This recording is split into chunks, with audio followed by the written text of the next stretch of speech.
Chapter 80 A Bad Smile on the other side. Uchiha Yayoi is running towards the deepest layer of the sealed tunnel. She ran out of the battle circle long before Sawara Kiri rushed into the crowd of Sand Village. Her figure was completely covered by ninjutsu, and the attention of others was completely on Kiri. Yayoi witnessed the power of that mode when Kiri was practicing, and knew clearly what kind of ability he would burst out in that state. To be frank, if she and Minato were even a little closer to Kiri, they might hinder him. In this case, Miss Yayoi certainly did not intend to stand there and watch the show.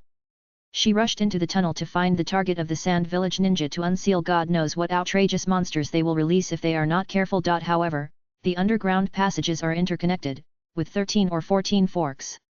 Even if the shadow clones were used to search separately, the number was not enough. The sand ninjas all seemed to have retreated to the innermost layer, with no sign of appearing. Therefore, when Uchiha Yayoi started searching, she did not encounter any obstacles and almost ran all the way down. It was not until she entered the fork in the road that she suddenly had an inexplicable intuition. There was something inside that was attracting her.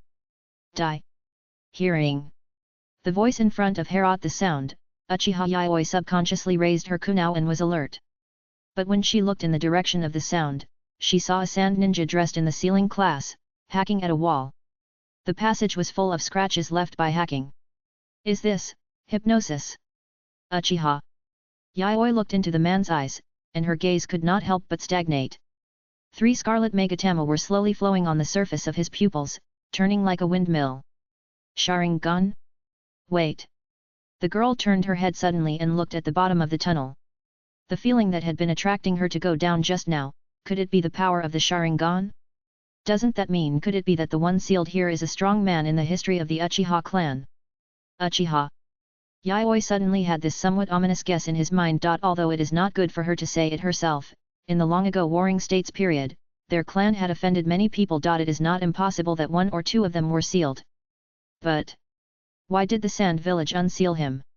Where did they get the news? Why don't we have any news at all? This series of contradictions added up, making her cautious, and even her 2 Magatama Sharingan opened, trying to resist the cold eye power. However, when she tore the neck of the Sand Village and continued to walk deeper, she saw the scene inside, and her heart suddenly sank. Corpses were everywhere. All the Sand Village ninjas had scars left by fighting with their companions, and before they died, they all had strange expressions of hideousness, confusion, or pain. Obviously, there must be a small number of them who woke up briefly at the last moment, but because of their own weakness, they were completely unable to stop their companions from going crazy after being hypnotized. In the end, they had to die in this deep despair. However, Uchiha Yayoi looked at the corpses on the ground, his heart was horrified, and he couldn't help but doubt himself, is the Sharingan really that powerful? In this era, the existence of the Mangeki Sharingan is naturally not a secret. There was Uchiha Kagami of the Hokage series in the past, and the current clan leader in the future. The inheritance related to the Mangeki has not been cut off.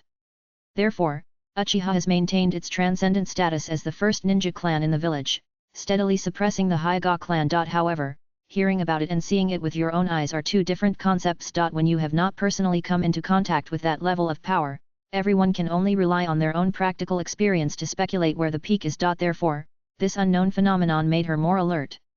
She tensed up and walked silently to the deepest part of the tunnel step by step, slowly poking her head towards the innermost corner. In the vision of the Sharingan, everything in this dark environment was clearly visible. The next moment, a tall back appeared in her vision. The figure was wearing the standard uniform of the Sand Village sealing squad.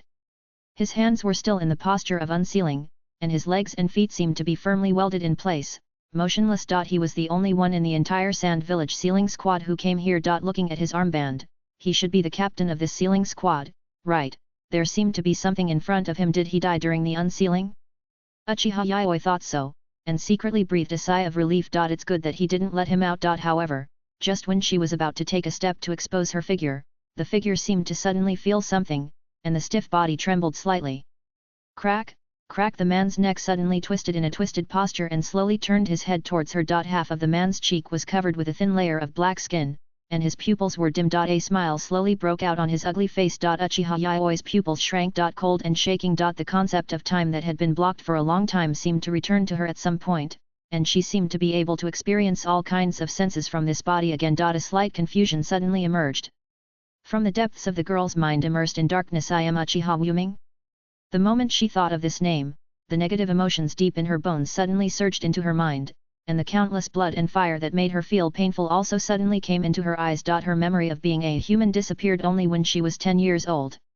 From then on, all she could remember were countless battles and killings, the curses and shouts of her enemies before they died, and the tribesmen who gathered in front of her as if they had seen some kind of treasure. 8,000 spears. This ability is too good. If other eye techniques are transplanted to her, the effect will be several times greater. Your name is no longer needed. From now on, you will live as a weapon. Uchiha Wuming. From that day on, she began her destiny as the Uchiha's weapon. In order to maximize the power of her eyes on the battlefield, many outstanding tribesmen transplanted all their chakra and eye techniques to her. The Manjiki Sharingan is the eye that reflects the soul. Behind the opening of each pair of Manjiki, all of them carry negative emotions as dark as the abyss. These several pairs of kaleidoscope pupils are superimposed on her at the same time, naturally forming a power that ordinary people can hardly imagine, as well as negative effects that normal people can hardly imagine. At the end of her memory, there was a scene where many strangers surrounded her and buried her completely in the deep and dark valley with a sealing technique. Being hated, hunted, and surrounded. All the people in front of her pointed their weapons at her, and her life and death were on the line. Who will save me? In this endless pain, the girl struggled to make a deer-like cry in her heart. The strings deep in her heart had already been stretched to the limit. At the moment when her gradually recovering consciousness ran to this point, the seal that suppressed her for hundreds of years was just completely lifted. The next moment, what appeared in front of Uchiha Wuming was an ugly face with half of it dead and half of it completely covered in darkness, revealing a bad smile. It was as if everything had been calculated from the beginning. Uchiha Wuming was stunned. Then, the monster suddenly turned his head 180 degrees, made a crisp sound of a broken neck bone, and looked behind him. Puff! Then, the kunao pierced his heart. A tall woman suddenly appeared, looking down at her with a pair of Sharingan that was as cold and indifferent as her people, and seemed to be a little confused. The still warm blood suddenly splashed on the cheek of Uchiha Wuming. Dyeing her vision red. The girl was slightly startled. It was as if her own heart was pierced. Blood, death, Sharingan. The memory of countless past killings kept overlapping in her mind. The huge pressure brought by negative emotions made the girl who had just awakened unable to support it in an instant. The fragile consciousness was suddenly engulfed by the negative chakra brought by the superposition of many Manjiki Sharingan. Unimaginable power burst out. The barely maintained rationality suddenly broke. So, her originally dark eyes suddenly turned into deep scarlet in an instant, and immediately spun into a horn windmill, and she almost subconsciously uttered a completely unaccented sound.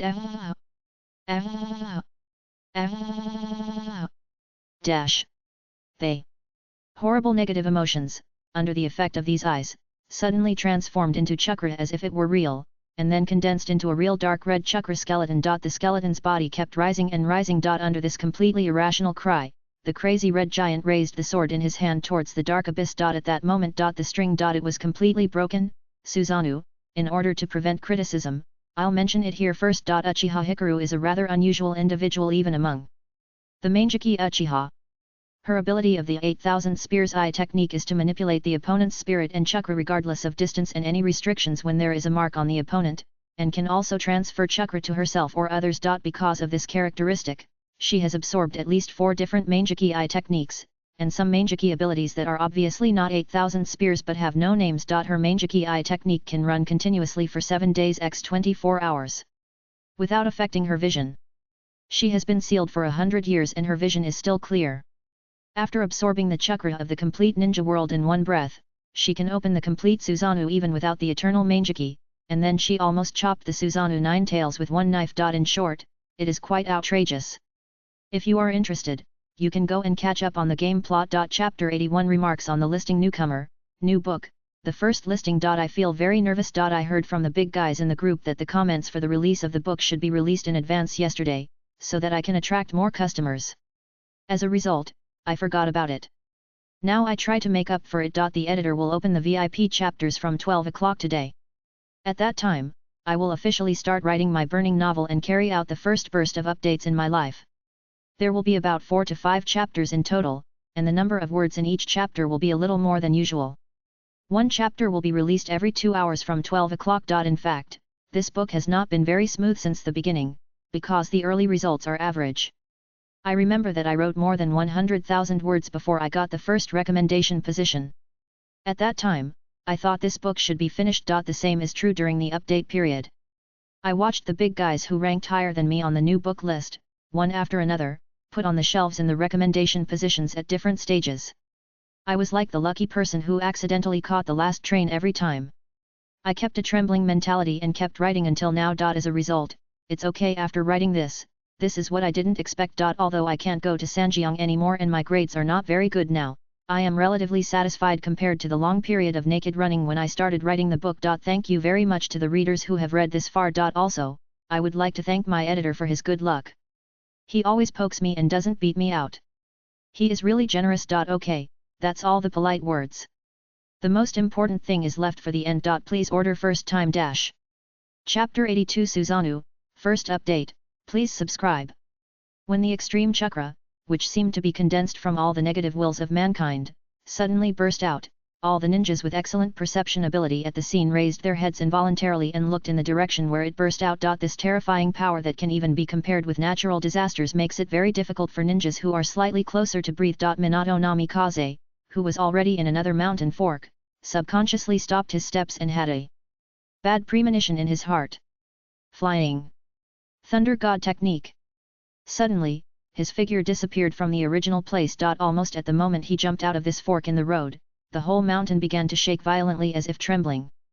The mountain, which was completely built of rocks, seemed as fragile as a child's toy at this moment. The dark red chakra armor continued to grow under the girl's shrill screams, from the originally low skeleton to the continuously extending muscle fibers in the giant's palm.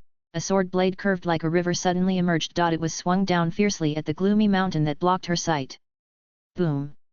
It was deafening, piercing the clouds and cracking the rocks. With just one blow, the mountain, which originally had a lot of ceiling structures, suddenly broke like tofu. With the location of the dark red giant as the origin, a storm trace that went straight through several kilometers was torn towards the front. Uchiha Yayoi realized that something was wrong when this strange woman started to go crazy, and subconsciously connected the pupil power that had led her here by instinct. However, even though she had already run out of the mountain, her figure was still difficult to control and floated under the aftermath of the sword, helpless like catkins blown by the wind.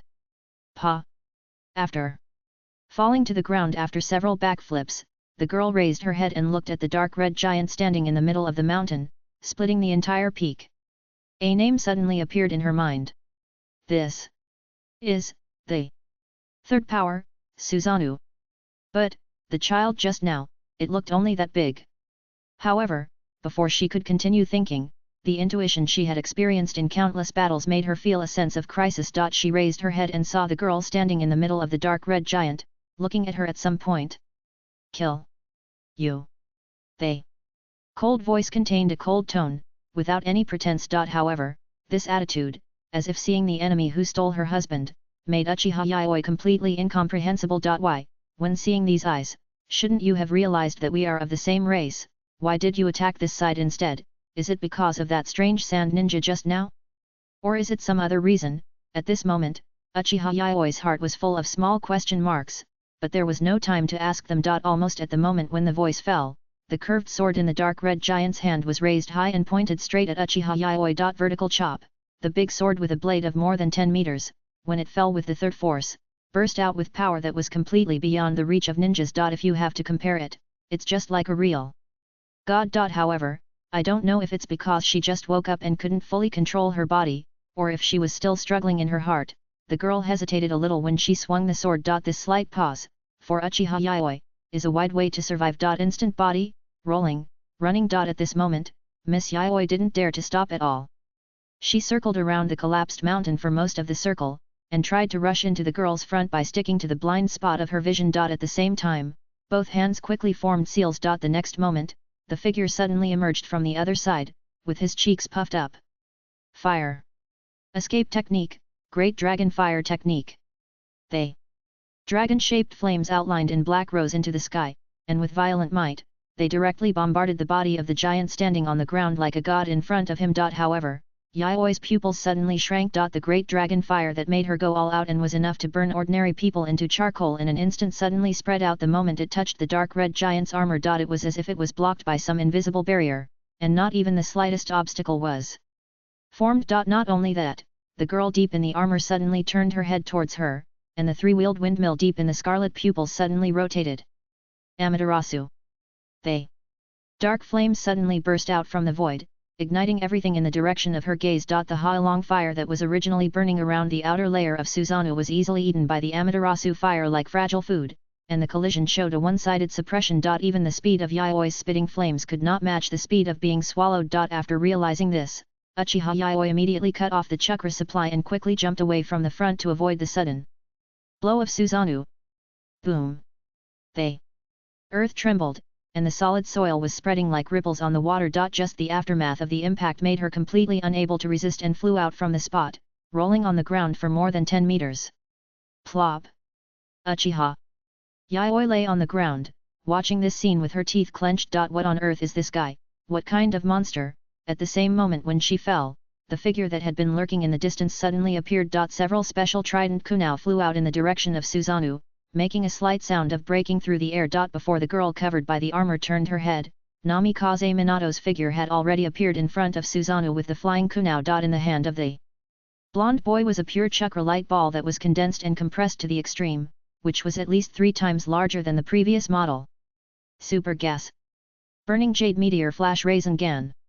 With a bang, the large raise nan slammed heavily on the surface of Susanoo in front of him. The huge figure was pushed by this powerful blow and plowed a 3 or 4 meter long mark on the ground. The thunderous roar made the girl in the armor turn her head sharply, but the surface of the dark red giant's armor was still intact. Is it useless? Minato was not discouraged when he saw this. While he used one hand to seal the flying thunder god to avoid the sweeping blow, his eyes had already fallen on the white jade feet of the girl in the armor that were deeply sunk into the ground. And a trident kunai that just happened to be stuck at her feet. Since there is no way to break through from the outside, then Minato's actions were even faster than his brain's reaction. The moment he sorted out his thoughts, his figure had already rushed out from the front again. After seeing the previous blow, the girl in armor's attention was obviously focused on this side. Noticing that Minato appeared again, the dark red giant immediately slashed the sword in the direction of Minato without hesitation. All ninjas, die! They. Pure hatred for the entire ninja world made her swing her sword half a second faster than before. However, at the moment when the sword was about to touch Minato, his left hand suddenly formed a seal. Flying Thunder God technique. The figure disappeared suddenly and reappeared. However, when he appeared, he was already in the huge gap between the girl and the dark red skeleton. Minato looked calm, and there was no hesitation in stabbing the kunai in his hand. However, just before the kunai was about to pierce her neck, his eyes suddenly met the girl's scarlet eyes. Oh no, if it's not the Sharingan, then it's the blood dragon eye? The information about the Mangeki Sharingan, even in the entire Konoha village, is a secret that is only circulated among the Uchiha clan's open-eyed group. The young Minato Namikaze had never seen such eyes, but he had heard of a hypnotic bloodline in the ninja world that was very similar to the Sharingan, and he subconsciously became alert. He immediately disrupted the chakra in his body, made a standard anti-hypnosis warning, and handed out the kunai half a second faster. However, the mental shock that came the next moment was countless times more violent than he had imagined. Tsukuyomi. The scarlet 3-wheeled windmill slowly rotated. Just a glance, Minato Namikaze's consciousness appeared in another space where the sense of time was infinitely stretched. The body outside was immediately frozen in place. The girl in the armor suddenly raised her leg, turned around, and kicked fiercely. The white little feet, wrapped in a sharp sound of breaking through the air, kicked fiercely between Minato Namikaze's waist and abdomen, making a dull sound of impact. The seemingly young body burst out with extremely amazing power. Minato Namikaze, who was at least a head taller than her, was kicked up and flew up, spinning dozens of meters away, spreading a cloud of dust, and was swept out of the protection range of Susanoo. Go to hell! Then, the armored girl raised her sword, staring with scarlet eyes, and slashed towards Minato. Boom! The sword slashed down, and the earth and rocks exploded. The deafening thunder sound penetrated the sky, and the surging momentum surged towards the surroundings like a wave, breaking a straight white wave based on the direction of the sword falling. However, the girl in the center of the armor couldn't help but frown. The feeling was a little wrong. When the dust slowly dissipated, Uchiha Wuming looked over there and saw a slender figure standing in front of the unconscious Minato Namikaze, raising His palm high. The mountain-like sword blade just froze in place quietly. There was a thin distance between the palm and the sword blade, but it was like an insurmountable chasm. What? A disaster! Sawara. Kiri sighed, trying to avoid the other party's sight, looking at the girl's appearance, and frowned subconsciously. Where's the strange Uchiha? And Mangekyo. Sharingan. Chapter 1, Chapter 83 Fighting, Cool. Subscribe for the second update. Sawara Kiri noticed the chakra bursting out from this side as soon as the battlefield on the other side ended. Originally, he thought that some monster like the tailed beast finally broke the seal. As a result, when he saw such a big Susanoo, Sawara Kiri himself was also very confused. Who put an Uchiha in the seal? Very unfortunately, reality didn't give him too much time to think. Ding! Ding ding ding! Hi! Bond value target found. Sister. Tongs's pretentious mechanical voice sounded in the ears of the young man, sounding very cheerful. Sahara. Kiri, you are worthy of it. You dare to provoke the daughter of the Uchiha family one after another, and you really did something that no one dared to do easily. But it doesn't matter, as your destined Tong, I will definitely help you. Although the next plan may sound a bit vulgar, when facing a girl who lacks bonds, the action should be more direct. You run over and kiss her now, then press her to the ground and quickly exert your nature as a beast, and the guy in front of you will become yours immediately. Don't worry, she can't stand it. Patting his chest, go. Sahara Kiri. Use love to influence her. I can go to hell. Sawara Kiri only glanced at the panel and completely ignored Sister Tongs's crazy words. As the chakra in his body burst out, the range covered by the unlimited technique began to expand. The sword blade that fell in front of him like a mountain slowly rose under the distance of the space. Until the end. Boom! Sawara Kiri stretched out his arm and swept it, and the explosive air wave lifted the giant sword away. The sword blade was raised. Uchiha Wuming, who was inside Susanoo, looked at this scene and couldn't help but open his eyes wide. Whist, be careful. In the distance, Uchiha Yayoi climbed up from the ground and reminded loudly, don't look into her eyes. Sawara Kiri smiled in her direction and closed her eyes. 6 eyes, is it such an inconvenient thing?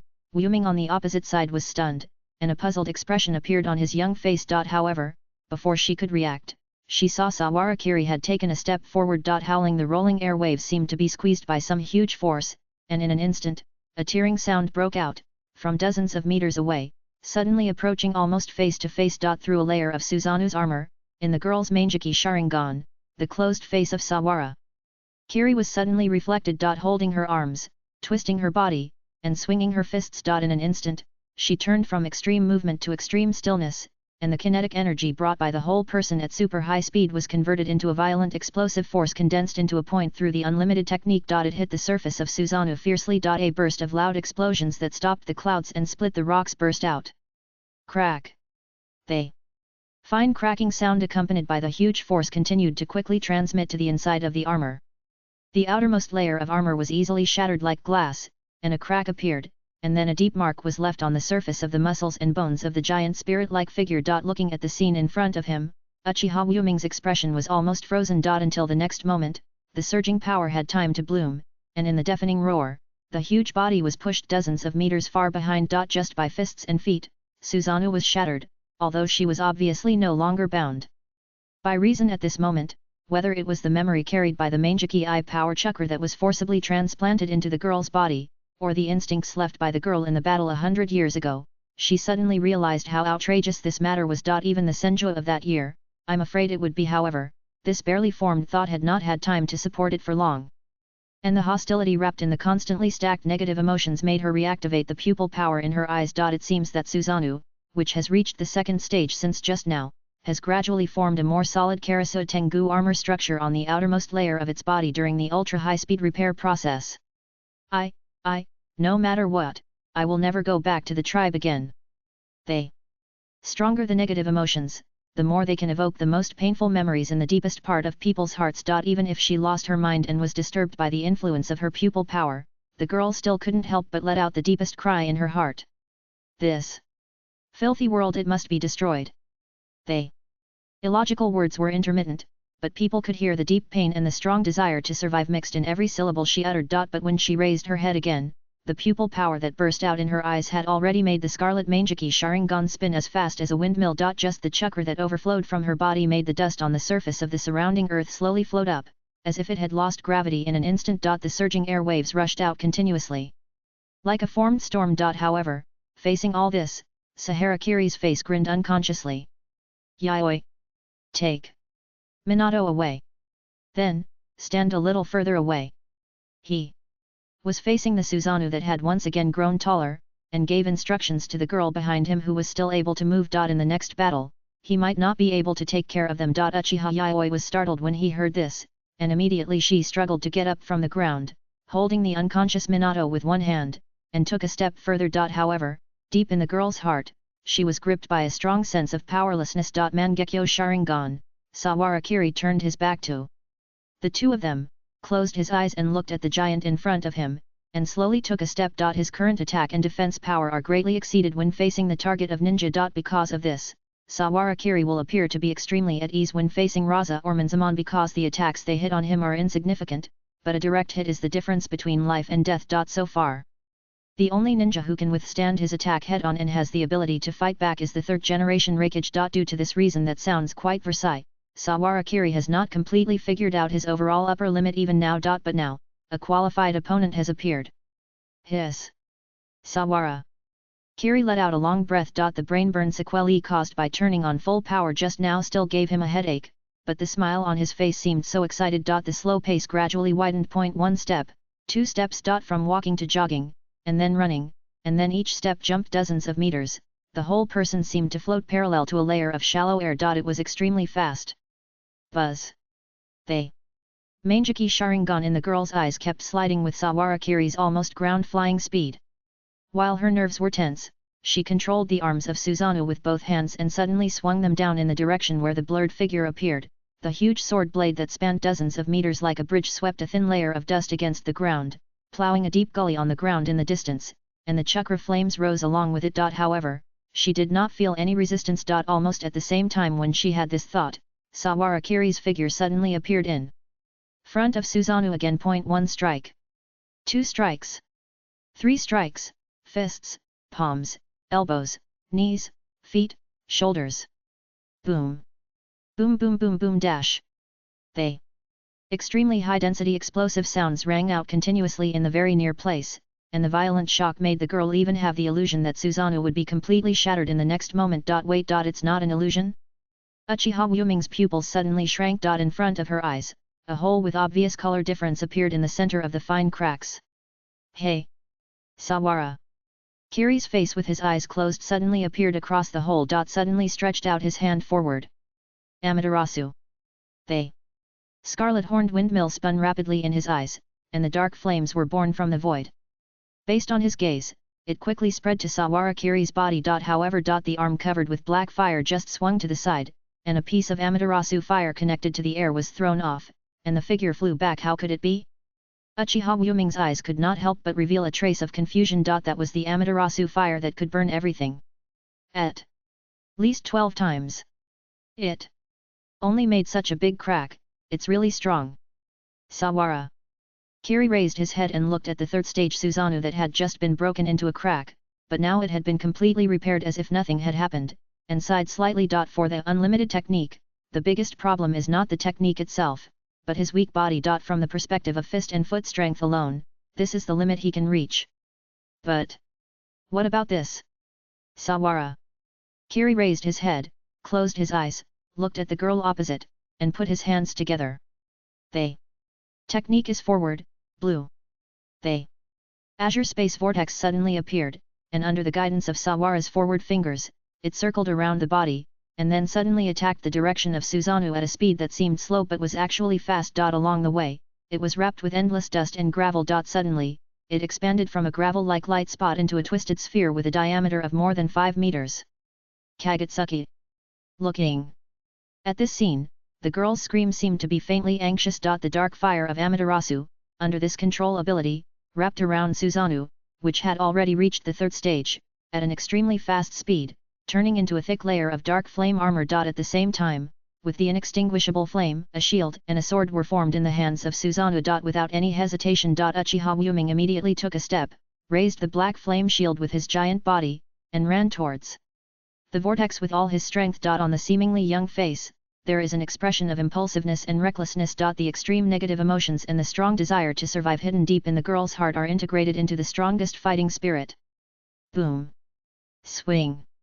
The sword. In an instant, the azure blue and the pitch black suddenly collided, and in an instant they turned into large pieces of twisted holes, causing the earth to tremble slightly, and a huge pit that continued to spread outwards was formed by the collision. The sound is so loud that it is silent. The second update, Chapter 84 Tianzui, the third update is for subscription.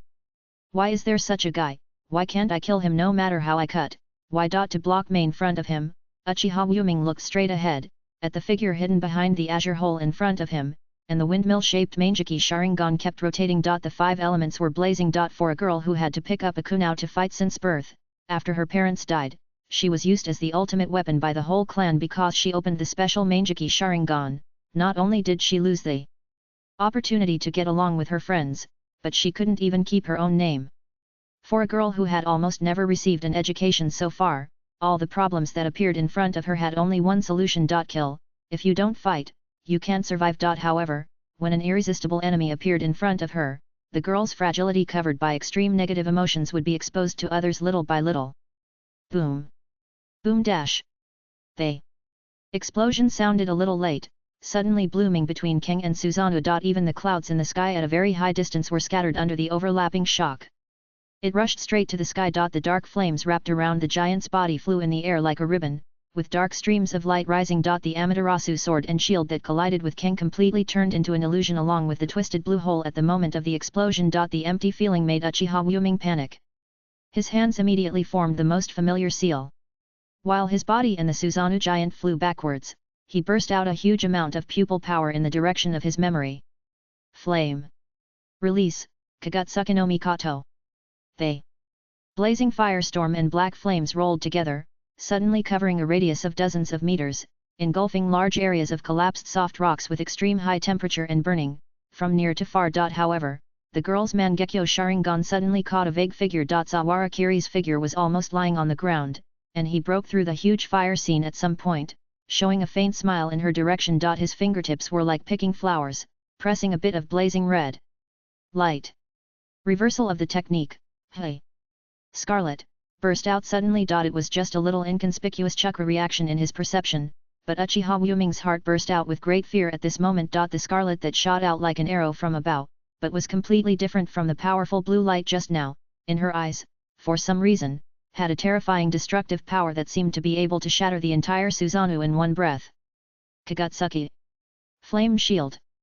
The dark Amaterasu and Susanoo's arms were blocked in front of them together, and the giant tower shield like a mountain stood on the ground, completely abandoning all weapons, trying to resist this fragile attack like a spark with all its strength. If others saw it, it would be an absurd scene like an ant trying to shake a tree. However, it was just such a blow. Bang! This red color represented the reverse side of the limitless repulsion, and it pushed the huge Susanoo hundreds of meters backward. The giant figure like a god kept sinking, hitting and crushing the boulders, breaking a clear trajectory at this long distance. Silently, without even the slightest ripple. Amaterasu, tower shield, Susanoo's arms, Karasu Tengu armor, internal bones and muscles. Everything that could serve as a defense was completely destroyed under this seemingly fragile blow. From front to back, a straight penetration mark was broken. Until less than a foot in front of the girl, the scarlet repulsion with all her strength slowly dissipated into nothingness and turned into scattered chakra. The amazing penetration force even made Uchiha Wuming's eyes widen subconsciously. This was a scene that was completely beyond her cognition. Whether it was the Senju clan, their longtime enemy, or the Sarutobi clan that cooperated with them, no one had ever been able to fight against the third power, Susanoo. To such an extent. Ambush, seal, assassination, poisoning. These were the methods that those people often used against her. In the girl's memory, the only one who could fight her head-on was the Senju clan leader back then. But now the girl did not realize that as a large amount of pupil power was constantly consumed, her consciousness was gradually escaping from that extreme negative state. At least, she had the rationality to feel fear. It's so scary. Can't even be broken like this. It's too strong. However, before the girl could say anything, the young man opposite, who still kept his eyes closed, frowned with some dissatisfaction. This was only the third stage, at most the fourth stage of Susanoo. No wonder the system still rates him at S+. Is it because he hasn't really reached the standard super shadow level like Hashirama Senju and Madara Uchiha? If you must say, it should be the strongest kind of strong shadow level, equivalent to a third Raikage who is fully enhanced and has a killer move. Probably, just after this brief thought, Uchiha Wuming has come back to his senses. Almost immediately after the moment she recovered from her shock, she flew back, her face tense, and Susanoo's surface grew a pair of wings with difficulty under the extreme power of the Mangeki Sharingan. At the same time, the armor and bones in the chest suddenly opened, revealing a point of Megatama in the center of the body. Susanoo. 99. In an instant, countless arrows of light fell, sweeping across the area where Sawarakiri was. That was not enough. The dark red giant covered in armor ignited black flames all over his body, and in his hands, he condensed a completely substantial bow and arrow with Amaterasu. Pointed directly in the direction of Sawarakiri. Buzz. 3 arrows were fired in succession, breaking through the air. Sawarakiri's figure was like a meteor, close to the ground, sweeping across the vast wasteland. Boom! Boom! Boom! Behind him, there were continuous explosions. Although his eyes were still closed, the 6 eyes were firmly locked on the girl who was shrouded in Susanoo. Indistinctly, one could even sense the chakra in his body that was as vigorous as fire. Faced with this situation, the only way he could defeat the enemy in one move was the hypostyle. Under normal circumstances, he only needed to use one hypostyle to fall into a state of total exhaustion and completely lose his ability to fight. Even in the full power state, controlling every strand of chakra with extremely high precision, this move can only increase to 2 shots at most. Because full power itself did not increase his total chakra and life essence, but made his brain temporarily switch from a laptop to a desktop computer, greatly improving computing power. Because of this, the risk is also very high. After all, as an Uchiha with the Mangeki Sharingan, there is a high probability that he also has the final illusion called Izanaki that can completely rewrite reality. Besides, since she has not died after being sealed until now, and the person who sealed her chose to use this method instead of killing her directly, there must be some reason that he does not know now. As Sawarakiri ran, his thoughts also raced, and finally he made up his mind. There are less than 2 minutes left. Let's shoot her first. If this doesn't kill her, take Yayoi and run away immediately. As the old saying goes, he who knows the times is a hero. However, just when he was thinking this, no, from Yuki to Tsunade, I gave you the strategy every time, why don't you listen even once? Please. Believe me. I really am a serious strategy system. Now, right now. You immediately use your ultimate move to rush up and give this ignorant little thing a kiss, and she will lose her teeth immediately. Use love. You have to influence her with love. This time it's a VIP customer. There are rewards. Sawara Kiri didn't even look at it. When he told Yuki, he told her to do orthopedics at the entrance, when he told Yayoi, he told her to kiss her lips immediately, and when he told Tsunade, he told her to quickly invade the widow's heart defense. Can this be called a strategy? The language ability of this artificial idiot must have been pointed out by a trick. I believed your lies. Boom. Running fast, turning over, pressing one hand on the ground, moving sideways for several meters almost close to the ground, leaving deep marks on the ground with his ninja shoes, avoiding 2 giant flying arrows in succession. The black fire in the sky was like a meteor pattern, drifting away in dots, turning into mist that would burn people to death if they were not careful. Sawarakiri rushed in front of Susanoo. Ha! The original bow and arrow turned into a spear under the control of Kagutsuki no Mikoto, and stabbed straight down at Sawarakiri with the girl's loud shout. Jumping up and falling. Sawarakiri seemed to be unaware of the material of this weapon, stepping on the black fire that was rumored to be able to ignite everything, and ran straight to the top along the shaft of Amaterasu. The figure approached at a very fast speed. Uchiha Wuming's expression became more and more tense. The figure that was closing in distance from far away seemed to overlap with the figures in her memory who were rushing up with crazy roars and wanted to kill her with a knife. Fear, hatred, panic. All emotions were instinctive. The sword wielded by Susanoo in his other hand turned into a heavy shield and swept down, but was used as a stepping stone by the figure. No matter whether it was Amaterasu or arrows that fell on him, no trace could be left. This suffocating feeling as if the throat was strangled made Uchiha Wuming even feel the same despair as the day he awakened the Mangeki. He was getting faster and faster. Until the end, he suddenly appeared in front of her. Pick up the fingertips. The crimson-purple brilliance suddenly gathered in the depths of the palm, and the reversal and forward rotation of the technique gathered simultaneously. Under the blessing of the six eyes, the most highly condensed chakra was concentrated to the point where it could no longer be compressed. It turned into a point of annihilation space. Hypostyle, Tsubasa. Under the boy's tightly closed eyelids, the six eyes burst out with extremely bright light. At this moment, no matter how confident she was in Susanoo, Uchiha Momoe finally couldn't resist the intense fear, as if her head had been chopped off. Just standing in front of the crimson-purple light, her body was so stiff that she could hardly move. Almost instinctively. At the moment when the brilliant light was emitted, the girl's figure took the initiative to withdraw from the Susanoo that was as tall as a mountain. Ejected out of the cabin. The next moment, zhang! It was like the first pause of a stringed instrument, or the sudden stop of a rainstorm, and the clouds dissipated. The world that was full of various sounds in the last second seemed to suddenly fall into an inexplicable stillness at this moment. Everything in front of her seemed to be broken down into particles like building blocks, and began to move based on space. Uchiha Wuming maintained the posture when he fell out of Susanoo upside down. The girl's Mangekyo Sharingan clearly reflected the incredible scene in front of her on the torso of Susanoo, which stood like a god. A tower shield and a spear suddenly appeared from the front, like a tunnel, and went straight to the back. Whether it was the flame of Amaterasu or the body constructed by the third power, they all disappeared like strokes erased by an eraser. It was as if some terrifying force had erased them from the space itself. The girl kept her eyes wide open. Unbelievable. Is this really something a human can do?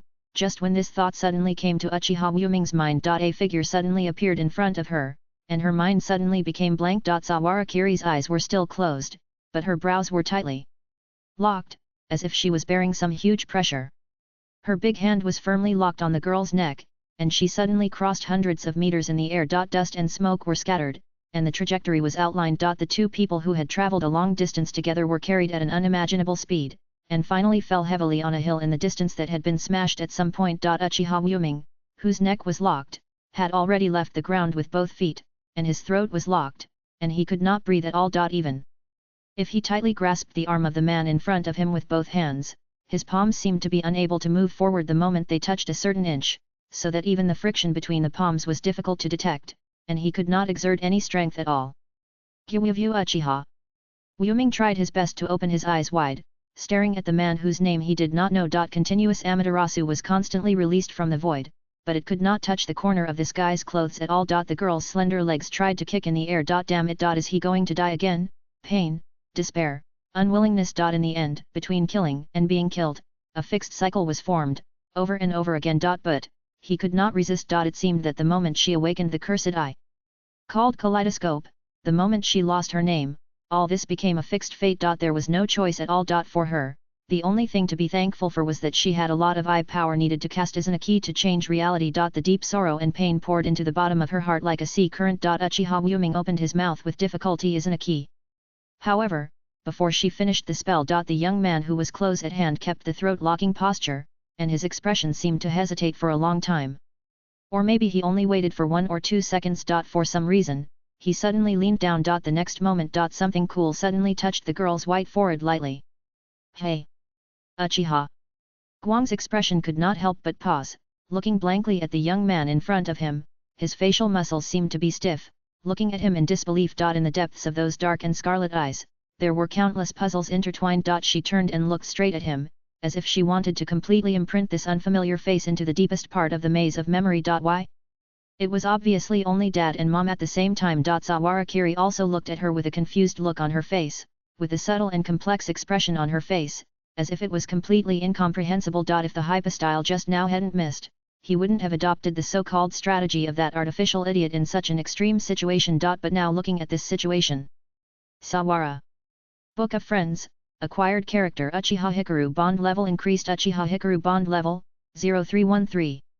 Uchiha Hikaru's shallow heart knot, completed.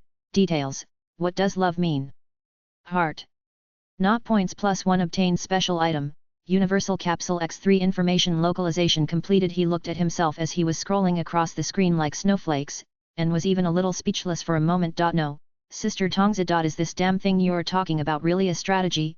Third update, the 3 chapters in the archive have been posted, and the rest will be continued after I get home from get off work, which may take until 7 or 8 o'clock. Thanks to the readers who Subscribed first. Chapter 85 I remember this name, 4th update, please subscribe. On the distant mountains. Namikaze Minato, who fell to the ground, rubbed his head with difficulty, his eyes were full of bloodshot, and deep in his brain still remained the deep pain of being stabbed thousands of times in the Tsukuyomi space. However, thanks to Sawarakiri's timely appearance at that time. Otherwise, with his current physical condition, after suffering such mental trauma, he would at least have to stay in bed rest and recuperate for more than a week. Minato supported the ground with one hand, and recalled with difficulty what happened in his memory before he fainted. In addition, the occasional shaking of the earth also made it impossible for him to faint peacefully. He looked at the terrifying figure standing between heaven and earth in the far distance opposite. There was also a tiny figure constantly surrounding him, exploding sonic booms from time to time, flying like a flea, but every blow could cause the god to suffer heavy damage. The shock in his heart was really indescribable. Using a mortal body to fight against gods. So, is this the scene? Minato looked at the scene in the distance quietly, and while he was in a trance, even the deep pain in his mind seemed to be relieved a little in the process. The blue and scarlet light spots occasionally flickered, and the sky and the earth were torn apart. Until the last moment, the brilliant purple light lit up. He looked at the scene after scene from afar, and suddenly felt deeply his insignificance as a ninja. The scene in the distance finally came to an end when Sawarakiri locked Guang's throat. Minato Namikaze was thinking this in his heart. Then, he watched Sawarakiri push the child to the mountain wall, watched the two of them inexplicably stalemate for a while, and finally watched Sawarakiri suddenly lean over the young man's lips, lightly touched the girl's eyebrows. No. Mist, what are you doing? What are you doing? Minato. Namikaze, who couldn't help but fall into the romance of fighting against gods with a mortal body and immersed in the humble feeling of being a drop in the ocean, immediately seemed to wake up from the phantom pain of the spiritual world when he saw this scene, and his whole body was Spartan. He subconsciously straightened his body. It is not allowed to kiss the enemy in battle, Wu Jun. Then, he seemed to remember something immediately. I had fainted at that time. Who brought me here at that time? The moment he realized this problem, Minato Namikaze's movements returned to stillness again. He glanced at a familiar target within the range of his chakra perception. Then, he saw Miss Yayoi standing blankly on the edge of the cliff, looking at the scene in the distance expressionlessly. The girl was so quiet that she seemed to have lost her voice for a short time. Her stiff facial muscles twitched with difficulty, and her face turned pale. Wu, there must be a reason, right? Miss Yayoi seemed to be convincing herself, whispering to herself in a calm tone, but her eyes did not leave even an inch. Staring at the woman intently. If someone was standing in front of her, maybe they could see it. In Uchiha Yaoi's eye sockets, the pair of Sharingan that originally had only 2 megatama were spinning rapidly like a windmill. Whether it was the feeling of powerlessness when facing that woman, the frustration of opening the Mangeki Sharingan even though she was younger than herself, or the regret of taking the eyes of mist away from herself. All of this was like a flame, burning her soul fiercely. On the surface of the scarlet pupil, the third megatama slowly split from the second black megatama. Faintly, the gloomy chakra wrapped around the girl's body seemed to be several times more intense than before at this moment, giving people a deep sense of oppression. 3 megatama Sharingan. In the distance, Namikaze Minato quietly fell back to the ground, pretending to be still fainting. Good luck, mist. The soft touch of lips still remained on the center of the eyebrows, with a little coolness. At the moment when the young man stood up, Uchiha Guang almost subconsciously leaned forward, like a child who likes to act like a spoiled child, with eyes wide open, eager to get closer to the direction where the touch came from. The ignorant and slightly confused look clearly showed that she didn't realize what she was doing at all, but just reacted involuntarily based on the memory from instinct. However, when Saharakiri suddenly released the hand on her neck, the girl's footsteps suddenly fell to the ground. Uchiha Guang's whole body was shocked, as if she suddenly woke up and suddenly realized what shameful thing she had just done. 2 blushes flew on her cheeks. There was a sound of swoosh in the air, and Uchiha Guang's figure immediately retreated more than 10 meters, with her hands spread out in front of her, blocking awkwardly and at a loss, and no one knew what she wanted to block. You, just looking at her current flushed face, nervous, and alert like a kitten. I'm afraid it's impossible to connect her with the monster who was completely controlled by negative emotions and pupil power just now, and hit everything around her like crazy. Most of the Uchiha clan members who opened the Mangekyo are born evil lunatics. Although the judgment of Senju Tobirama was a bit arbitrary, it was actually fine in general. Sawarakiri had no awareness that he was attacking a girl who was about the same age as his sister, but instead had a face's calmness. We should be the ones asking this question, right? When he spoke, he unconsciously frowned, looking serious like a victim, and lied without stuttering, "We came here specifically to find the seal site of Uchiha Senior, ready to unseal you. As a result, you just got released, and you attacked our people. Senior, don't you feel guilty?" The girl was stunned when she heard the words. When she learned that they came with good intentions, she subconsciously showed a guilty expression and wanted to say something to apologize. But soon, she suddenly reacted. Unseal. She remembered. She should have been sealed in this mountain range by the joint conspiracy of the Senju clan and the Sarutobi clan. And, if I remember correctly, a member of the Uchiha clan also appeared at that time. Under the influence of the Mangeki pupil power and negative chakra transplanted by others, Uchiha Hikaru's rationality is often not online, and his brain is not very good. He usually looks stupid and not very smart. However, perhaps because of this, the girl will appear unusually stubborn on some issues of principle. "I will not go back with you." Uchiha Hikaru regained his rationality and glanced at the forehead protector on his head, the unfamiliar clan emblem, but the voice in his mouth kept, "Although I don't know which ninja clan you are from, and what is your relationship with our Uchiha clan, I will never return to the clan in this life. As for the clan's weapons, whoever wants to be the weapon can be the weapon." Bang! Sawara Kiri summoned a ninja sword from his wrist, stood there, and looked straight at her. "You should understand, right? If you are allowed to walk around the ninja world freely like a monster, what kind of trouble will it cause? The time now is. It's been a long time since your time, and all the rules of the ninja world have changed. What's more, the Uchiha who used you as a weapon and acted recklessly no longer has that much power. All the ninja clans have been unified into different ninja villages. There won't be any more of the same kind of thing as before."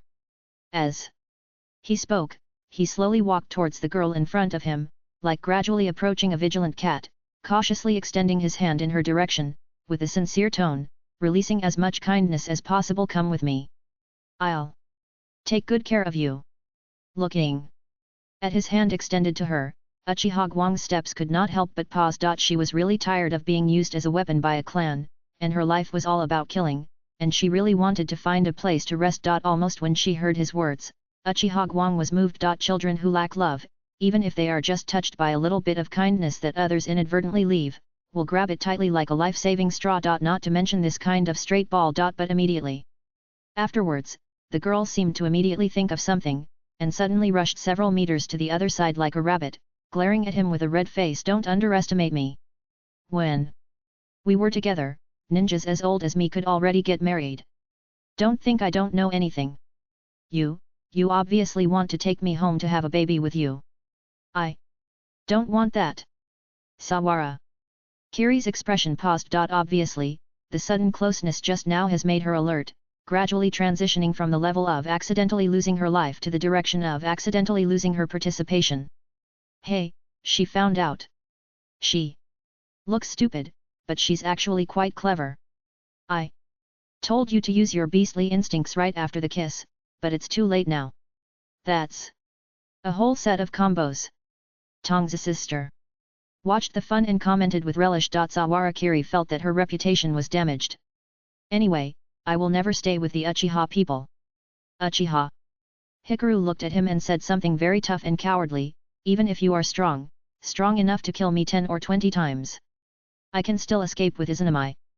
And this disgusting ninja world, I don't want to touch it even if I die. Don't even think about leaving me." After the voice fell, the girl didn't even turn her head, but turned around and walked to the other side. "Hey, wait a minute." Sawara Kiri suddenly called her. Uchiha Hikaru turned back and glared at him angrily. "What else? In that case, what about the apology?" Sawara Kiri pointed behind him. "After such a scene, my companion almost died in your hands. Are you going to just leave like this?" The girl was startled when she heard the words, and looked at the large forest and mountains that were raised behind him, and suddenly reacted. At that time, it seemed that she had indeed attacked these people for no reason. Uchiha Hikaru's expression, which was just righteous, suddenly became a little timid, and even the momentum she had just pretended to be weakened a little. She stood there hesitating for a while, and suddenly bowed 90 degrees, and the messy long hair behind her head was lifted to the front, and she shouted loudly, "I'm very sorry." They messy long hair swept again. Go back. When she straightened up, as if she suddenly thought of something, the girl looked at him again, secretly embarrassed in her heart, put on a cold expression, and suddenly said, "My name is Uchiha Hikaru." They Uchiha of the Uchiha clan, the light of light. Because she didn't hear the answer, she kindly explained it again. Sawara. Kiri. Sawara? A ninja clan I haven't heard of. Hearing this, Uchiha Hikaru muttered a few words in a low voice, but nodded with satisfaction, and the corners of his lips were inadvertently raised, and I don't know what he was happy about. The young man stood opposite, and although he still had a ninja sword in his hand, he really didn't mean to stop her anymore. Or rather, he didn't have the energy. His ultimate move hypostyle can only be used twice a day at most. But Uchiha Hikaru's Izanami is uncertain. Seeing that he really had no intention of continuing to attack, the girl was actually secretly relieved. After all, Izanami's consumption is actually quite large, and it is not good for the eyes. However, in front of this guy who just suddenly kissed her and made her show that ugly appearance, Uchiha Guang didn't know why, subconsciously wanted to put on a very tough style, like a childish ghost over 100 years old. I remember this name. 4th update, this is already more than 15,000 words, and there should be another chapter later. Everyone wait and let me have a meal. Chapter 86 Konoha is hiding too deep. 5th update, please subscribe. What a difficult guy. Seeing her walk away, Sahara Kiri finally breathed a sigh of relief and completely lifted the unlimited technique full power mode. Since he couldn't be sure whether this Uchiha would suddenly go crazy, until just now, Sahara Kiri had always maintained this fighting mode to prevent any accidents. When he opened his eyes again, a feeling of exhaustion like a tide suddenly flooded into every cell of his body. There were waves of slight pain in his head. He covered his forehead and closed his 6 eyes to save as much burden on his brain as possible. However, he still said with a smile, "This time, it can be regarded as a challenge to my weakness." Although he seemed to have the upper hand in the battle just now, it was because the information was not leaked. Uchiha Hikaru didn't know that his mode had a time limit, nor did he know that the hypostyle had a limit on the number of times. Otherwise, the dozens of Izanaga she mentioned would be enough to consume his time limit. Sahara Kiri silently summed up the shortcomings exposed in this battle that was barely considered equally matched in his heart. After this battle, he was finally sure that his combat power was relatively comprehensive and at the top of the cage level in the ninja world. Among the 5 cages, only Hashirama Senju and Madara Uchiha could surpass him. If he had to, he might have some advantages in speed and defense over these 2. But he was overwhelmingly inferior in terms of destructive power. If Sawara Kiri remembered correctly, during the Battle of the Valley of the End, Madara Uchiha's power Susanoo had almost no effect, and was easily broken by Hashirama Senju's wooden man. Compared to the 3rd stage Susanoo used by Uchiha Hikaru just now, the power Susanoo is 2 stages higher. Even Sawara Kiri himself didn't know if his unlimited technique would be unable to support the huge consumption of chakra if it encountered Hashirama's all-out Senju technique. After all the abilities given by this system have been so-called information localization. These are all unknown. With a lot of knowledge, Sawara Kiri can also clearly understand how these abilities of his are used through sealing techniques and the chakra in his body to form different techniques. The basis of everything is chakra after all. No matter which world's strong dragon comes to this river, it must follow the rules of the local snakes in the Naruto world. Otherwise, collapse in various senses will become inevitable. Because of this, Sawara Kiri never has absolute trust in his own abilities. Everything must be tested first. I don't know if it's because I think too much, but after just a short while, the throbbing pain in my brain began to become stronger. Just as he was thinking about this, a pair of cold hands suddenly touched his temples on both sides. Sawara Kiri was startled at first, and then he realized that he seemed to be too relaxed just now, and he didn't even notice that someone was approaching behind him, and subconsciously wanted to activate the power of stopping. However, when he smelled the familiar orchid fragrance behind him, his body relaxed a little again. This is the smell of yaoi. Don't move. I'll rub it for you, miss. Yaoi's voice was as gentle as ever. Sahara Kiri pulled the corner of his mouth when he heard it, and smiled a little relieved in the pain of his brain. Then it's numb. When he spoke, he subconsciously tilted his head behind him. Then, his expression froze. In the young man's blue eyes, the unconscious aura of Uchiha Yaoi was reflected. Red eyes. 3 Black Megatama silently outlined on the surface of the dark red pupils, slowly rotating. However, Y3, At the moment of noticing this, Saharakiri, who was half a beat slower in reaction, seemed to suddenly remember something, and her whole body tensed up involuntarily. Sweating all over. Even the fierce battle just now did not make him show such a reaction. Saharakiri endured the pain in his brain and thought quickly about how to explain the process just now as a reasonable behavior. He subconsciously tried to quibble. Yayoi, what happened just now is not what you imagined. What happened? However, Uchiha Yayoi showed a puzzled expression and tilted his head to look at him. If it weren't for the 3 megatama rotating in her eye sockets, I'm afraid even Saharakiri herself would be deceived by her. However, before he could continue to argue, Miss Yayoi calmly said in a conclusive tone, the battle is over. Just now, nothing happened. Those scarlet eyes stared straight at Saharakiri's eyes. It seemed that if he had a slight rebuttal, those eyes would be connected on the spot to show you. The eyes were too sharp and made it impossible for people to speak. My dear mother, I'll be yours. Saharakiri had no choice but to obey. Miss Yayoi seemed to breathe a sigh of relief, and her sharp eyes melted away like the first snow, and a gentle smile bloomed on her delicate face. Even the pair of Sharingan disappeared unconsciously. At this moment, Saharakiri understood a truth. You will never know why an Uchiha suddenly awakened the Mangekyo for some strange reason. Go back. The mission has failed. At the same time, on the other side. Hoo-hoo.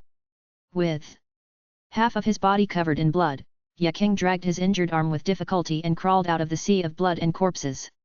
In his other hand, he was still carrying Luo Sha's half-body. On the surface, it is obviously impossible for a person who has lost half of his organs to survive. However, the amount of information contained in the blood inheritance factors in the bodies of every strong man who can master special blood inheritance is extremely important and must not be leaked under any circumstances. Out of responsibility for the village, Yaking dragged his body out even though he was also seriously injured. As for the puppets of the 10 Kinmatsu parts, forgive her for being helpless. Rasha. The most important pillar of the new generation of young people in the Sand Village died in this battle. Even for the entire Sand Village, the loss is not insignificant. Before this mission, no one could have imagined that there would be such a terrifying young man hiding in Konoha village. In terms of killing people alone, I am afraid that only the Sandame-sama in the entire Sand Village can compare with him. However, this person pretended to be an ordinary Taijutsu Jonin on the battlefield. Hatake. Kakashi Yakura murmured the name. No, that's not right. I remember that at that time, his teammates seemed to shout missed. Hidden information again. What? A despicable guy. Just as she was thinking this, Yaking suddenly raised his head towards a place in the forest, and with his only available hand, he immediately threw away Luo Sha's corpse, and suddenly raised it upward, bursting out a red burning fireball. Who? Come out! Yet! King shouted twice in a low voice. It was not that she wanted to alert the enemy, but because she really had no more room to move now. Her legs and hands were both seriously injured. It seemed that he recognized her voice. The few people in the forest only paused for a moment, and then immediately appeared from their hiding place. Yaking looked over, and his vigilance suddenly dissipated a lot. Those people were all dressed as ninjas from the Sand Village Sealing Squad, and the 2 people at the back were carrying obviously heavy sealing ritual platforms on their backs. They should be the sealing squad that usually follows Senior Monzaemon. Lord Yaking. The oldest ninja among them stood up and said in a sad voice, Lord Monzaemon has died. Hearing this, Yaking was silent again. Although he had guessed it before, guessing and being verified are different concepts after all. This time, there is another name on the death list. Thinking of this, even though Yaking's heart was already heavy, he still encouraged everyone. Thank you for your hard work during this period. However, we must not let the lives of the victims go to waste. Yet, King looked at them and took a deep breath. No matter what, we must bring all the information of this mission back to the village. Then be prepared for the failure of the war. Although he thought so in his heart, Yaking did not say the second half of the sentence. Konoha is really hiding too deep. Escaped. Uchiha Guang flew aimlessly over the tall ancient trees. Even Hershey didn't even know where she wanted to go. She just wanted to get away from that guy. Her clothes were torn and her heart was pounding. Even the girl herself didn't know what she was thinking. Since she became a weapon, no matter the entire Uchiha clan, the hostile Senju clan, or anyone that Uchiha Hikaru could contact, no one had ever regarded her as a person. When she woke up in the middle of the night, the girl would occasionally recall the way her parents took care of her when she was young, and occasionally she would connect this memory with the children in the clan who were led by their parents, imagining if she was not so special, would she be like those children? Touch, hug, and kiss gently. That was love. Except for her parents. No one had ever done that to a monster like her. The 14 years of closed weapon life made her have a shallow understanding of the world, making it impossible for her to further understand deeper issues. This strange feeling made her subconsciously want to avoid it and run away. However, her fingertips could not help but touch the center of her eyebrows, feeling the place where there was still a little residual warmth, and her mind was in a mess. But that person is also a ninja. And a very powerful ninja. Uchiha Hikaru thought so in her heart, recalling everything she had experienced before she was sealed. All the suffering came from this ninja world where people killed each other, whether it was the hatred of the clan, the hatred of her parents, or the hatred she created with her own hands. It came from this world composed of ninjas. This sense of contradiction made the girl wonder whether she should respond to the boy who released love to her with hatred or love. Or, after killing all the ninjas, would the things she experienced not continue to happen? There were big questions in her little head. Just as the girl was thinking so hard and without direction, a dark figure appeared silently on the road in front of her. Black Zetsu raised his head and looked at her with his dim eyes. Uchiha Hikaru narrowed his eyes slightly, revealing a somewhat vigilant expression. However, his second sentence easily caught Uchiha Hikaru. Nice to meet you, Uchiha Hikaru. Excuse me, do you want to go to your parents' graves to pay homage? 5th update. A total of 18,000 words have been updated on the first day of listing. Thank you very much for the subscription. Chapter 87 The Wind in Orochimaru's Heart, 5K, Mission Failed. As if he had heard something incredible, Orochimaru, who was bent over the table, raised his head and looked at the boy in front of him. Yes. I'm very sorry, Lord Orochimaru. Sawara. Kiri stood in front of him, still with a little childish face, as if revealing a trace of guilt from the heart. Even his eyes were a little red. Only the volume was very loud, sounding very energetic. If it weren't for the sensitive sense of smell that allowed Orochimaru on the opposite side to keenly detect the garlic hidden in his palm, he might have been fooled by him. But why, if there are only a very few people in the village who know the strength of the boy in front of him, then Orochimaru thinks he must be one of the very few. As early as when Kiri just exposed his strength in the Hokage building, he sat next to Sarutobi teacher as one of the witnesses, and he knew very well that this seemingly immature young man at least had the strength to crush the Jonin-level strongman. After the incident with Shimura Danzo, he could confirm in his heart that the other party had firmly stood at the level of shadow. Even Minato Namikaze, who was accepted as a disciple by Jiraiya, could not compare with him. That was why Orochimaru assigned Sawara Kiri as the ultimate trump card of the search team to the hinterland for search. How could this fail? Could it be that the long-hidden third Kazekage personally took action? We really encountered an enemy that we could not resist. Sawara. Kiri sighed helplessly when he heard this, and gestured to the report in Orochimaru's hand. Just being able to escape back is already lucky. Noticing his gesture, Orochimaru remembered that the mission report was still in his hand, and immediately lowered his head to read it at a glance. The content of the report was also very simple, and it described in great detail how cruel the Sand Village ninjas were, how many people they had, and how barbaric their behavior was. Monzaemon, Raza, and Yekara, 3 powerful men, joined forces and led 100 fierce and powerful Sand Village ninjas to chase them to the point where they had no way to go up or down.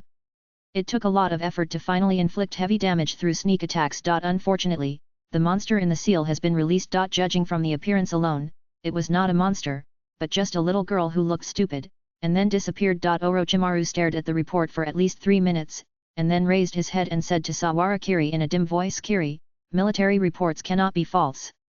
Sawara. Kiri's expression was still righteous. Lord Orochimaru, every word is from the heart, and there is absolutely no lie. Then, Orochimaru's fingertips first pointed to the middle paragraph, being chased to the point where they had no way to go up or down. Then he slowly pointed to the last line of the report, Rosa is confirmed dead, Monzaemon is unknown, and Yekara escaped. This mission report is equivalent to, the 3 ninjas led a large force to chase the enemy team with all their strength. The scene changed, Jiraiya died on the spot, Orochimaru's life and death were uncertain, and the remaining Tsunade escaped with difficulty. This is even worse than his famous battle of the 3 ninjas back then. Do you think this is reasonable? Hearing this, Sawara Kiri looked at him with an expression of I don't understand. Of course it's because of the sneak attack. His answer was very firm. Just kidding, who is this Sawara? The night before they came back, they had already colluded with each other. Looking at his unreasonable and arrogant appearance, Orochimaru knew that he probably couldn't get anything out of him. This young man is very tight-lipped. Anyway, it's a good thing to severely damage the enemy's combat power, right? Orochimaru did not intend to find out the little secrets that this kid downplayed in the report. He was even happy to cooperate with this young man and actively accompany him to deceive his superiors and conceal the truth. He also wanted to see what this kid was planning. As for the woman who was released from the seal. Orochimaru thought about it and did not waste the precious troops on the front line. He casually issued an S-level search order and put it in the file without managing it. Then, Lord Orochimaru, I will go back first. Seeing that he could not ask anything, Sahara-Kiri smiled like a flatterer and was ready to run away. But who is Orochimaru? Kiri-kun.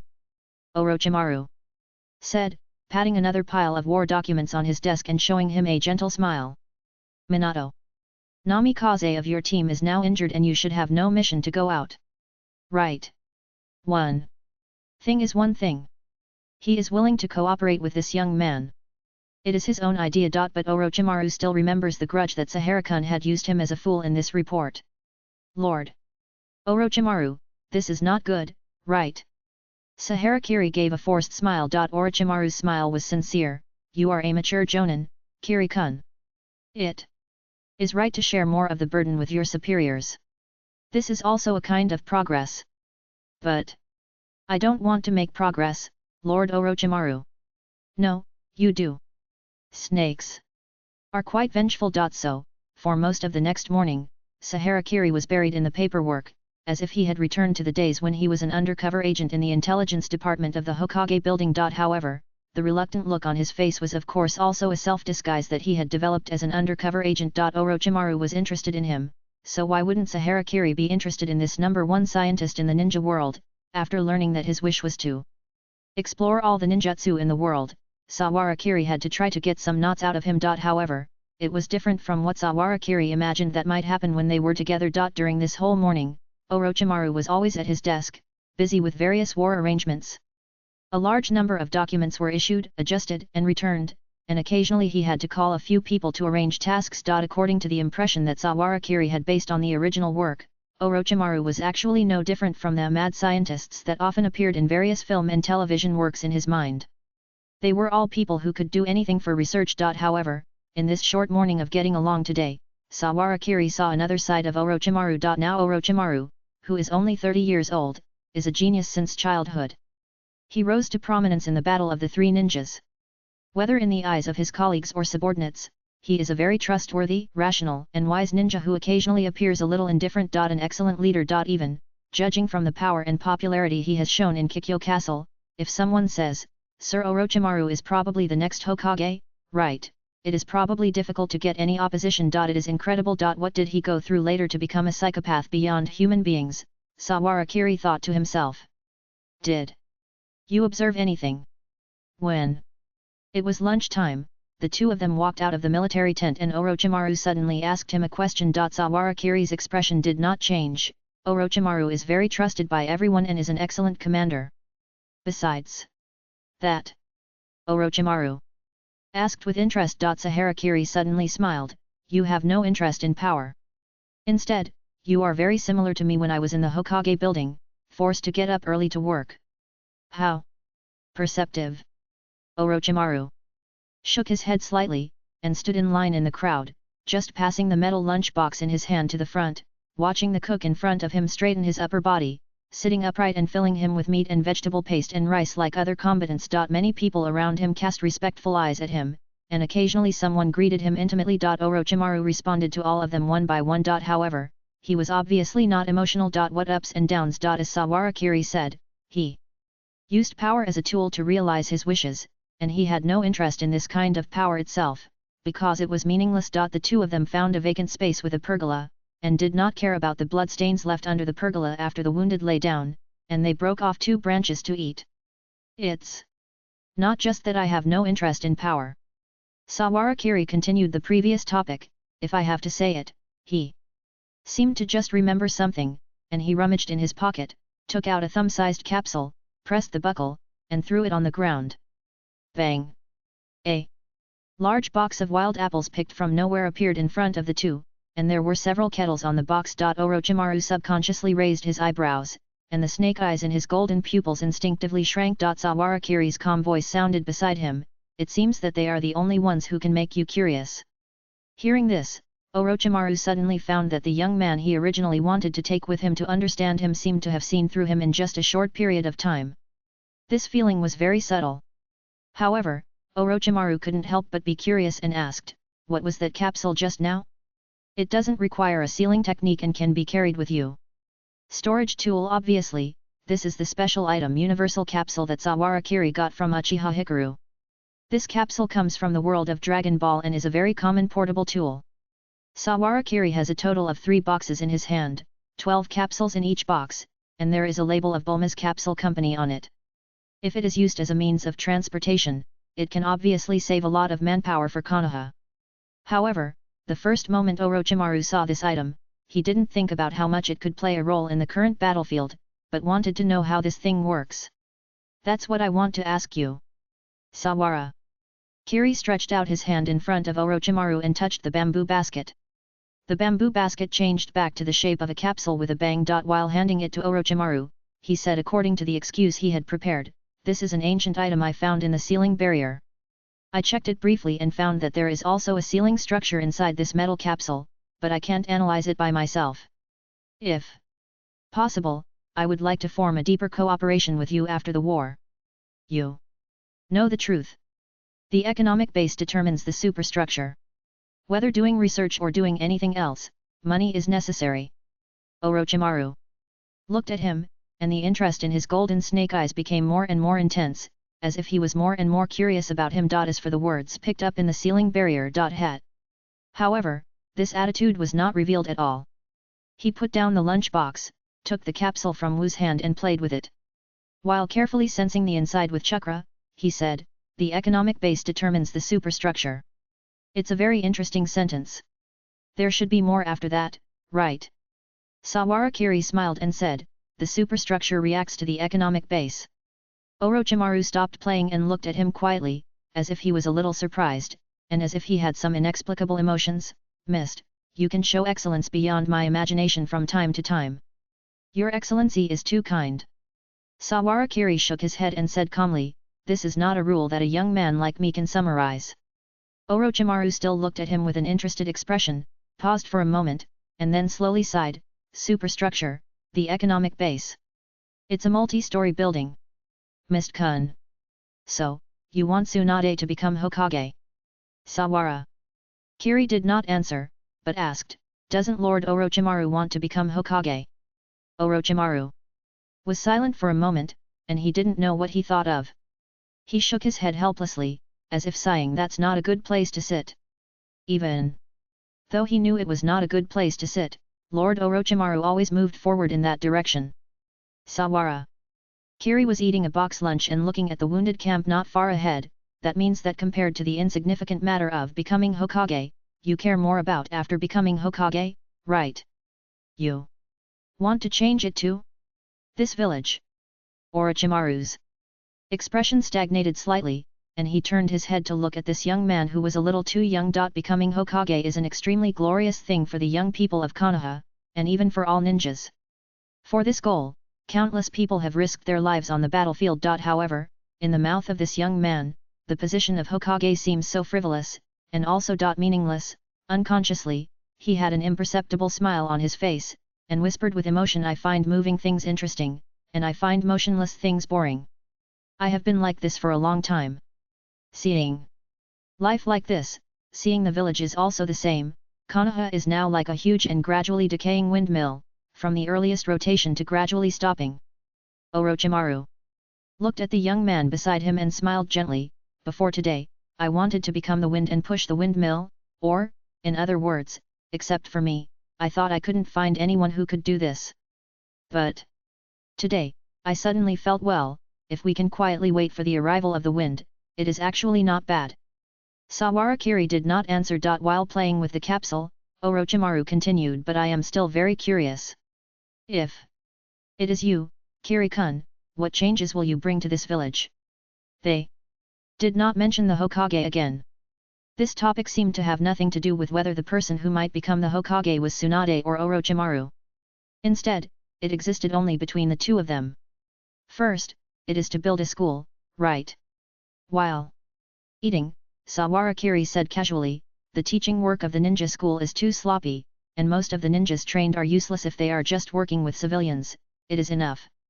But isn't this the world? If you don't advance, you will retreat.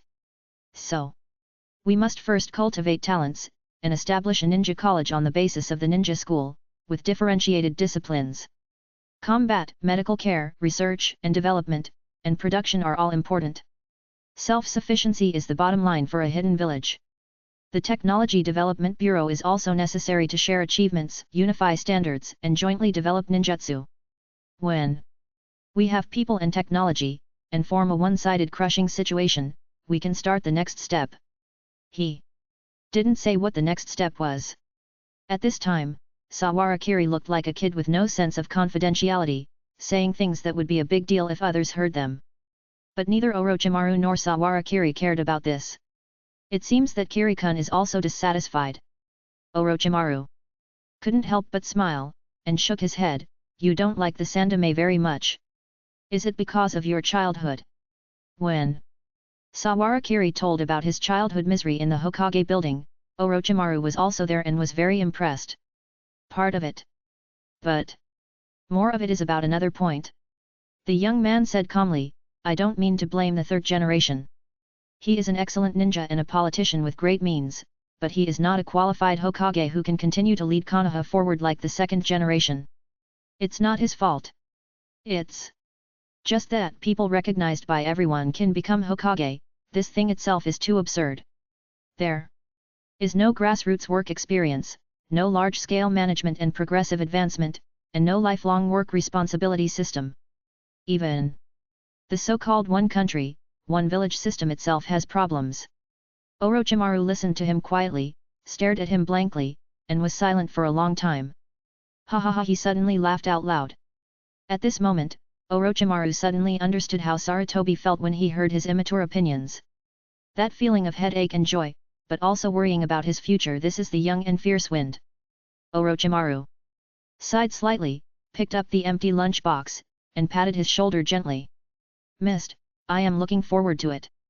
As for your cooperation, I agreed, but the matter of jointly establishing a commercial company will have to wait until after the war. Orochimaru turned his head to look at him, imitating his previous words. After all, the superstructure reacts to the economic base, right? Yes. In addition, give me this capsule. I want to go back and study it. Yes. After saying that, he stood up and walked towards the direction of the tent without looking back. Just after taking a few steps, Orochimaru seemed to remember something, suddenly stopped, turned around and said also, Kirito-kun, remember to finish all your documents before leaving. Orochimaru's golden snake eyes looked at him with a flat smile. This kid has been plotting against him since the moment he took out the universal capsule. Although he is indeed very interested, it does not mean that he does not care about being plotted against. Say it again. Snakes are very vengeful. Sawarakiri's expression suddenly stagnated. After a long time, he reluctantly responded yes. Looking at his back, Saharakiri sat under the awning and slowly smiled. Talking about ideals with men and talking about the present with women are good strategies to bring people closer in most cases. The ancients were not wrong. Sahara. Book of Friends, collect the character Orochimaru bond level increased. Orochimaru bond level, 01 as expected of you, you are really good at dealing with men. Only Sister Tongs's noise is a little annoying. First update. Next chapter at 22:00 Aju's performance is not very ideal, but it seems that she can still write for a newcomer. I heard from the big guys that if she writes 10,000 a day, it should be a little more than my current salary, so I will try it for 10,000 a day a month. Chapter 88 I won't give you to others, 1W1, when Saharakiri finished processing the remaining documents, it was already sunset. Although there were only a few files, in this era without computers, all the paper logistic statistics and other data had to be compared one by human eyes. Until then, Sawarawu roughly guessed that Orochimaru should have piled all the most troublesome work on him at that time. Really? You are so old, and you still care about me, a minor? He muttered to himself. After leaving the city lord's mansion that was requisitioned as a combat camp, he wandered around Kikyo City twice. This city, which has entered a wartime state, has lost its normal business environment. Only some brave merchants gathered from all over the place with trucks to sell some food and sundries in the outer city. Naturally, there are spies among those people. It's just that the large-scale war environment of each ninja village is like this. There is no special logistics force and overall management department, so you can only rely on money to buy from everywhere, and the price is still very expensive. Sawara Wu bought a basket of fruit from those merchants in the outer city, and also caught a thief with obvious traces of chakra in his body. After handing him over to the patrol team, he walked towards the injured ninja rest area behind the North City. Minato, I'm here to see you. Sawara. Kiri walked into the room with an apple in his hand, and put it on the bedside table. Are you feeling better? Minato. Namikaze was lying on the hospital bed, his face still pale. Seeing that it was Kiri who came in, he unconsciously showed a comforting smile on his face and waved at him. Kiri. Doctor said that you need to continue to rest for a while to restore your mental energy, and your movements may be inconvenient. He hesitated a little, like a good child who accidentally did something bad, and asked carefully, did Lord Orochimaru succeed? Sawara. Kiri waved his hand nonchalantly, of course, after all, it's the three of us who jointly testified.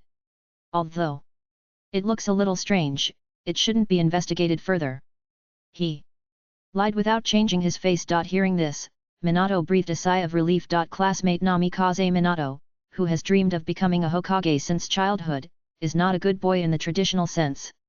From the range of his friends, it can be seen that he also has some small thoughts of his own. However, from the fact that he was recognized as a disciple by Jiraiya and was chosen by Sarutobi Hiruzen as the next Hokage, it can be seen that Namikaze Minato is absolutely obedient to the traditional class concept and the orders of ninja superiors and subordinates. It was difficult for him to imagine tampering with the battle report like today. Until Sawara Kiri asked very sincerely, he reluctantly agreed.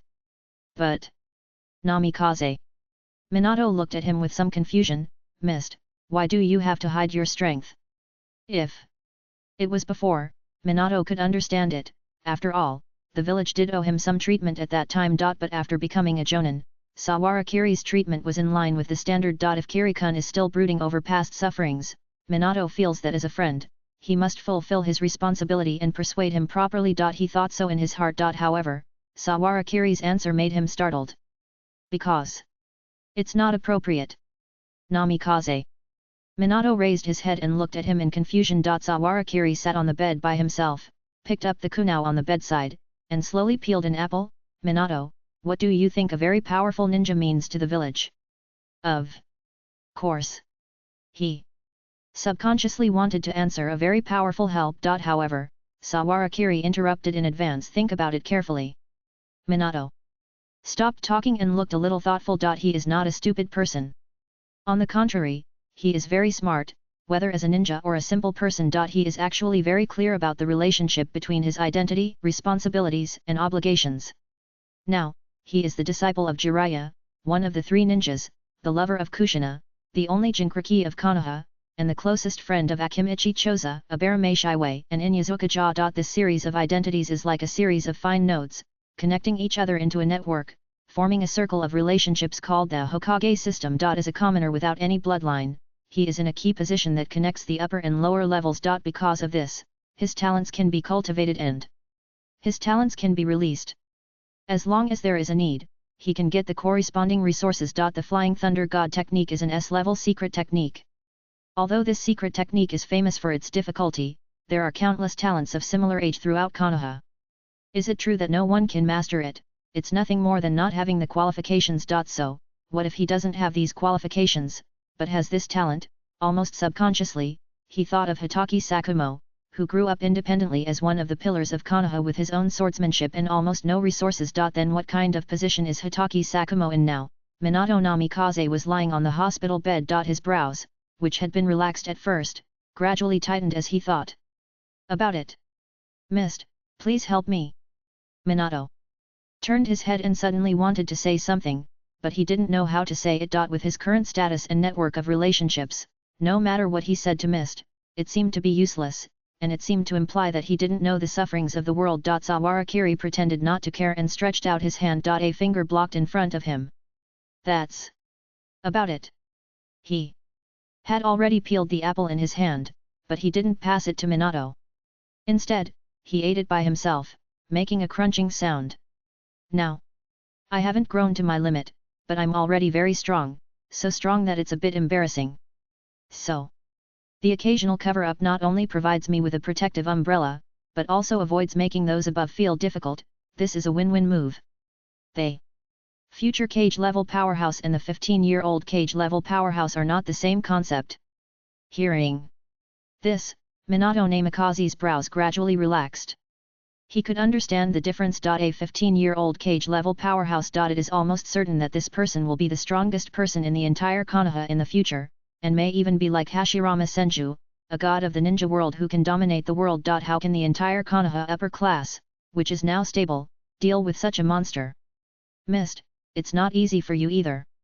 Thinking of this, Namikaze Minato couldn't help but sigh. He was obviously the most talented person in the village, the wisest person, but he had to hide his dazzling brilliance. At this moment, Minato couldn't help but feel sad. Sawarakiri was chewing an apple, and seeing him like this, he was also relieved. The saying that a gentleman can be deceived by his own tricks is probably like this. Things like this can't be said by his own mouth, but let Minato guess it himself. Compared to other people's opinions, people are always more likely to believe the conclusions they deduce, right? However, this is because his bond with Minato is strong enough. If it were a stranger, Minato would definitely doubt his motives first. However, after reaching this conclusion, Minato himself inexplicably lost his spirit. It might be those guesses about the bad side of the village, or it might be that he suddenly thought of his position. If I also have the same talent as Kiri-kun, would the village have a greater chance of accommodating Kiri-kun's existence?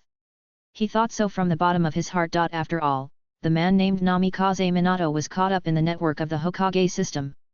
As long as he was strong enough, the village would naturally be able to accommodate more power. Just like the first generation of Hokage back then. After possessing the unparalleled strength that swept the world, what would happen if a few tailed beasts were divided? Isn't he still the invincible Senju Hashirama? The two chatted for a while, and seeing that Minato was a little tired, Saharakiri left the ward. During the time when Minato was resting, their entire team had to stay in Kikyo Castle for a while, which was considered a short holiday between wars. Wait until Kiri left the ward. Minato lay on the bed blankly, still thinking about things related to strength in his mind, and raised his hand to look at his palm. His strength was still too poor. Whether facing the godlike monsters or the huge-tailed beasts, the third Raikage with strong defense was helpless. The tiny chakra vortex slowly gathered in his palm, forming a tiny Raise Nan. After Wu Jun's suggestion, he already knew that the next step of Raise Nan was to further add chakra changes to the extreme chakra form changes. He was born with only 3 attributes. Fire, wind, and thunder. Among these 3, he is best at wind escape and lightning escape to accelerate the body. However, after preliminary experiments, Minato found that if these 2 attributes were gradually added, without the support of a large amount of chakra, it would probably only become a half-baked level of art. In terms of power and speed, it might not be as good as the combination of Flying Thunder God and Raise Nan he created now. While thinking, Minato suddenly thought of Wu Jun's art. That art is called Unlimited Art, right? It's not a very nice name. But recalling the principle of the jutsu, the space barrier that can be released outside the body, the complete defense against any physical and chakra attacks, and the crimson attack that was like a natural disaster and penetrated Susanoo. Namikaze Minato instinctively began to think. If the space-time escape technique of the Flying Thunder God Jutsu is also added to the Raise Nan, can it achieve that effect? The space-time chakra is not something that is difficult to use, so it should be fine, right? In addition, the Flying Thunder God technique requires a seal, which also greatly affects the battle. One hand must be free. If it can be changed to no seal, it will be better. In Minato's head. Hey, a little man raised a finger. After leaving Minato's ward, Sawarakiri walked around the injured ninja area again, visited several colleagues he met on the battlefield before, and then returned to the camp. Jounin is not just a simple title, but also a responsibility. The ninja who bears this position often needs to not only complete his own tasks on the battlefield, but also command others to take action. During the battle with the Sand Village Ninja, the reason why Yamanaka Yuuma in the search team contacted him immediately after being injured was because he was one of the people with the highest positions around. At the same time, he did not disappoint those who trusted him.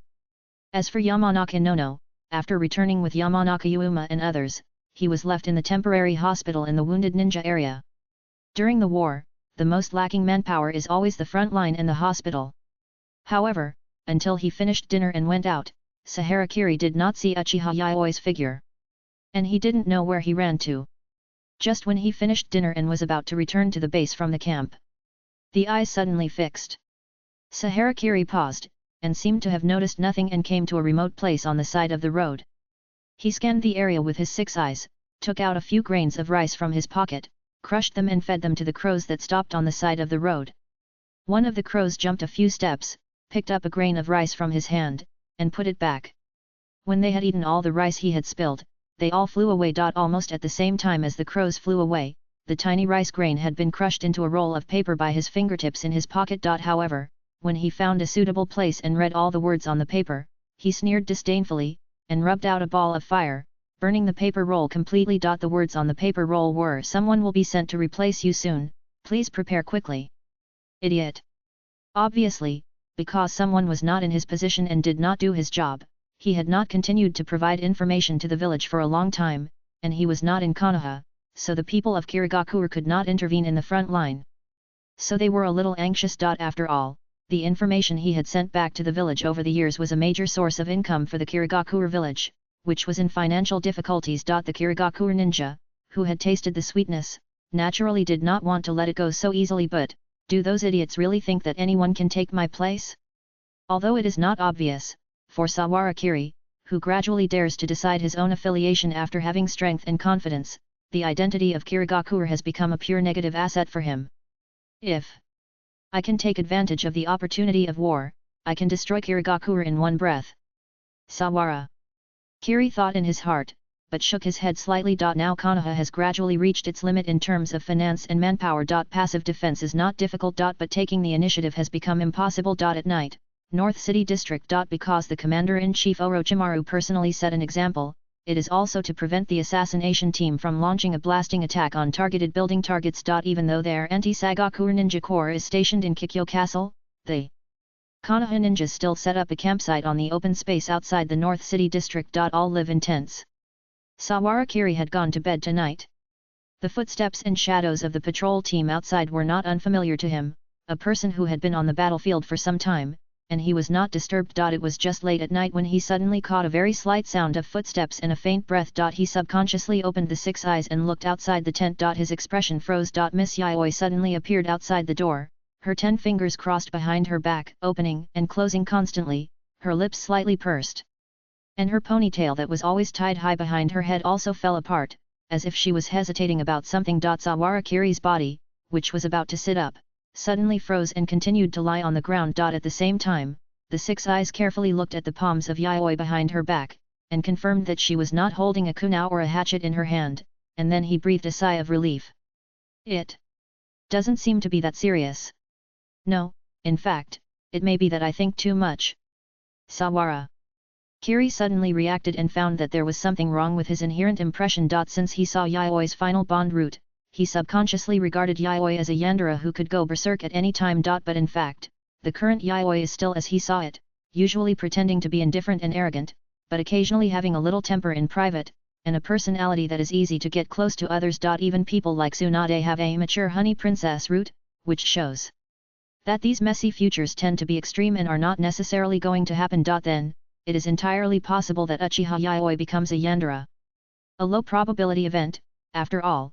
From the ninja school to now, they have been friends for almost 10 years. Doesn't he know who Uchiha Yaoi is? How is it possible? Thinking this in his heart, Saharakiri was ready to sit up and go out to explain the previous misunderstandings to her. However, just as there was a little movement in his tent, the curtain was lifted by the girl, and she strode in without hesitation, squeezing into this narrow space that could barely accommodate one person. I said with Mr. Wu's perception ability, he should have noticed it long ago. Yaoi. Sawara.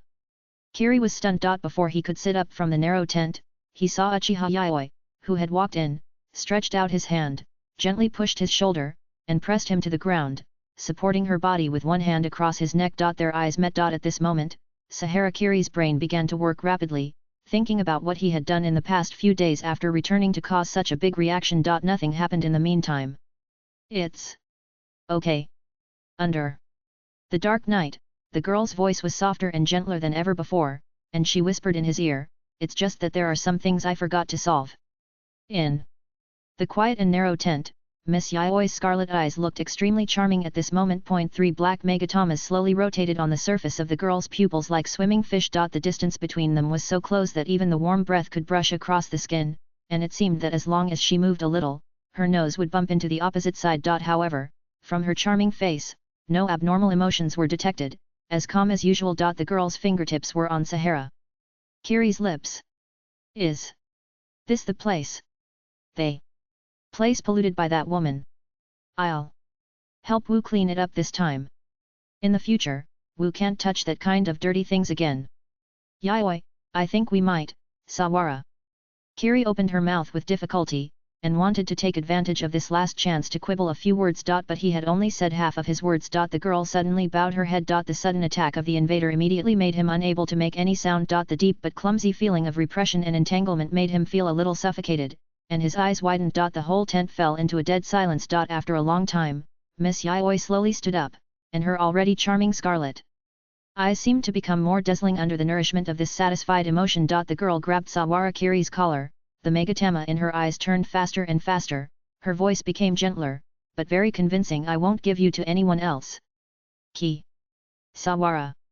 Kiri lay on the ground, looking at the 3 megatama in Miss Yaoi's eyes that were about to connect into a string, and nodded silently. She didn't dare to say a word. "You never know under what circumstances an Uchiha will open the mangekyo that belongs to that moment. However, he can confirm it now. In the final bond path, the runaway peerless Yandere is indeed Miss Uchiha Yaoi in front of him. Second update, squeeze it dry, chapter 89. Isn't he almost dead? 5k, Hu. Walking in the forest, Uchiha Guang suddenly covered his mouth and glanced around vigilantly, and then remembered that it was no longer the Warring States period when even the area around the clan was full of dangers, so he continued to walk with a pair of bare feet. The black Zetsu in front glanced at her, and then continued to lead the way like a fish floating on the surface. When they passed through the forest in front, the light suddenly became clear. What appeared in their field of vision was one of the clan sites of the Uchiha clan in its heyday, which had been abandoned about 100 years ago. However, at this time, this abandoned clan site in the center of the forest had long been desolate, with all kinds of green plants crawling on the broken stone walls and ruins. Under the light, the condensed dew on the petals dripped leisurely. "This is where you lived at that time. You should still remember it, right?" Black Zetsu turned his head and looked at the girl behind him with a smile. Somehow, maybe because it was simply ugly, Uchiha Guang always felt that this dark face dotted with 2 soybeans was a bit annoying, and even the tone was annoying, making people feel that this guy didn't have any good intentions for him. In comparison, even the guy Sawara Kiri was much better. Although he is also a nasty guy who would suddenly kiss a strange girl and want to take her home. Why do you suddenly think of that guy? Uchiha Guang shook his head, trying to get rid of the shadow of that person from his mind. His cheeks flushed. Humph. Angry. For no reason. It must be said that the stupid girl's intuition is always very sharp. However, she now needs Black Zetsu after all. Uchiha Guang didn't say much, turned around and looked at the ruins around. Although the clan land should still be used for a period of time after she was sealed, the location and appearance of many buildings have changed, but the direction of the road is roughly the same as she remembered. Uchiha Guang stood silently in place, quietly looking around, slowly lighting up the memory that spanned 100 years. In fact, it was just a matter of opening and closing her eyes for her. Everything in the world has become extremely strange. This feeling did not make her feel much panic. Even when she learned that the Uchiha clan, who used her as a weapon, had become part of a ninja village called Konoha, she felt a little relaxed. No one would continue to enslave her. "Where are my parents' graves?" "Here."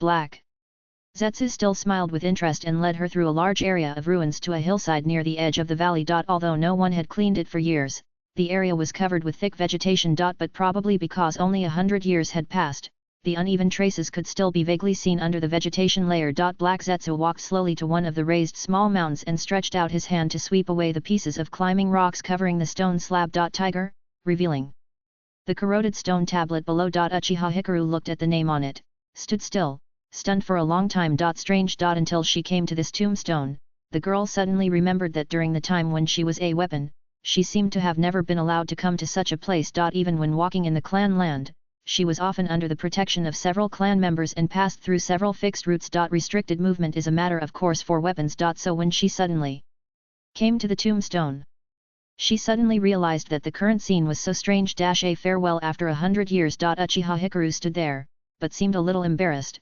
as if he didn't know what to do.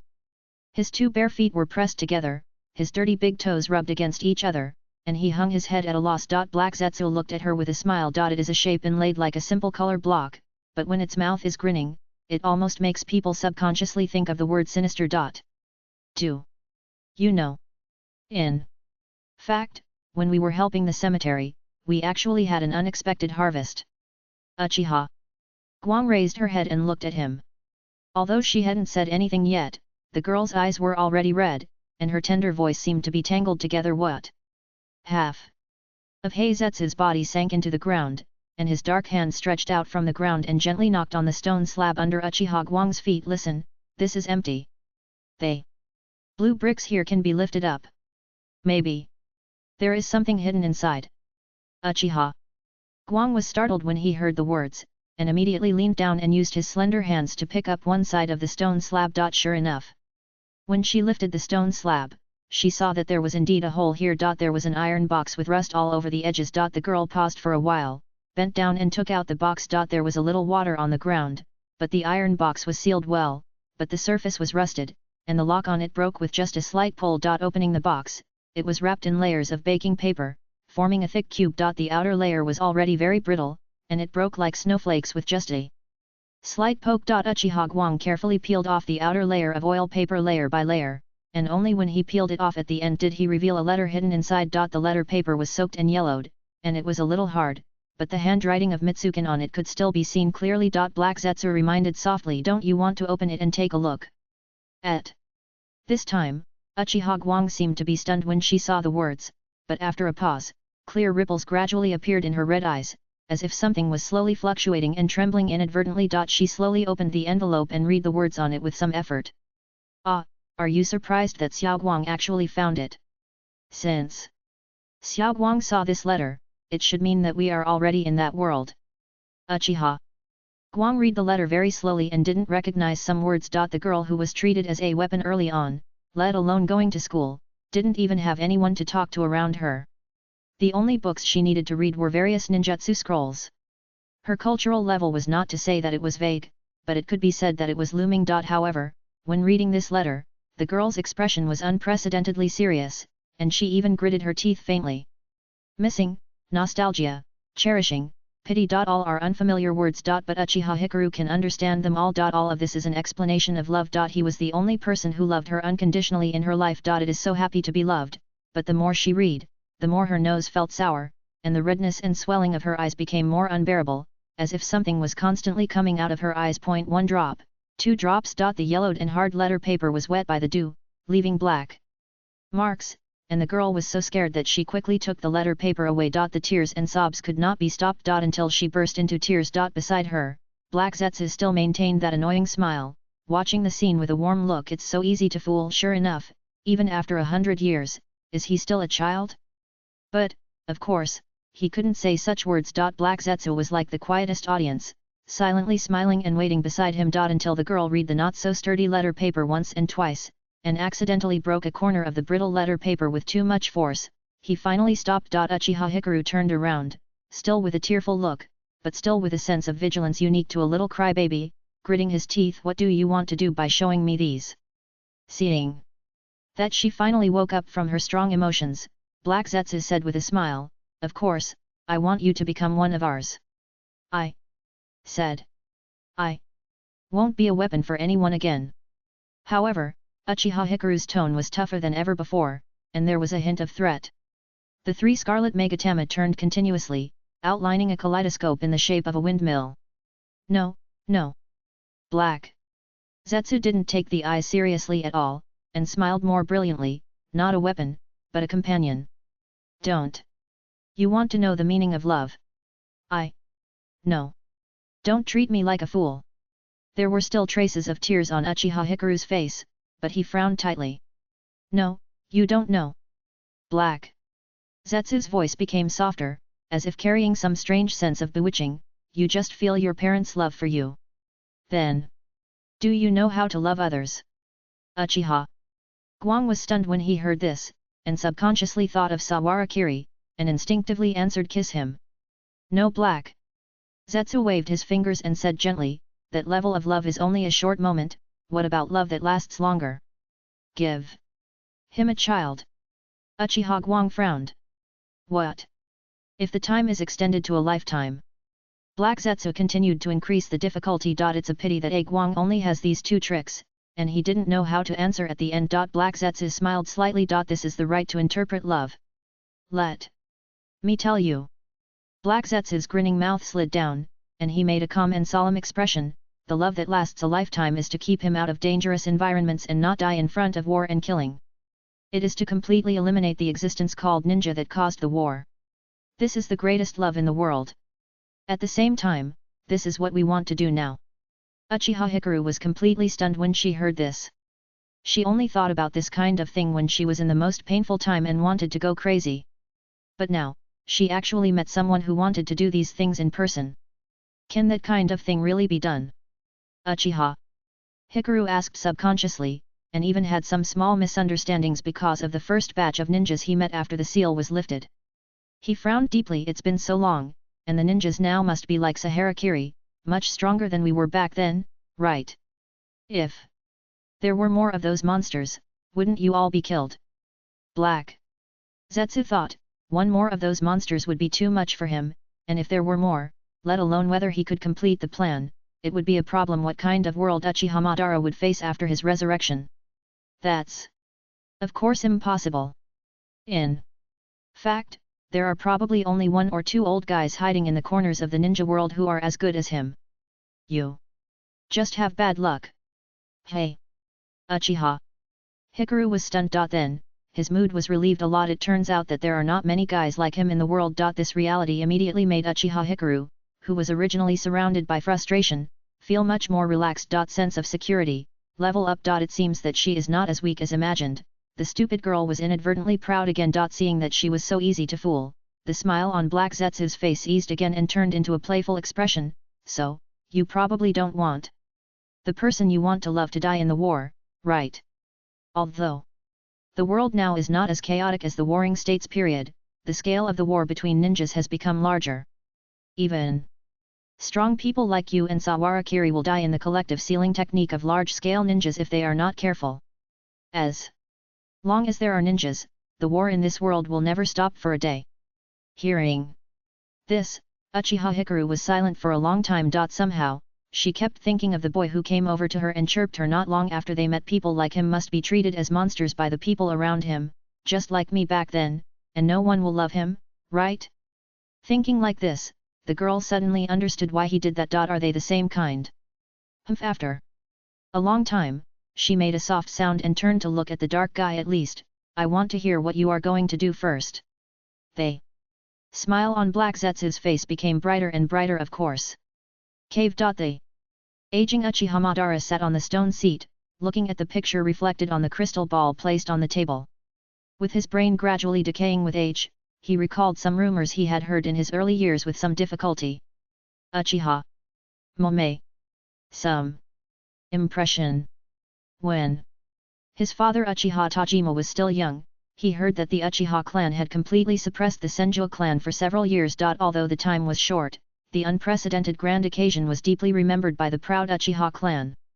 Even when Uchiha Tajima was older, he often mentioned it to praise the strength of the Uchiha clan's bloodline. That example is the Uchiha clan's peerless weapon, Nameless. It is rumored that she awakened a kind of Mangeki pupil technique called 8,000 spears, which can complete the imprinting with the object that has been in contact with chakra. All those who have been imprinted, the chakra and pupil power of a person can be absorbed or released by that person, thus forming a terrifying power far beyond that of ordinary people.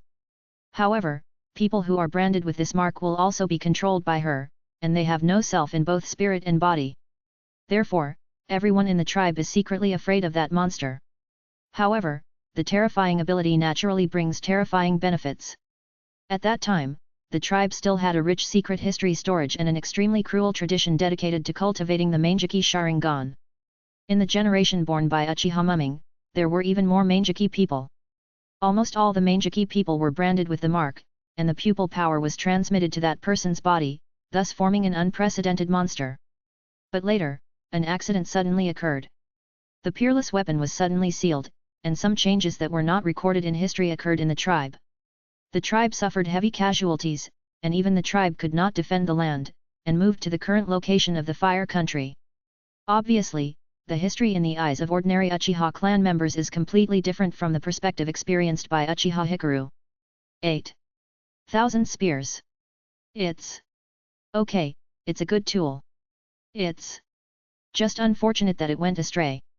Uchiha Madara silently looked at the figure reflected in the crystal ball and murmured in a low voice. The Uchiha clan, for him now, has no meaning. In his mind, like himself and Izuna, fusing two pairs of Mangeki with blood as the only connection is the real way of evolution. Carrying the life of his brother and continuing to move towards the peak of his pupil power, constantly nourishing with chakra. The final Rinnegan actually proved his idea. If not, why is the weapon that absorbed so many pairs of Mangeki pupil power only this level?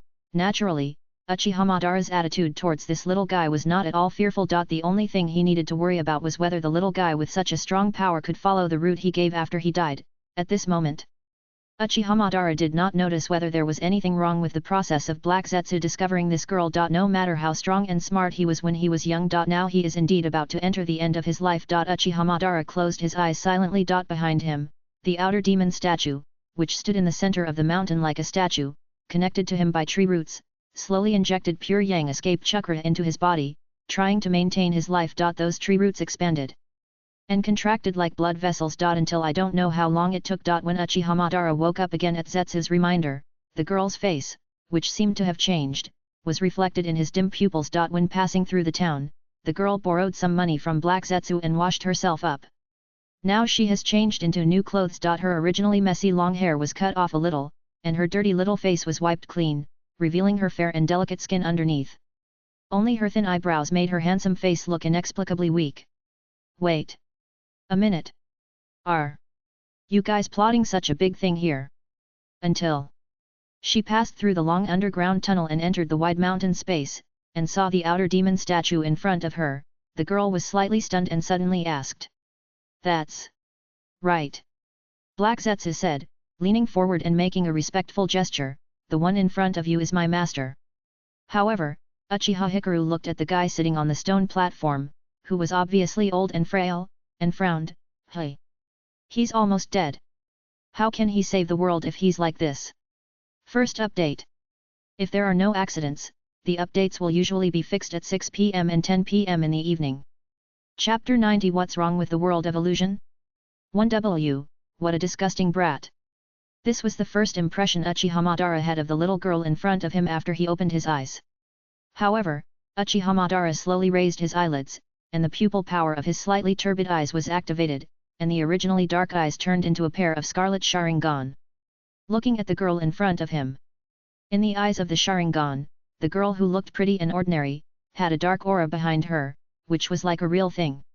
Strands of it were tightly wrapped around her body like ribbons, floating in the air. Uchiha Madara, who had experienced the entire process of evolving the eternal Mangeki into the Samsara Eye, could recognize what it was at a glance, even if he claimed to be the person who knew the existence of eye power best in the entire ninja world. Are they all the eye power of the Mangeki?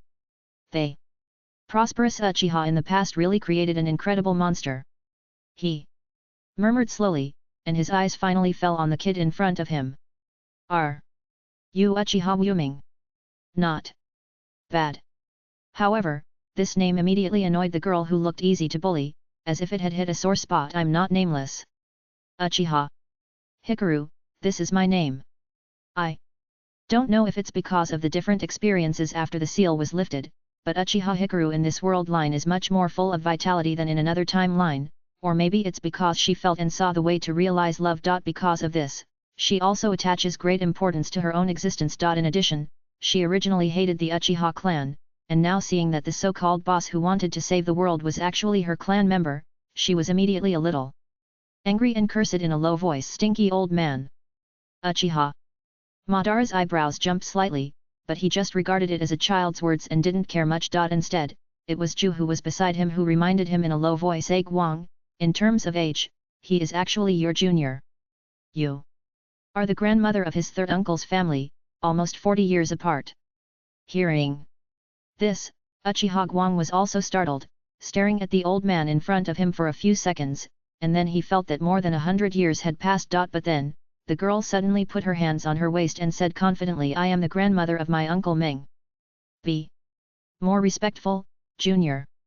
The overlapping wrinkles on Uchiha Madara's forehead were compressed together, and the number of twitching of his eyebrows became more and more frequent. Ju, who was beside him, quickly reached out to stop her. The cave was suddenly filled with chattering.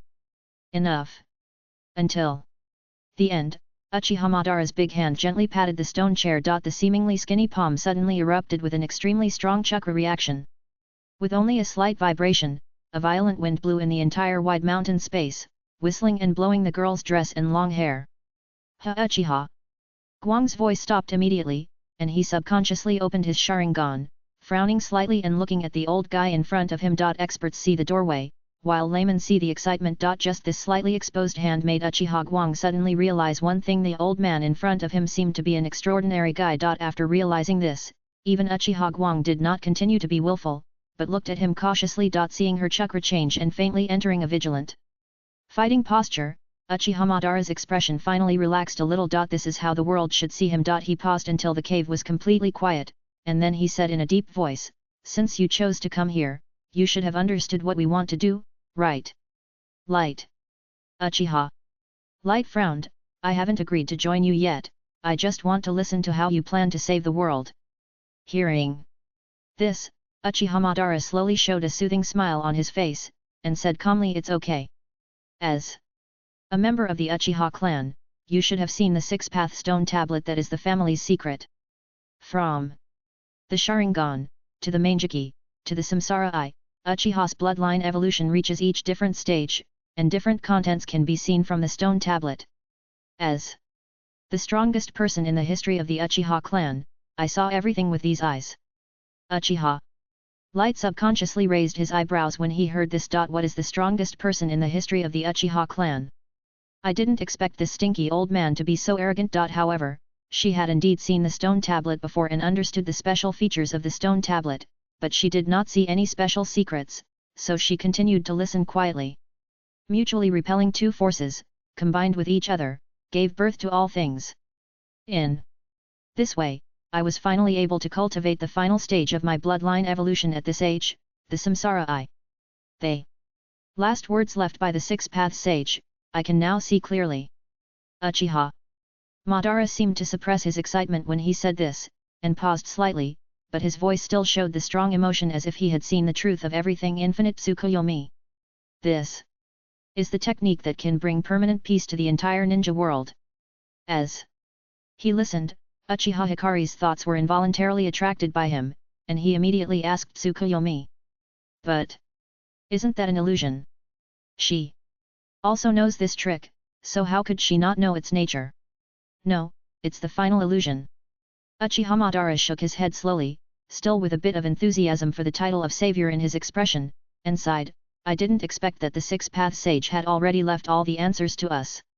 As long as this move is performed, everyone will be sealed in the sacred tree forever, and experience all the happiness they desire in the infinite world created by the infinite moon reading. Immortal, and will not be annihilated. There will be no more fighting and conflict, and everyone can live the life they desire. However, Uchiha Guang frowned and emphasized again in a clearer tone, but that's an illusion. The more Uchiha like her, who has personally experienced how the illusion world was created and formed, the more they understand this illusion. How fragile the illusion is in reality. No matter how powerful the illusion looks, it can be easily broken with just a little surprise. There is no such thing as a permanent solution in this world. However, this decisive tone inexplicably angered him. Uchiha Madara looked at her coldly and asked word by word, what's wrong with the world of illusion? Do you know how many people have suffered unbearable pain from the heart to the body because of this so-called reality? If there is a way to make people live forever and experience the life they want infinitely, then what does it matter if it is an illusion? His voice suddenly rose, but it made the girl even angrier. So, you straightforward idiots, your Manjiki abilities are all direct attack type, and your brains are full of muscles, why do you always think about these inexplicable things? Whether it was before or now, it's all like this. Since It's an illusion, of course if there's a little accident, everything will be ruined. Where in the world can you sleep in a sweet dream for a lifetime? After hearing this plan, even the girl who knew she might not be very smart dared to call out the word idiot with confidence. If you don't understand illusion, don't mess around. However, despite saying this technique called infinite Tsukuyomi suddenly gave A Guang an idea. If I can let my 8,000 spears imprint on everyone like infinite Tsukuyomi, then can everyone not hurt each other in reality? Obviously, although Miss A Guang called Uchiha Madara an idiot, she herself was not that smart. The same thing was in his mind, compulsory measures. Stupid. Although there was no change on Uchiha Madara's old face, his eyes had obviously become a little colder. Anyone who has a dream to pursue all his life or even after death would not feel good if he was ridiculed by others, not to mention that the other party was a member of the tribe who had the Kuba Mangeki and was obviously more proficient in illusion. This feeling of being denied was naturally unacceptable. But what happened to our Naoba? Is the infinite Tsukuyomi performed by Naoba inferior to that of Kuba? Uchiha Madara was stronger all his life, and his ninjutsu and genjutsu were all round, so he would never admit such a strange view. It seems that it is because you are too young. Uchiha Madara said in a slow voice, looking at her with his dark eyes, you have too little experience, so you don't understand it at all.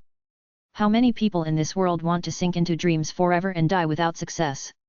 In this cruel world, those who have happiness are the minority among the minority. Uchiha Guang became even more angry, pointing his finger at him. I am your third uncle's grandmother. You should be more respectful. Uchiha Madara suddenly fell silent, revealing a strong eye power and chakra that seemed to silence the abyss, and slowly raised his head.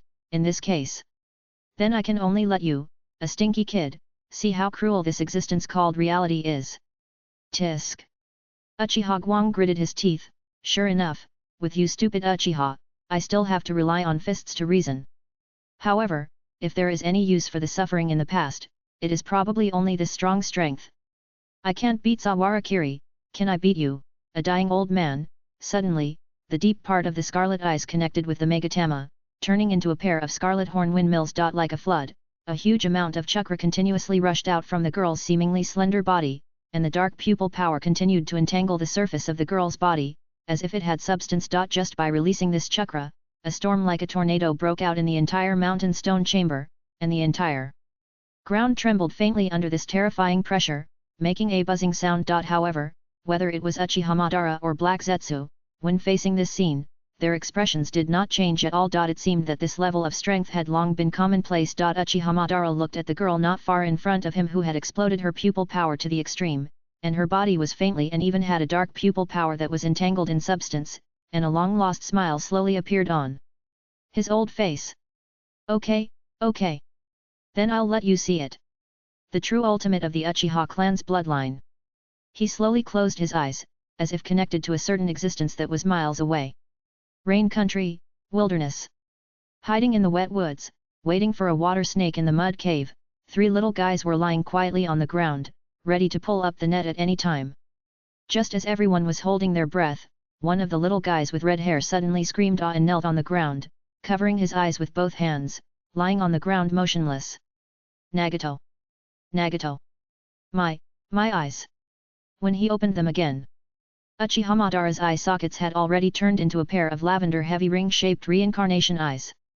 Although he had given the eyes to the child's body at this time, using it as a container for nourishment, if it was only for a short time, he could still retrieve some of his pupil power. It's just that it won't last long. But it's enough. Almost at the moment of seeing this pair of eyes, Uchiha Guang's expression suddenly stagnated, and even the horn windmills that were spinning wildly in her eye sockets seemed to slow down a bit. Just at the moment of meeting his eyes, she could clearly feel that her pupil power was much weaker than that guy's.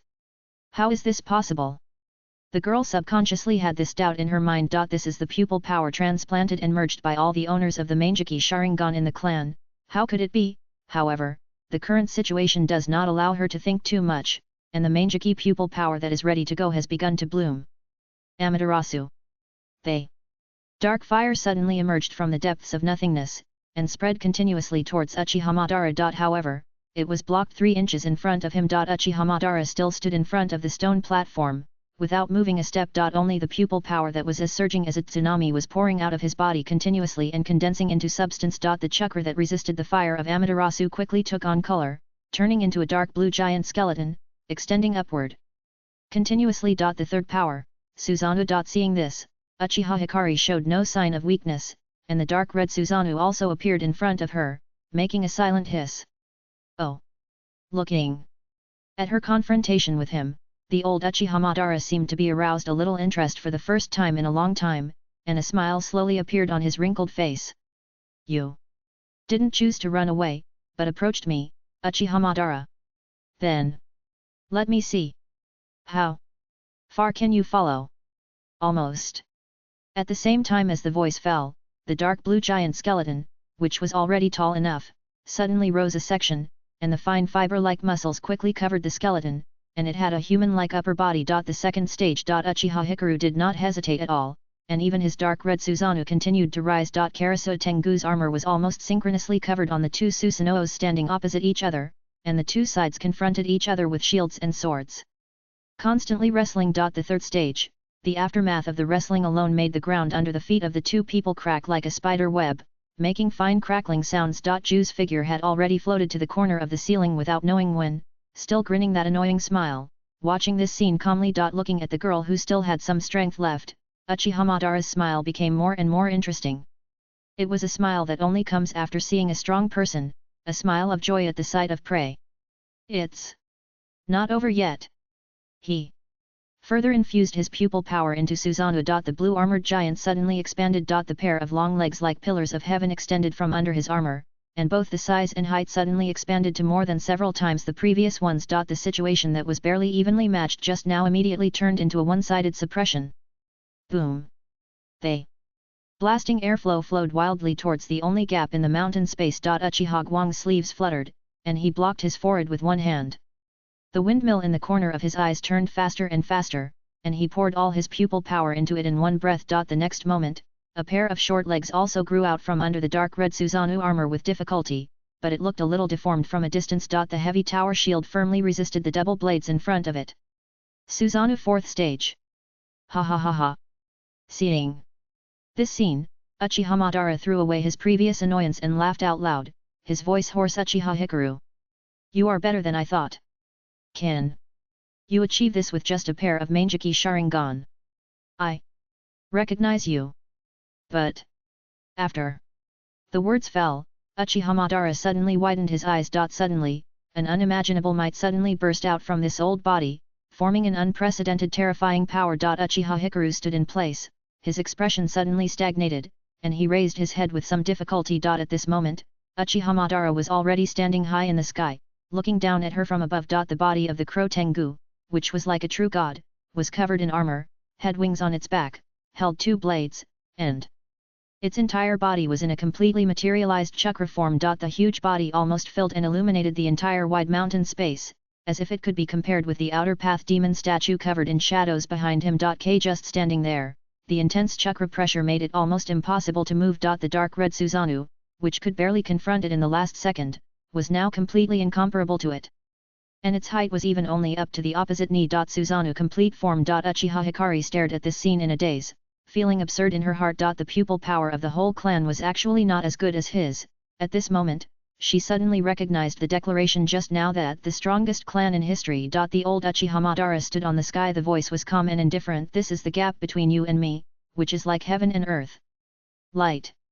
They voice fell. Under the gaze of Uchiha Light, the two swords formed entirely of chakra. Suddenly cut down. The second update, squeezed dry. Chapter 91 Preparations of Sand Village, 6K, Sand Village. After running for several days and resupplying at multiple logistics stations, Yakang and his party finally returned to Sand Village after just a little bandage. However, they brought bad news. Underground meeting room. The third Hokage, who had not been exposed in the village, the front line, and other places for many days, was sitting in the main seat of this secret basement, with a heavy expression and keeping his fingers crossed, quietly looking at the summary of the task report submitted by Yakang. Yakang, whose arms and thighs had not yet fully healed, was also sitting upright with scars all over his body. It was not until he finished reading the mission report that the third Hokage rubbed his brows with a heavy expression.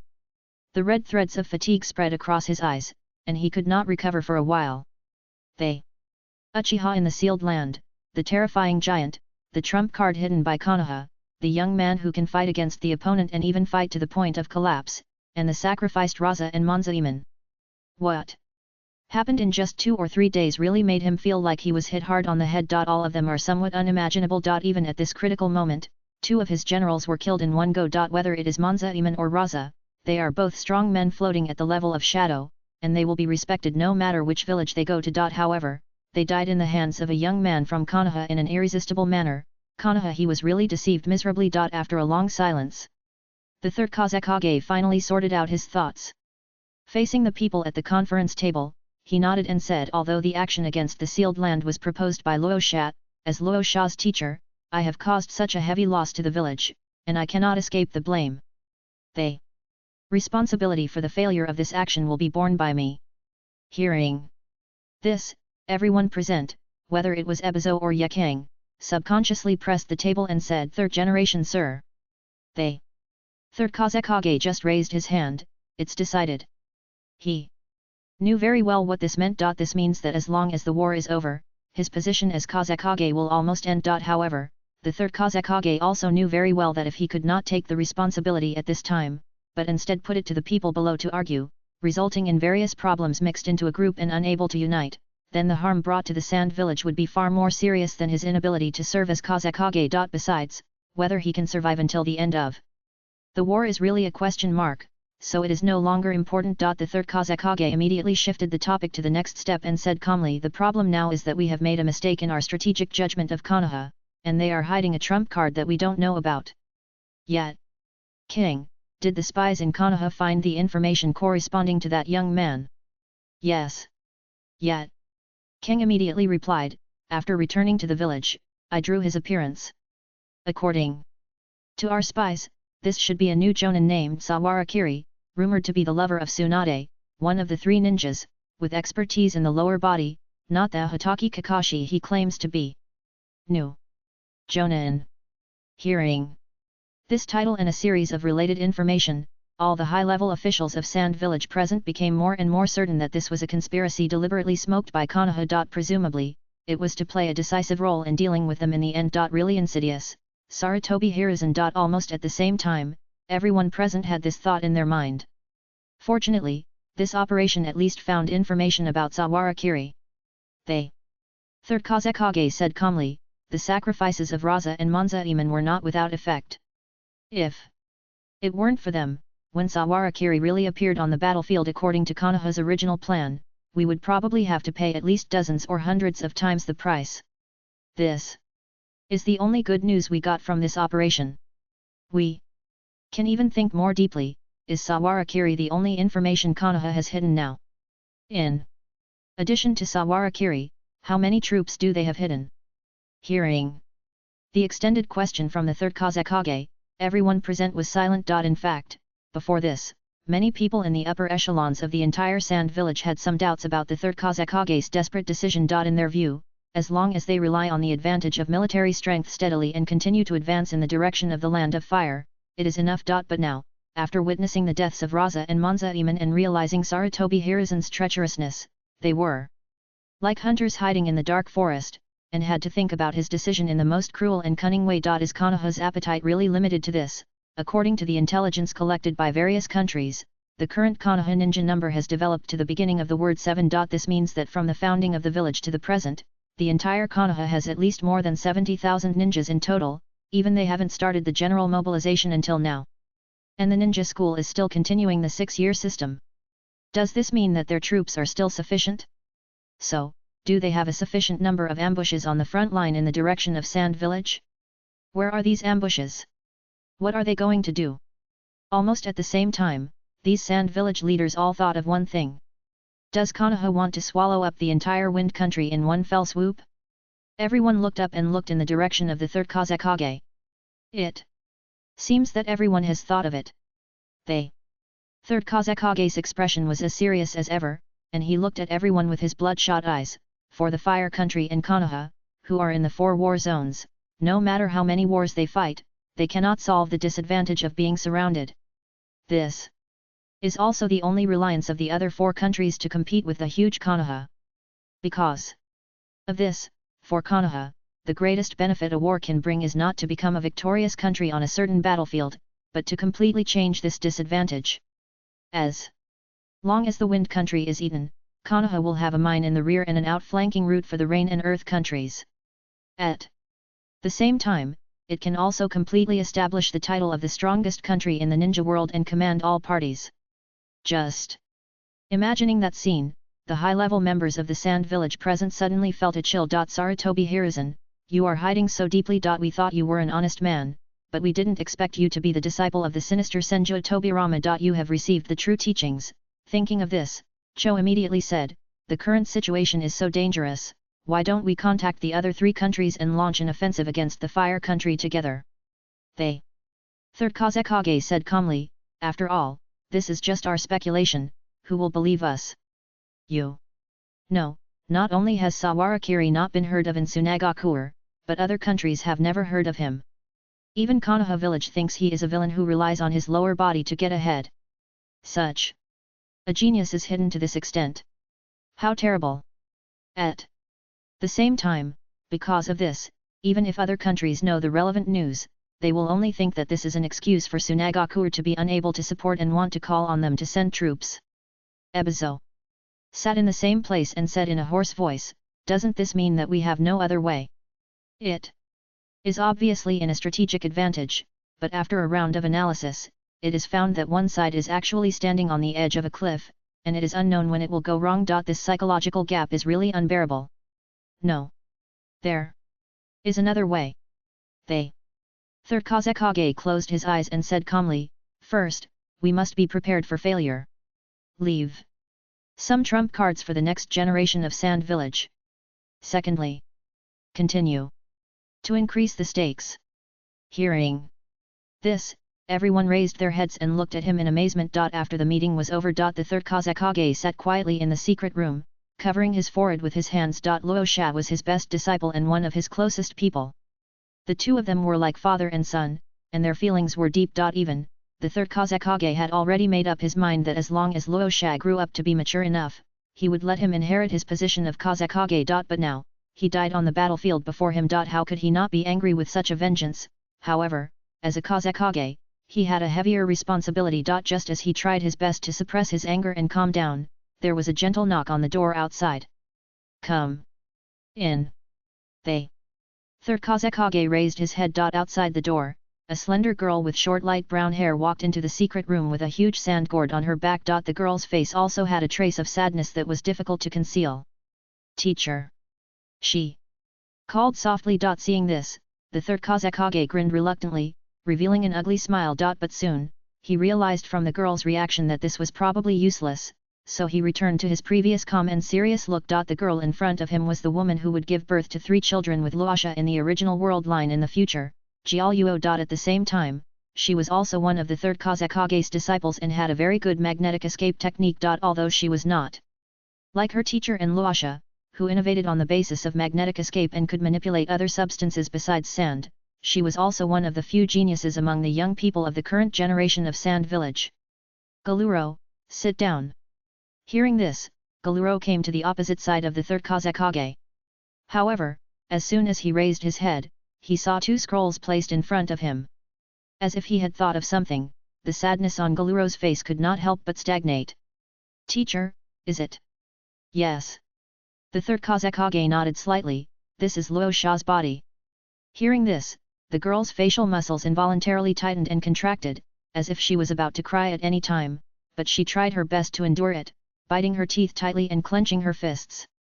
Teacher, seeing this, the third Kazekage couldn't help but sigh slightly in his heart. When they were younger, he actually noticed the feelings between the 2, but he never exposed them, hoping that they could let things take their own course in the future. Who would have thought that they would meet again in life and death? When he thought about what he was going to say next, he couldn't help but lower his head slightly, feeling a little cruel. But he was the only one who was suitable to say this. When the third Kazekage raised his head again, his big hand had slowly placed on the 2 scrolls and pushed them towards the girl in front of him.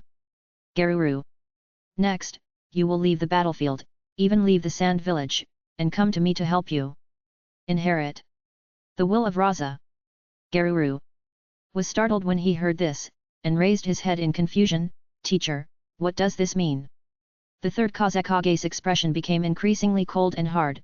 This scroll contains Rosa's body, and the other one contains the preliminary research and development information of the human puppet technique left by Monzaemon. Now all the content is released, and the team I assigned to you will continue to develop it. According to his development process, the human puppet must be made by a person with the closest mind or even chakra to exert the greatest power. Originally it should be made of a living person, but it will barely work if it has just died. Teacher. Garuru stood up suddenly, almost crying with anger. Rosa is already dead, do we still have to desecrate his body? The third Hokage just looked at her so calmly. So, do you want Rosa's death to be in vain? Garuru. The girl's expression froze. The third Hokage pointed at the scroll in his hand, his voice so calm that it was almost sad. Teacher, I can only do this for him, for you, and for the Sand Village. This is the helplessness of the weak. Whether it was the first generation, the second generation, or now.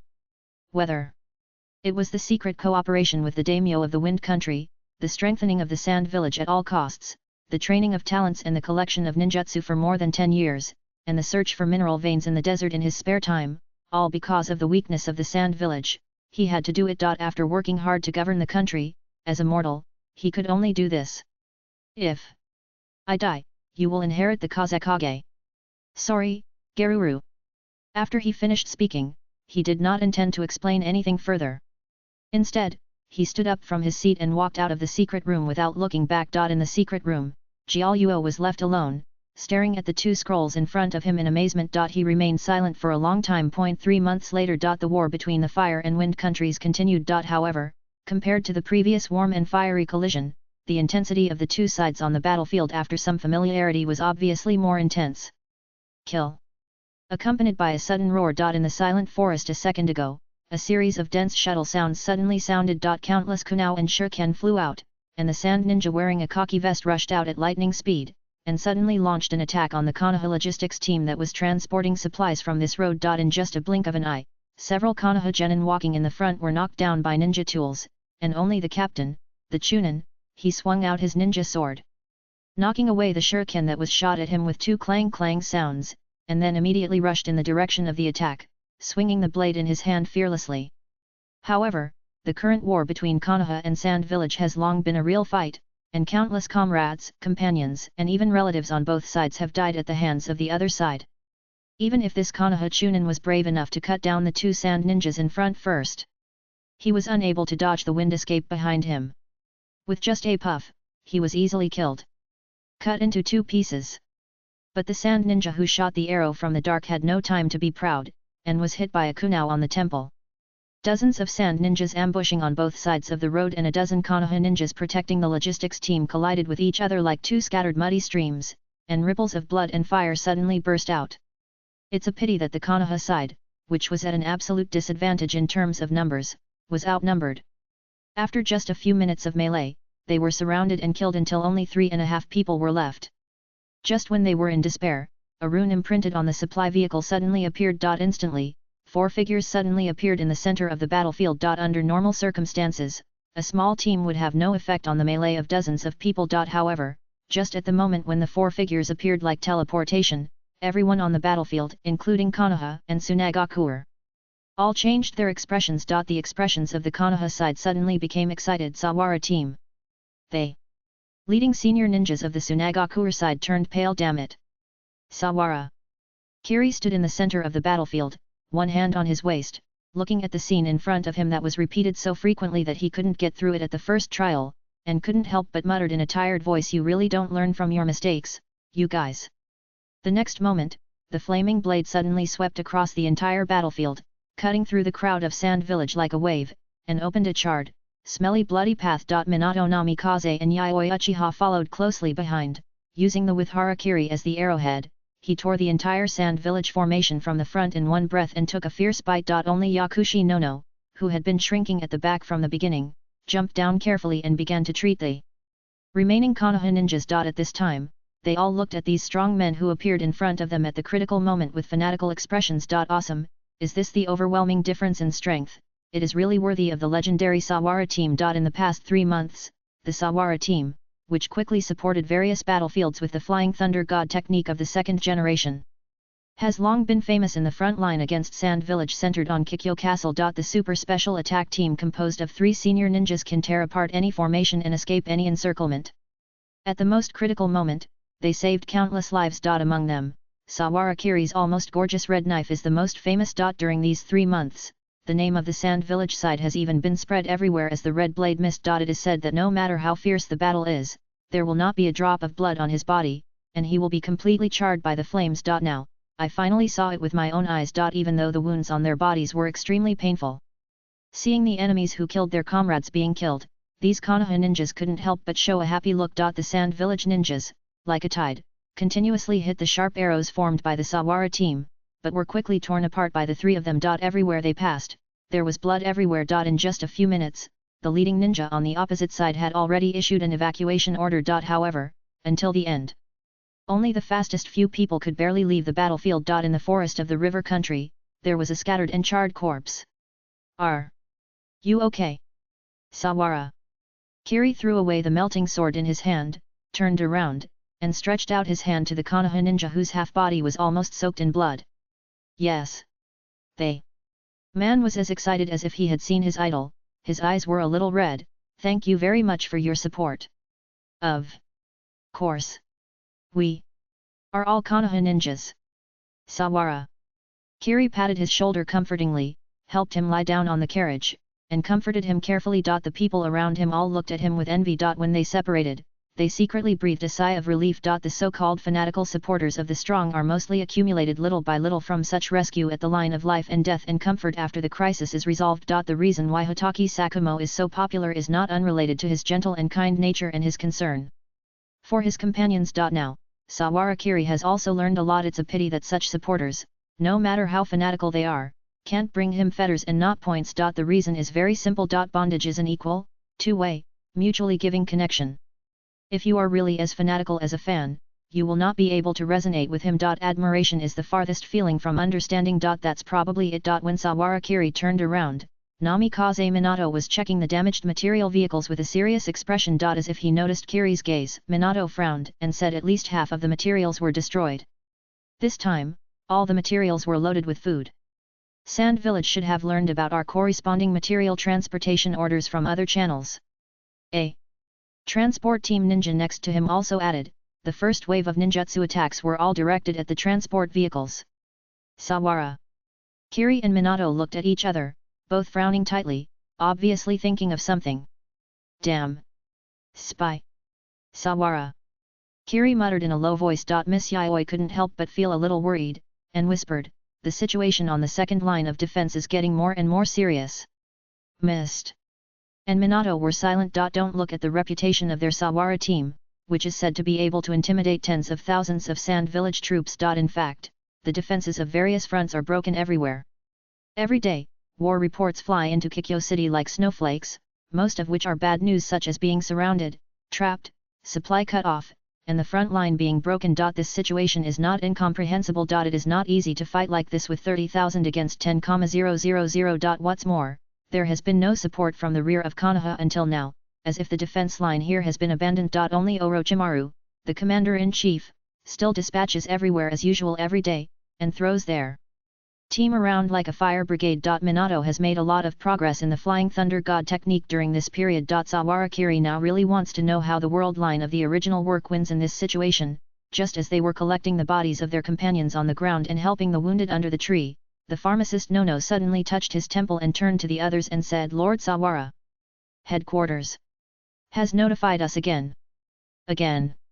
First update, I don't know if anyone has mentioned the ninja numbering. I'll say this in advance.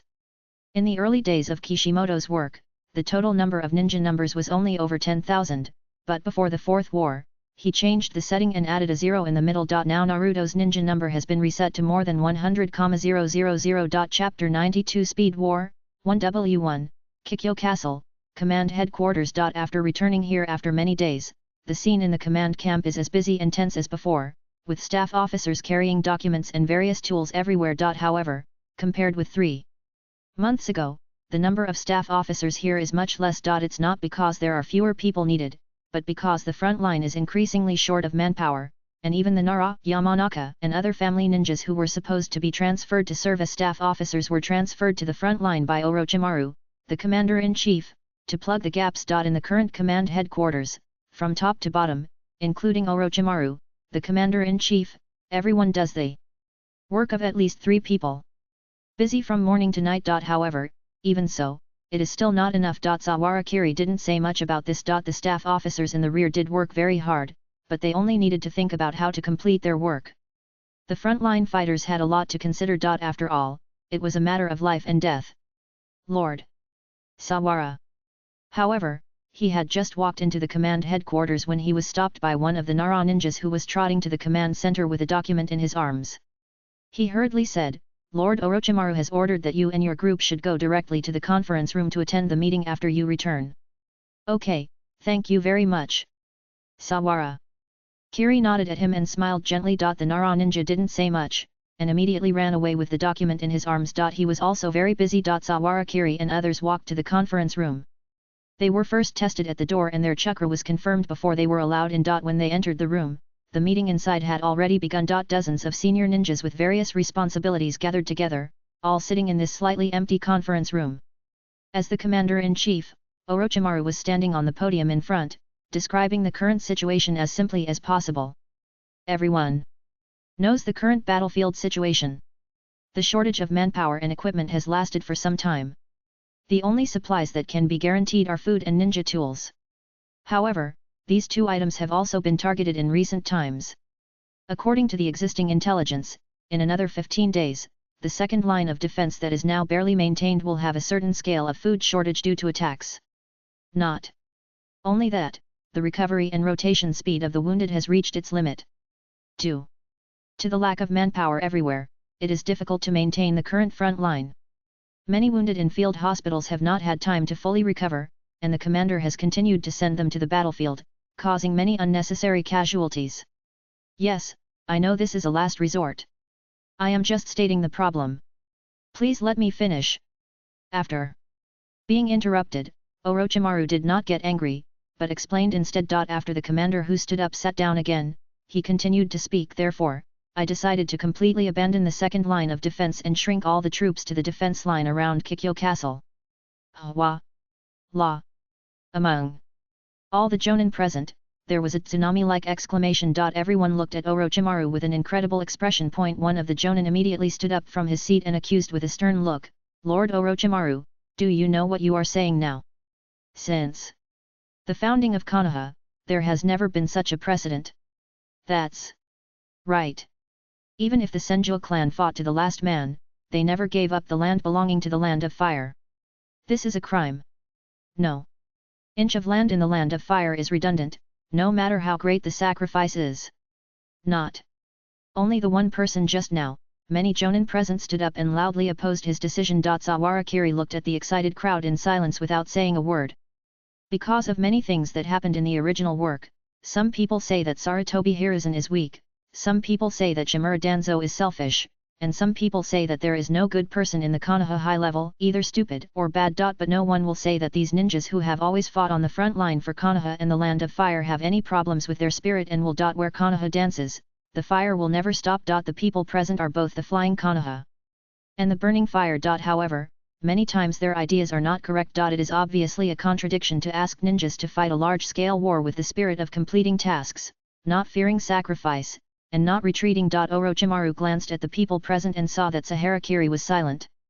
He smiled at him and did not take the accusations of the people to heart. After their accusations gradually died down, Orochimaru clapped his hands and continued. After shrinking the defense, the troops obtained by compressing the defense will form a death-defying external dispatched army, which will go deep into the hinterland to destroy the entire logistics system of the Sand Village.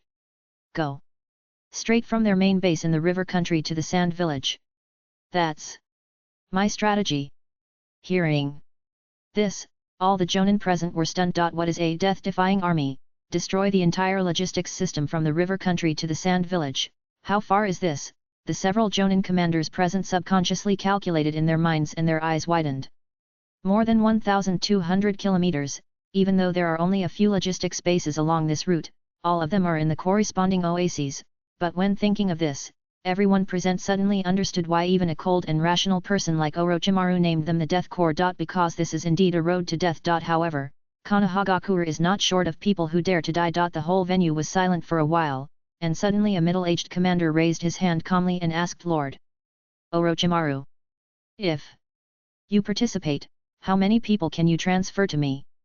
"There are only 325 people left in my army, which is not enough."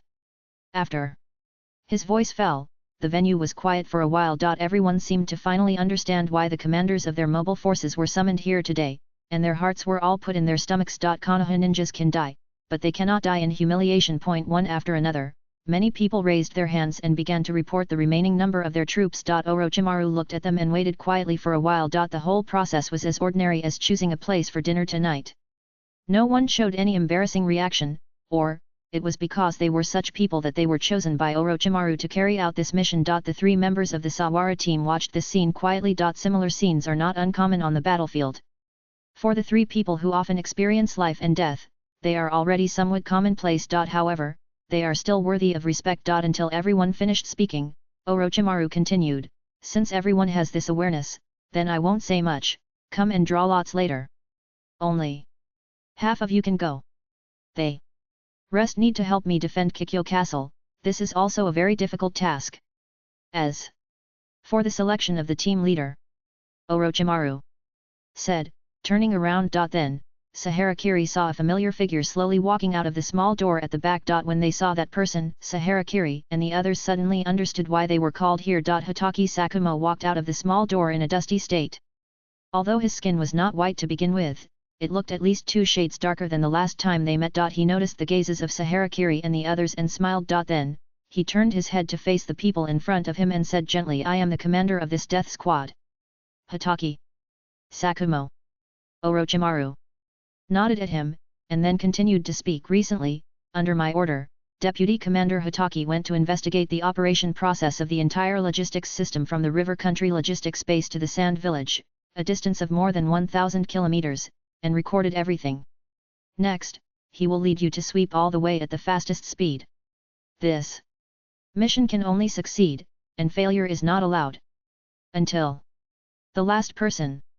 Orochimaru looked at the serious-looking people in front of him, and his tone was still calm. "Do you understand?" "Yes."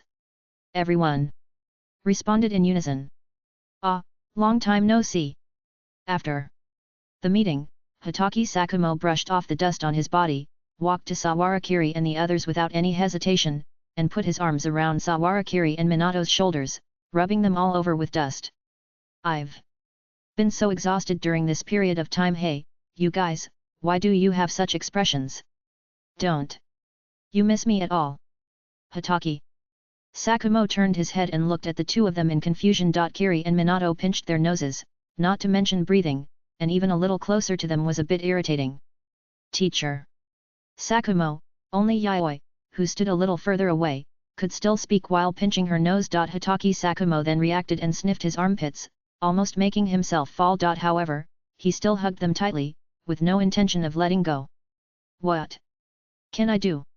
People went back and forth several times in the desert of Wind Country to familiarize themselves with the route. There was not enough water to drink, let alone take a bath. "Sahara," Kiri said with difficulty, let go first and then talk." However, Hotaki Sakumo had a smirk on his face. "Also, I heard about your reputation in Wind Country very much. I didn't expect you to have such a trick up your sleeve." "Flame Blade, Hotaki Kakashi, right? You kid even cheated my 3-year-old son, do you have any conscience?" Hotaki Sakumo stuffed the 2 guys into his arms. "Do you know what my expression was when I heard about my son's success on the battlefield in Sand Village? Ah! Later, when your identities were exposed and they changed their name to Ken no Mist, I finally knew the truth, you stinky boy." Seeing that he was not only going to perform the armpit odor technique, but also wanted to open his shirt a little, the 2 of them were so scared that they quickly used the substitution technique to escape. With a bang, Hotaki, there were only 2 wooden stakes left in Sakumo's hand. "Teacher Sakumo, these are all done by Wu. After Minato escaped, he sold out his temporary captain without any loyalty. Sawara Wu immediately raised his hands to admit defeat and surrender. There are hot springs in the city. There are merchants selling things outside the city. Let's have barbecue tonight. I'll treat you. Hotaki. Sakumo's big hands then rubbed his short hair and rubbed it hard. That's better. Orochimaru smiled quietly and watched this scene. This kid only showed a reaction similar to his age at this time. However, Orochimaru's golden snake eyes turned to the door of the conference room. Among those who just walked out, how many can come back alive this time, for ideals, for the village, for military merits, for blood and courage. There are always people who sacrifice to let others live. Life, how fragile is it? Puff ha! They. Thick beer cup hit the table, splashing a little water. His silver grey hair was still slightly wet. Just after coming out of the hot spring, Hotaki Sakumo couldn't wait to fill himself a large cup of iced beer placed at the wellhead, and then drank it all. He made a very refreshing and comfortable sound. Unlike his son who was lonely all his life in the future, holding a book in his hand all day long, and was nothing but sultry. If you don't know Hotaki Sakumo, he is just a handsome uncle who is cold, mature, and handsome. If you know him a little bit, he will reveal his vaguely sultry side to you. But if you are familiar with him to a certain extent, he will immediately start to show off, as wild as Jiraiya. The strong man who can invent the peerless physical technique of 1,000 years of killing is indeed not an ordinary person. Another cup. Another cup. Perhaps. Because the days of water abstinence were really hard for a long time, not long after returning to the base, Hotaki Sakumo began to drink heartily. Wu, you drink too. What are you looking at me for? Sawara. Kiri said seriously, Teacher Sakumo, we are only 15 years old, not yet of drinking age. You are making random rules. Hotaki. Sakumo complained about the second generation of the year. At this age, if it were in the past, you might even have children, but you can't drink. I don't know what the second generation is thinking. Sawara. Kiri thought, probably because the Japanese parliament has decided this. On the contrary, Uchiha Yayoi on the opposite side drank half a cup like drinking water, and there was no reaction at all. Noticing Sahara Kiri's glance, she gave him a gentle smile. This. Sawara Kiri felt that she probably wouldn't get drunk, but it was hard to say whether something would happen to her after drinking. Next to him, Minato Namikaze cut the meat slices neatly and put them on the grill one by one, sprinkling condiments in his hands. His movements were quite skillful, and he looked like an experienced cook. The meat was 2 deer legs bought from merchants in the outer city. The price was quite expensive, almost as much as a B-level mission. That was why they took the risk of being attacked by the Sand Ninja and walked all the way here. The Konoha ninjas who were obsessed with various missions had no time to hunt game themselves. They just had too much money in their hands and couldn't spend it. At this time, they needed these kind-hearted people to help. As for the barbecue restaurant, there was naturally no one. The commercial activities in the entire Kikyo city were basically stopped except for the small piece at the door, but there were still a lot of condiments left, which was enough for a picnic for them. Here, Mr. Sakumo. When the whole plate was cut and grilled, Minato brought it to Hotaki Sakumo. Thank you, Minato-kun. After completing the mission and washing himself, being able to have such a meal on the battlefield is a rare treat even for a big shot like Hotaki Sakumo. However, you really exceeded my expectations. Hotaki. Sakumo picked up a piece of perfectly roasted meat and stuffed it into his mouth. While chewing, he looked at Sawara Kiri. Although I can imagine that you will shine on the battlefield, I didn't expect it to be to this extent. When I was lurking in the sand village to explore the route, I heard your names everywhere. Especially Kiri-kun. I thought you only knew the previous trick.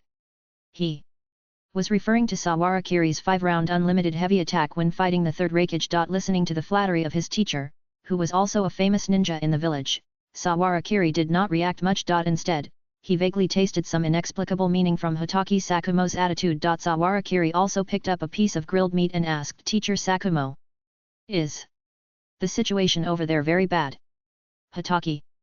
Sakumo paused while picking up the meat, and his cheerful tone gradually became a little more depressed. Since he was seen through, there was no need to hide anything, everyone was going to go to the battlefield together, so they should have informed each other. Rather than saying it was very bad, it was more troublesome. Hotaki. Sakumo's tone became a little more depressed, thinking, the third Hokage is great. It was probably a last resort. There has been news that the nobles in the capital of the Kingdom of Wind have collectively requested to reduce taxes. Whether it is to prove their own value or to prepare for the hard days in the future, the Sand Village must go all out to take a piece of land. The area from the river country to the west of our country happens to be the source of several major rivers in the Kingdom of Wind, which is a must for them.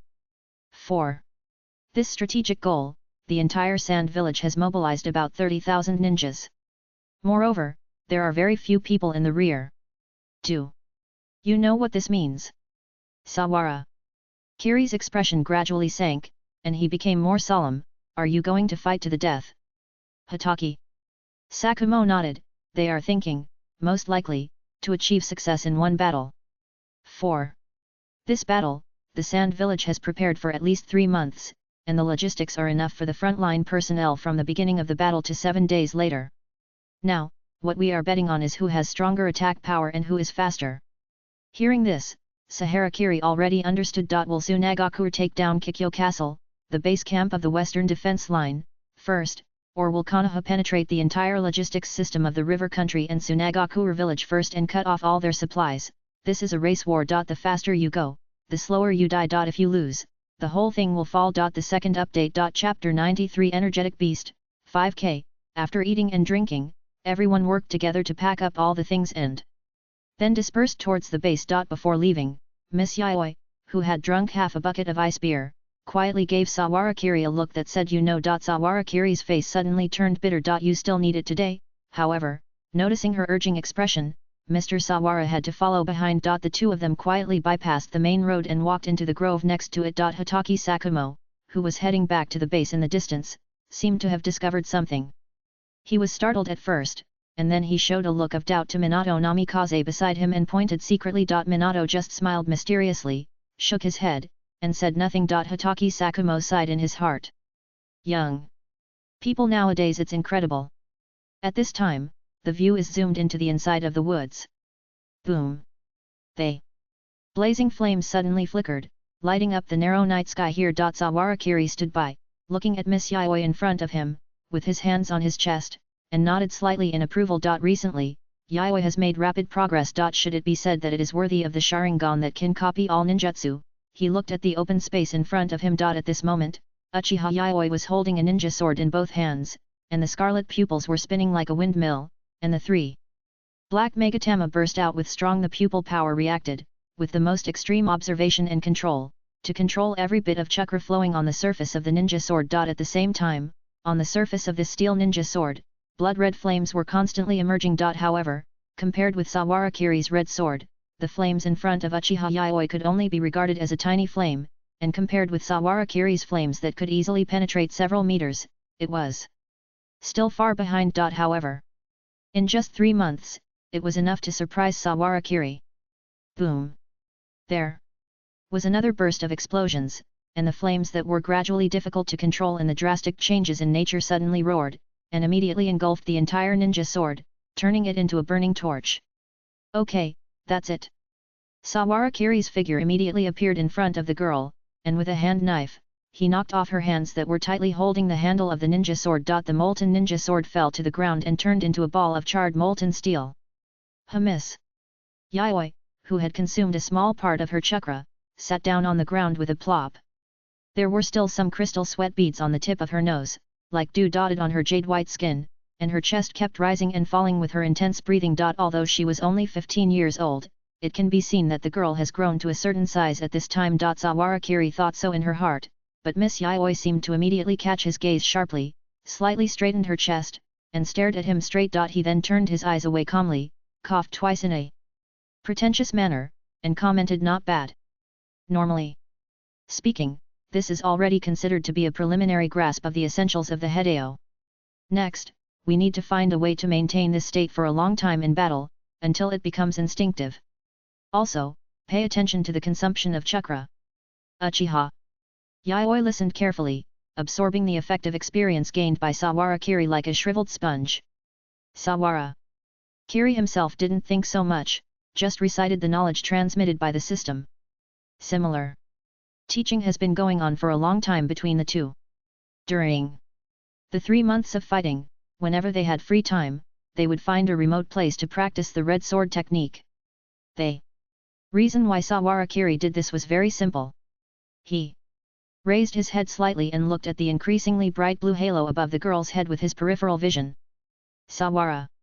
Friends book Uchiha Yaoi's Heart Knot, middle level, details, that damn woman, if I also have the power to keep up with the mist. Sawarakiri first noticed this middle level heart knot the day after the night in the tent. Although Miss Yaoi still didn't say anything at the time, she just acted irrationally as if she was impulsive, and the next day she acted as if nothing had happened, doing tasks, supplies, and resting as usual. However, Sawarakiri also noticed that the time Yaoi spent on training began to increase. Sometimes, even on the way to the mission, she was constantly refining chakra to practice the nature of escape techniques. It was not until then that Sawarakiri vaguely felt the pressure hidden deep in the girl's heart. In their entire team, Sawarakiri is the strongest main attacker and breakthrough player. No matter what kind of defense line, it can't stop his impact. Namikaze Minato is a flexible marginal person, with extremely powerful space ninjutsu. Close combat and ninjutsu battles are also quite good, and he also masters high-speed attack methods such as Raise Nan and Mujin Wind Release Kunao. She was the only one. Although she was a ninjutsu type, the ninjutsu she released on the spot often could not keep up with the speed of the two people's breakthrough and wandering. Large-scale attacks were also easily blocked. Most of the time, she could only use ninjutsu to cover. The Sharingan only had 3 Megatama, and she could not use Susanoo and Mangeki pupil techniques as powerful as Uchiha Hikaru. In terms of comprehensive strength, she was just an Uchiha Jonin who could only fight 3 or 4 at most. What's so great about this? When she thought that she might gradually fail to keep up with Sawarakiri and be left behind by him, Yaoi would feel a sense of urgency that she could not help herself. Probably because of this idea, and also to exercise her specialized abilities, Uchiha Yaoi spent more and more time exercising the Sharingan from that time on. Even though it was still only 3 Megatama, even as teammates, they could feel that the yin-style chakra on Yaoi was getting stronger and stronger. When they occasionally opened the Sharingan, just a glance would give people a strong sense of oppression. Sawarakiri had no idea how the enemy would react when facing her. Anyway, he was scared to death. Just in case. He meant just in case, if one day Miss Yaoi really pushed herself to the limit, her spirit accidentally collapsed, and suddenly the 3 Megatama were connected together, then which aspect of power she was most likely to awaken? The Mangeki Sharingan is the eye that reflects the soul. In short, you will dream about what you think at night, and the main point is that whatever you think about will come true. Just thinking of this, Sawarakiri immediately helped her prepare a strength improvement training class very actively. The first thing she started to learn was the Hedeo. The fire god Kagura is essentially a sword technique, but after the localization of information, the blade has basically become a relatively difficult special fire escape chakra nature change. Although it is difficult, it can still be learned. Especially when there is a whole practice structure in the head like Saharakiri now. In short, as long as you don't open the Mangekyo for the pursuit of strength, you can talk about anything. Saharakiri felt that he was easy to talk to. That's all for today. He looked at the girl sitting on the ground and stretched out his hand. From tomorrow, the front line should start large-scale mobilization, and we will probably be busy for a while. Yes, Miss Yaoi was so tired that her whole body was almost soaked with sweat, but she still had a happy smile on her face. While responding, she reached out to hold Saharakiri's hand and held it tightly. Only when this person is around, she will feel that all the efforts she is making now are meaningful. So, she will never let go. Saharakiri didn't notice. When Uchiha Yaoi looked at the back of the young man walking in front of her, her eyes flickered with a fierce and fiery red light. Even the girl herself did not notice it. Unconsciously, she could not suppress the overflowing pupil power. Quietly, the 3 Megatama turned faster and faster. Lying back in the tent, Saharakiri looked at the dark roof. In the densely arranged tents around him, he could vaguely hear the subtle breathing of others when they were sleeping. Everyone was very tired and slept very deeply. At this moment, he inexplicably thought of the scene he saw in the conference room during the day. Each of the commanders with calm expressions was a powerful and famous ninja in Konoha village. Any one of them had completed hundreds of difficult tasks and was the backbone of the entire village. But now, these people have to rush into the enemy's territory, which is almost dead, like moths to a flame. After this mission, how many of them can come back? Saharakiri thought so subconsciously. Now, he seemed to have completely forgotten his identity as an undercover agent of Kirigakuer, and instead was thinking from the perspective of a Konoha ninja. Saharakiri thought to himself and opened the panel to take a look. Personal information: name, Saharakiri; age, 15; talent, photographic memory, B. blood limit, A. abilities, unlimited technique 3rd stage, S. Kage Kanokatsuki, S. fire escape, A+, water escape, A. lightning escape, A+, illusion, A. taijutsu, B+, red blade god of fire Kagura, B. ninja tool operation, B. sealing technique, B. overall evaluation, S+ heart knot points, 2 system evaluation, how lonely it is to be invincible. Alone at the top, the cold wind keeps blowing. Hey girl, your name is Kagaya Otsutsuki, right? If you dare to stick your head out of the moon, you will definitely have nothing to eat. I will make you give birth to a nest of little 6-path sages in a minute. Hey ha! Ga. Automatically.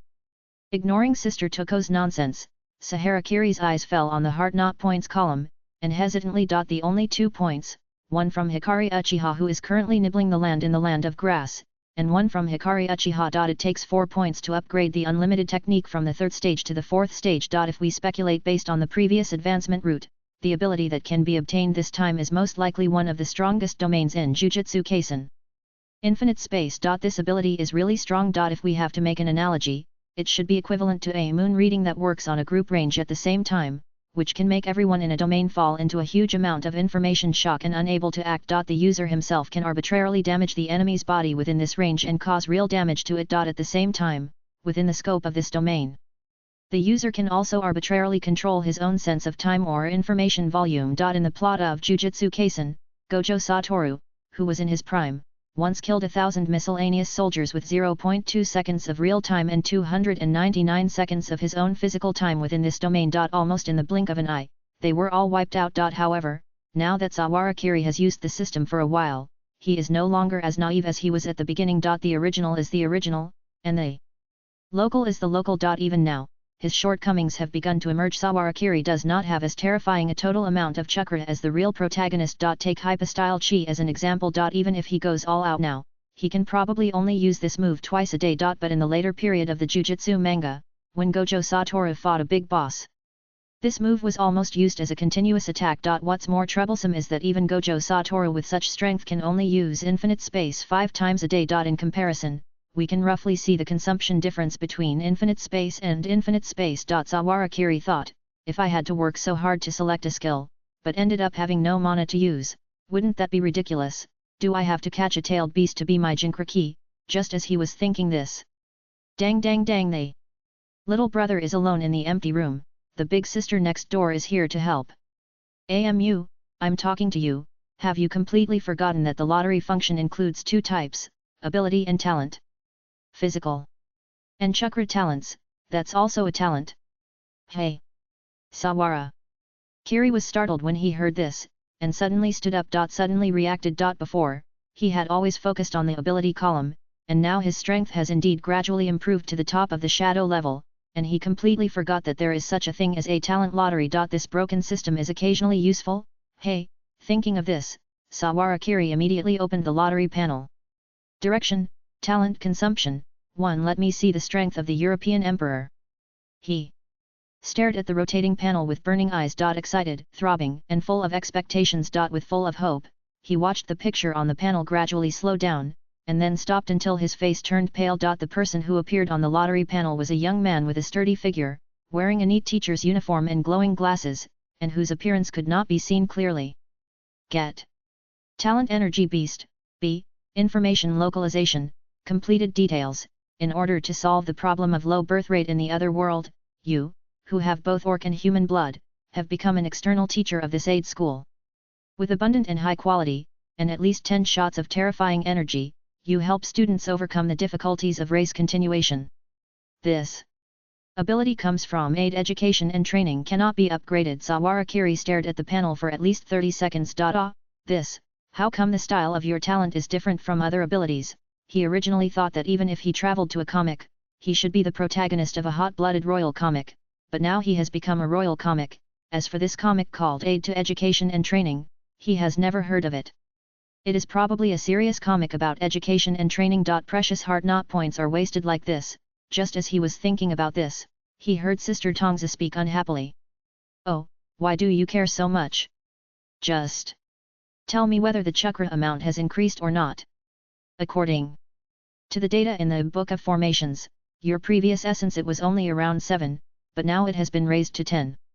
That's because the highest data is only 10, and it comes with a superpower. Are you not satisfied with that? It seems to be true, but is this guy you are talking about serious? Saharakiri thought to himself, and was suddenly stunned.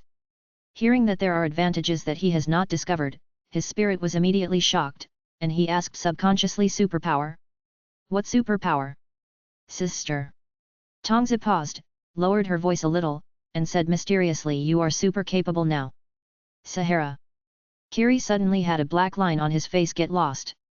Why? Do you only know how to talk about those useless little things, without any awareness? It's time now, so many people are about to go out to fight, and it's not known when they can come back. Besides, he is a serious person.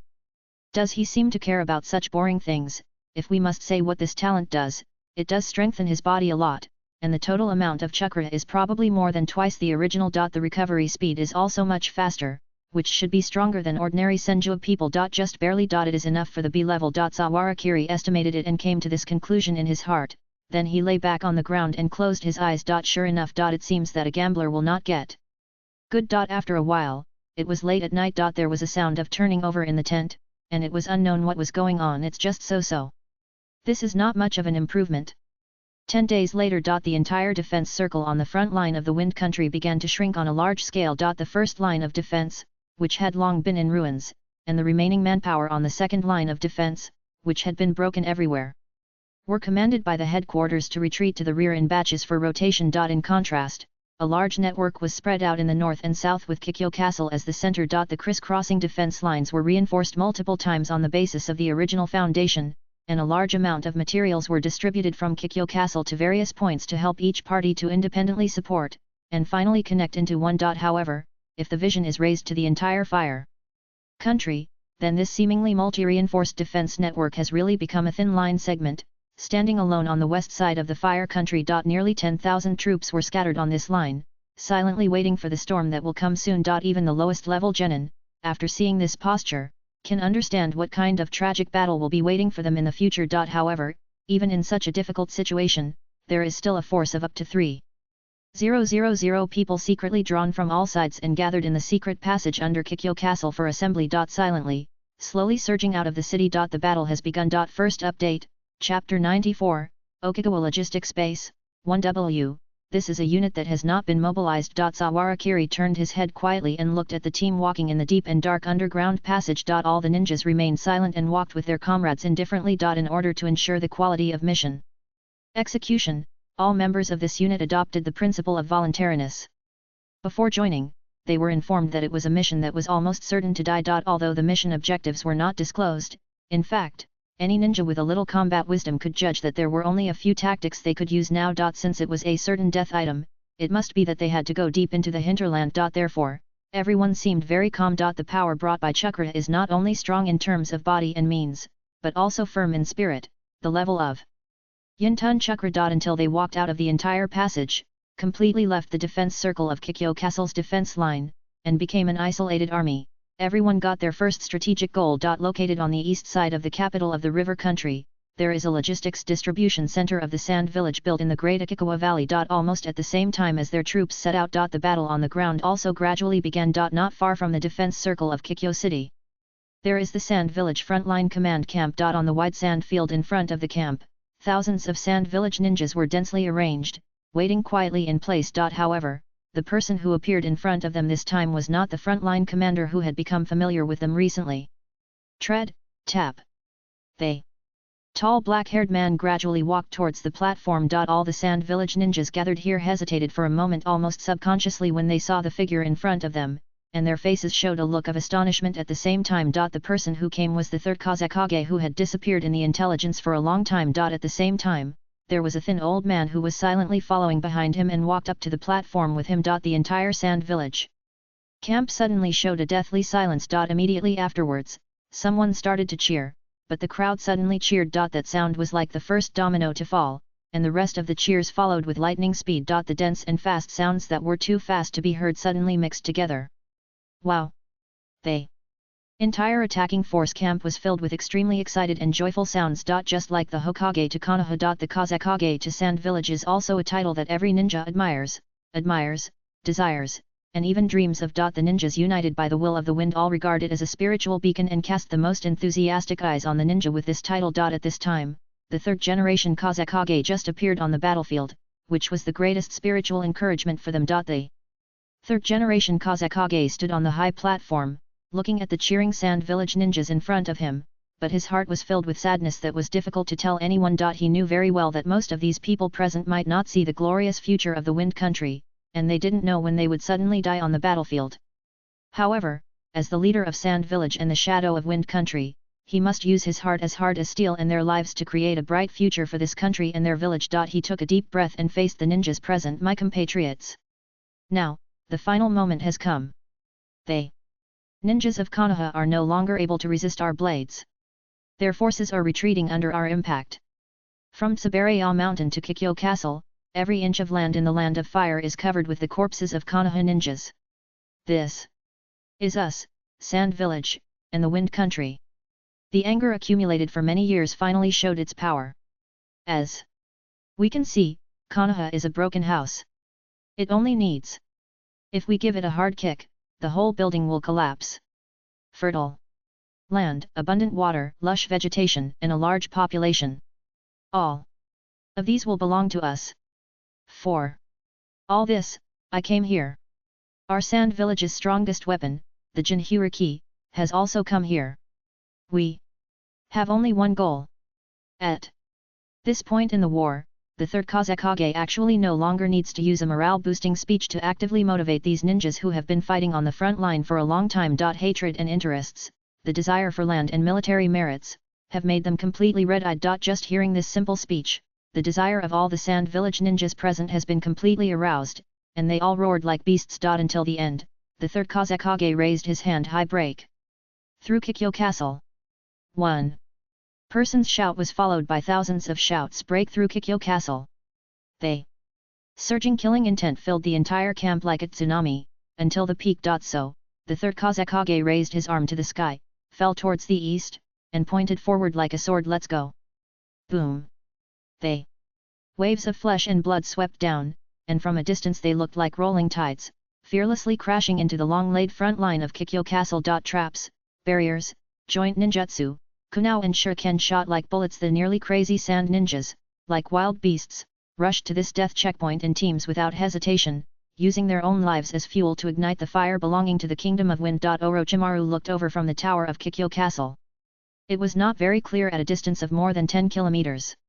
He could only vaguely see the human figures like raindrops hitting the outermost defense barrier, being strangled by the multiple fortresses and defense points with ninjutsu and ninja tools. In less than 3 hours, the ground of the outermost defense circle was faintly dyed blood red. Countless corpses lay on the ground in a twisted manner, but the comrades and companions around them seemed to have seen nothing. They rushed through without hesitation and continued to open the way forward with joint ninjutsu. The countless ninjutsu may not cause obvious damage to the ninja itself, but if it acts on the corresponding terrain, it can often easily cause changes in a large area. The sand-hidden army, with thousands of vanguard troops alone, launched ninjutsu assaults around multiple weak points in the defense circle of Kikyo Castle, breaking the terrain and breaking the barrier with a large-scale earth escape technique of dozens of people.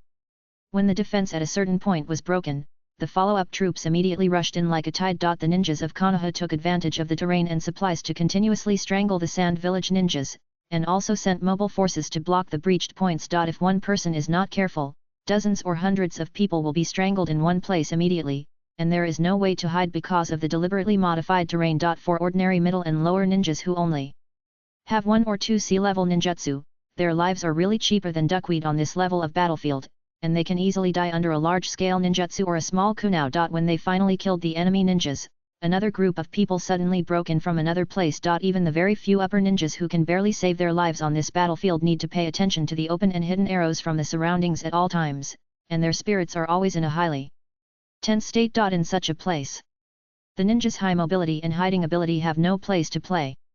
The ninja village structure, which has only been formed for a few decades, has not given them enough time to study the military theory that matches it.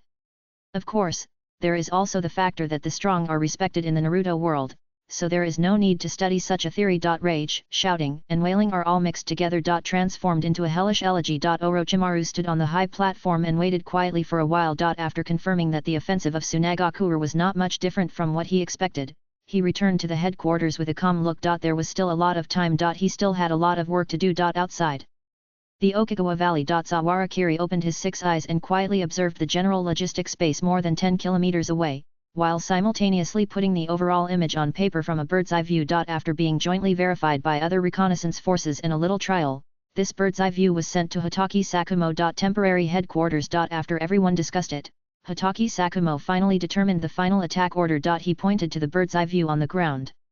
According to the intelligence we have, it is basically certain that this sand village logistic space located in the Oki River is the main distribution point for transporting logistics supplies from the sand village, backed by the capital of the river country. More than 70% of the military supplies of the wind country must pass through here before they can be sent to the front line. The current estimated number of garrison troops is 1,000 to 1,200. There are multiple barriers on the outer layer, and various transport troops are constantly coming and going. Once they start, the information will definitely be leaked at a very fast speed. Therefore, we cannot hold on. We must concentrate all our forces to break through the outer defense line here in one go and kill directly into the capital of the river country. Any questions? Hotaki Sakumo raised his head and looked around. Seeing that no one was willing to speak, he began to give orders. Sawara. Jounin. Yes. At 2 o'clock in the morning, you will break the barrier from the southwest gate and lead your team to rush in. They follow-up troops will advance with you. At least give them 3 minutes to follow up. Yes. Nara. Jounin. Yes. Mo. Hotaki.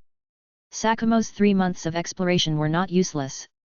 Long before all the intelligence was gathered, he had a draft in his mind on how to break through the logistics system of the entire sand village front line. Every order issued now was without any stumbling. Sawarakiri looked at Hotaki Sakumo in front of him, who had a cold expression, murderous intent, and a voice as cold as a blade, and felt a subtle sense of strangeness in his heart. Compared with the usual coquettish middle-aged man, they were simply two different people. However, as a ninja, he did not show anything special at this time.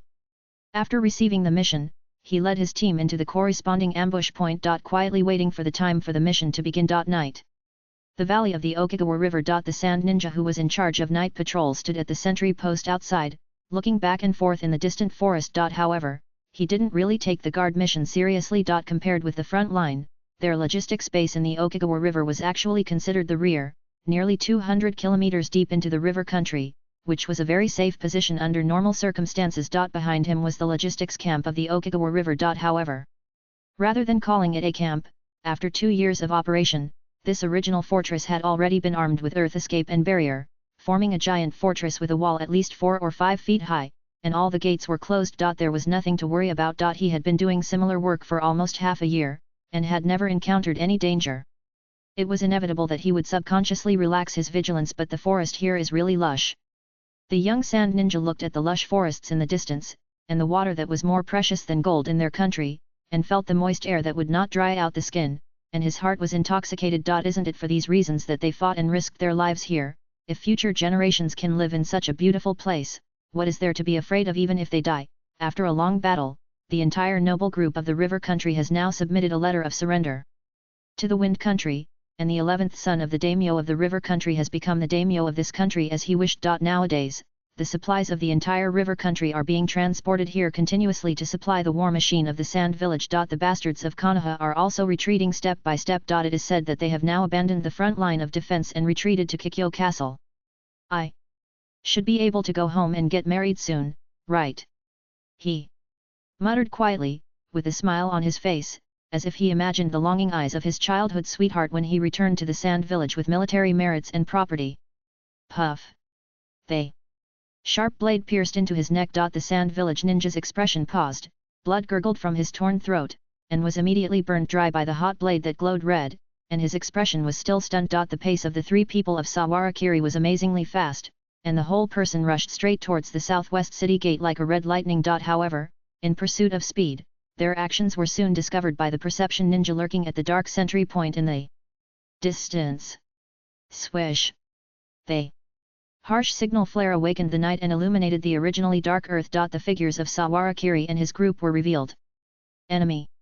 Attack soon, shouts were heard from the city wall. However, Sawarakiri seemed to be intentionally gathering as many people as possible here.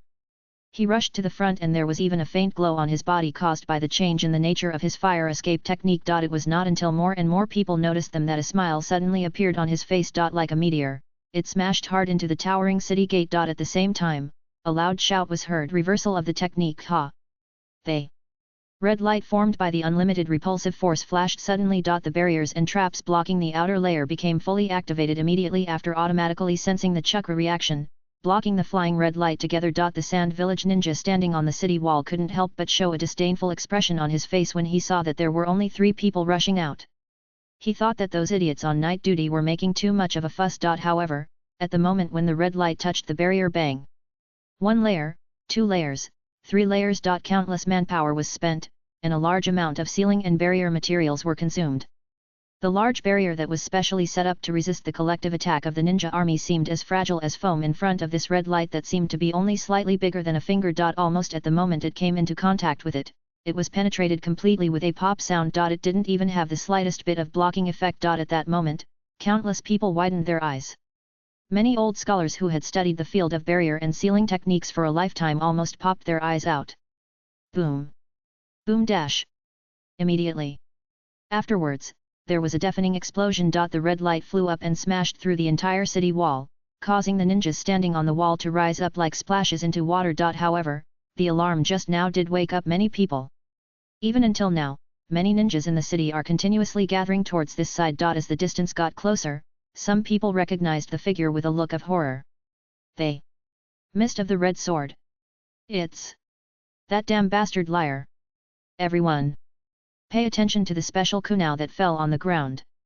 We must not let them escape again this time. Here. It comes. As if he heard the various shouts coming from above, the smile on Sawarakiri's face became more and more intense, and a shining light gradually burst out from the depths of his azure 6 eyes. The next moment, his footsteps suddenly landed heavily on the ground. No. Lower limit technique. At this moment, the distance of several hundred meters was suddenly crossed. The figure of the young man seemed to be wrapped in the night and the flares, and turned into a stream of azure light, like a tiger entering a flock of sheep, leaving behind a circle of expanding. The sonic boom ring slammed into the crowd. Bang! Just the most direct collision allowed him to suddenly open a bloody path in the crowd. Countless Sand Village ninjas who had just stood in front of him were crushed into a ball of meat paste at an extremely fast speed that could not even be captured by vision, causing a cloud of blood mist. The sudden flying of limbs and blood stunned the Sand Village ninjas who happened to be standing nearby. They all stood there in a daze, as if they suddenly forgot how to move. The tragic deaths of their companions in a short period of time seemed to have taken away their consciousness in an instant. Only a few mature and steady ninjas reacted immediately. They didn't even have time to clean up the debris on their bodies. Suddenly, the scene of their early battle with the third Hokage emerged in their minds. Their tone was hurried and even a little sharp. Everyone disperse. Upon hearing this, the people around him almost subconsciously began to move their feet, avoiding him, leaving a bloody blank around Sawarakiri. In the center of the crowd, under Sawarakiri's feet were circles of scattered debris stirred up by the air waves. Dark red paint was splashed on the ground so casually, making the ground beneath his feet smell fishy. Only he still looked spotless. His cold eyes looked at everyone in front of him as if he was scanning prey, with a smile on his face. The steel ninja sword scraped slowly on the ground, making a sizzling sound. For a moment, no one dared to approach. Saharakiri narrowed his eyes slightly. Although he was smiling, his voice was as cold as the north wind. He spoke word by word. Come on, everyone from Sunagakuer. Let me see who has been running away. Second update. Keep asking for votes and subscriptions. Chapter 95, Division of Forces, 5K. If someone looked down from the sky at this moment, they would see countless modeled figures in the Hokage logistics camp that Sand Village had spent so much effort to build, flying rapidly towards the destroyed gate in the southwest. They flocked everywhere. A long trail of blood remained on the wide and straight streets of the fortress area. The Sand Village ninjas in khaki uniforms blocked the entire road like a tide. They all looked at the lonely figure standing in front of them. Gudong. A Sand ninja standing in the front tightly grasped his sword and stared at the man in front of him. Even the young man still had a bit of immaturity, Cold sweat slid from his temples to his neck, and his throat was beating hard. After a moment of silence, a series of deafening roars like desperate beasts rang out from the crowd. Ha! Ha! He's alone. Go to hell. I don't know who led them, or whether they took steps at the same time.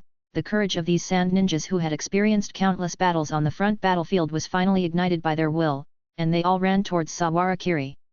Facing the roars and roars of everyone present, Sawarakiri's blue six eyes became brighter and brighter, and even faintly flashed with bright starlight.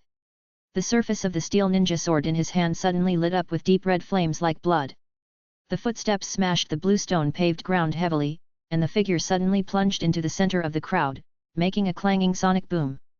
The several sand ninjas who were in the front were knocked away by this figure, twisting and turning into the sky like toys, and the crisp sound of bones breaking in their bodies was still ringing in their ears. Sawarakiri's figure dug into the depths of the crowd, and the red sword in his hand flew through the center of the crowd like a stream of fire. 3 or 4 kunai or broken hands floated in the air. The hot blade cut through steel and human bodies as easily as a hot knife cutting butter. Ninjas at the level of Chunin didn't even have the qualifications to stand in front of him and take a move. They were killed in an instant. Horizontal chop, vertical chop, and low sweep. The extremely fast physical skills were vaguely mixed with some inconspicuous Kagaya's fluid skills. The blade danced brilliantly under the drive of the god of fire Kagura, and the brilliant flames lit up the bloody waterfall in the night. Any figure rushing to the front could not withstand his slash. Earth. Escape, return of earth and land. They. 2 stone walls that were hitting the center from the sides suddenly rose up, just sandwiching Sawarakiri's figure in the middle. The figure of the young man jumped up. Another figure immediately seized this moment of opportunity, swung the chain hammer in his hand, and swung it down fiercely at Sawarakiri in midair. However, the blazing knife light suddenly drew across at the moment when the chain hammer was approaching, dividing it into several sections with a sharp hot cutting sound. Before the sand ninja could react, Sawarakiri, who suddenly jumped several meters on the stone wall, rushed in front of him, and threw the almost melted blade in his hand, which was completely embedded in his forehead, causing a sharp scream. This moment of empty hands was immediately captured by a sand ninja on the other side, who swung his knife forward with a howl. But before the blade could touch his body, Saharakiri had already leaned forward, holding his wrist with his left hand at an extremely fast speed, and snapped it with a click. He turned in the air and kicked his neck, snatching the ninja sword from his hand. The blade lit up with scarlet flames again. Swoosh, swoosh, swoosh. The sound of dense puppet poison needles suddenly sounded from midair, and the poison needles like cow hair fell like raindrops. Saharakiri didn't even look at him, and rushed to the puppeteer hiding in the crowd with a shake of his feet. The blade in his hand fell straight from above, and the blazing flames instantly ignited the puppeteer's entire vision, splitting him in half from the center of his eyebrows. At the same time, the Azure Six Eyes swept all the targets within a 360-degree range around him at a flying speed, and immediately turned back. Earth. Escape, Earth Spear. Almost. At the same time, a tall sand ninja who looked like a giant bear roared and performed the hardening ninjutsu, rushing towards him with red eyes. Sawarakiri's blade pointed directly at his chest, but the opponent refused to dodge and directly met him with his body. His heavy arms suddenly hugged forward, and the blade was firmly clamped by his muscles. Zilla. La! The harsh detonation sound rang out at this very close distance. The molten flames covered under him, but it seemed like a torrent that it did not stop against the sand ninja, easily tearing his huge body into 7 or 8 pieces. Boom! The explosion sounded with the sound of blood steaming, and it immediately engulfed the area of more than 10 meters centered on Sawarakiri.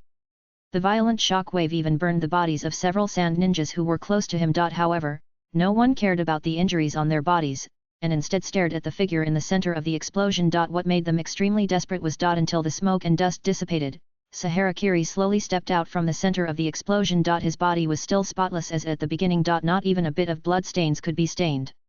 This monster. Looking. At this scene, the sand ninja who squeezed out this sentence from his throat with difficulty, his voice was almost dry. Anyone who sees an enemy who can't cause any harm at all, and a companion who keeps fighting for his life but only fights for his life, I'm afraid they will be unable to suppress such a whine. Could it be that he won't be hurt at all? No. Look at his shoes.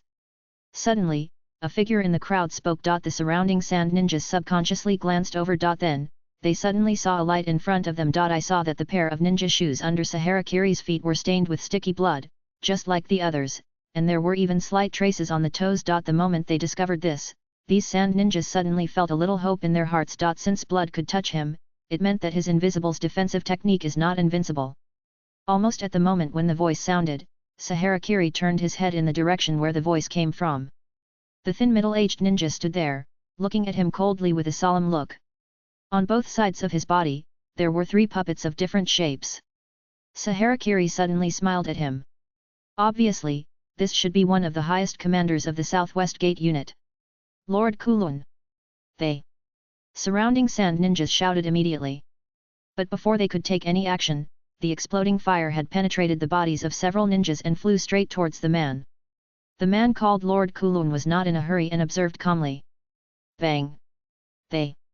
Puppet as the first substitute was smashed in an instant and torn into charred blocks.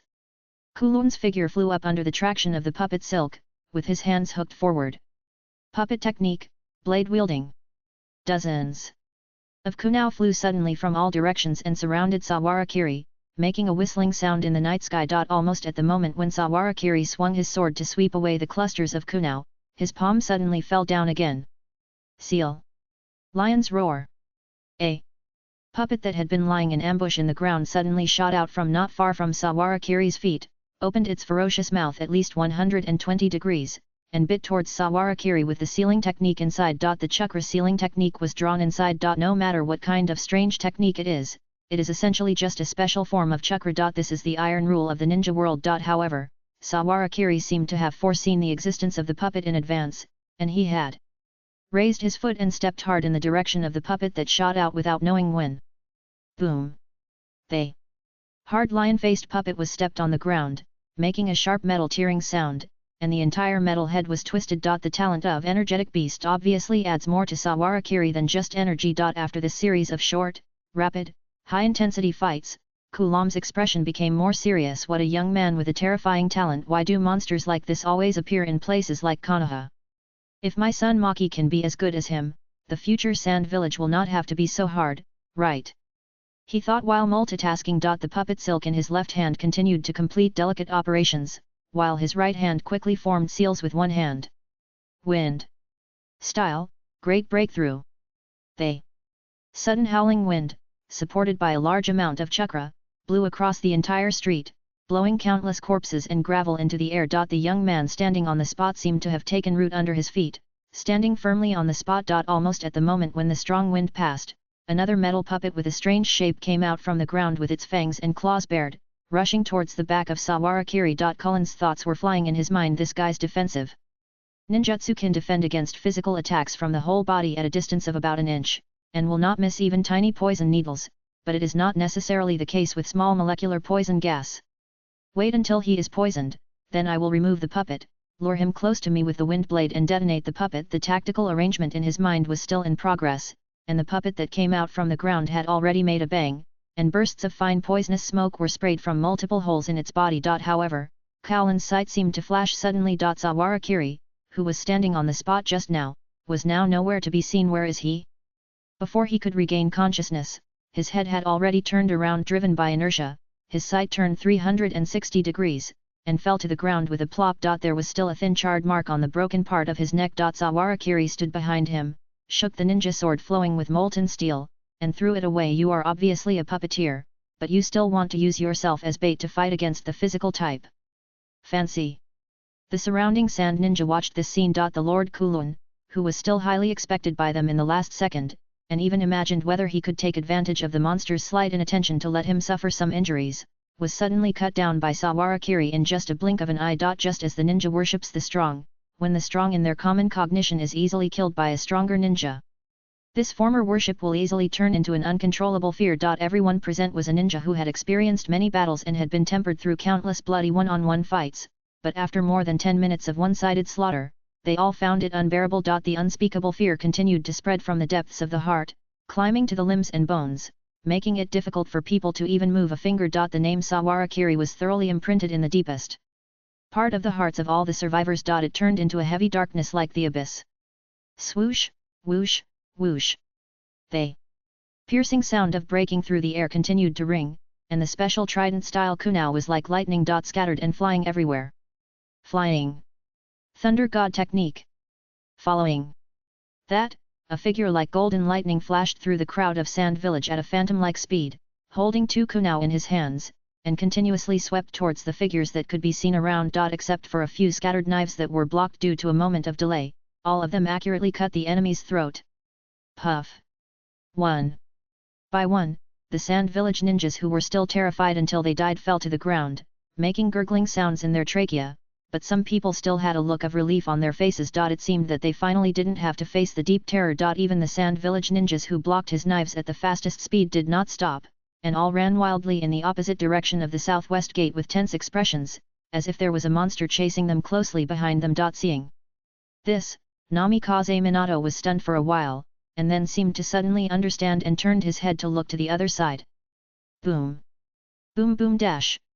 A deafening sound sounded from afar. The entire street swept by the blue light was overturned, and waves of dust and smoke rose in the night, and the fire suddenly lit up the deep night. Even from such a distance, you can clearly feel the heat wave spreading from there to here. Minato Namikaze looked at this scene from afar, and suddenly shook his head helplessly. Minato-kun! At this time, the support troops in the rear had already rushed into the city. A familiar Akimichi ninja noticed his gaze, smiled and pointed in the direction of the flames, and said that one over there should be the one in your team, right? Kara. No missed. His name is very famous even on our battlefield. Yes. Hearing this, Namikaze Minato turned his head towards him and smiled brightly. He is a very powerful guy. Akimichi ninja also looked at the flames in the distance, with his hands on his hips. I can see it. But, isn't it a little too strong? Ha! This is far from his full strength. Hearing this, Minato thought with some ease in his heart, and some pride for his friend, but he didn't say anything, just responded with a few simple words, and continued to sweep forward. However, when there is such an overly reliable teammate around him, Namikaze Minato will inevitably feel a little guilty because of his inexplicably relaxed mentality. The distance from Mr. Kiri is too far. I must work harder. I am still not proficient in the new tactics. I need to adjust my posture while jumping, otherwise it is easy to be blocked. In addition, I have to find a way to integrate the Raise Nan. At this time, Minato Namikaze did not know that he was inspired by Sawara Kiri in this world line and was accelerating his progress at a speed many times faster than that of the other world line. It was not until about 3 hours later that the entire Sand Village ninjas of the Okagawa logistics base were surrounded by the Hokage battalion from many sides, and the entire purging was completed. Except for a few scattered sand villages. Most of the others were caught in the encirclement and killed. This clean start at least provided their death corps with more than 2 days of advance time. Obviously, the biggest contributor to this battle was Sawara Kiri. However, now is not the time to worry about these issues. After entering the logistics base, Hitachi Sakumo immediately destroyed the large amount of supplies stored in the base in batches according to the plan before the operation began. Food, bedding, ninja tools, medicine, tents. After the Hitachi brigade replenished the part they needed, they destroyed all the rest with fire escape or earth escape as quickly as possible to reduce the sustainable attack time of the Sand Village as much as possible. Just as the western front of Konoha did not get much supplies, the Sand Village itself was in a poor country, and even the military expenditure was squeezed out by tightening the belt. It would be difficult to replenish these supplies after they were used up. However, after burning these supplies, Hitachi Sakumo and others still looked frowning. Not enough. Not enough quantity. He stood in front of the warehouse, flipping through the account book in his hand quickly, his brows furrowed deeper and deeper. These materials are only enough for 5,000 people to continue using for 2 months at most, and they don't even occupy 30% of the total area of the warehouse. This is completely different from what he had discovered before. The Nara ninja beside him reminded, where is the transportation report? Hitachi Sakumo remembered it and immediately opened another report book. However, after he briefly browsed the transportation report for the past week, his brows furrowed deeper and deeper. All the missing materials have now been transported to the front line. Obviously, just like Orochimaru had made preparations early on to fight a defensive counterattack with Tsunagakuer, the Tsunagakuer side also made a decision long ago that they must win the battle in one fell swoop. Therefore, all the materials were piled up at the front line without hesitation. This was a desperate move, completely ignoring logistics, and everyone would be finished after using these. This level of decision-making, in the entire Sand Village, is obviously only qualified to be made by one person. The third Hokage. After understanding this, whether it was Hitoki Sakumo or the several staff officers beside him, all subconsciously some hesitation. Since the Sand Village has done things so decisively this time, is there really any point for them to rush into the opponent's logistics system now? If they give up the mission now and turn around and rush to the rear of the Sand Village front line, will it achieve greater results? Divide the troops. After pondering for a long time, Hitoki Sakumo finally said, I will lead a detachment to sneak attack the rear of the Sand Village front line, burn their storage materials, and reduce the continuous intensity of the attack as much as possible. You continue to move towards the direction of the Sand Village.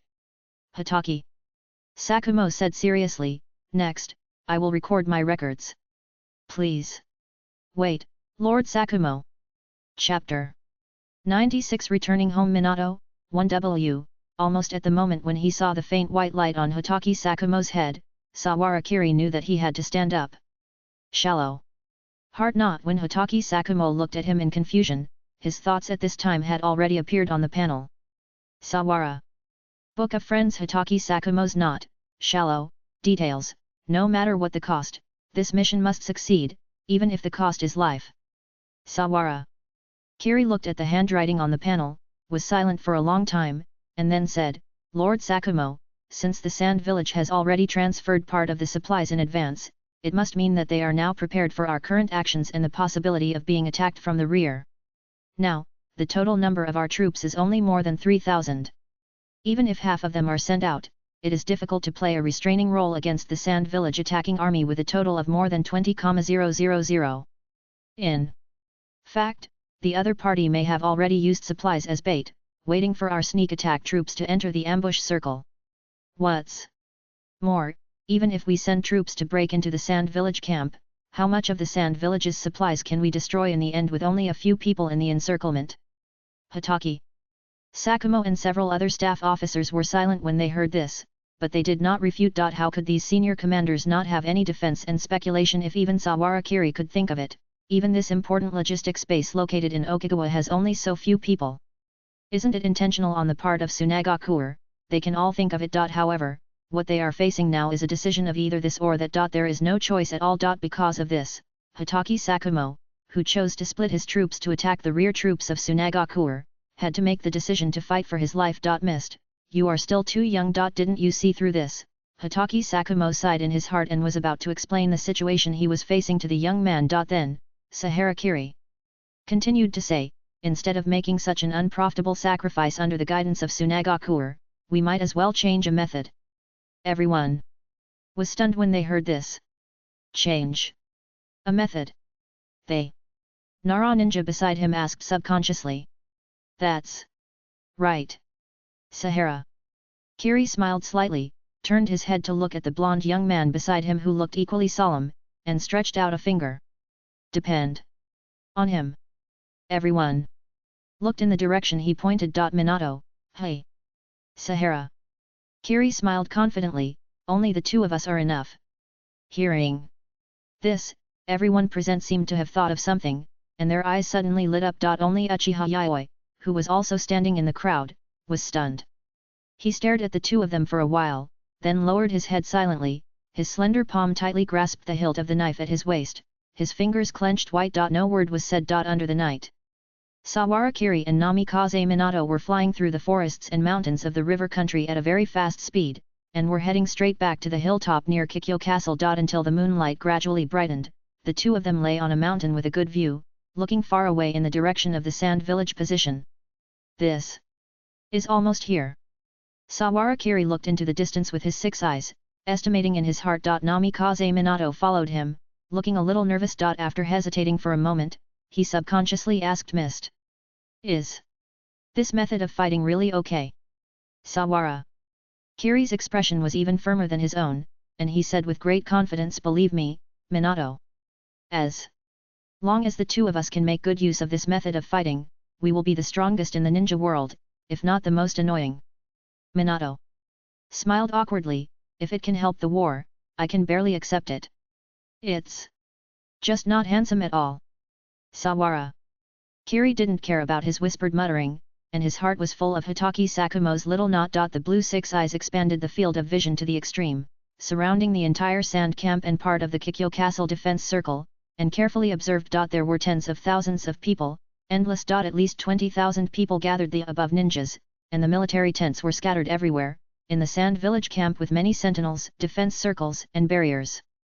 Even Sawara Kiri's six eyes vision could barely cover it. It took him a long time to find the material storage point in this range. It was almost 20 minutes later that he finally determined their target. Tisk, it's really insidious. I said, these guys from Sand Village must have been waiting for us here.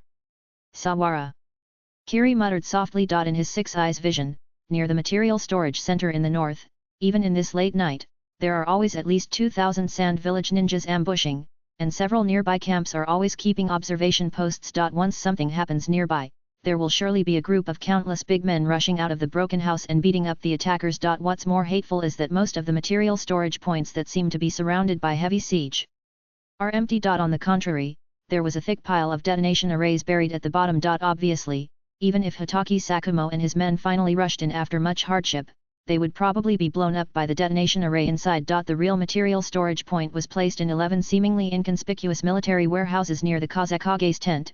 A large hole was dug out in the ground of each warehouse. What a waste. Looking at the heavy defense, Sahara Kiri couldn't help but frown. After thinking for a while, he finally determined the plan and made a decision. Minato. Yes. How good is your earth escape?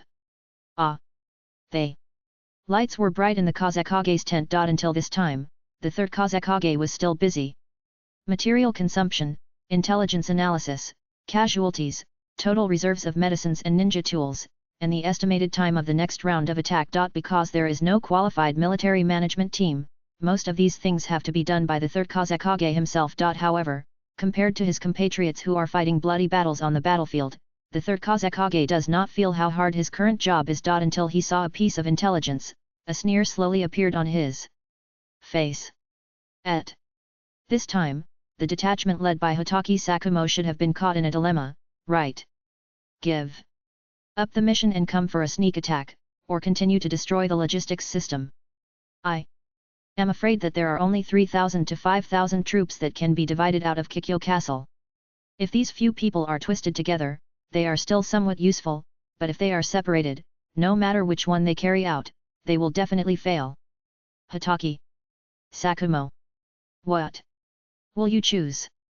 No matter which side he chooses, the third Kazekage believes that he has made full preparations. In terms of physique, he is not as good as the third Raikage, in terms of secret techniques, he is not as good as Onoki, and in terms of wealth, he is not as good as Konoha. However, when it comes to wisdom and diligence, the third Kazekage dares to stand up straight and laugh loudly, saying that everyone is garbage. Just as he was thinking about this, a series of piercing shouts and killing sounds suddenly came from the direction of the material center in the distance that served as a decoy. Noticing this subtle sound, the third Kazekage stood up from his desk, walked out of the military tent slowly, and showed a calm smile on his face. It seems that this side has been chosen. Boom!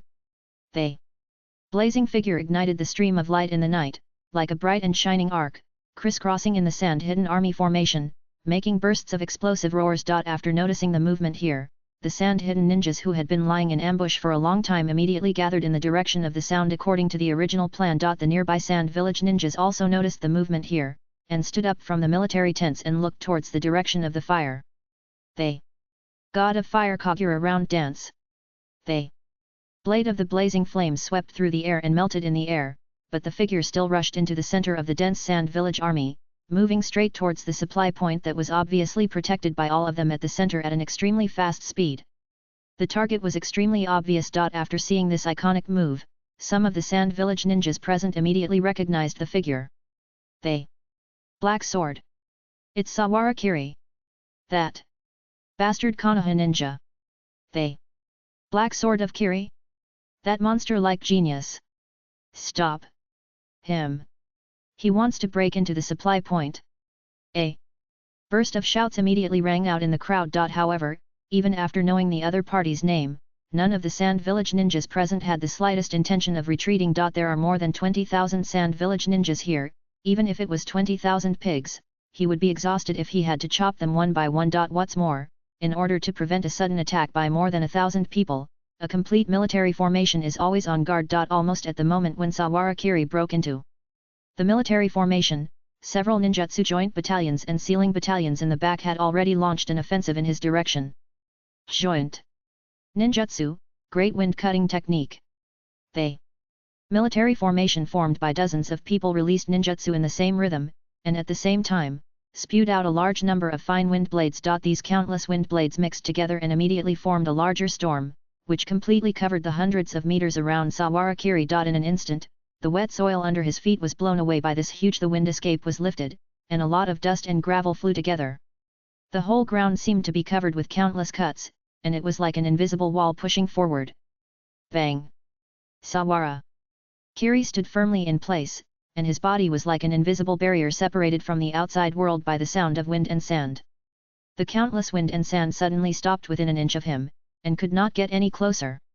However, if you look carefully, you can find that there are still very small wind blades leaving fine scratches on the surface of his skin. In order to ensure breathing, Sawara Kiri can't shield all the gas from the outside.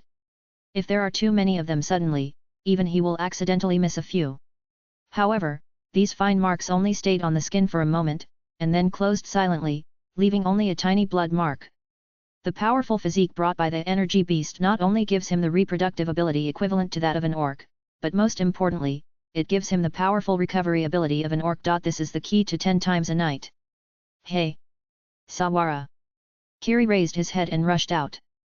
The other unit's joint seals were completed almost simultaneously, and both hands slapped the ground. Joint ninjutsu, 10,000 miles of earth-flowing wall. In an instant, a barrier like a city wall rose up, and the tall and thick earth wall seemed to seal him forever in this narrow range. However, before the troops behind continued to cast the spell.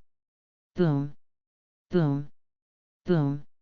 Across the 10,000 miles of earth-flowing wall that stretched in front of them, a series of deafening impacts suddenly sounded, and the giant rock wall was penetrated layer by layer. From a distance, it seemed as if some monster was charging, knocking down the layers of earth flow walls from the bottom layer, breaking them in the middle, and a lot of smoke and dust rose. Looking at this scene in front of them, all the sand ninjas present couldn't help but widen their eyes. Hey, hey, hey, is this something that only one person can do?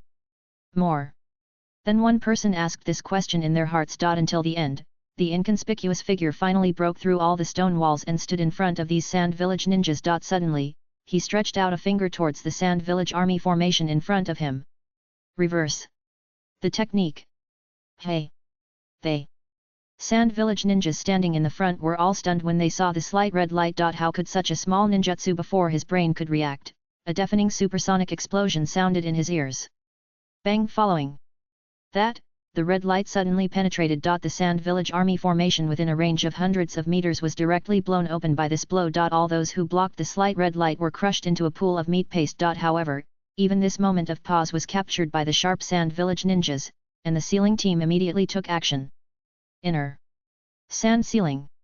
Dozens of ninjas who were proficient in sealing techniques pressed their hands to the ground. In just a moment, Sawara Kiri's 6 eyes made him feel a strong threat, and a cloud of dust immediately burst under his feet, and his figure rushed 100 meters away. 3 seconds after his figure disappeared. The place where he was standing just now was suddenly surrounded by countless fine sealing formations that drilled out from the ground. Countless fine black sand and dust gushed out. In a flash, it was swallowed up. Only a sunken hole was exposed in the original place. Sawara Kiri looked at the whole team of Sand Village sealing team ninjas who were all dressed in masks, and his expression was a little solemn. Is it similar to the inner 4-elephant seal technique?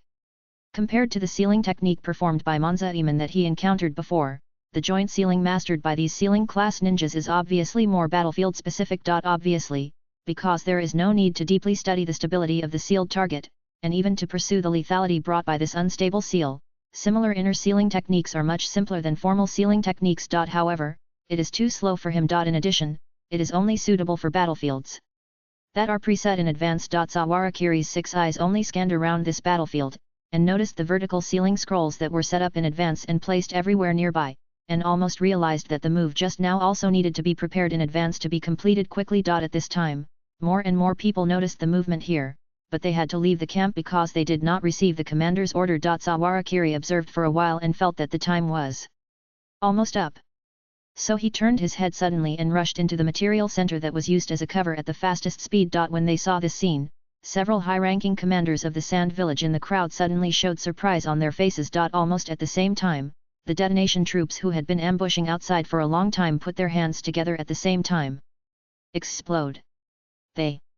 Flames shot up into the sky, and the earth shook. The sound of explosions that pierced through the clouds and cracked the rocks suddenly resounded throughout the Sand Village camp. They knew that this large-scale detonation array was used to deal with the Konoha attack force of about 1,000 people. However, after seeing the demon-like performance of Sawarakiri just now, they no longer had any reason to be surprised. People thought he was just an ordinary ninja. All the Sand Village ninjas present wanted to kill this terrifying monster immediately. Even the third Kazekage who walked nearby did not stop their wasteful behavior. Instead, he frowned and looked at the explosion point quietly. Hundreds of thousands of detonating tags were superimposed on each other, densely covering the entire warehouse.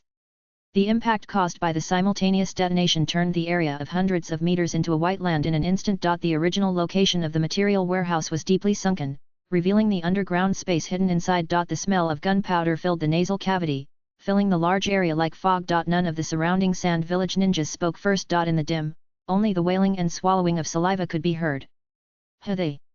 Violent whistling wind blew away the grey fog in the center of the battlefield. All the Sand Village ninjas were stunned. Sawarakiri walked out of the explosion center unscathed, sighing leisurely. Oh, it was so thrilling. I was almost blown to pieces. Third Kazekage looked at him solemnly. The young man in front of him had almost no trace of burns on his body except that his hair was blown up by the impact of the explosion. The ground around him was on fire. Based on the countless intelligence obtained before, the third Kazekage finally confirmed the spell on him. A nearly constant, space-based defense spell. How did you do it? Sawara Kiri did not answer, but smiled at him friendly, and asked, compared to this, you should actually be more concerned about your supplies, right? Hearing this, the third Kazekage was stunned. What do you mean? Almost at the moment when this thought came up. Boom boom! Another deafening explosion. However, this time it rose near his Kazekage's tent. The third Kazekage's heart suddenly tightened, and he suddenly looked behind him. The surging flames illuminated the sky. Faintly, it seemed that something was burning. What the hell? At this moment, the third Kazekage understood everything. This guy deliberately attracted them here. The third Kazekage stared at him with his eyes wide open. Sawarakiri smiled indifferently and said gently, don't worry. Third generation, sir. There are tens of thousands of supplies, and the quantity is very large. It's impossible to solve all of them with just one use. It will take at least a few more times. As soon as he finished speaking, Namikaze Minato appeared beside him and nodded at him. Sawarakiri looked into the eyes of the third Kazekage, which were almost burning with fire, and smiled. Next time, please keep up the good work. Suddenly, the two disappeared at the same time. The entire battlefield seemed to gradually become quiet as their figures disappeared. The third Kazekage stood there silently for a long time, looking at the fire in the distance, thinking about the preparations of the entire Sand Village and the Kingdom of Wind for more than 10 years, and his heart was bleeding. Under the night, his eyes were bloodshot, the veins on his forehead were almost bursting, and his gums were almost bleeding, and he spoke word by word. Sawarakiri. Second update. Please subscribe, Chapter 97 5 days, 4K, in the Okagawa camp. Hotake Sakumo and other people in the command center were waiting anxiously. The whole night was almost over, and at this moment, no one in the entire command center could sleep. Lord Sakumo. A Nara ninja beside him waited until the end, and finally couldn't help but said to Hotake Sakumo, that plan, will it really work? Although his expression was not obvious, the deep worry still couldn't stop overflowing from his bloodshot eyes. For ninjas like them who dared to sacrifice for the village, at this critical moment, they, the old guys who are the predecessors, could not play, but had to ask the younger generations who should continue to grow and wait for the future to become the pillars of the village to sacrifice. This kind of torment and guilt is far beyond the imagination of ordinary people. However, the tactic they proposed happened to be completed by only the two of them. Every minute and every second of waiting at this time made them feel like the third generation of Kazekage was crawling all over their bodies. Don't worry, Shikato. Hotake, Sakumo lit a cigarette for the first time. Normally, in order to protect his body and concealment, he would never touch such things. Only his voice remained calm at this time. We can only trust them too. Or rather, trust Kiri-kun. This matter is a bit strange. Up to now, the ninjas of Konoha in front of him have a much deeper understanding of the strength of their companions than the enemy's Sand Village ninjas. As a teacher, Hatake Sakumo has long known some of the techniques of Sawara Kiri. The space barrier with almost absolute defense can penetrate the Nine Tails Guardian. The space annihilation technique of the barrier, and the sharp fire escape sword technique beyond the imagination of ordinary people. Except for illusion, it can be said to be an all-rounder. No, with the temper of that brat Sawara Kiri, he must have a hand in the field of illusion, right? That kid will definitely be fine. He has great confidence in his students. Sizzle. The remaining flames of the cigarette burned his fingers, making a slight burning sound, but Hatake Sakumo stared straight into the distance as if he had no feeling. Although he was very confident. Swoosh. Almost. In the voice of everyone's worry, there was a sound of air squeezing on the ground in the distance where a trident kunai was left. Everyone turned their heads to the direction where the sound came from. Sawara Kiri and Namikaze Minato appeared at the same time. There was even a slight pungent smell of gunpowder on their bodies. Hey, Mr. Sakumo. Sawara Kiri waved at him and smiled cheerfully. Mission accomplished. Everyone present was stunned, and then the entire command center was suddenly filled with cheers like a mountain torrent. You kid. Hatake Sakumo looked at him helplessly and relievedly, and pointed at him with the finger holding the cigarette, and then suddenly seemed to notice the burning pain on his knuckles, and hurriedly threw away the cigarette with a low cry. What a broken thing! Missed Uchiha. Yayoi was standing far away, looking at him with a guilty look. This feeling of being able to watch the person she likes fight to the death, but not being able to help at all, was really hard for her strong character to accept. She could only clench her fists tightly. Not strong enough. Not strong enough yet. In the girl's drooping eyes, the three Megatama rotated at an alarming speed, and her body faintly exuded cold Yin-Tun chakra. Sawara Kiri didn't notice her subtle changes in expression, and looked down at the panel. Hatake Sakumo's shallow heart knot, completed, heart knot points +1. Sawara Friends Book, acquired character Hatake Sakumo bond level increased. Hatake Sakumo bond level, 1-2. Next time, I won't draw randomly, and I'll talk about it after he charges up the unlimited technique. It's like a gambler. After they were happy for a while, Minato talked about the current mission execution while Wu Jun led the other Sand Village ninjas away. I have already placed Flying Thunder God positioning seals on other basic underground material storage warehouses and some important large materials. Next time, we only need to use the Flying Thunder God technique to reach them directly. As for the completely destroyed material warehouses, there are only 2 because of their large scale. But as long as we go a few more times, we can at least consume their material storage points to less than 1/3 of the current ones. Minato Namikaze smiled optimistically and said, next, even on the way, I can continue to harass their material points. This time, it should be considered that the advantage of their advance preparation has been offset. Everyone in the command center nodded excitedly when they heard this. Although they had high hopes for these 2 young people from the beginning, they did not expect that the mission would be completed so well. This time, whether the Sand Village ninjas wanted to or not, they had to allocate a part of their forces to chase them and restore the logistics system.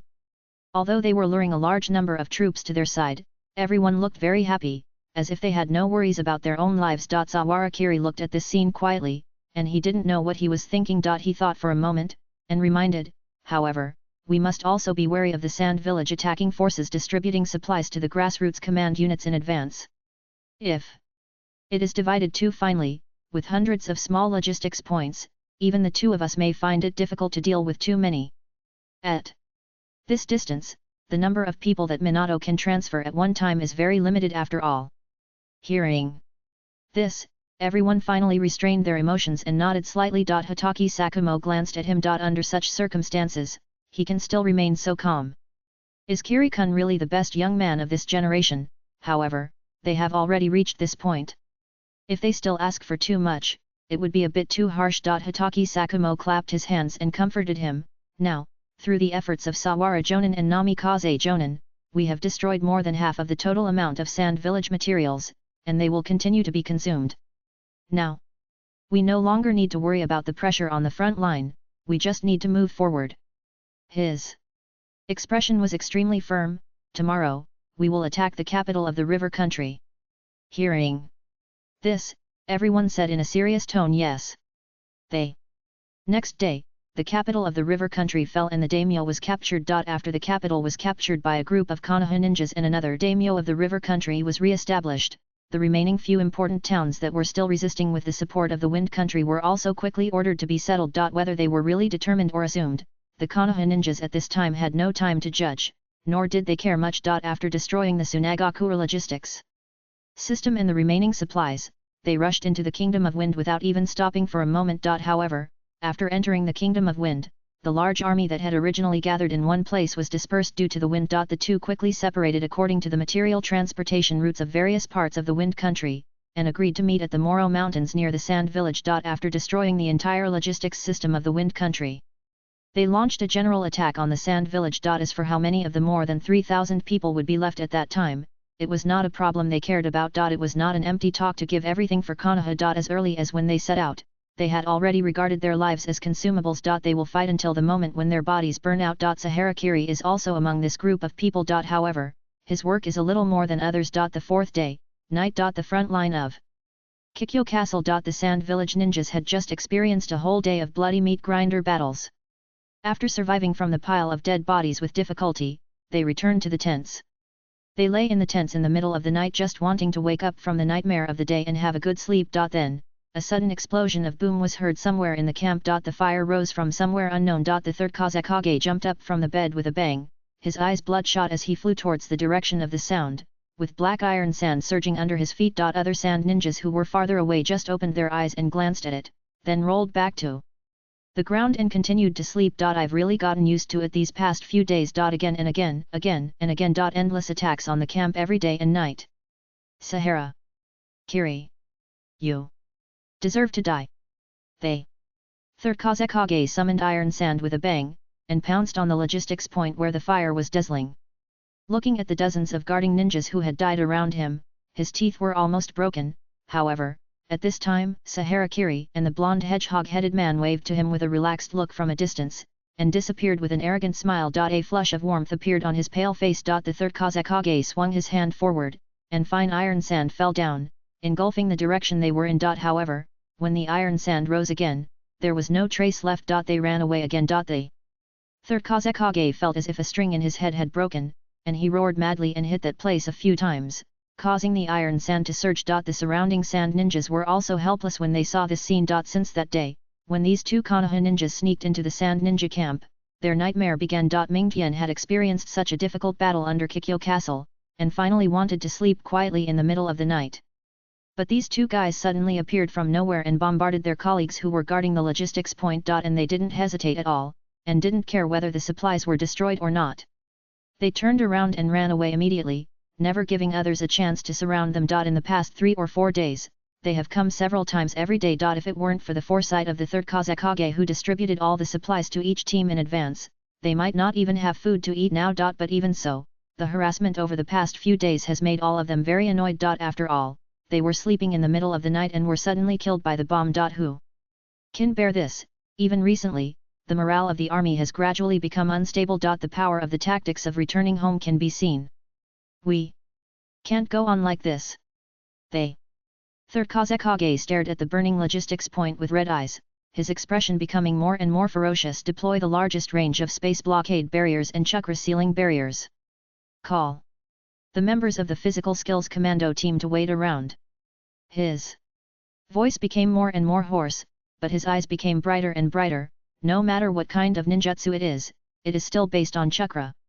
As long as that bastard enters this chakra-sealed area, he can only fight us head-on with physical skills.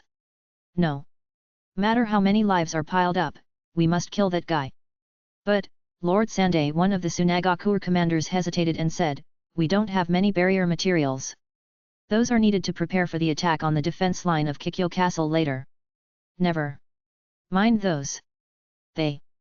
Third Hokage waved his hand fiercely. One Saharakiri is more threatening than 10,000 Konoha ninjas.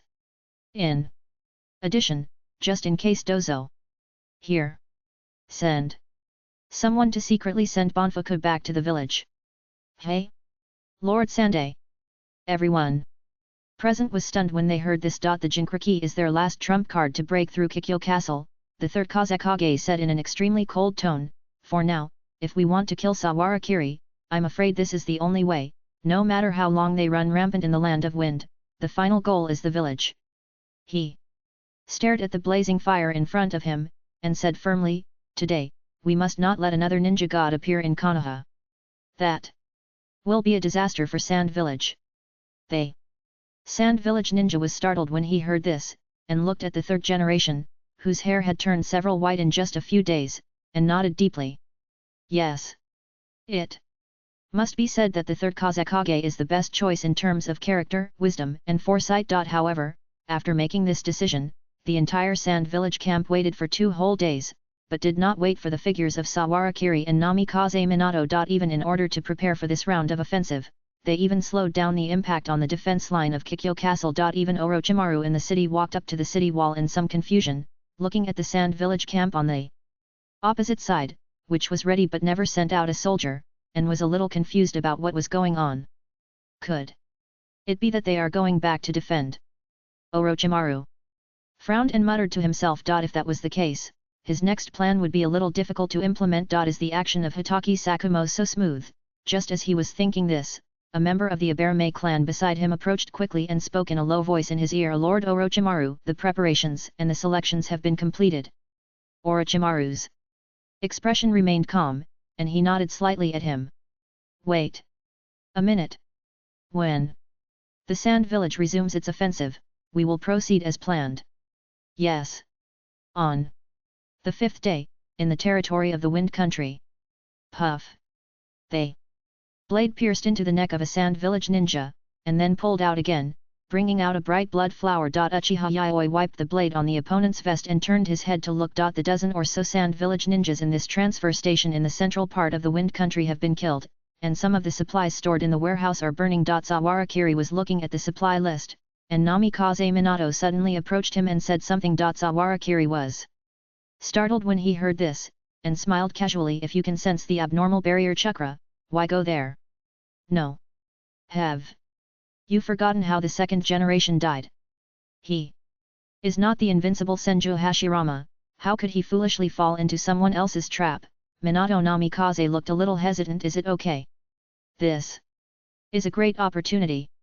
Even if the supplies in the encirclement cannot be burned, the supplies on the edge should still be burnt. If the scale of the Tsunagaku attack can be reduced again, he doesn't care about the little danger he may face. Sawarakiri waved his hand casually. You should know that our goal is not to destroy their supplies, but to delay the time for the Sand Village ninja to act and reduce the pressure on the direction of Kikyo Castle. It would be better if the Sand Village gathered and waited for an ambush on us. Let them wait. Anyway, the Sand Village is not far away. Besides, don't you want to go back to see Kushina alive? Hearing this, Namikaze Minato's brows finally relaxed a little, and he nodded. You are right. Compared to a few supplies, it is more important to go back to see Kushina. First update, Chapter 98 Seal, 1W, 2 days later. The Sand Village front camp. The third generation Kazekage sat in the center of the barrier with a haggard look. It was only such a short time, but he seemed to have lost weight, and even his hair was grey. Such a long time was wasted in vain. No matter how angry he was, he had already understood that it was impossible to do anything now. Helplessly, he had to stand up slowly and ask the people around him how much supplies are left. Enough for 7 days. An officer of the Sand Village staff beside him answered. Hearing this, the third Kazekage seemed to have aged several years suddenly, as if he had anticipated the outcome of this war, and his eyelids slowly drooped. Only when he turned his head did he notice that the ninjas in the headquarters were still looking at him. He was subconsciously startled, as if he realized something, and the anger in his chest that was about to be exhaled was difficult to block in his throat, and he clenched his teeth tightly. Some people ascend to high positions in order to seek supreme power. But some people sit in high positions in order to bear the heavy responsibilities that no one else can bear except him. When he saw the eyes of the people around him, the third Kazekage knew that there were some words, some expressions, and some emotions that only he could never reveal. Because there were still many people relying on him. Enough. In an instant, the heavy look on his face turned into a cold chill like a blade. He met everyone's eyes one by one and said deeply, it took 2 days to finally scare the troublemaker Saharakiri out of the camp. Our wait during this period was worth it. From today on, we can go all out to capture Kikyo Castle. As soon as he opened his mouth, the third Kazekage had already made up his mind, and his voice was unhesitating, as long as we take Kikyo Castle, no matter what the price we pay, it will be worth it. The supplies stored inside are enough for us to continue to hold on to this land on the border of the Land of Fire, enough for us to reorganize our forces to withstand the next wave of attacks from Konoha, and also enough for us to solve the troubles that appeared behind us. Because I'm still here. His voice was confident and cold, and his majestic eyes scanning the expressions of everyone present. Every Sand Village ninja who was unconsciously worried in their hearts gradually gained confidence. Only those older Sand Village ninjas seemed to realize something, but they just looked at each other and said nothing. The third Kazekage ignored their thoughts and quickly ordered, from today, the entire army will be divided into 3 shifts to attack Kikyo Castle day and night. Supplies will be distributed to individuals, and everyone must be prepared to fight continuously and to the death. Only by breaking through Kikyo Castle can the Wind Country and Sand Village have a future. The command mission of the entire army is entrusted to you. He looked at everyone deeply and said calmly, next, I will also set an example and go to the front line to fight. 4. Sand Village. 4. Sand Village. Everyone was moved and responded in unison. In the afternoon, the first round of offensive from the entire Sand Village army began. The dark wave swept in like a storm, rushing to the front of the entire army, breaking through layers of seemingly solid defense lines with extremely violent means, and smashing every fortress blocking him with a heavy hammer made of iron sand. The young sand ninjas were very excited about this, and they followed the adult desperately. However, only the elders could realize it. Lord Kazekage, this is the beginning of desperate efforts. No matter how powerful a ninja is, his chakra is extracted from the body and spirit. No one can fight like a machine forever. Especially on this battlefield where tens of thousands of ninjas are concentrated. However, whether it is the current powerful and terrifying Konoha, or the Konoha that may become more terrifying under the leadership of the monster Saharakiri in the foreseeable future, the mood of the third generation is extremely heavy. For him, perhaps such a reckless battle can make him a little more relaxed. These experienced veteran ninjas thought so and couldn't help feeling a little sad. How could they not see that the hope of Sand Village's victory in this war was becoming increasingly slim? At this moment, they could only fight. Under the leadership of the third Kazekage, the entire Sand Village army launched round after round of attacks under Kikyo Castle as if tirelessly, and the black iron sand waterfall swept every inch of land under the castle like a tide. Whether it was trees, rivers, or soil, they were all swept away and turned into a bunch of fine debris, which the Konoha ninjas hiding in it could not resist at all. Hundreds of ninjutsu armies continued to collide with them with joint ninjutsu, but because of the difference in numbers, they continued to lose to the Sand Village ninjas behind the Kazekage, who had a larger number of people. Under 3 days of continuous fierce attacks, the various fortresses that supported each other around Kikyo Castle were constantly removed and rebuilt, and then broken through again and again. The battle line of the Sand Village ninja was getting closer and closer to Kikyo Castle. Orochimaru, the commander-in-chief of Konoha, stayed in the city and did not move. At the same time, he would never allow the Konoha ninjas in the surrounding defense zone to withdraw to the city. This was completely opposite to the previous practice of actively shrinking the battle line. It was extremely cruel. At this time, Konoha and Sand Village were completely squeezing each other with the lives of ninjas, constantly pulling time. Until the 4th day. Hwa. Fine iron sand like the tide suddenly rushed towards the figure at the top of Kikyo Castle, gathering into a dark waterfall, emitting a roar of vibration and friction. The third generation of Kazekage stood in the air, looking down at the figure swallowed by the dark iron sand, frowning slightly. Zhang. Accompanied by a series of sharp metallic sounds, the giant snake rolled out from the center of the iron sand, its hard scales rubbing against the dark iron sand, but it showed no sign of being crushed. Orochimaru stood in the open space surrounded by the giant snake, looking up at the figure in the sky. The tip of his tongue slowly licked the corner of his lips. A cold smile appeared on his face, and his voice was hoarse. The third Kazekage was forced by a mere junior to the point where he had to fight hard in person. It's really miserable. What? You still refuse to send the Jinkriki you brought to the front line? They. Third Kazekage stood high in the sky and sneered. Jinkriki? To deal with you. I am enough alone. They. Smile on Orochimaru's face became stronger and stronger, and he raised a hand in his direction. That's really arrogant. Almost. At the moment the voice fell, countless thin snakes suddenly shot out from Orochimaru's seemingly close-fitting sleeves into the sky like a rain of arrows, making a continuous sound of breaking through the air. Secret. Technique. Hidden Shadow Snake Hand.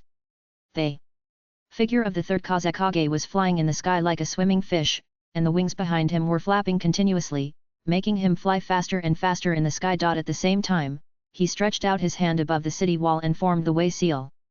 Magnetic. Style, Sand Iron Rain. The dark raindrops fell from the sky one after another, flying towards the direction of the snake and Orochimaru, and directly penetrated the thick city wall. Wind. Style, Great Breakthrough. Earth. Style, Earth Flow Wall.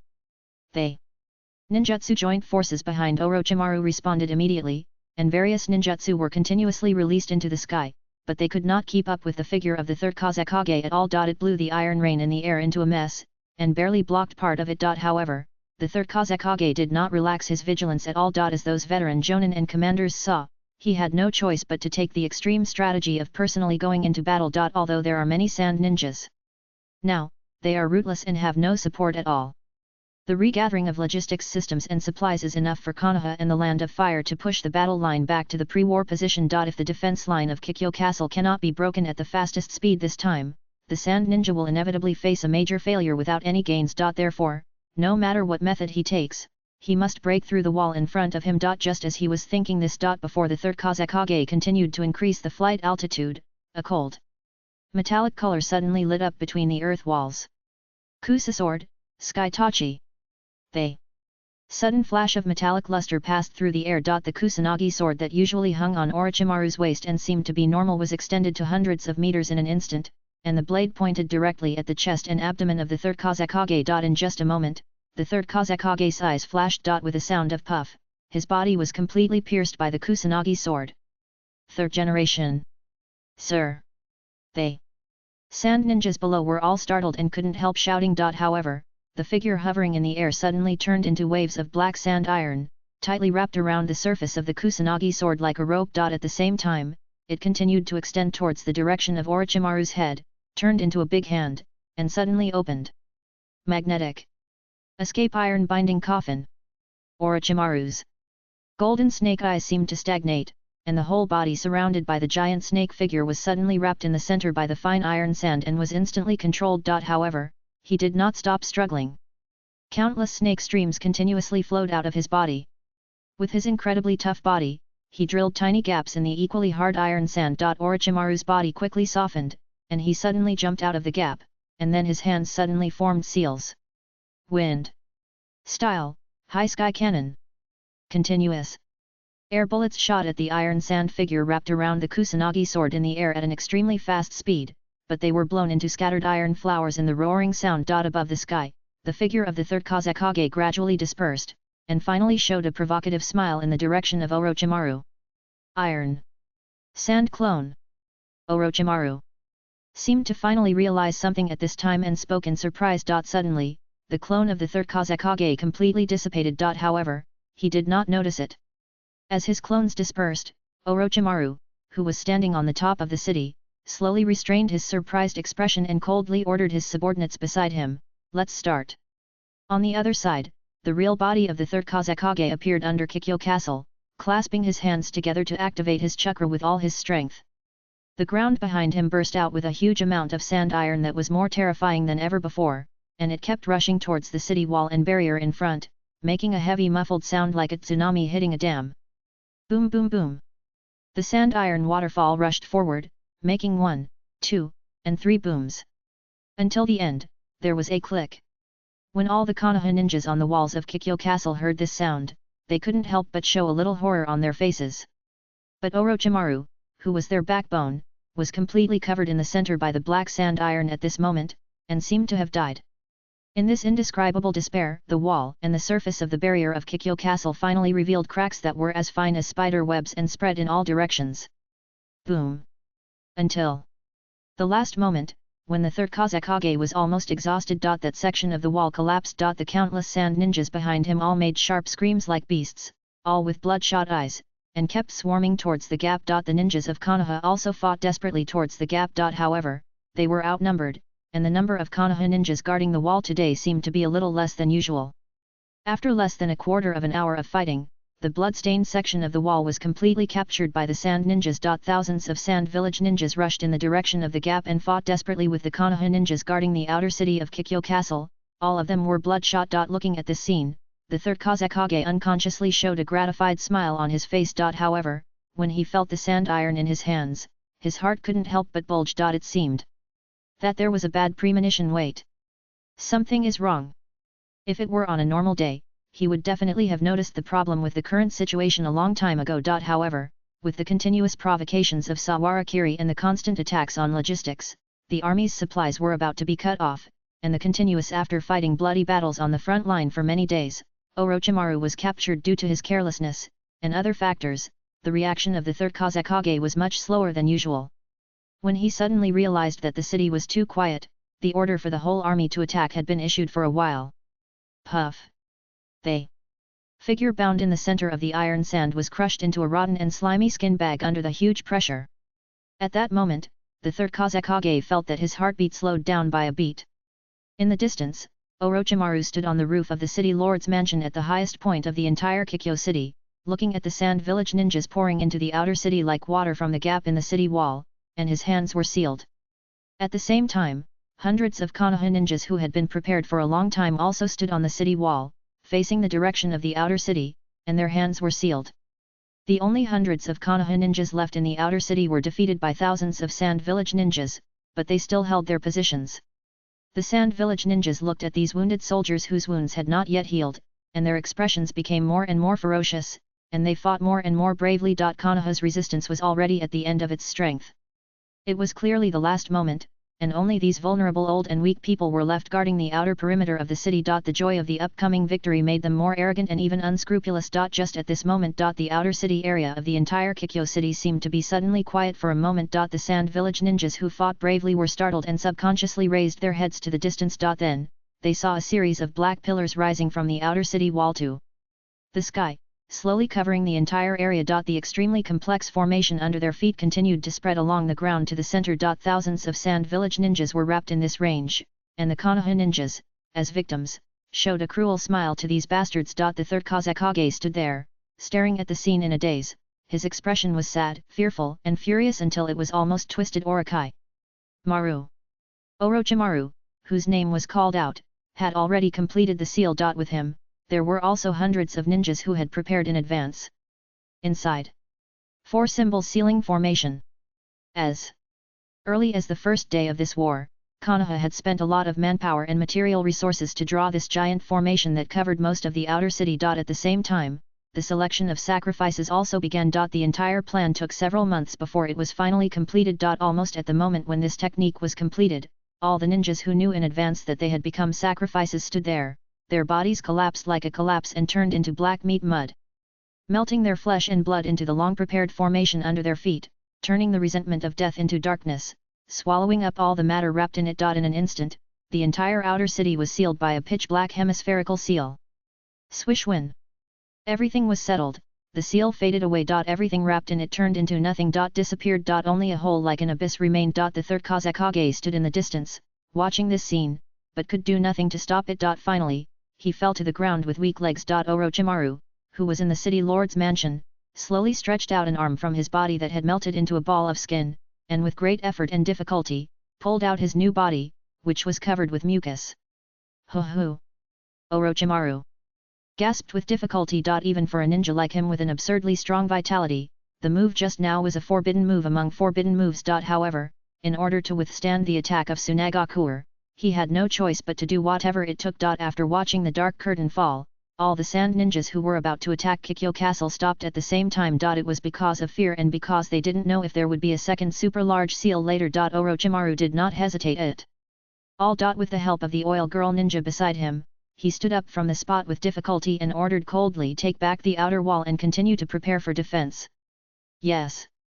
All sacrifices are for survival. Only in this point, Orochimaru's awareness is much stronger than that of the third generation Kazekage, who is a half-baked one. It is also because of this indifference and rationality that he can hold on until now under the attack of enemies several times his number. And he has to continue to hold on. The Kingdom of Wind, Moro Mountains. Standing on the top of this mountain, you can see the outline of Sand Village to the west. After the 7th day, fewer and fewer Konoha ninjas gathered here. There were more than 3,000 people when they set out, but now there are only 600 to 700 people. After the agreed time, Hokage Sakumo knew that the remaining people would probably not be able to get here. Obviously, the Wind Country is a big country after all. Even if all the ninjas have been gathered to go all out to dig into the Fire Country, there are still a considerable number of ninjas left in the country. However, they have no time to grieve, or to keep too much emotion for those who died. After 2 days and 1 night of rest and treatment, the remaining people will rush to the Sand Village, where it is unknown how many troops are left. This is the military manufacturing center of the Wind Country, with the largest steel smelting plant and ninja tool manufacturing plant. No matter what the cost, these 2 buildings must be completely destroyed to ensure that the Sand Village will not be able to launch special military operations against the Land of Fire for a long time. Hokage Sakumo has considerable confidence in this mission. The only thing that makes him feel heavy is the companions around him with firm eyes and calm expressions. After rushing into this village and destroying the target, how many of them can come out alive? Hokage Sakumo didn't know, and tried not to think about it. He just looked forward. It's time to end this war. Second update Chapter 99 Jinkriki, 6K, Report. The Wusha logistics base was attacked. The Ichihara Castle guards could not get in touch. The Green City has not sent back any news for a day and a night. The situation is worrying. We are here. The third Kazekage left the village to fight. As an advisory elder, Cho naturally took on the responsibility of the Kazekage and was responsible for handling all matters in the Kazekage building. However, since a few days ago, various places in the Kingdom of Wind have been attacked by several Konoha troops. The casualties in various cities have been heavy. The entire Kingdom of Wind has been shocked 3 times a day. The nobles in charge of managing cities in various places have continuously sent notes to the daimyo of the Kingdom of Wind, so that almost every day in the past few days, envoys from the Kingdom of Wind have come to hold them accountable. As a high-ranking official in Tsunagakuer, Cho knew that these things were something that the daimyo had to do. After all, even a daimyo of a country could not bear the joint accusations of dozens of high-ranking nobles, so he could only push the blame onto the Tsunagakuer village. No, it was not even a blame, because protecting the country was the duty of a ninja village. But now, the Tsunagakuer village was completely unable to stop the invasion of these Konoha ninjas. Even if it was only a small-scale force, the destructive power of ninjas on ordinary people was beyond the reach of even the army. In just a few days, the logistics and supply systems of most of the Wind Country were basically cut off, and even merchants did not dare to travel during these few days, and hid themselves, so that the nobles in various cities began to suffer. The Wind Country is not a country as vast and rich as the Fire Country. More than 80% of the country's territory is desert, and most of the rest is wasteland. All the people living in this country rely on the materials produced by a limited number of large oases and fertile land on the edge to survive. The trade routes between cities can almost be called the lifeline of this country. Naturally, they became the key targets of the Konoha ninjas in addition to attacking the logistics system. However, facing this situation, Cho has no way out now. The 3rd generation Kazekage made a desperate move and led all the troops to attack the defense line of Kikyo Castle in the Fire Country. Most of the remaining ninjas in the Sand Village are old, weak, sick, and disabled. Even if these people are added together, there are only more than 4,000. The limited young ninjas are assigned to various logistics lines to defend the rear lines of the Sand Village army. However, these scattered ninjas have become the main hunting targets of the Konoha ninjas. Damn! Konoha ninjas! Cho slammed the table hard, shaking the documents on the table. If the Sand Village army was here, why would they let the Konoha ninjas run rampant now? Even now, the problems of the attacks in various places in the Wind Country have gradually become trivial. From the intelligence sent back from various places, Cho can see at a glance that these Konoha ninjas are obviously heading towards the direction of the Sand Village. As the logistics base of the entire Sand Village army, if the village is wiped out by these guys, it is easy to imagine what will happen next. If this continues. Cho sat there and pondered for a long time, and found that he alone might not be able to take the responsibility for the decision-making problem. In desperation, he had to summon all the remaining Sand Village high-level officials in the village. What do you think? When The remaining high-level officials also sat down and read the news from various places from the intelligence department one by one. Everyone's expression could not help but be a little anxious. Ebizo frowned deeply, and wrinkles kept overlapping on his forehead. According to the intelligence, it may take only 1 or 2 days for Konoha ninjas to reach our sand village. Why? Didn't you notify the front army earlier? On. Chiyo's right, a young man with red hair frowned and asked in confusion, with such a small number of people, the front army can't squeeze out eyes. Cho frowned and scolded with a cold face, it's not your turn to speak yet. They senior executives around didn't say much, pretending not to hear. The red-haired young man called eyes looked at his mother in confusion, with a look of dissatisfaction, but he didn't dare to continue speaking because of Her Majesty since childhood. Seeing this scene, and looking at the expressions of several senior executives around, Cho couldn't help but sigh in his heart. If it weren't for the fact that her son and daughter-in-law were 2 of the few remaining jonin in the village and had such a relationship with her, Cho really didn't want to let this fool who only knew how to study puppets. My son is participating in this topic. In this situation, do you still want the front army to allocate troops to the rear? The number of troops led by Hokage Sakumo is not small, but they easily bypassed the blockade of the front army and rushed straight to the Kingdom of Wind. Do you think it is a coincidence or a tacit understanding between the two sides? The Sand Village army can only support the front line for a short time. It is not a big deal for the 3rd Hokage, who has already gambled everything to reduce such a large number of powerful resistance without losing a single soldier. As for the damage caused to the Kingdom of Wind and the village, if they win, it is not a big deal at all. If they lose, it is not the biggest problem. It doesn't matter. But it is a pity that this stupid son of his family has no similar political wisdom at all. He can't see through this point at all. Instead, he is still entangled in the gains and losses of a city or a place. The question now is how to resist the invasion of Konoha. Please don't mention those things that are obviously impossible. Yet. King calmly lifted the question and continued, now, the goal of Konoha ninja is clear, which is the steel plant and weapons manufacturing plant in my village. If these 2 places are completely destroyed, it will take at least 2 months to rebuild them. If skilled craftsmen and important machines are lost, it will take longer. By then, she didn't continue. By then, the defeat of Tsunagakure will be certain. How long will it take to transfer personnel and machines? Ebizo's face became more and more bitter, but his eyes were solemn. I have started to give orders since last night. It will take about half a day to transport all of them underground. Ye King said this, and his tone was slightly relaxed. Hearing this, no one at the scene was bothered by the fact that Ye King bypassed the high-level meeting and gave orders directly. Instead, they all breathed a sigh of relief. As long as the most important personnel and machines are not damaged, the Sand Village still has a chance. In that case, Cho straightened up, swept a fierce look at everyone present, and said firmly, we will use these 2 places as fulcrums to give these ignorant Konoha ninjas a hard blow. No matter what the final result is, we must let those bastards know that we are not easy to mess with in the Sand Village. Yes.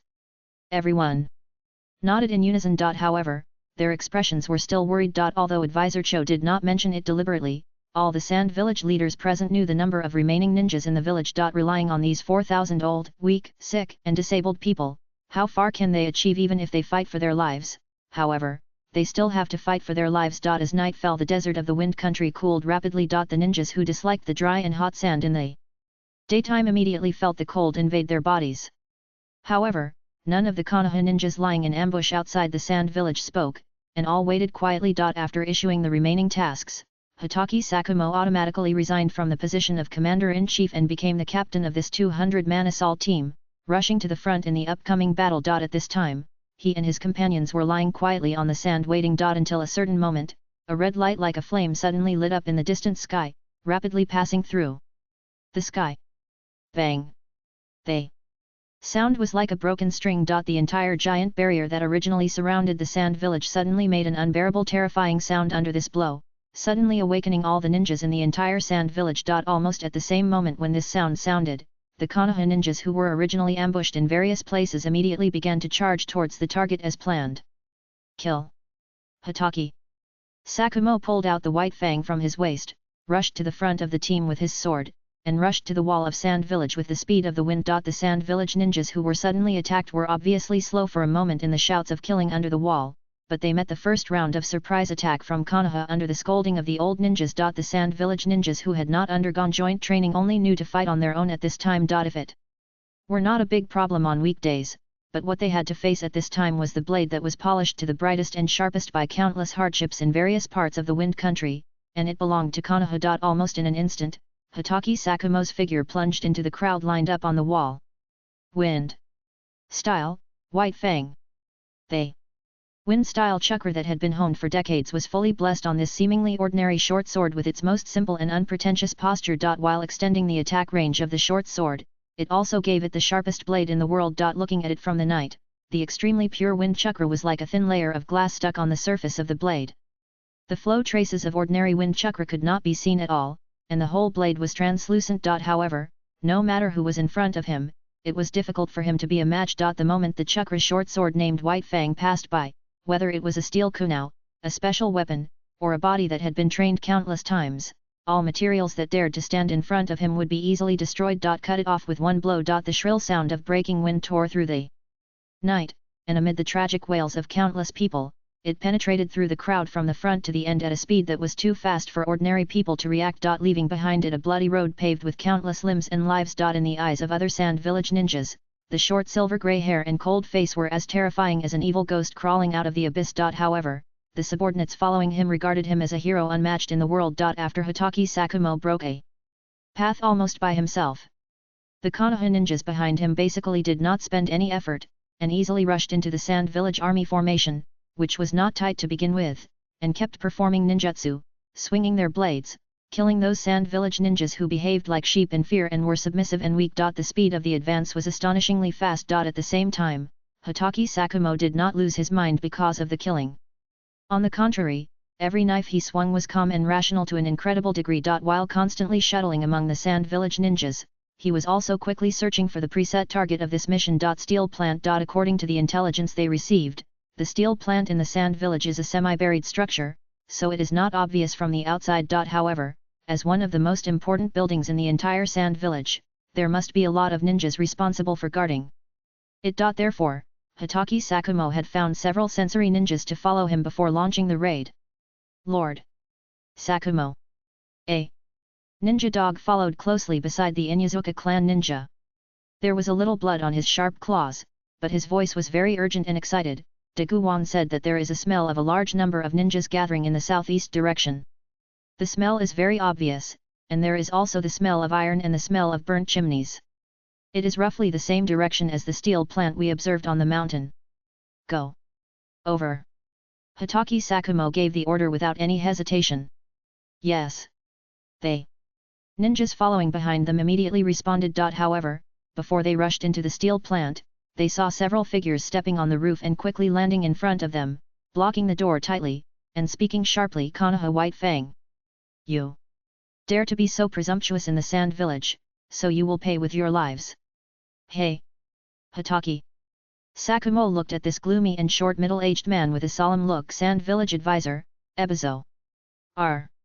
There still Izawa and Chie of the Red Machine twin demons. Obviously, this is the last trump card of the Sand Village. However, Hotaki Sakumo looked at the three of them, and walked slowly forward in this strange silence. With each step, the aura of this sultry man who usually looks leisurely and indifferent to the world will rise. The surging chakra is like a surging spring, and it is like a volcanic eruption, gushing out of his body with a storm-like roar. The grey short hair swayed slightly in the surging chakra, and the compressed wind chakra was wrapped around his feet and blade, giving people an indescribable terrifying pressure. Hotaki Sakumo's voice was unprecedentedly arrogant. What on earth makes you guys qualified to block it with just a few guys? Me? Almost. At the moment the voice fell. His figure seemed to be suddenly swept into the center of the raging wind, and turned into a blurry mist at a speed that was too fast for the naked eye to capture, and suddenly rushed towards the three people in front of him. Ebizo's group's heart suddenly jumped, and they subconsciously took out their two swords to block in front of them. At the same time, the puppet opened into a semicircular shield amidst the sound of mechanical deformation. Zhang! The moment Ebizo opened the shield, he saw an extremely sharp blade wrapped in an unimaginably sharp wind escape piercing the steel plate made of special metal. The wind escape chakra was almost an inch in front of his pupil, scraping across the fluttering and split eyebrows, and cutting an arc horizontally to the side of his body. The sound of metal tearing in the ear seemed to pierce the eardrum. The fire bursting during the ultra-high-speed friction lit up the night. Ebizo did not dare to stop at all. While controlling the other two puppets to block the side with one hand, the short knife in his hand also stabbed forward fiercely.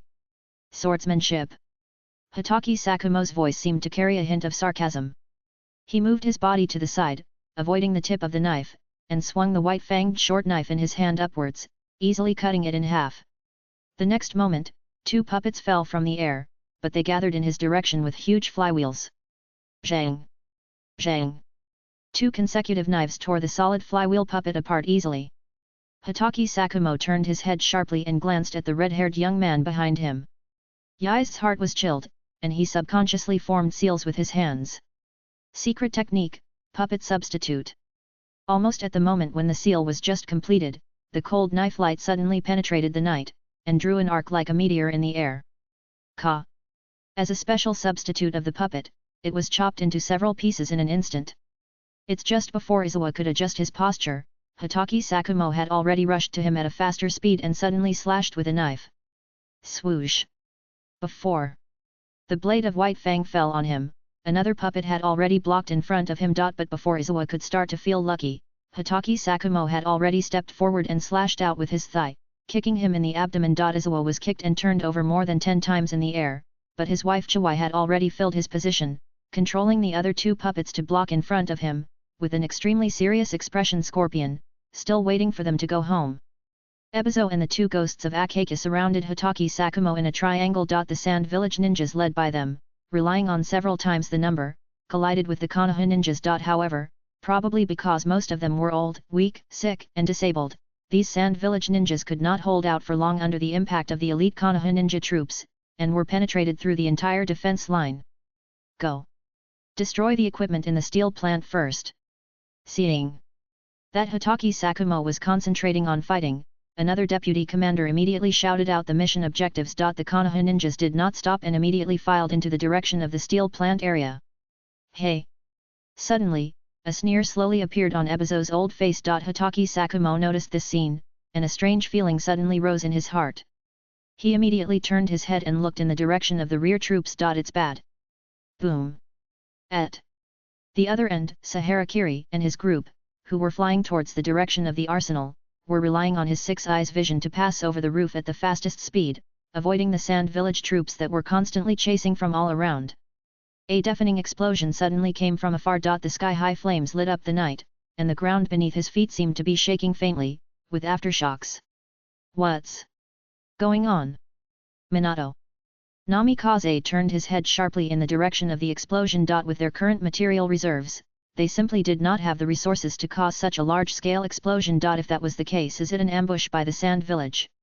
Just as he was thinking this, he saw Sawarakiri, who was in the front, suddenly stop and raise his hand to the ninjas following behind him.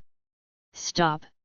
They Konoha ninjas who rushed out from behind stopped immediately. Sawarakiri looked forward, and the blue six eyes reflected the scene inside the arsenal. The densely packed blasting tags were like stickers, covering every corner of the entire arsenal. A rough count showed that there were at least tens or even millions of them, enough to blow them and the entire factory to the sky. Obviously, even if they can't be transported away, they can't be left to Konoha. I don't know how Mr. Sakumo is doing now. Besides Minato. Sawara. Kiri's voice suddenly became very urgent, and he shouted loudly, "Where is the space mark closest to you?" At the entrance of Sand Village. Although he didn't know why Kiri shouted like that, Namikaze Minato answered without hesitation. Almost at the moment he shouted, Saharakiri suddenly grabbed his arm, swung him up in the air, and threw him towards the gate of the factory area in front with unprecedented force. Suddenly, Namikaze Minato burst out with a violent speed that he had never experienced in his life. Boom! Send him away! They heavy sonic boom rings wrapped around him, and even the sound seemed to be unable to keep up with his body, but Namikaze Minato still understood his meaning in an instant. When his figure passed through the darkness, his sight finally saw the only old man in the empty factory area in the changes of light and darkness. Namikaze Minato stretched out his hand without hesitation. Almost at the same moment, the old monk with a compassionate look had a thin layer of tailed beast chakra on his body. He kept his hands clasped together, and his expression was indescribable sadness and pity. Konoha's ninja swish.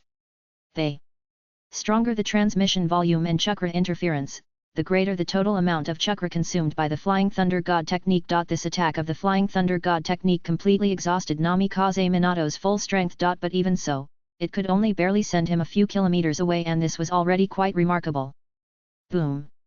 They next moment, the terrifying chakra that was like the collapse of the sky and the crack of the earth rose continuously from the gate of the sand village to the sky, as if to light up everything in everyone's sight. It was like a burning torch. At this moment, all the Konoha ninjas present felt a chill in their hearts. Jinkriki.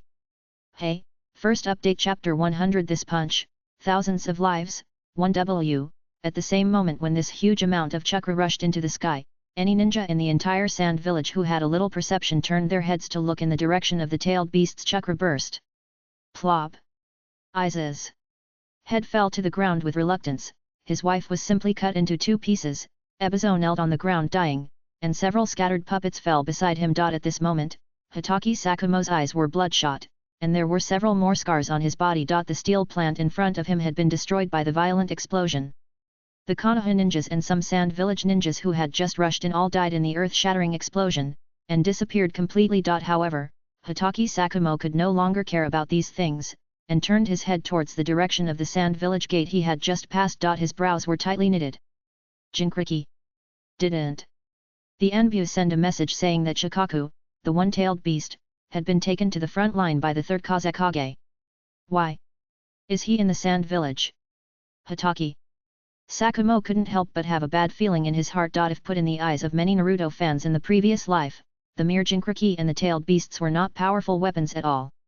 Whether it was the Akatsuki organization that was responsible for capturing the tailed beasts, or the 3rd Raikage who could fight the 8-tailed beast alone, or the Uchiha who could see for 1,000 years at a glance, and the Senju Hashirama who was invincible under the 6 paths, they had all proved that the so-called tailed beasts were just special weapons with huge chakra and extraordinary destructive power. For the top ninjas in the whole ninja world, this kind of small column is nothing big and can't threaten their lives at all. However, the reason why Hashirama Senju evenly distributed this kind of thing to each village at the first 5-Kage conference has proved their basic weight. Don't ignore one point. For the vast majority of ninjas in this ninja world, even some of the top strong ones, they can't really deal a fatal blow to these tailed beasts when they are suddenly attacked. Even sometimes, in order to stop these monsters from wreaking havoc, they have to sacrifice their own lives. In this case, a tailed beast Jinkriki who appears on his own battlefield can naturally be called a stabilizing force, and even has a powerful deterrent power comparable to that of a cage-level strongman. A Jedi comeback. Here, obviously, at this moment, the one-tailed Shikaku, which usually makes the entire sand village feel worried, immediately became the hope of all the ninjas in the sand village as soon as it appeared. Many of the surviving sand village ninjas around, after sensing its chakra, almost cheered involuntarily. Shikaku. It's Shikaku's chakra. Has the Jinkriki returned to the village? Great, damn it! Kill those bastard Konoha ninjas, Shikaku! Various voices rang out from all over Sand Village, including some of the enemies whose loved ones had been taken away by the tailed beasts. But at this moment, everyone truly felt the true meaning of the village raising a tailed beast. Hatake Sakumo's expression was extremely solemn, and he subconsciously sensed the familiar chakra close to the tailed beast. If the information is correct, this generation of the one-tailed Shikaku seems to be perfect. Jinkriki.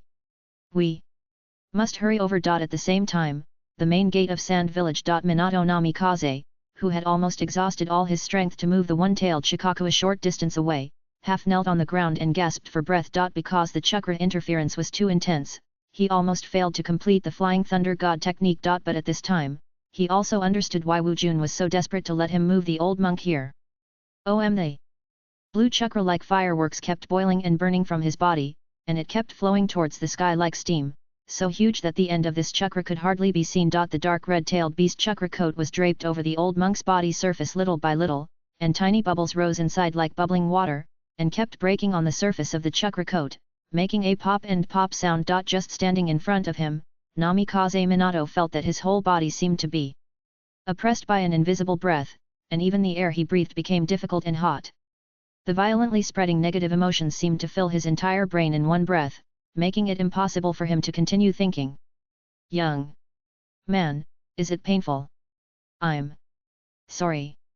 The kind-looking old monk still lowered his eyes with a compassionate look. Under the current situation, if someone else said this, it would probably seem a bit arrogant, but when it came out of the mouth of the old man in front of him, Minato inexplicably felt that he still had sympathy for his enemy.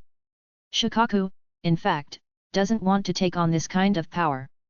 It's a simple child by nature. But, just like us humans who have been fighting for countless years, it has no choice. Race, ecology, stance, enemy, and friend. These are all things that the immortals have set for us since the moment they were born, and they can never be changed, leading to such a situation. Just like I have been a vegetarian for decades, but I still have to stand opposite you from the perspective of the village. Young man of Konoha, Fanfu, still kept his hands together. His body, wrapped in the chakra of the tailed beast, would inevitably bear the pressure that mortals could not bear at all times, like the burning of fire, even if it was recognized by the tailed beast itself. However, the old monk never changed his expression, and looked at him calmly. If possible, can everyone in Konoha please stop here? There are only some people left in this village who have nothing to do. After practicing silent meditation for decades, Fanfuku's voice has long been hoarse and dry like iron and stone. On weekdays, only Shikaku can talk to him. At this moment, he opened his mouth, and even the movement of moving his lips seemed a little difficult. For the lives of fellow villagers. Namikaze Minato, whose chakra was almost exhausted, took a few deep breaths, still supported his knees, stood up from the ground, and held the special trident kunao tightly in his hand. His tone was unprecedentedly calm and gentle. When the Sand Country ninja invaded the Land of Fire, did they ever go soft on our compatriots? Going back to the past, if it weren't for the first generation who spared you and treated you with equality and courtesy, and failed to kill you all, there would be no Wind Country and Sand Country now. What's the point of saying such useless words now? As soon as he finished speaking, he raised the kunao in his hand towards the old man in front of him without hesitation, and the tip of the blade flashed coldly. Just fight. Alas, although he knew that all his efforts were in vain and the young man in front of him was telling the truth, Fanfu couldn't help but sigh, with unspeakable sadness in his heart. Since this is the case, there is only this way. As a monk, I don't know much about the skills of ninjutsu. All I can show is my martial arts and a lifelong companion. Shikaku, please lend me your power. Until he finished speaking, a very impatient voice came from his body. Stop talking. It should have been like this a long time ago. How can someone who can get my approval be so nagging? Take it quickly. Almost at the moment when the voice fell, Minato Namikaze instinctively noticed that the tailed beast chakra coat that was originally floating on the old man's body suddenly condensed into substance. Benfuku's body, which had long been decayed, seemed to have returned to its youthful state under the blessing of this huge amount of chakra. He took a step slowly, and his ninja shoes were printed on the sand, making a standard fighting posture. Compassion, mercy, kindness. These are his inner essence. And there is nothing wrong with it. However, he also has his position as a part of the Sand Village. Please be careful, young man. After the words fell, an extremely strong sense of crisis suddenly rose in Minato Namikaze's heart. The sudden sound of the wind covered all his hearing in an instant, and the violent and intense sound was deafening. The seemingly hunched over Fanfu suddenly opened his eyes, and in that short moment, his figure threw away all the sonic boom rings behind him and appeared in front of him in an almost abrupt form. The dry arms were wrapped in a huge amount of burning chakra, and even the wide sleeves were torn apart by the air, and the fist pointed straight at Minato Namikaze's face. Fa Zheng Chuan. The Bodhisattva lowered his eyebrows, and the diamond glared. The vast chakra made this seemingly simple punch carry supreme power. The attainment of this punch alone was beyond most of the physical ninjas that Minato Namikaze had seen in his life. Flying thunder.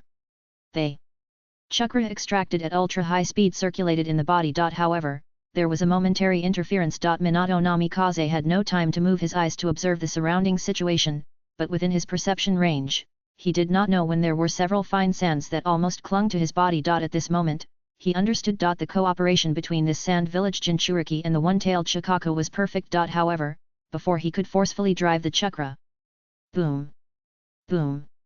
The dry arm stretched forward, and the surging tailed beast chakra was shot out synchronously with it. The sand within a few hundred meters in front of Fanfu was cleared away in an instant, turning into a long straight groove like a carving knife. However, it hit the empty space. As if he had noticed something, Fanfu's drooping eyes slowly raised and looked to the side. I saw a slender figure standing there at this time, holding the exhausted Namikaze Minato in his hand like a bag. Plop! And threw him to the ground again. Sawara Kiri looked at him with her blue six eyes, looking at the highly condensed chakra coat on Fanfuku's body that was completely integrated with his body, and said in surprise, "Perfect Jinkraki. It's really not easy for the Sand Village to not let you out before." Fanfuku's voice was still calm and steady. "That's just because I don't want to cause more killing in the village, that's all. Even now, if the Konoha ninjas are willing to retreat, I won't continue to chase them. The important facilities in the village have been destroyed, and they are unable to continue to wage war. You should have got what you want. My wish is just to protect the people in the village." Sayahara. Kiri tilted his head and looked at him, suddenly smiling, "As long as you are willing to do it." Naive. At this moment, his voice was a little low, and his blue eyes were raised, looking at the old face with wrinkles all over the face, which seemed to be a rare anger, and seemed to be a little funny. "Even a guy like me who thinks that I am as strong as a monster now, in order to come here step by step and destroy your entire logistics system of the Wind Country, I have to step on thousands of lives to move forward. In this batch of assault troops, there are even many people whose names I have remembered in the past 3 months, failed to appear at the foot of Mount Moro on the day of the reunion. But I never think that their death was not worth it. Because if I rely on myself alone, even if I force my way to the Sand Village, the threat to the entire Wind Country is only fixed in a small corner. Without those people's sacrifice of their lives, I'm afraid even you, the human pillar, would not appear here at all. So." He raised his fist and gestured to the old monk opposite. "This punch, 2,000 lives. Can you block it?"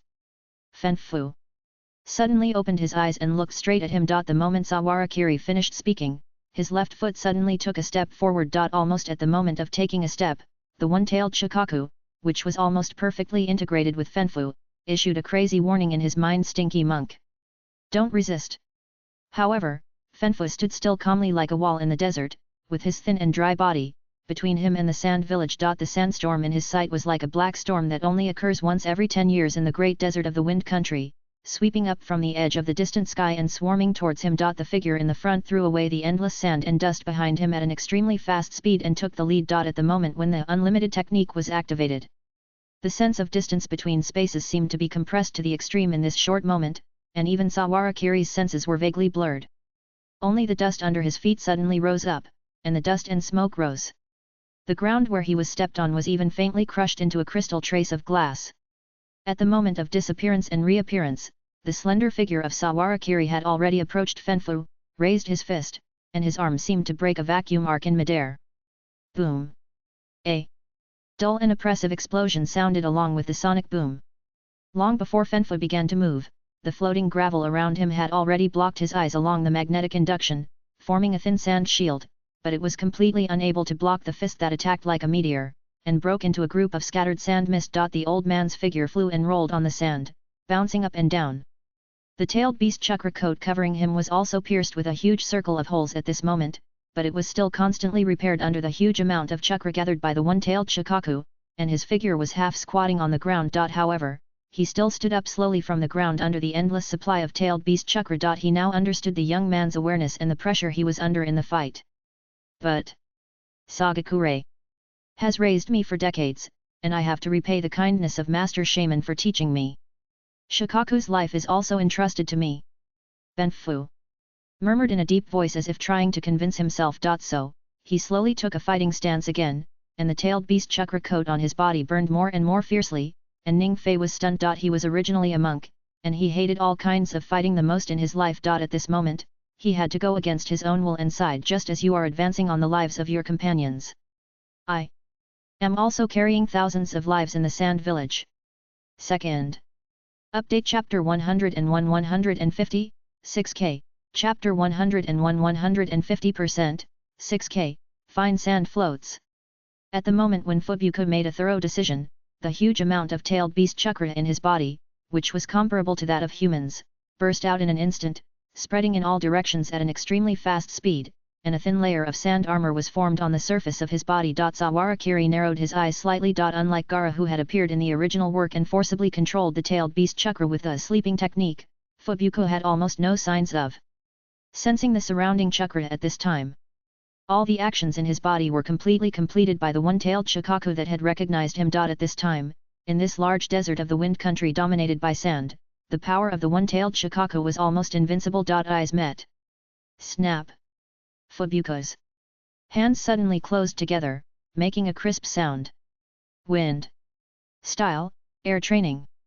They. Turbulent breathing like a storm started and stopped quickly in an instant, and Fubuko's shriveled chest supported a huge arc and spit forward suddenly. Boom. Boom. Boom. Boom. They. Shape was completely unclear, but the wind bullets that broke through the vacuum channels in front of them at a super speed of almost the speed of sound were extremely condensed and violent. However, in Sawarakiri's 6 eyes, a bright chakra color appeared. His figure flashed suddenly, and he turned a clear arc in the sand, and then rushed forward immediately. The fine sand-like arms kept rushing out and grabbing from the sand under his feet in his direction, but no matter which arm it was much slower than his pace. In just a blink of an eye, Sawarakiri's figure had already rushed in front of Fanfic. Punch. However, Fanfic seemed to have merged with the crisis perception of the tailed beasts, and the advantage of the perfect Jinkriki suddenly appeared to the greatest extent. The seemingly shriveled and thin figure was actually extremely fast, and moved to one side at a speed of the wind roared. The old man's long beard swayed in the wind, and the fine sand on his temples also cracked slightly, but at this moment his reaction and speed had reached the limit that ordinary people could hardly imagine. Under the state of perfect Jinkriki, his physical condition had reached an unprecedented peak. Stepping, supporting the top. The footsteps shook the dust. The seemingly dry palm closed and went up, hitting Sawarakiri's jaw. However, it suddenly stopped only an inch away from his body, and could not move forward no matter what. Sawarakiri's reaction was not as fast as the other party, but his absolute speed was far more than that of Fanfu. Almost at the moment when Fanfu raised his arm, the other hand had already climbed up his wrist and grasped it tightly, and his body used the force to knee him in the air. Bang! The gravel in front of Fanfu seemed to have intelligence at this moment, and stretched forward at the moment before the knee was about to come, stretched out like a palm, and blocked it firmly. However, under this overwhelming force, it still collapsed in an instant. Hwa, but just this brief moment was enough to make Fanfu's body react. The fine sand on the surface of the held arm flowed quickly, and the thin figure fell to the ground and leaned back to avoid the heavy blow in the posture of a bridge, then rolled up with both hands on the ground, stepped forward, and deflected the sudden attack with one hand, and immediately followed up with a sharp elbow. In this extremely short distance, Fanfu stuck to Sawarakiri with the physical skills he had honed for decades. After just 1 or 2 rounds of attack, the old man had already seen that if Sawarakiri wanted to use a physical skill with strong attack power like the one just now, he had to open up a space with him. Therefore, the continuous close-range attack was immediately fast, and the seemingly dry and thin figure with sand and dust armor on the surface seemed to be stuck to Sawarakiri for a while. At the same time, the violent-tailed beast chakra continued to spread and surge toward the outside world.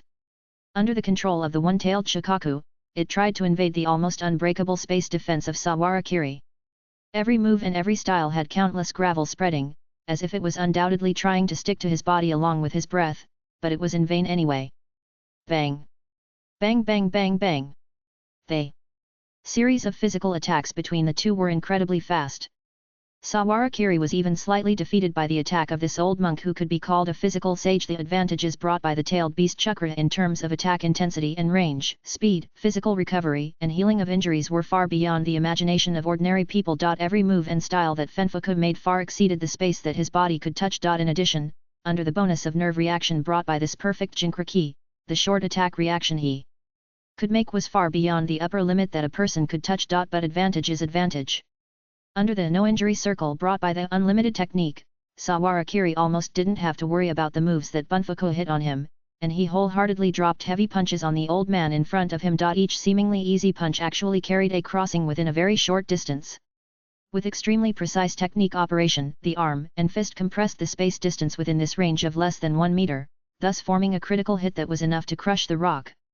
Unlimited technique full power. The 3-minute countdown has begun. Although Bunfuku already has considerable physical skills, and the absolute chakra and reaction advantages brought by the perfect jinchuriki of the one-tailed Shikaku, under this heavy punch that compressed the space, only one or two of them fell on him.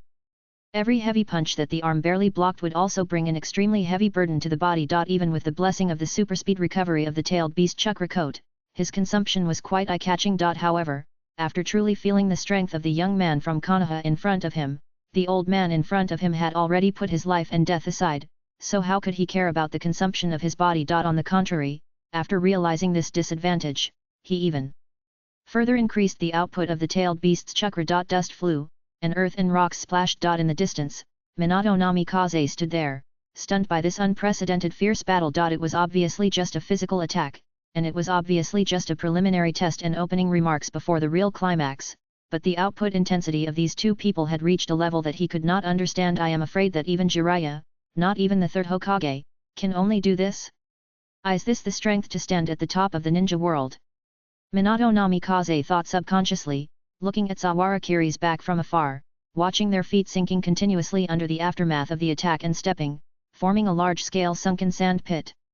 The strong will to catch up with him was like a flame. Compared with them, the most surprised person was Sawarakiri himself. To be honest, before the battle began, he didn't take this unknown one-tailed Shikaku Jinchuriki seriously at all. In the original work, whether it was Gaara in the Jinchuriki period or the original body of one-tailed Shikaku, the strength they showed was mostly mediocre, and even the summoned beast like Gamabunta could barely compete with them. In the whole chapter, the highest light shown by one-tailed Shikaku was not. However, he injured Uchiha Madara in a relatively tricky way, controlled him for a while with a sealing technique, and caught a fourth stage slash of Susanoo from the eyeless Uchiha Madara with one hand. Compared to other tailed beasts and Naruto, the perfect jinchuriki of the nine-tailed beast as the protagonist, the strength they showed can only be said to be not bad, not strong at all. But now, when Saharakiri personally fought with the old monk in front of him, this old man who had lived with the one-tailed Shikaku for a lifetime actually blossomed with a demeanor that was almost comparable to the protagonist of the original work.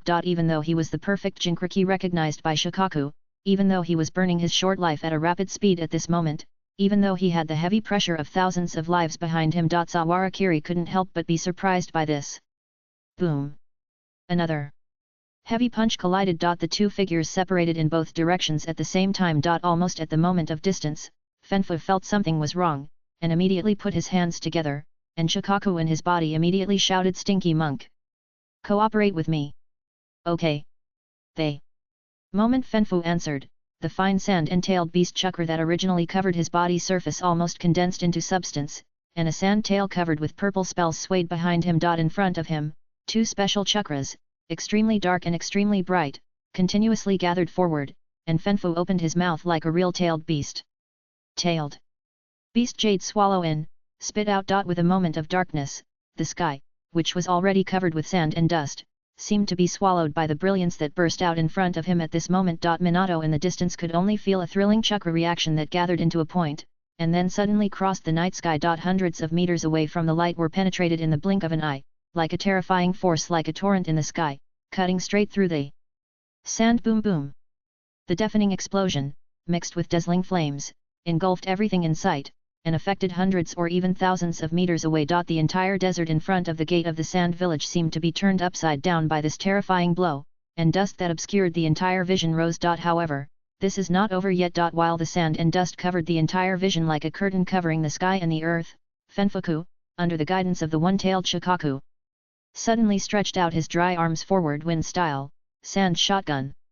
Almost at the same moment when this sound fell, the countless gravel floating in the sky seemed to stop at this moment. Immediately afterwards, the originally fine dust began to gather in all directions, and eventually formed a cluster of gravel, each of which was at least larger than a finger, floating in the sky in an unreasonable way. Then, bullets rained down. The concentrated bombardment like a storm caused the area where Sawarakiri was located to collapse and sink several meters deep in a short moment. The power of each grain of sand shotgun was enough to drill through metal, and it was unstoppable when it fell in the desert, completely bombing the hundreds of meters into a dense honeycomb. However, when the dust quickly subsided under Shikaku's control. In the sunken giant pit, no human figure was seen. Fanfu's brows trembled. Shikaku also seemed to suddenly feel something extremely terrifying, and suddenly shouted in his mind, "Get out of the way!"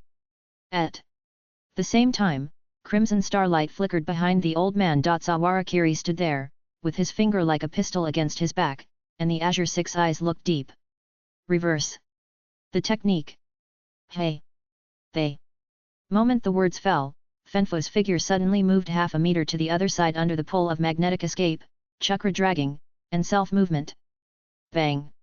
Even though he dodged like this, the deep red starlight still left a circular hole between his waist and abdomen that almost broke through his right kidney and intestines. Fanfu's figure rolled and slid more than 10 meters away, with the tailed beast chakra covering his body, quickly filling the hole broken by Sawarakiri. The clothes on the surface of his already dry body were shattered, and smoke like acid mist was steaming from the edges of the pierced wound. Sawarakiri didn't look that good at it.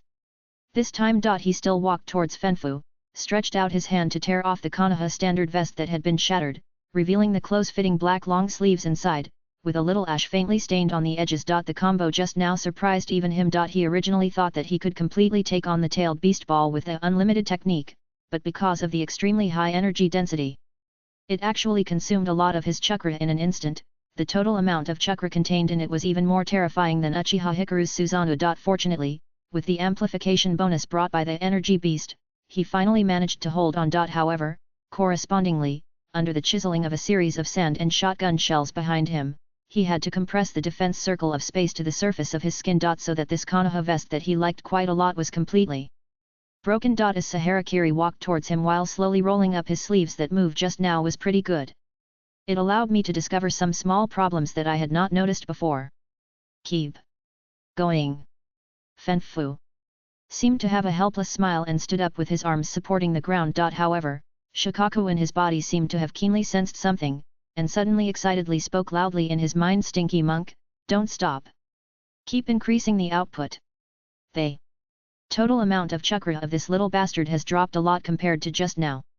His move is not invincible."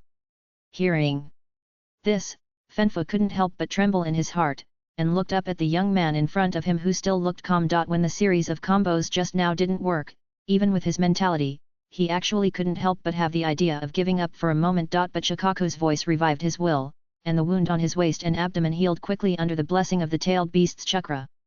Okay. So, he responded like this. Since he was going to be hit with the tailed beast ball, the first thing he needed to do was, ha! Fanfu suddenly leaned down and pressed his hands on the sand. The tailed beast chakra, which was far beyond what normal people could imagine, was quickly poured into the ground under the joint drive of Fanfu and Shikaku. Sawarakiri's six eyes seemed to have sensed something, and he couldn't help but smile. The next moment, the most common large desert in the wind country under his feet immediately surged violently like the sea surface blown by a storm, covering the sand within a range of hundreds or thousands of meters, and began to boil violently with a range far beyond what Gaara could control in the original work, and suddenly expanded the surrounding range to a level that could fight against the entire ninja army. Sand Falls Burial. The moment the voice fell, the sand flow surged, and immediately rose from the original place towards the sky, blocking all the possible ranges of Sawarakiri. After completing this move, Fanfu raised one hand again and continued to cover it down. Sand Burial. The technique, which originated from Shikaku's instinct, constantly summoned sand and dust from farther away from the air. While raising clouds of flying dust in the sky, it was like a huge canopy falling from the sky, covering the tightly blocked area. Compression. Boom it! This time, Minato Namikaze no longer had the qualifications to watch the battle, and had to run farther away at the fastest speed, otherwise he might become a burden to Kirikun during the battle. However, even though he had run nearly 10 kilometers and stood on a small hill in the desert, he could not see the end of the technique at all. Rather than saying that there were two ninjas fighting there, it was better to say that it was a battle between two tailed beasts. Just as he was thinking this, he suddenly saw a huge hole suddenly fall in the middle of the sand in the distance. It seemed that some invisible existence pressed down hard in the center of the desert, pressing the originally uneven desert plain downward into a concave hemisphere with a range of hundreds or thousands of meters. The earth shook faintly. At this moment, it was not just Minato Namikaze who was paying attention to the scene in front of him. The aftermath of the battle was too intense, and the two sides fighting in the sand village could not help but look away. If it was said that before, if you want to perceive the battle in the distance, you need to have a certain chakra perception ability. The battle going on here now is like a fire near the street, with extremely high temperature and scorching heat and even light, which makes everyone have to look away and be intimidated by the power. Both Konoha and Sand Village understood one thing from the bottom of their hearts. At this moment, The battle taking place there will completely determine the victory or defeat between them. Hitoki Sakumo felt the incredibly violent and powerful chakra, and couldn't help but raise his eyebrows. No, how can you be so strong? Even though the desert in front of him had been compressed into a valley, Fanfuku's actions had not stopped. Or rather, the chakra and crisis perception that Shikaku blessed him with could still make him feel the terrifying feeling transmitted from under the desert, like a blade on his neck, with unimaginable deterrent power. Fanfuku could feel it for sure. The young man from Konoha was preparing something. So, he opened his mouth without hesitation, and a huge amount of tailed beast chakra continued to flow out of his body in one breath, gathering in front of him like a diamond. Fanfuku's old body was almost unable to support it, and the skin on the surface kept cracking and healing, but the infusion of chakra did not stop at all. The pitch-black tailed beast jade continued to condense in front of him. 1, 2, 3. In order to ensure victory, Fanfuku could no longer care about the threat in a minute. He could only try his best to ensure the power of this attack. 5 tailed beast balls were stuffed into his mouth one by one like black steel balls and sank into his throat. They were squeezed into a ball. The target was the valley across the street where the Sawarakiri was sealed. 5 tailed beast balls. Instantly, a sun-like light rose from the ground under the night sky. The continuous beams of light penetrated the entire field of vision with incredible power, and one beam after another blasted towards that. The target was compressed underground for an unknown number of meters. Zhengni. Blazing heat and boundless radiance seemed to completely engulf the entire valley where he was in an instant. The sound was so loud that it was almost inaudible. However, at the same time, Kyatsuna. Polarized. Light. Crows. Statement. Between the inside and outside. They. So-called ultimate in cursed power is also the ultimate in reduction. When it comes to chakra, the principle does not change at all. People with a large enough amount of chakra can skip the seal. Then when the situation is reversed, it is natural to follow the rules. 200 meters underground, in a small space expanded by infinite space. The surrounding gravel that was constantly compressed even condensed into a nearly crystalline state, but it also did not affect his movements at all. Sawarakiri formed the sun seal with both hands, folded them at his waist, and chanted the corresponding amplification spell in a low voice to correspond to the ritual of unlimited technique. Spells, hand seals, divine dance, and kagura. The latter two cannot be forced, so naturally he can only complete the former two. Thus he reaches the limit of what he can pursue now. Sawarakiri's 6 eyes burst out with extremely bright light. He caught the opportunity before Fanfuku was about to release the tailed beast ball and stretched out his hand forward 150%. Ritual strength at the moment of this attack. Sawarakiri's chakra was rapidly consumed as if it was burning. He made a finger snap gesture forward like a child playing Hypa style.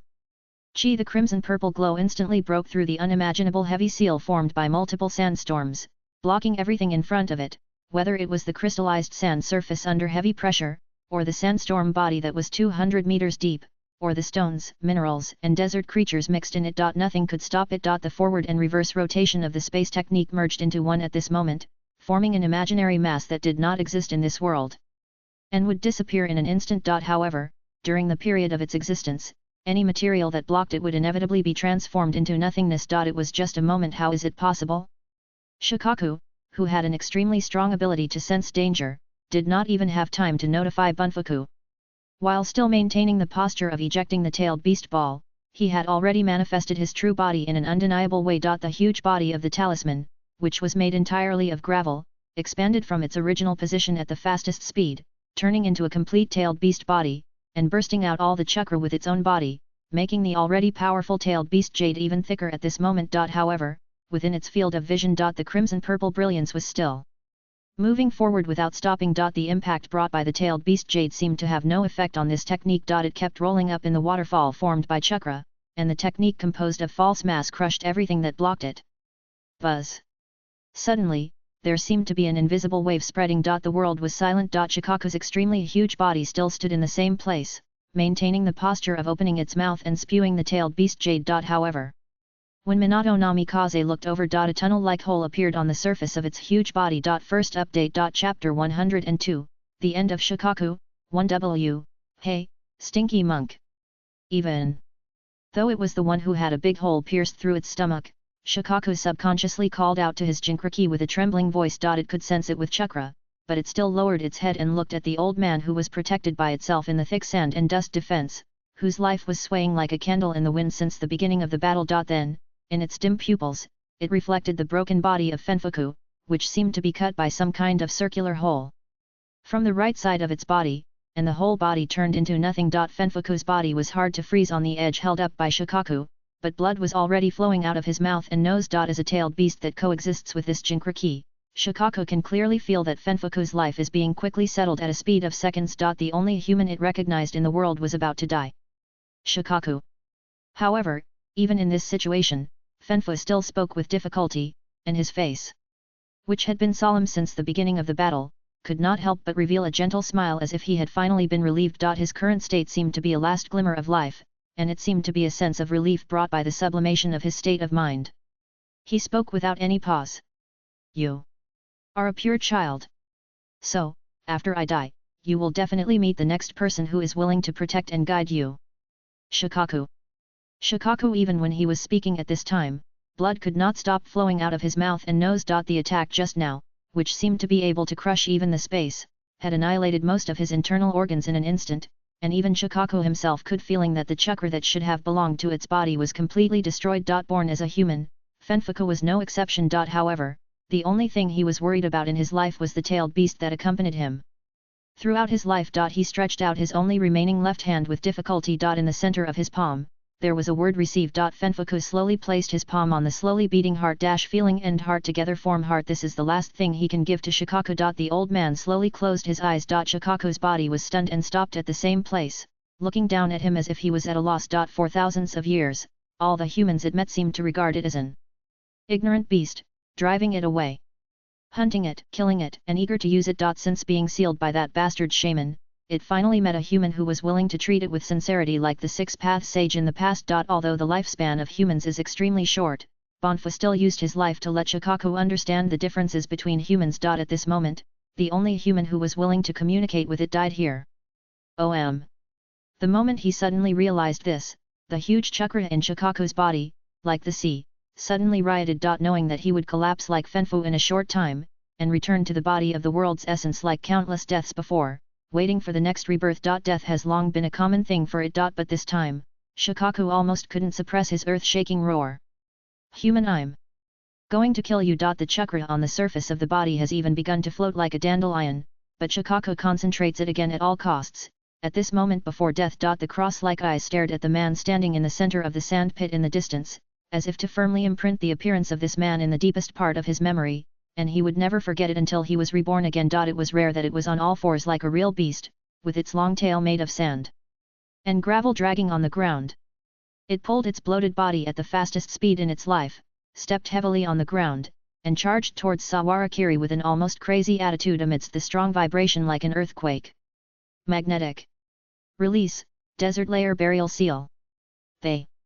Huge amount of chakra that could only be matched by tens of thousands of people seemed to have changed the actual gravity of this area, causing the heavy sand dunes to float one by one. All rushed towards the man in front of him. At this moment, Shikaku, who was on the verge of death, no longer cared about anything. It had only one goal: kill him.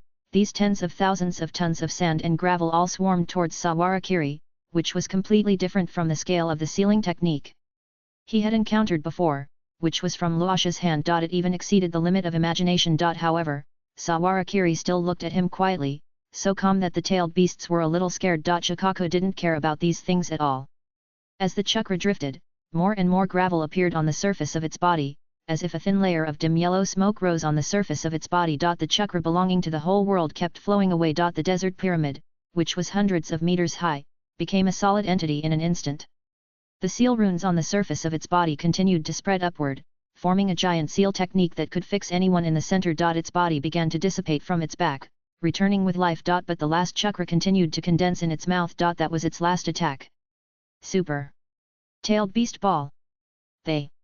Giant tailed beast ball, which was more than 10 times larger than the previous one in terms of total amount and volume, condensed into a solid entity in an instant. This time, Shikaku didn't advise Banfa to keep a distance as before, but almost put his entire head on the surface of the pyramid he had just created. Block the action, and then release the offensive. Although it is a tailed beast, its wisdom is no worse than any human being. Shikaku clearly remembered that when the man in front of him took the attack of the tailed beast ball, his chakra was consumed drastically because of the previous defensive technique. As long as this attack can hit. Share the blessing. With the extremely strong thought, Shikaku swallowed the extremely huge-tailed beast ball with difficulty. Exhaled. In an instant, the sky was full of strange lights and colors, as if there was a holy spirit showing off its power. Only 1,000 suns can compete with it. In the center of the desert, it was as if some kind of bubble bloomed, with the entire pyramid as the center, and expanded to the extreme with a strange sound of pop. Wait until the moment when the bubble burst. All the people in the sand village finally felt the extremely strong light and heat, and their eardrums seemed to be shattered in an instant, leaving only a buzzing sound that seemed to be caused by bone conduction in their heads. No matter what the ninjas were doing in the last second, they all fell to the ground at the same time, and the ground under their feet was like a cardboard in the hands of a naughty child, being shaken violently. More than 80% of the buildings in the entire sand village collapsed at this moment. Even the sand village ninjas who were most familiar with the one-tailed Shikaku in the entire wind country had never imagined this so-called tailed beast could actually burst out such a terrifying power. As for the Konoha ninjas at this time, they were more worried about the person who was fighting this monster. At the same time, a trace of doubt arose in their hearts. What kind of battle was it, and which strong man could force such a powerful tailed beast to this point? While the wind and sand were swept away, and the dust settled. After exhausting all his strength to perform this attack, only a tiny part of Shikaku's body remained. Before dying, its remains were still staring at the desert pyramid that was destroyed by itself. Looking at the pyramid base that turned into a ball of molten magma, and the rune seal that was not damaged at all, Shikaku's face that looked like a raccoon cat finally revealed a trace of difficult smile. Fanfu. I have avenged you. At the moment this thought fell, the last part of its body finally turned into dust that dissipated in the world. The whole world seemed to become quiet at this moment. Until hey. It's really dangerous. Looking at the completely destroyed pyramid base in the distance and Shikaku's body that dissipated after exhausting all his chakra, Mr. Sawara, who was standing in the distance, pretended to wipe the non-existent cold sweat on his forehead, as if he had experienced a very thrilling scene, and sighed. Thanks to you, Minato, he said, and patted Minato Namikaze's shoulder with gratitude. Hey. However, at this moment, Minato Namikaze was really almost out of breath, lying on the ground sweating, obviously consuming chakra to the extreme. The process of the incident was also very simple. As usual, all members of the Sawara team carried a trident kunai with Minato Namikaze's characteristics as a positioning. At the moment when Shikaku launched that move just now, Minato had already run back and forth with the Flying Thunder God technique. However, since the range was inside the pyramid seal and he was not in his prime now, just moving a few kilometers almost consumed all his chakra. Looking at Sawara Kiri, who still looked fine, Minato glanced at him unhappily, and said helplessly, you guy. Just looking at the way the two of them looked now, he looked like someone who had just experienced the whole battle. What a monster. Minato turned his head and looked at him. Although the total amount of chakra in Sawara Kiri was obviously much less than at the beginning, for some reason, perhaps because of his very active vitality, he still gave people the feeling that he was still in his prime, as if he could tear another tailed beast apart. In addition, Shikaku, the one-tailed beast, should be the weakest among the 9-tailed beasts, right? Can he actually burst out with such terrifying combat power as just now? Then why Kushina just experienced the line of life and death in the last second? The next second Mr. Minato suddenly thought of his beloved Kushina, and his mind was full of how to help her control the 9 tails. If she could be like the old monk just now, even if she had to go to the front line of the battlefield in the ninja world, she would definitely be able to protect herself. As for how to let Kushina get more credit, it can be said that Minato Namikaze didn't think about it at all, or it can be said that he didn't think about it at all. In his heart, the most important thing is that Kushina can protect herself. Of course Minato Namikaze thought so and glanced at Sawara Kiri, who was still at ease when he didn't confront such a guy head-on. However, is there really anyone stronger than Kiri in the ninja world? He couldn't help but have this kind of subtle question in his heart. Minato, have you rested well? Just as Minato was thinking, Sawara Kiri patted his shoulder again, made a gesture to carry him up, and pointed to the sand village in front. Everyone is still fighting, we can't fall behind. Seeing his smiling face, Minato seemed to remember something, and his face suddenly changed. Wait.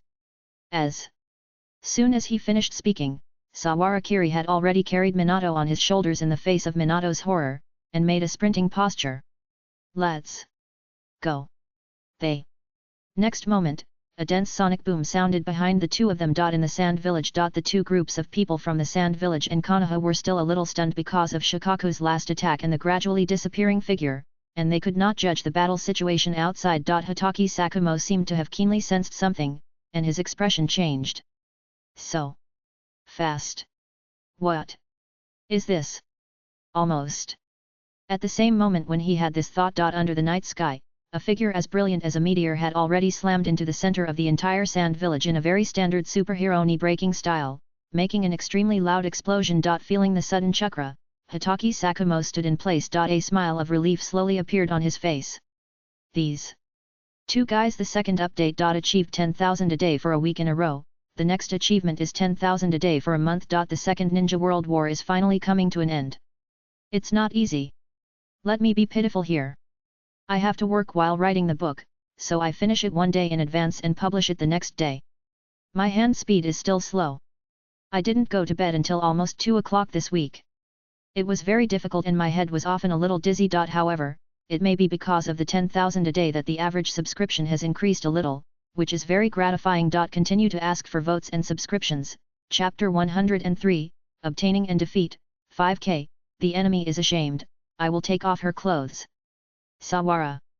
Kiri had just rushed into the sand village, and immediately rushed to the top of the Kazekage building, the highest point in the entire sand village, and announced her victory in a very loud voice. Almost at the moment when these waves of sound swept across the entire sand village like a storm, everyone who was fighting, whether on the Konoha side or the sand village side, could not help but be stunned. Gradually, two completely opposite expressions slowly appeared on the faces of the two groups of people. Fear and joy mixed in the night. After the earth-shattering battle just now, who still didn't know what the situation was now, after just a moment's pause, all the surviving Konoha ninjas were full of fighting spirit and excited. Shouts of killing that were many times more intense than the previous second suddenly broke out from these few hundred people, like sharp knives drilling into the sand ninjas who were besieging them. Kunao, shuriken, and all kinds of ninjutsu seemed to have exploded in this village at once, making a series of roars and clashes. On the other hand, the sand ninjas seemed to have lost their fighting spirit all of a sudden.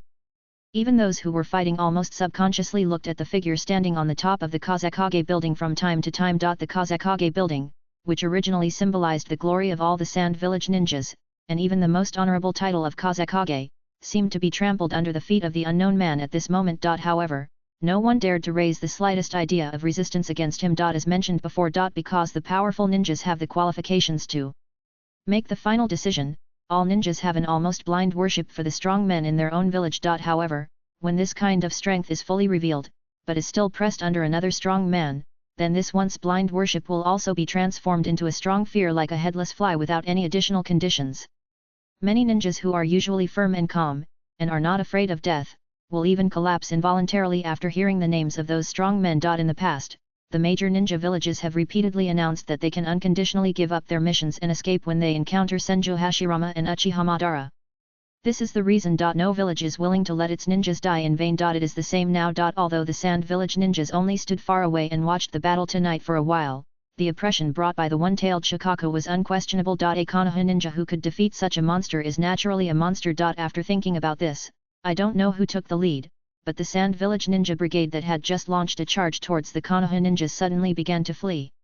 Without any warning. At the beginning, there were still a few people fleeing, and later even a team left the main force, until finally, except for the people in the front row who had already fought with the Konoha ninjas, the entire rear troops were like dandelions blown away by the wind, sparsely scattered into a pool. On the other hand, the Konoha ninjas were all fighting more and more bravely at this moment. The vague figure of Sawara Kiri standing on the Kazekage building was like a pillar on the spiritual level, supporting them to keep fighting bravely and moving forward. Until the end, teams of Konoha ninjas killed their way through the thin resistance line of Sand Village. Cheers with countless emotions came from the mouths of these Konoha ninjas who believed that they would die but were finally spared. The sound became louder and louder as they went on. On the other hand, the Sand Village ninjas were all like dogs that had lost their homes, running out of the village where they were born and raised in panic. In the sparse and scattered team, one could even hear the cry of grief and anger. Sawara Kiri just stood on the Kazekage building, watching the scene quietly. Of course, he had the ability to chase these Sand Village ninjas one by one and kill them all. But if he did that, he probably couldn't decide how many of the remaining Konoha ninjas would be killed by the desperate Sand Village ninjas who were aroused to resist before he killed everyone. Even though the Konoha ninjas now looked Extremely brave. They were actually just taking advantage of the fact that the Sand Village ninjas had no intention of fighting. Most of them were already exhausted and were completely relying on their breath to keep rushing forward. As long as someone pushed them, they would be crushed to death here. What's more, let alone Sawarakiri, even Namikaze Minato could sense that the Sand Village ninjas who were still staying in the village to block them were just a group of abandoned children and cannon fodder. Most of them were probably at the level of middle and lower ninjas. There was no real strong man except the three who intercepted Mr. Sakumo. It should have been transferred. Moved, right? Minato. Namikaze stood beside him, sensing quietly. He frowned and turned his head. Missed, can you that find those hidden people? I only have a blood limit, not a six-path sage. Saharakiri joked in a relaxed tone. What's more, judging from their arrangements in the Sand Village, the real core figures and confidential information have probably been moved away by those Kazekage consultants, right? I didn't find the Cho consultant who once fought against Tsunade-sama on the battlefield. I wanted to kill her at the same time. Hearing this, Minato Namikaze also nodded in agreement. You have to uproot the grass. I don't know if the Jinkriki is afraid of poison. He was a little worried. Okay, don't think too much. Sawarakiri patted his shoulder and pointed at the Kazekage building below. I have checked it just now. There are still many detonating tags buried at the bottom of this building. There are also some books left in the office. They should be used to lure us into the trap. Be careful when you ask people to dismantle them later, don't detonate them. Well, okay. Namikaze. Minato subconsciously agreed, and suddenly turned his head to look at him, puzzled. What about you, Kiri-kun? Of course I went to rest. Sawara. Kiri looked as if it was a matter of course. It's the middle of the night, it's so cold on the rooftop. Besides, I was seriously injured when I fought Shikaku just now. Gyuu. He covered his chest and suddenly pretended to be seriously injured. Minato looked at him with a subtle look and smiled kindly. Yes, yes. Kiri-kun is really hard. What's with that old ladylike tone? While the two of them were fighting and making noises, the Konoha ninjas below were already celebrating. Many of them couldn't help but laugh and cry as they watched the Sand Village ninjas fleeing into the distance. The entire 3,000-man army has been fighting until now, and they can't even gather 300 people. Along the way, their sacrifices and dedication cannot be ignored by anyone. However, soon, everyone changed their mindset under the advice of the senior ninjas, and began to run to several important facilities in the Sand Village under the leadership of the scout ninjas, intending to take some spoils away before leaving. There is no doubt that their group will be the first meritorious in the entire Wind Country battlefield. As for Lord Sawarakiri, he is the first meritorious among the first meritorious. Although at this moment the performance is not so obvious yet. But everyone saw the battle with the one-tailed Shikaku Jinchuriki just now. They already have a deep enough understanding of the ability of the young man who was unknown before and was even regarded by many as a person who relied on his lower body to swoop down from Tsunade-sama to take over. The reason why they can survive is all due to the hard work of Lady Sawara. These people will be the most staunch supporters of Sawarakiri in the future. No, they are still the most staunch supporters of Hatake Sakumo's faction. Sawarakiri himself may not have this political sensitivity now, but Hatake Sakumo, who saw the expressions of the people around him changing at a speed visible to the naked eye, has already deeply realized this. It's amazing. Hatake Sakumo muttered to himself, and then smiled and shook his head, not caring much about it. Hey! Who is that over there? Come to the Kazekage building to help. Remember to sort the confidential documents and take them away. Yes, however, compared to the jubilation of Konoha, the Sand Village seemed gloomy. In a sand dune valley far away, which was used to accommodate the wounded, many people gradually withdrew from the Sand Village according to the planned failure plan. No, it is better to say that they fled than to withdraw. Among the thousands of ninjas who were originally scheduled to guard the village, 3 or 4 of them disappeared in the vast desert without noticing. Some of them were completely depressed because their beloved village was breached, others saw through the bleak future that Sand Village was about to face. Instead of staying in this village that is almost certain to fail and will bear a heavy burden after the war, it is better to lead a team and go out to try their luck. With people's hearts in turmoil, it is not surprising to make various decisions. Even with the death of companions, the broken family, the death of relatives and other negative emotions, many people have a drastic change of mood and suddenly attack their companions in a manic way. A little carelessness will lead to a big fight like a beast biting. The spirit that is as tight as a string and can collapse at any time makes everyone particularly depressed. Crackle, crackle, crackle. Beside the bonfire in the center of the crowd, the burning camel dung gave off a barely warm glow in the cold desert night. Advisor Cho, who organized the evacuation of the village, just learned that her son and daughter-in-law had died at the hands of Konoha White Fang. However, the successive failures and bad news had already sunk her mood to the bottom. Even she, the current top leader of the Sand Village, almost involuntarily had the negative thought of I won't be a ninja anymore. Where is Scorpion? Just as Cho was immersed in the death of her children, she suddenly seemed to notice something and raised her head around. The ninja beside her whispered, Cho, Master Scorpion just went to the top of the mountain. Cho was startled when she heard this. Top of the mountain. Two figures were swinging their legs, sitting quietly on the edge of the cliff, looking at the direction of the village from dozens of kilometers away. As soon as Scorpion walked here, he noticed such a scene, and his expression could not help but stagnate. Originally, he wanted to find a quiet place to be quiet after hearing the news of his parents' death. But the people around him were all people who had lost various relatives, sitting in a mess, and even the depressed emotions mixed in them seemed not so conspicuous. Almost subconsciously, he wanted to find a quiet place to stay by himself. But he didn't expect that there was already someone there. Garuru-sama. As Chiyo's grandson, Scorpion, who is already 10 years old this year, naturally knows Garuru-sama, the direct disciple of the third Hokage. However, who is sitting next to her? Hearing the voice behind her, Garuru-sama turned her head subconsciously, and the man next to her also turned his head 180 degrees. Scorpion's expression could not help but stagnate. He also knew the appearance of the other man. That was another disciple of the third Hokage, and a genius who was known as Gold Sand in the village at a young age, Luo Sha. However, now he has become a puppet accompanying Garuru-sama. Seeing this, even Scorpion was stunned. Is Garuru-sama too sad to make a puppet of his lover's body? Mystery, is it a little extreme? It's Scorpion. Jiaoluo saw that it was an acquaintance, and his pale face was too lazy to show any emotion. He turned his head quietly and ignored him. The things that happened tonight and the blow of being forced to flee from the village made Scorpion stronger when facing the death of his parents. He felt empty in his heart and wanted to fill it with something. Now seeing the puppet next to Jiaoluo, which was obviously made of a corpse, the urge to talk to and be talked to became stronger. Lord Jiaoluo, what are you doing? He carefully sat on the other side of Jiaoluo and looked at the puppet next to her. It's a human puppet. Garuru's voice was light and indifferent, as if he had become indifferent to everything in this world, a forbidden technique that can retain part of the power of the deceased during his lifetime. They ninja who gave everything to protect the village during his lifetime had to continue to suffer such blasphemy after his death. What a shame it is for us as the living. Scorpion, do you understand?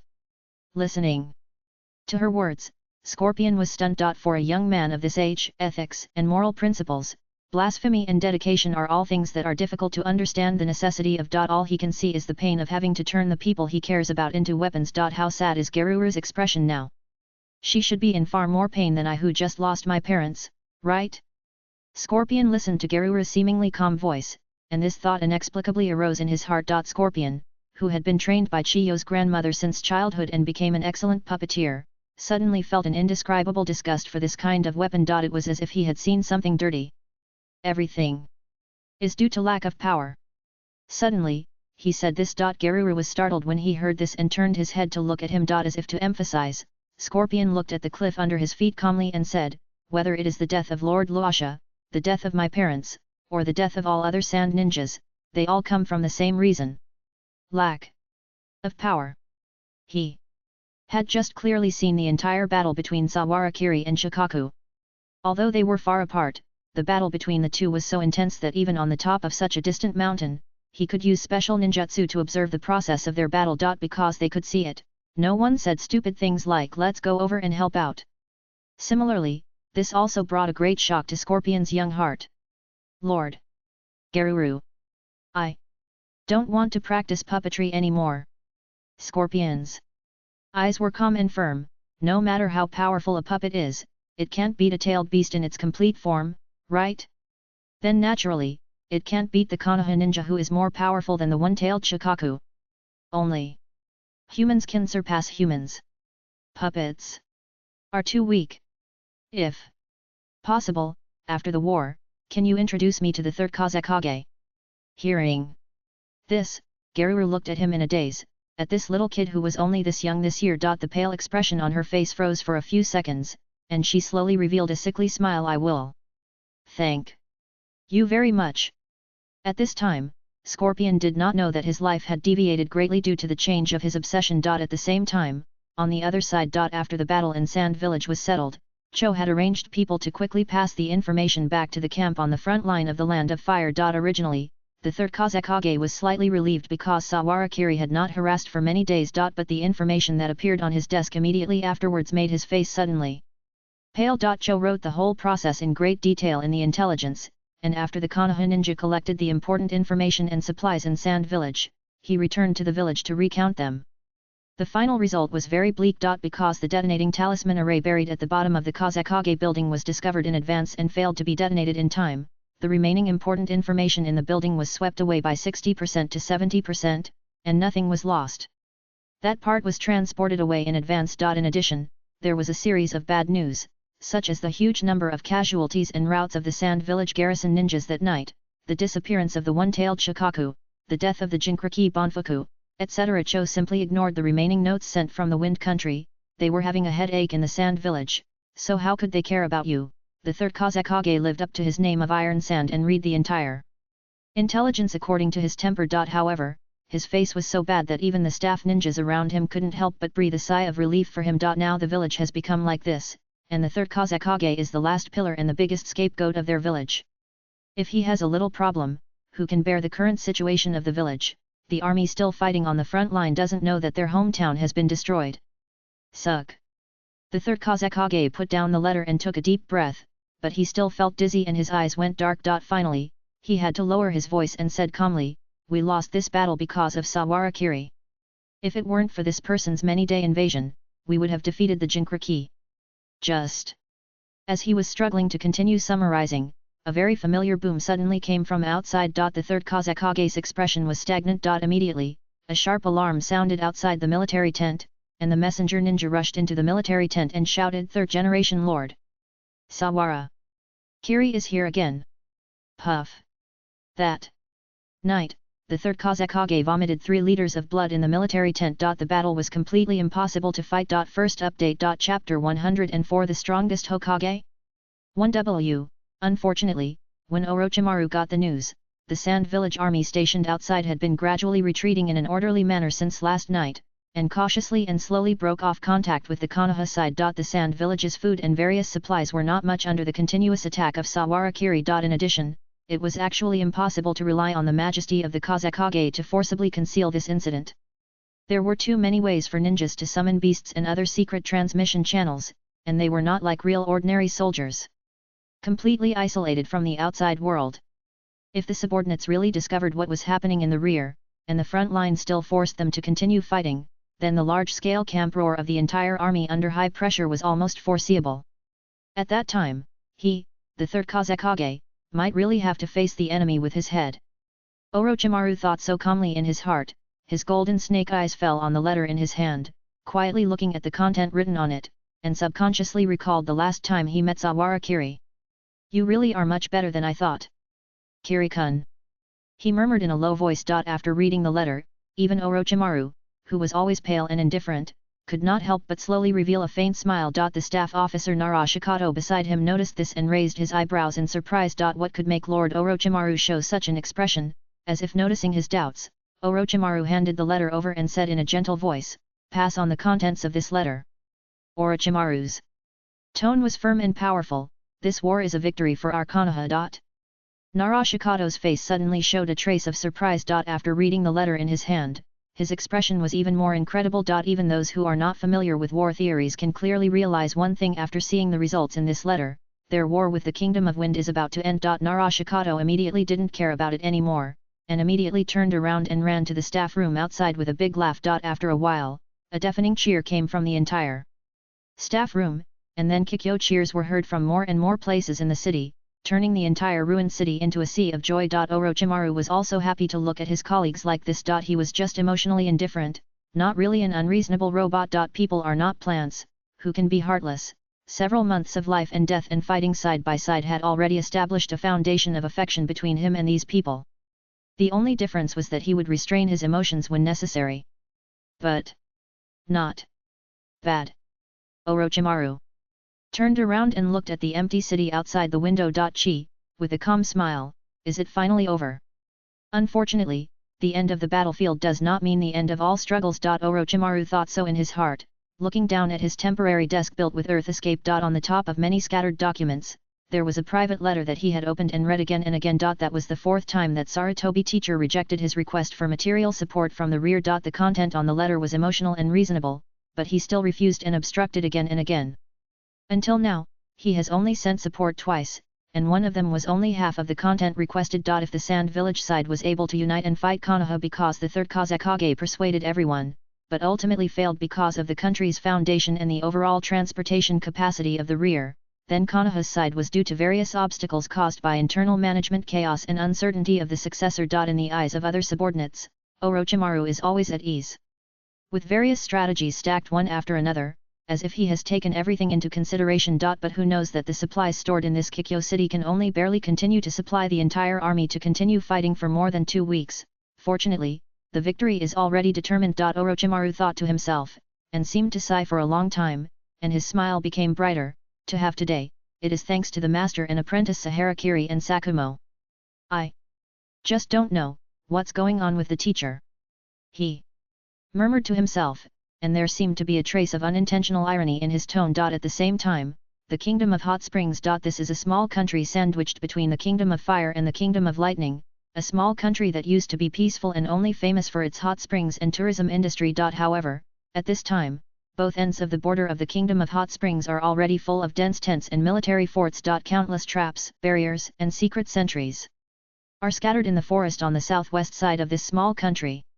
The two armies, separated by more than 10 kilometers, are facing each other, and the smoke of gunpowder is everywhere. There are no pedestrians on the roads of the hot spring country, which was famous for hot spring tourism in the past.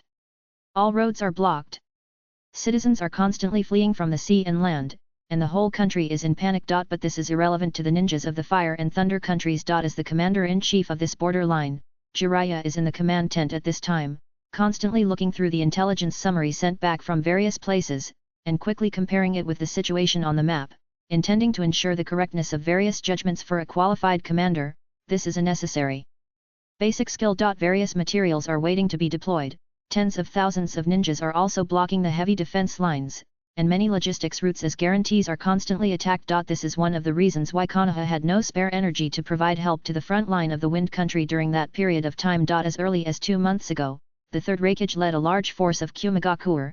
According to secret investigation, there were at least 15,000 to 20,000 people, to the border of Fire Country to confront Konoha ninja. Even so, only a small part of the troops were used to defend the land of Earth. Jiraiya didn't know why the two countries of Rai and Earth maintained such a tacit understanding. He only knew that a war that was likely to be several times more intense than that of the Wind Country was on the verge of breaking out. The ninjas of Kyumigakuer are not the crooked ones of Sand Country who lack various resources and funding from daimyo. The land of Lightning, which is second only to the land of Fire in terms of wealth, has basically no obvious shortages except for its relatively high terrain. Moreover, because of its complex plateau terrain, most of the cloud ninjas in this country have extraordinary physical skills. They are strong and sturdy. The number of ninjas who are good at close combat is more than that of Konoha. Moreover, they are very united internally, and the number of bloodline limit families is limited. There are no messy problems like those of the Konoha high-level officials. The Cloud Ninja is the most difficult opponent in the hearts of the Konoha ninjas. According to the news from many different directions, the Cloud Ninja front is now waiting for the failure of the battle between Konoha and the Sand Ninja front. Once the bad news from there is reported, I am afraid that they will immediately launch a war against the north, forcing Konoha to be unable to return for assistance, which can be called an open conspiracy among open plots. But Jiraiya has no good solution. During this period of time, the pressure on the entire front line against the Land of Lightning was all borne by him alone. If there is any good news, it is probably that the Eight Tails Jinchuriki of the Hidden Cloud Village suddenly lost control last month, causing the Eight Tails to break the seal, which seems to have caused quite a mess in the Hidden Cloud Village. However, it is said that such a powerful tailed beast was suppressed by the third Hokage alone. The third Raikage. Jiraiya thought of this and seemed to suddenly remember something, and lowered his head slightly. Kato-dan should have died in his hands before. That guy. Although he was upset about the fact that Kato-dan, that bastard, took away Tsunade, whom he had been secretly in love with for a long time, he had no doubt about Kato-dan's strength. In terms of soul secrets alone, he is probably the top in the entire Konoha. What a monster! Jiraiya thinking. In his heart, he secretly clenched his fist. Although his various specialties have begun to emerge after adulthood, and his mastery of the 5 elements of ninjutsu is the closest to that of Sarutobi, there is still a gap between closeness and closeness. He has not yet learned the fairy arts, although he has stepped into the threshold of the cage level in terms of hard power, but compared with Orochimaru and Tsunade, he has no outstanding items of his own. Even in the battle where he won the title of 3 ninjas, he was the only one who was injured the most. If it weren't for Tsunade by his side, it is not impossible that he would be blown to death by Hanzo in an instant. Even if he has made considerable progress now, when facing the 3rd generation of Raikage, he probably won't be able to take much advantage, right? No. Jiraiya thought to himself, and suddenly laughed at himself. I should be careful not to die suddenly. But fairy arts. After trying several times when he was young, he found that he did not seem to have the talent, and almost turned into a toadstone, so Jiraiya never tried again. But now, after finding that his strength was still insufficient, he began to think about that magical ability. Wait until the end of this war. If it still doesn't work, accept Master Fukasaku's suggestion and let them help digest the chakra of immortal arts. In fact, even in the year of his death, Jiraiya was unable to complete the real sage mode independently. This is the limitation brought by talent. Even the slightest difference can make people suffer for a lifetime. Just as he was thinking this, his eyes swept across a clock on the table and estimated in his heart it should be almost time, right?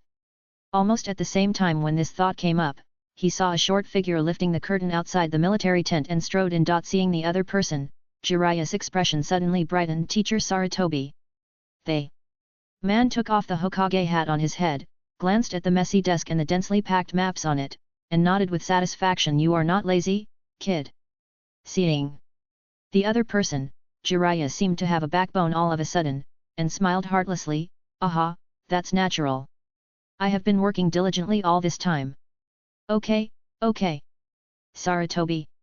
Hiruzen waved his hand at him as if he had a headache, and changed the subject. By the way, I have good news for you. The danger on Orochimaru's side has basically been eliminated. Hey!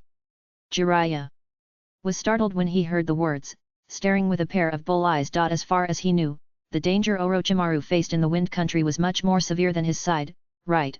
Even if the orders from the Konoha high-level officials were only to delay as much time as possible to resist the invasion of Sand Village until the rear defense line was completed, there was no specific requirement for attack. However, that was a gap of nearly 3 times in strength. Yet, it's really amazing. Sarutobi. Hiruzen still had his pipe in his mouth, but when he said this, there was unexpectedly no happy expression on his face. The previous involvement between Orochimaru and Danzo was too deep. Although Danzo is now impossible to continue to walk into the sun due to various complicated reasons, the forces following Danzo throughout the ninja world are not easy to deal with. If Orochimaru completely controls this power, the current barely maintained balance will probably collapse quickly. He is too young. Now, just 30 years old. At this age, he has such a powerful support, and has enough strong military merits as support, and he also has enough strength. This situation has made him, as a teacher, not know how to balance. Sarutobi Hiruzen is not yet 50 years old this year. He is at the end of his prime as a ninja and is still in his prime. What's more, he still has many things to achieve and has no intention of retiring. Even if the person who is about to replace him is his most proud disciple. The complexity of human nature is fully reflected in this middle-aged man, just like his attitude towards Danzo. Jiraiya seemed to notice his slightly subtle expression when he told the news, and frowned slightly. He is a decent and upright person, just like his teacher when he was young, but it is precisely because of this that he is dissatisfied with Sarutobi's current appearance. However, he said nothing. We are all adults. Even with Jiraiya's personality, he knows that a person's decision is made up of many complex factors stacked on each other, and it is definitely not something that can be solved by a few words. Jiraiya is not Uzumaki Naruto. Tell me about first. Yes. As for the 2 ANBU captains who followed Sarutobi Hiruzen all the way, They stood silently in the corner of the military tent like shadows, and did not make a sound from the beginning. Sarutobi Hiruzen, however, looked solemn. There was a reason why he, the backbone of the whole village, ran to the front battlefield now. According to their intelligence, after defeating the Eight Tails a month ago and barely sealing it into a container, the third Hokage had been guarding the seal in the village. To prevent any problems from happening next. Until 3 days ago, this strongest the Hokage suddenly walked out of the village and moved southward. Sarutobi Hiruzen was naturally aware of the pressure from Jiraiya, and there was really no one in the village who could match him. The only one who had fought him to a draw in actual combat, Hitaki Sakumo, had been sent to the front line of the Wind Country by him a few months ago. However, Sarutobi Hiruzen knew Sakumo's strength. Although he was good at swordsmanship and instant body, Sakumo's ability was not beyond his scope of response. Since he could deal with the third Hokage with the support of several senior ninjas, there was no reason why he couldn't deal with it. Sarutobi Hiruzen was very confident. After listening to Jiraiya's arrangements, he slowly raised his head, looked at the sunset outside the curtain, and exhaled a puff of smoke from his mouth. The strongest Hokage.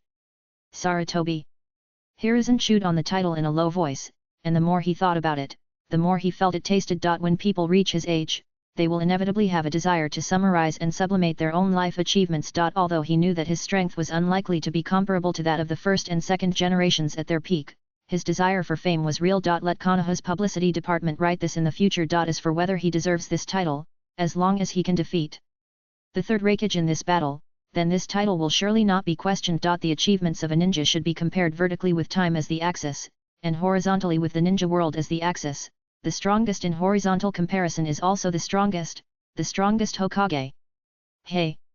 Just as the old man with the goatee was thinking this, a series of extremely urgent warning sounds suddenly sounded in the night sky in the distance. In the distant sky, a red alarm signal representing the highest degree of danger rose. Sarutobi Hiruzen paused smoking, immediately threw off the Hokage robe on his body, and changed into a tight and close-fitting all-black combat suit. That was the signal that the Hokage or the tailed beast was attacking. Boom! Rocks collapsed and trees broke. The war zone, which was full of traps and barriers, looked like someone had used a carving knife to cut a clear boundary in the middle of the lush forest. Among the dozens of Konoha ninjas who formed the reconnaissance and alert team, only the last 3 Jonins were left. Even they had various marks on their bodies, and one of them even had his arm broken, falling limply there. The red flare just now was fired from one of them. The 3 Jonins all looked at the figure in front of them with solemn expressions. It was a man who was over 2 meters tall, with dark skin and a sturdy body like a giant bear. He was bare-chested, and the surface of his right palm was surrounded by chakra that flashed like lightning. Just now, he used this seemingly inconspicuous lightning knife to kill all the more than 30 people in the entire security team like cutting melons and vegetables. Most people didn't see the figure of the person until they died. The incredible speed and the cold eyes like a demon god have been deeply imprinted in their hearts like a nightmare. Hey! Konoha's bastard! However, just when they thought they couldn't escape the next attack, they saw the third generation of Hokage suddenly stopped, looked at them with cold eyes, and said, "You should know that kid Saharakiri. Where is he now?" Hearing this, the 3 Jonin were all stunned. Of course, they have heard of the reputation of Sahara Jonin, and it seems that he has spread a little bit of his reputation in the Wind Country. But why would a big man like the third generation of Hokage suddenly talk about such a thing? They naturally didn't know the troubles in the heart of the third Hokage. He was already entangled in various troubles, and a few days ago he got quite outrageous information from the Sand Village. That little monster seemed to have become stronger again. So now he was more eager to kill that guy right now. If he couldn't kill that guy in their era, just recalling the power of the first Hokage when he was still alive, the third Hokage shuddered in his heart. We must kill him. Just as he was thinking this, his keen chakra perception detected a huge chakra reaction, rushing in this direction. The next moment, a thin figure like a monkey suddenly swung a huge stick and fell from the sky. Bang! Sarutobi Hiruzen landed in front of the third Hokage, his expression tense. Dare you sneak in here alone? You are so arrogant. Ah! They. Second update. Chapter 105 Defeat 6K. Seeing this monkey-like skinny figure, even the third Hokage did not dare to look down on him. Instead, he narrowed his eyes slightly with a cold expression. After sensing my chakra, you didn't retreat, but took the initiative to move forward. You are quite courageous. The third Hokage took a step forward, and his majestic and heavy body, like a little giant, slowly approached, and subtle chakra patterns like lightning faintly appeared on his body's surface road, faintly covering his beard and long hair, making a subtle crackling sound. Since both of them became ninjas with the title of Shadow, they really haven't seen each other for a long time. But what on earth makes you think that you are qualified to stand in front of me as a shadow? Sarutobi Hiruzen. Almost. At the moment the voice fell, the lightning chakra that was coiled on the surface of the body like a lightning snake suddenly flashed. The speed of the third generation Hokage suddenly increased, and the whole person seemed to be covered by armor made entirely of lightning, forming a thin film on the surface of his body. Even the majestic and heavy body turned into a blurred afterimage in an instant. Suddenly launched a charge. Sarutobi Hiruzen's expression suddenly became extremely serious, and the Vajra Ruyi stick in his hand, which was transformed by the ape demon, immediately became thicker and longer, and suddenly swung forward, blowing a blazing wind. This is not fast enough. Boom! The Vajra Ruyi stick collided with the hand knife chopped by the third Hokage, and a deafening sound broke out in this short distance. The dust under his feet began to spread in all directions like ripples on the water. All of you disperse! Sarutobi Hiruzen's voice was very urgent, and he immediately gave orders to the Konoha ninjas who followed behind. The battle of this level was far beyond the intervention of the little guys behind. The Konoha ninjas behind him also realized this immediately and retreated dozens of meters away. In the short time when the sound spread, Sarutobi Hiruzen and the third Hokage had already fought for more than 10 rounds. The seemingly shriveled and thin body erupted with tremendous power. The limit that the body with chakra blessing can reach is far beyond the imagination of ordinary people. With the power of Sarutobi Hiruzen, even the nine-tailed demon fox in its prime state could not resist it and would be poked hundreds of meters away by a stick. However, this power is not enough in front of the third Hokage who specializes in physical skills. The surface of the two thick black arms is wrapped with clear green lightning chakra. The sharp blade formed after sharpening is not even resisted by steel, and it is extremely fast. Bang! Bang bang bang bang! The collision sound between the diamond stick and the lightning knife continued to sound. Even if they had retreated far away, everyone present could not help but feel stuffy in their internal organs due to the impact of the dull sound waves. Is this the ninja who bears the name of Shadow?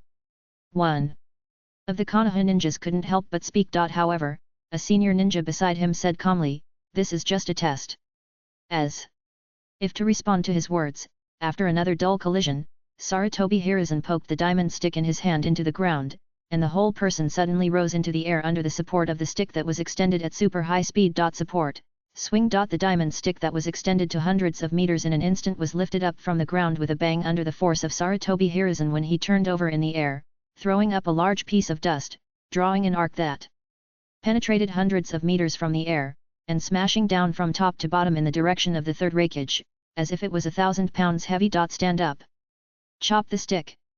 Boom! Boom!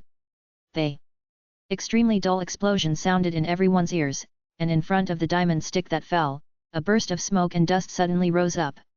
From a distance, it seemed to penetrate the entire forest. The farthest end of the stick sank into the ground for more than 10 meters. Ha!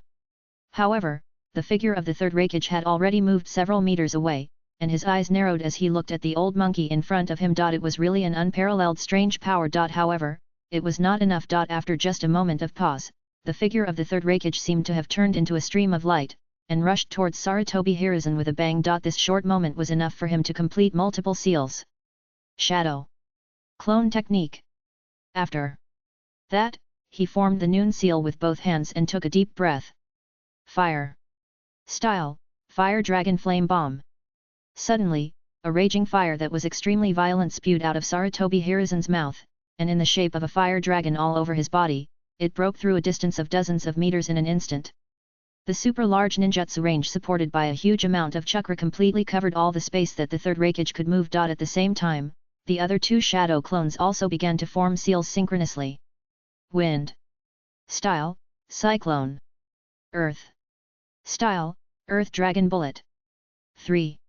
Large-scale ninjutsu like dragons were released almost synchronously and completely merged into one place, without any interference, but with doubled power. Compound ninjutsu, threefold shock wave. The blazing flames and earth currents turned into blazing light and heat under the continuous blessing. The area of hundreds of meters in front of them was almost completely engulfed by the three large-scale ninjutsu that were constantly superimposed, causing the lush forests and soil in front of them to be completely crushed and collapsed. Even the Konoha ninjas standing in the distance had to use chakra to absorb the ground under their feet tightly, and at the same time put their arms in front of them. If an ordinary person was caught in the range of such a terrifying ninjutsu, I am afraid he would be destroyed into tiny slag in an instant, right? However, after seeing this scene, everyone present was excited. What a terrifying technique! Is this the power of the Hokage? It definitely hit me just now.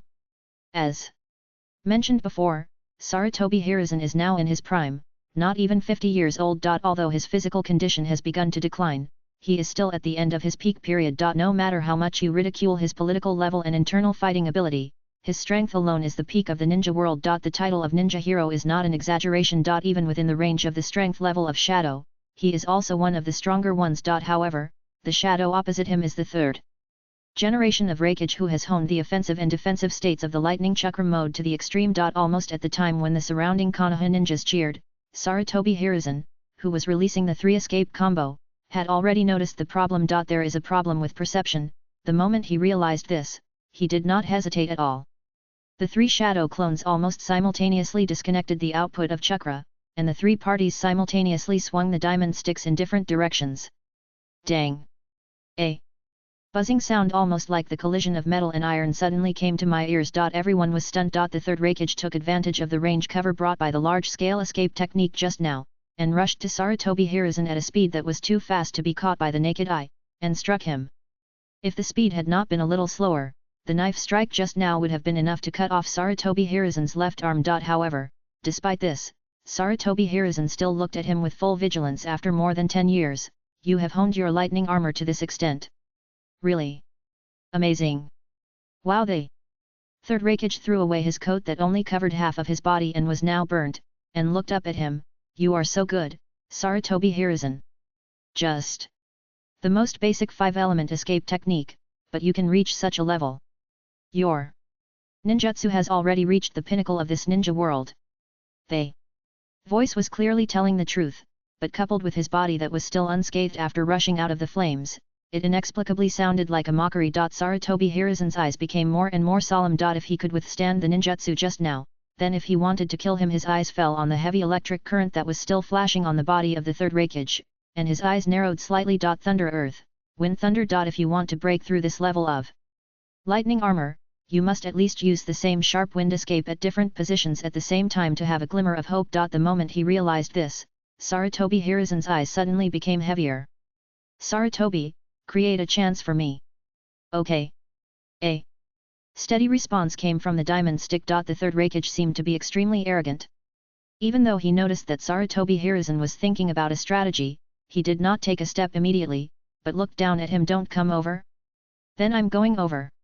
After the voice fell, he took a step forward. It was just a seemingly ordinary step, but his feet suddenly burst out with an extremely amazing recoil force, and his body turned into a line close to the ground. However, this level of speed is not enough to exceed the capture ability of the ninja at the level of Shadow. Earth. Escape Yellow Spring Swamp.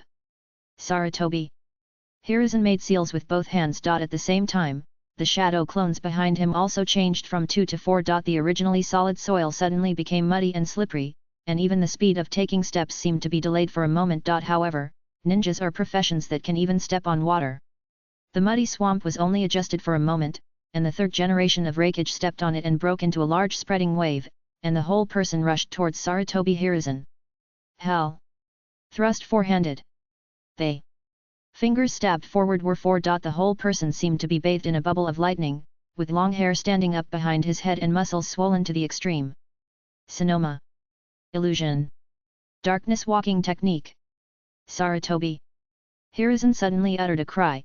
Another shadow clone formed seals with both hands. The third Hokage's vision suddenly turned into a dark place, and his heart suddenly tightened. At the same time, almost at the moment when the third Hokage's footsteps paused in the yellow spring swamp while charging with the hell stab, the 5 Sarutobi Hiruzen simultaneously inserted the Vajra Ruyi rods in their hands into the soil, making a puff sound. Vajra. Prison wall. They extremely tough Vajra Ruyi rods flew out from the ground at a completely synchronized speed, and all closed in the direction slightly ahead of the third Hokage. With the third Hokage's straightforward personality, super high inertia, and his vision blinded by illusions, he could no longer stop at this moment. Bang! The body hit the Vajra rod, making a heavy and extremely dull sound. The diamond stick shot out from the ground, split and surrounded, forming a triangle with the third Hokage as the center. The majestic body covered with lightning armor slammed fiercely into the cage formed by the diamond stick. The hardness of both sides was comparable, and neither could resist the other. Only the arm, which was the tip of the stab, suddenly stretched out from the gap of the cage formed by the diamond stick. Stopped 1 foot away from Sarutobi Hiruzen. Hey! A cold smile appeared on Sarutobi Hiruzen's face. At the same time, the 5 bodies almost simultaneously surrounded the triangular cage, and formed seals with their hands. Even the third Hokage suddenly realized the problem at this moment, and immediately poured a huge amount of chakra into the surface of the lightning armor, bursting out a fierce electric current. At the same time, he threw away his sturdy arms, trying to break the diamond cage with brute force and lightning blades. However, it was too slow. At this moment, the 5 bodies had already completed the seal. Wind style, vacuum great needle ball, 5 consecutive times. With a bang, the high chest bulged out. The wind style chakra poured with all his strength. Unlike Shimura Danzo's method of using this to knock the enemy away, Sarutobi Hiruzen at this time has sharpened the wind chakra to the extreme.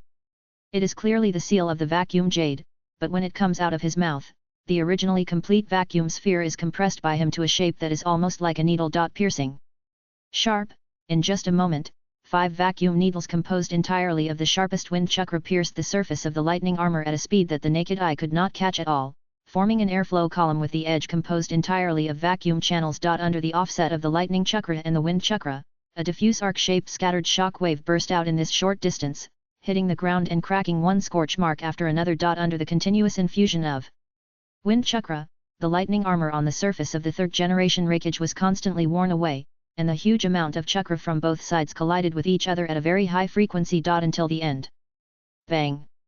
The lightning armor on the third Hokage's body suddenly spread out in all directions like explosives, and the diamond cage that trapped him and the surrounding wind shroud exploded in all directions. Escape immediately. Sarutobi Hiruzen didn't seem to expect that he had such a trick. If he was unilaterally worn down like just now, it would be obvious that his side had the upper hand. But fortunately, the next wave of attacks had already been prepared. Almost at the moment when the third Hokage had escaped and had no time to build a new round of lightning armor, and was about to move to the other side. The 5 Sarutobi Hiruzens changed their seals at the same time. Rainbow Tiger Rabbit Noon Pig 5 bodies, 5 different seals. The entire seal process was omitted simultaneously. Only the last blow was left to explode. 5 escape techniques. Great linking bullet technique. Different chakra attributes suddenly spewed out from Sarutobi Hiruzen's mouth, continuously shooting towards the direction where the third Hokage fled. The 5 escape techniques merged together, as if adding a touch of brilliant color to the dense forest, and mixed into a torrent extending straight forward. Buzz! It pierced through the clouds and split the rocks, and was deafening. Everything that could be touched in the sight was swallowed up by the 5 escape techniques mixed together, turning into a charred and muddy gully. All the Konoha ninjas present, watching everything happening in front of them, could not help but marvel at this scene that reached the extreme based on the 5 elements escape techniques. Is this the extreme that a ninja can achieve, even without blood limit and various secret techniques? It can reach a height for ordinary ninjas. Everything that Sarutobi Hiruzen has done now is simply their lifelong ideal and direction of progress. Even the third Hokage would surely die under this move. Witnessing this scene with their own eyes, the hearts of all the Konoha ninjas present were as hot as a blazing bonfire. This is the Hokage, however. Wow!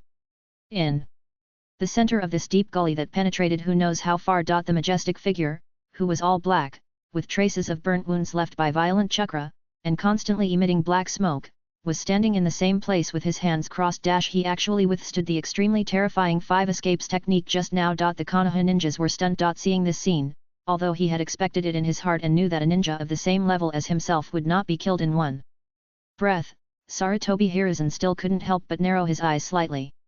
This guy is really difficult to deal with. Is that body made of iron? No, in fact, even if that body was really made of steel, it should have been completely melted under the blow just now. The only thing to be thankful for is that, probably because of the precise timing just now, the third Hokage still left deep enough burn and impact marks on his body. Large pieces of flesh and blood were turned over from his dark and majestic body, leaving deep marks. However, the third Raikage's vitality was not as strong as that of a normal human. Even after such a terrible blow, he still did not move a single step, just standing there calmly, looking at the opposite side with a cold look. Is that all you have? Sarutobi. Hiruzen. Sarutobi was startled when he heard this. You are still saying harsh words even though you are like this. It was obviously him who had the upper hand just now, right? Just as Sarutobi Hiruzen was thinking this, he suddenly seemed to realize something, and suddenly widened his eyes and looked at the man opposite him with an incredible look. The other Konoha ninjas also turned their eyes to him, and then all of them turned into a look of horror. Of course, on the surface of the third Raikage's body, a thin layer of abnormal red chakra appeared without anyone noticing. Inside the chakra, there were bubbles floating like floating. The huge wound on the surface of the body was healing at a rapid speed, and finally closed completely. The huge vitality and the more terrifying chakra than before radiated in all directions like radiation, causing everyone present to feel an indescribable heavy pressure. This is the Eight Tails? Almost instantly, Sarutobi Hiruzen's mind immediately recalled the news that the Eight Tails Jinchuriki of the Hidden Cloud Village lost control and died last month, and the tailed beast broke out of the seal and was subdued by the third Raikage with his bare hands. He was extremely shocked. Ai. How could you, Sarutobi? Hiruzen looked at him, and he simply couldn't understand it in his heart. Why is it so? Few people like them, who have already stood firmly at the top of the ninja world with their own strength, would choose to become Jinchuriki. Because, compared with the huge amount of chakra and vitality they have after becoming Jinchuriki, the risk of dying at any time due to the rampage of the tailed beast is far greater than the benefits they can get. What's more, strong people at their level are all the type who can fight when they want to fight and run when they want to run. Basically, it is difficult for anyone to kill the other party, thus maintaining a delicate balance. At their level, who would work so hard to improve their strength at the last line, instead of raising the upper limit? Isn't it better to let the village have one more strong person with similar strength? The benefits are not proportional to the risks. It seems that you can't understand. Third Raikage looked at him with a calm look, but it is true, after all, that Kid Sawarakiri is from your village. You have been hiding for so long, I guess you must be very proud of it, right? Sarutobi Hiruzen. Sawara Kiri. Sarutobi Hiruzen was stunned when he heard this, and he didn't understand at all that he took such a big risk to improve his strength. What could it have to do with that kid Sawarakiri? However, he didn't say anything. The third Raikage slowly moved towards him, and the tail behind him also changed from 1 to 2, 3 and 4. Until this time, his will finally reached its limit, and he looked at the shriveled monkey opposite with red eyes, gritting his teeth. No matter what, we will not let another Hashirama Senju appear in Konoha. Even if I risk my life, I must not leave that monster to future generations. He shouted this sentence almost in a roaring voice. The body of the third Raikage suddenly disappeared from the center of Sarutobi Hiruzen's vision. In a split second, it surpassed the capture ability of a cage-level warrior. How could this be possible? Sarutobi Hiruzen had just had time to think of this before his body instinctively made him dodge to the side. At the same time, he held the Vajra Ruyi staff in front of him and shouted, Sarutobi, Vajra bang! Before he could continue to speak, the third Raikage's figure was like a huge bullet. Without saying anything, he used his arm wrapped in a huge amount of tailed beast chakra to fiercely cut the Vajra Ruyi staff in front of him. Thunder! Plow hot knife! Bang!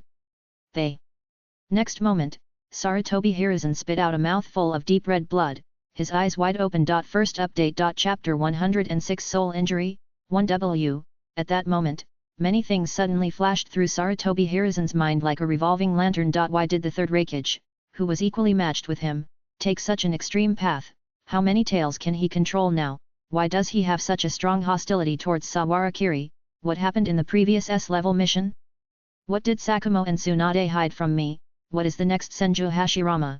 Countless thoughts flashed through his mind like a waterfall, but Sarutobi Hiruzen had no time to think carefully. At this moment, he suddenly regretted the previous decisions he made for the village, which seemed to make everyone around him, whether Denso, Tsunade, or Orochimaru, no longer trust him. Puff chi! Chi chi! The Vajra Ruyi stick in his hand was inserted into the ground upside down. Under the effect of friction, his whole thin body barely stopped retreating by relying on the effect of the Vajra stick.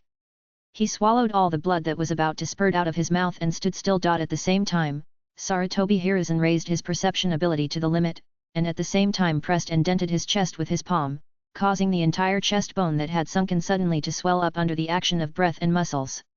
While barely maintaining his combat ability, he looked at the majestic body covered with the tailed beast chakra on the opposite side with a burning gaze. He didn't know what happened. However, this little thing did not prevent him from making a decision now. Is that so? There's nothing we can do about it. Sarutobi.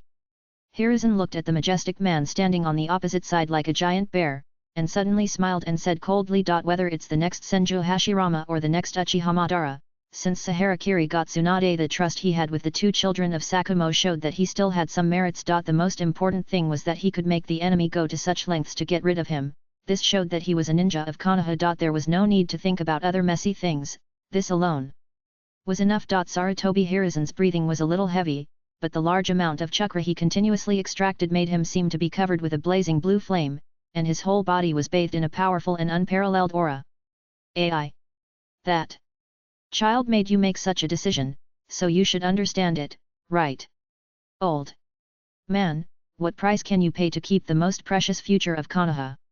He widened his eyes, burning with a fiery consciousness. Hearing this, the third Hokage sneered softly as if he had expected it. Although the old monkey Sarutobi Hiruzen sometimes unconsciously shows a stupid side in various policies, only this heart to protect the village and this unquestionable power are enough to match him. It seems that you have already realized it, Sarutobi.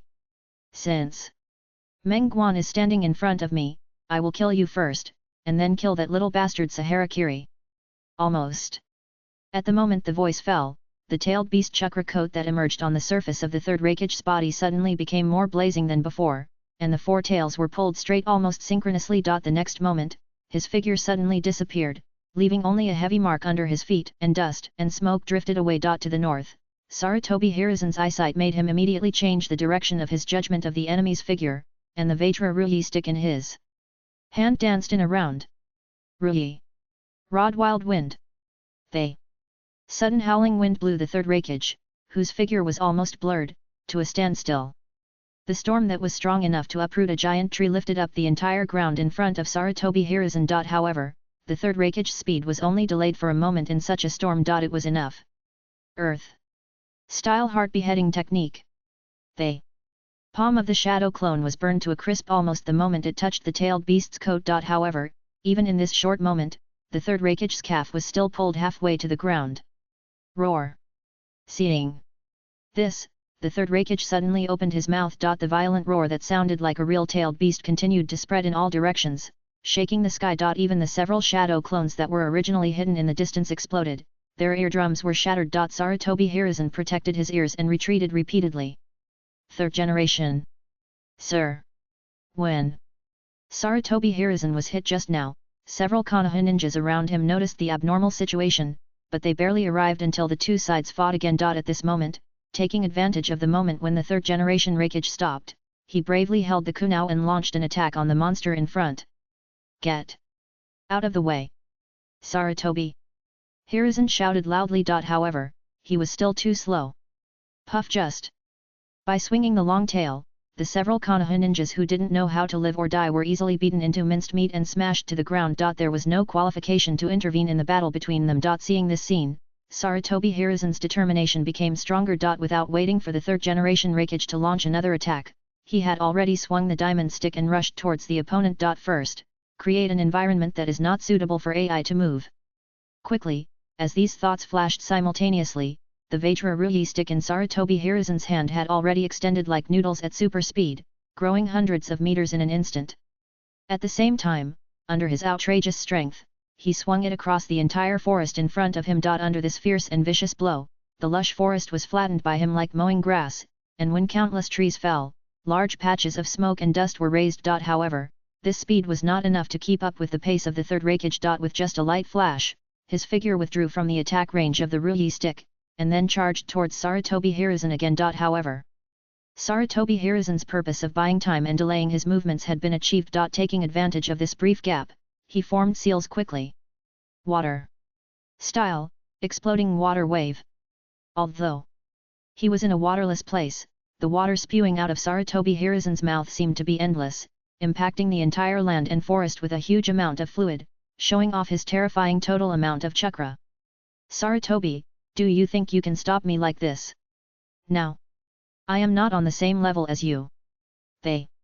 Third Hokage laughed grimly, and his majestic figure suddenly rushed forward, leaving only a trace of light arc flashing like lightning on the ground behind him. The mere water flow could not stop his long-trained strong body and the tailed beast chakra coat covering his body. Almost at the moment of touching the water flow, the surrounding water vapor turned into steam and floated with a sizzling sound. However, the speed was indeed slowed down a little. It was noted that the ability of the third Hokage had not yet reached the same level as before. Sarutobi Hiruzen couldn't help but secretly breathe a sigh of relief when he saw that the third Hokage was so powerful that he was beyond his imagination. At the same time, several shadow clones flew out from behind him and rushed towards the third Hokage. Shuriken. Giant body technique. Behind the seemingly skinny old man, a shuriken that was almost as big as him was summoned. He turned around and threw it out. Shuriken. Shadow clone technique. They. Flywheel-like shuriken was still in the air, but it had been divided into hundreds of identical and physical shapes, and in an instant it turned into a dark storm that swept the entire space. However, facing such a steel body, the third Hokage didn't even have the slightest intention to dodge. His terrifying body, covered with the double blessing of the tailed beast coat and the lightning armor, rushed through the shuriken like a wild bull. The speed slowed down a little. This time he was able to keep up completely. However, these two short moves also allowed the third Hokage to completely approach the position in front of him. Shuriken. Throwing. A child's trick. Hell. Thrust, three-pointed hand. They. Extremely violent chakra blade burst out from the fingertips of the third Hokage. Although after the transformation into a tailed beast, he lost some of his rationality in order to suppress the actions of the tailed beast, resulting in his actions being able to rush around. However, if the body is tough enough, rushing around is also part of the strategy. The sharp blade was like a laser, and it drilled into the figure in front with an unstoppable force, followed by the second and third ones. Until the end. Puff. Finally. Captured the entity. However, what splashed out of the body was not blood, but muddy stars. Earth escape clone, when, almost instantly, the third Hokage's mind suddenly flashed with the brief moment when Sarutobi Hiruzen disappeared from his sight when he was performing water escape. This discovery made the third Hokage alert, and his brain, which had become irritable due to the Eight Tails chakra, seemed to calm down a little at this moment. Besides this shadow clone, what other preparations did he make, almost at the moment when this thought came up? Sitsaizae. Series of burning explosions suddenly came from the inside of the Earth escape clone that was stuck to his body like taffy. They. Talisman detonated. Boom. Boom boom. They. Continuous explosions suddenly sounded from the third Hokage's body, but they did not cause any harm to him.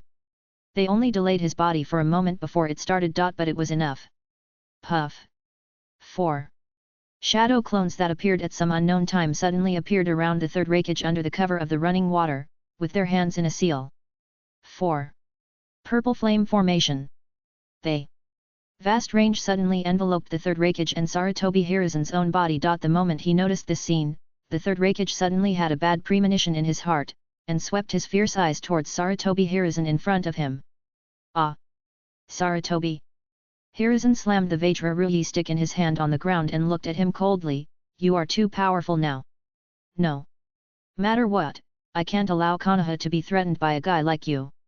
What's more, I'll win more by dealing with the third Hokage and the Eight Tails at the same time. They. Third Hokage was stunned when he heard this. Then, he met Sarutobi Hiruzen's resolute gaze and his unbridled grin. Sarutobi Hiruzen was weak to his friends, incompetent to the village, and even more stupid in handling various government affairs. But no matter what the problem was, it could not be covered up. He was a qualified Konoha ninja. As long as it was for Konoha. Then, he would not fear death. Asshole! Do you think I will let you complete the seal? The surface of the third Hokage's body suddenly burst into extremely hot chakra flames. However, before he started to act, he saw the Vajra Ruhi stick that Sarutobi Hiruzen had just inserted under his feet suddenly shook. The overlapping walls of the Vajra prison had completely wrapped Sarutobi Hiruzen's entire body. The third Hokage's expression froze. He had experienced how strong the Vajra Ruhi stick was before. In addition, no matter how he used words to squeeze and ridicule Sarutobi Hiruzen, the skinny monkey, the third-generation Raikage had already recognized the other party's title of ninjutsu doctor in his heart. Whether it was from the current almost absolute defensive prison wall or the huge ceiling technique formed at almost no cost around it, the third-generation Raikage knew very well that the next attack that Sarutobi would launch would definitely be a terrifying ninjutsu that could ignore the defense of the 8 tails and the layer of lightning armor on his body and directly take his life. Otherwise, Sarutobi Hiruzen would never be so confident. Almost at the moment of realizing this, the third-generation Raikage suddenly formed a seal. Shadow clone technique. The body split into two. The next moment, the side that was obviously the shadow clone charged towards Sarutobi Hiruzen without hesitation. Hell! Stab one-handed hand. The target was directly aimed at the stacked diamond prison walls and the Sarutobi guarded in the center. Hiruzen. The only difference is that the weapon used by the third Raikage who launched the Ippon Kanjutsu this time was not his own fingers, but a kunao. As for his main body, he formed another seal with his hands in a life-threatening posture. Heavens! Sentence technique. Almost at the same time as he launched this ninjutsu. The Ippon Kanjutsu based on the kunao had already pierced into Sarutobi Hiruzen's body along the gap between the walls of the diamond prison. It blew a bloody hole directly through his chest. Sarutobi Hiruzen spit out blood again, but finally formed the last seal with his hands. Put his hands together. He stared with his eyes wide open, his beard and hair all stretched out, and with an extremely fierce spirit, he stared at the third Raikage in front of him, whose figure was about to be covered by a column of air, and spurted blood and roared Shiki Fusion. At that moment, a shadow of the god of death gradually appeared behind Sarutobi Hiruzen. The moment the god of death appeared, the strong sense of crisis almost made the third-generation Raikage's heart clench to burst. However, the speed of the god of death taking shape was still too slow. The figure of the third-generation Raikage was suddenly wrapped in the burning-tailed beast chakra and lightning armor. At the moment when the soul was almost touched by the god of death, it suddenly became extremely blurred. The whole person seemed to be pulled into a twisted shape and suddenly charged towards the sky. The next moment, the top of the four purple flame formation was suddenly hit by an unmatched impact, and a torn hole was blown open. Boom! The blade of the god of death was half a second slower after all. Sarutobi Hiruzen looked at this scene, stunned. Plop! In the end, the phantom of the god of death seemed to be due to an error in the program instruction. The empty figure twisted in the air for a while, and a few ripples appeared slightly. Just these tiny ripples made Sarutobi Hiruzen's eyes suddenly turn white, and the shadow clones around him exploded, and the four purple flame formations finally broke completely. The next moment, his body slowly fell to the ground. Blood kept flowing out of his mouth. The soul was hurt. Only the Konoha ninjas who watched the whole process were terrified and rushed towards Sarutobi Hiruzen. Third generation. The second update. Chapter 107. The temptation to return to the village. 5K. The sky was high and the clouds were light, and the wind was clear. The team that rotated back from the front line of Sand Village walked in a scattered manner among the lush trees outside. The outlines of Konoha Village and Hokage Rock in the distance could be seen from afar. The team that should have been strict and solemn was now filled with the conversations of ninjas and the low shouts of the wounded. People shouted, horses neighed, and people marched forward, all kinds of sounds mixed together. For the profession of ninja, this kind of behavior should not exist. But after suppressing all the way, until finally returning to the village safely, even the most severe commander would not be too depressed about the mood of his companions going home at this moment. Instead, he was quite fortunate that there were still many people in this team who still had such expectations for the future. At the same time, he also had a subtle feeling about returning to the village. War is always accompanied by a large number of deaths. Many people don't know how to face the families of their dead comrades, and their eyes that turned from expectation to despair are mostly very complicated. However, Sawarakiri should be regarded as the most relaxed group of people in the crowd. There are very few people who are worthy of his attention, and his skills are also not small. No one can threaten the few people he cares about. Therefore, their team is one of the few people who look the most carefree in the crowd. If they were a little more careful, they could find that the Konoha ninjas who were traveling with them were looking at him with awe and admiration. There were countless people who came to talk to him and even cried to express their gratitude. Ninjas are also human beings. Compared to this little thing, what worried Sawarakiri more was what happened after returning to the village. His performance on the front line of Sand Village was seen by hundreds of people, including Konoha people and people from Sand Village. The scene of killing Shikaku was not easy to see at any time, not to mention that he created such a big scene. Now, even if Sawarakiri was reluctant to admit it, he knew it very well. He had become an elephant hiding behind a small tree, and he could not hide his body no matter what. This phenomenon was not only reflected in the attitude of the Konoha ninjas around him, but also in various other aspects. For example, since he returned to Kikyo Castle from Sand Village, Kirigakure has sent him 12 golden plagues of retreat orders, demanding him to give up all his tasks and return to the village immediately. As for what the tasks were, they didn't say anything, but just kept giving him orders: return to the village, return to the village, return to the village, return to the village. However, at this time, Kirigakure's orders were just a waste of time. After receiving various messages, Sawarakiri didn't even reply a word, and all of them went down the drain. However, judging from Kirigakure's current attitude, they finally realized that things were gradually getting worse. Something is wrong. It is very likely that Yaguragaji is under a lot of pressure. Although it has been a long time, Saharakiri still remembers that the last time they met, he should have easily subdued him in the illusion because he used mirror flower and water moon, and even updated the sealing technique. This phenomenon, coupled with Yaguragaji's own strength and various oral accounts, may have given Kirigakure considerable confidence, making them think that they can firmly control him as a deep-sea spy. However, the reality is completely the opposite. After all, this is a ninja who has directly killed the tailed beast. In the end, they actually threw him out as a disposable spy. And the place where he was thrown was Konoha.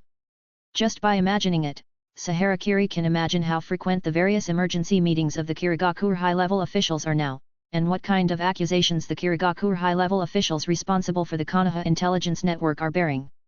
Tisk. Who cares? Sayahara. Kiri no longer cares. Now, he is a loyal Konoha ninja. As for the undercover, it has nothing to do with me. Besides this little thing, the only thing that worries him is the source of his heart not points. Although with his current strength, even if he faces monsters of the level of Hashirama Senju and Uchiha Madara, he can run very fast even if he can't beat them. But this is reality. As a time traveler, who would want to live a life of abuse, who doesn't want to be an invincible protagonist, Sawara Kiri now feels that he is still a little short of the small goal of invincible in the ninja world, and the various ninja world sealing techniques are really a headache. When he was fighting against Shikaku, the top student of the tailed beast, he was almost sealed in. If he hadn't made a deal with Minato in advance, he might have to take the oversized tailed beast ball head on. Who can stand it? In addition, even though he can be said to have no rivals in single combat, Sawara Kiri still feels that he lacks the skills to clear the mess like Hasala Mama and Madara in the army. At that time, what will he care about the tens of thousands of ninjas? If you dare to gather them together, I will directly use the heavenly barrier star and the true thousand hands to top the Buddha, and they will all be raised to you. However, all of this requires continuing to develop the heart not points. However, every time it comes to this kind of time, the shackles brought by fame will be quite annoying. Sawara Kiri turned his head and inadvertently met the pairs of eyes with a little admiration and worship, and he couldn't help sighing in his heart. Admiration is the farthest emotion from understanding. But the bond must be equal between both parties to complete the interaction. Sawara Kiri can now fully imagine what kind of eyes he will meet when he returns to the village and all his deeds are spread. Even the prince in the original novel, who was hated by everyone when he walked on the street since he was a child, and couldn't buy the products he wanted with money, so that he was moved to death when he met a merchant like Ichiraku Ramen who was willing to sell him ramen. After Kagaya became famous in the battle with the Valley of the End, he could meet a lot of little fans when walking on the street, so he had to avoid them later. His influence may be slightly smaller, but I'm afraid the treatment will not be much worse. Because of this, Sawara Kiri can only think of ways with a few people who are relatively equal to him in status and strength. Now it seems that the most suitable candidate may be Tsunade. Even the most outrageous mature honey princess and island life roots are actually not that bad, right? In addition, we have to go and see Hokage and Uchiha Hikaru after a while. Just when Sawara Kiri was in a mess of contradictions and thoughts were flying, their team had arrived in front of the gate of Konoha. At this time, there were waves of cheerful cheers from the crowd who had been waiting at the village gate. After returning to the village, Sawara Kiri easily got out of the crowd, and after parting with the others, he went to the Senju residence first. His Yuki was still there. Minato ran to the Hokage building without stopping, most likely to ask where Kushina was now. Yayoi didn't know what she was thinking, and after saying goodbye to him, she returned to the Uchiha clan. However, just as he walked outside the Senju mansion, he heard a rather shocking rebuke from inside. Tsunade-sama How many times have I told you not to leave your underwear in the living room? And the wine bottle, it's all spilled. I'm the one who's responsible for cleaning up the house. You're 30 years old. 30 years old. If you don't even do housework like putting clothes into the washing machine, how are you going to live in the future, really? Sawara. Kiri was shocked when she heard this, and stood at the door for a long time without daring to go in. When the voice stopped, he quietly pushed open the door and walked into the Senju mansion that he had left for a while. Until he walked all the way into the main hall, he saw Sahara Yuki kneeling on the floor cleaning up Tsunade's hood that was as big as a grapefruit shell and various clothes thrown on the ground. The scattered wine bottles were also stood up one by one and placed next to her, while she was scolding her in a bad mood. Tsunade was drunk at this time, her fair skin, her face was red, probably because she had been drinking all night. However, because of the noise from Suiwai, Tsunade was being scolded and huddled in the corner. She was wearing a loose nightgown with cartoon cat patterns printed on it. The cat pattern on her chest had been stretched out by the huge human heart, making her face round and out of shape, but very cute. She was holding the pillow with both hands and covering her ears tightly, looking like a monkey being scolded by Tang Seng, and looked very painful. Noticing the expression on her face that was almost wrinkled, Sahara Kiri couldn't help but sneered. The two women inside immediately noticed the figure coming in from outside. Sahara Yuki, who was packing clothes, was stunned. She immediately showed a surprised expression on her face. She threw the clothes in her hand aside and rushed out of the house barefoot. Woo! The pitiful expression and mournful tone made her look like a kitten abandoned by its owner on the roadside. She plopped into his arms. You are finally back. The girl's eyes were red and she felt very wronged. She buried her head in the clothes on his chest. The slightly wet touch rubbed against the fabric of the clothes. Tsunade, who was still shrinking in the corner just now, seemed to be resurrected suddenly at this moment, and seemed to have seen a savior. She suddenly jumped out and shouted, Sahara Wu! You are finally back. Take it away. Take this little thing away from me. Looking at her appearance, she was even more wronged than Miss Yuki. It has been half a year. It has been several months. Except for the initial teaching period, when she was still somewhat dignified, since the housework and 3 meals a day were controlled by the little thing in front of her, she, the dignified Konoha Tsunade princess, had lived an extremely difficult life. She had to get up at 9 o'clock every day and go to bed before 12 o'clock. She was not allowed to drink too much, and she was not allowed to wear clothes outside to bed. Even her pocket money was controlled. She had to win gambling before she could go out to play, for a whole 6 months, from playing dice to mahjong, to various types of cards, mainly blackjack. She didn't win even once. On the contrary, this guy, Yuki Sahara, learned gambling and cheating skills faster than the other. She didn't go to the casino even once, otherwise, the next day's meal would immediately be reduced from a state banquet to a stew of pig food. What kind of life is this? Until now, her destined savior finally came back alive. Tsunade dared to guarantee that no one in the village would be happier than her. Hey! If it weren't for the fog, I wouldn't want to come and cook for Tsunade-sama. Looking at her completely ungrateful look, Ms. Suiwai was also furious. Tsunade was also justified. I used medical ninjutsu as a reward. Then I also washed your underwear. Okay. Hearing the part that she was not suitable to hear, Sahara Kiri immediately interrupted. Today is my first day back in the village to rest, and I don't know when I will go to the battlefield again. To celebrate, why don't we find a place to have a big meal first? Hey! Hearing this, Tsunade immediately cheered up. Miss Suiwai couldn't help but worry when she heard this. She touched her brother's body and said nervously, Woo! You were not injured in the Wind Country, right? Lady Tsunade said that you seem to have carried out a very dangerous mission. Did you leave any scars? Also, Lady Tsunade. Didn't you say that Wu's team would be back the day after tomorrow? Halfway through her words, Miss Suiwai turned her head angrily and looked at her medical teacher. Tsunade immediately turned her head away with a guilty conscience. She couldn't say that she remembered it wrongly. She took the opportunity to comfort him and immediately changed the subject, saying, What kind of injury could your brother have? He is now very famous in the Kingdom of Wind. He is almost as famous as me. Tsunade crossed her arms, which made the already round cat pattern even rounder. Her face, which was still a little red from the drunkenness, had a nonchalant and teasing expression. Right. They missed of the red sword, Konoha's Takamahara. I heard that he was the strongest person of the new generation who was so close to him that he could reach Takamahara, which was just in front of him, but was unattainable, no matter what sacrifices and costs he made. Even the tailed beasts that were the weapons of the village were not his opponents. Hey! It was the first time that Yuki Sahara heard this news. She turned her head in amazement and looked at her brother. During the war, the villagers of Konoha usually received only newspapers and various propaganda, and the details of the war were not described in detail. Besides, Sahara Kiri is a staunch supporter of Tsunade's faction. Mitamon and Utane Koharu, who are in charge of various chores in the village, will not easily let out his reputation. However, Tsunade, one of the top leaders, is very clear about it. The young woman looked at the handsome boy in front of her who still looked a little childish, and her heart was actually a little complicated. As the three ninjas, they have been regarded as the Konoha genius who is the pillar of the next generation, is the key factor to victory in the war, and is also a strong man.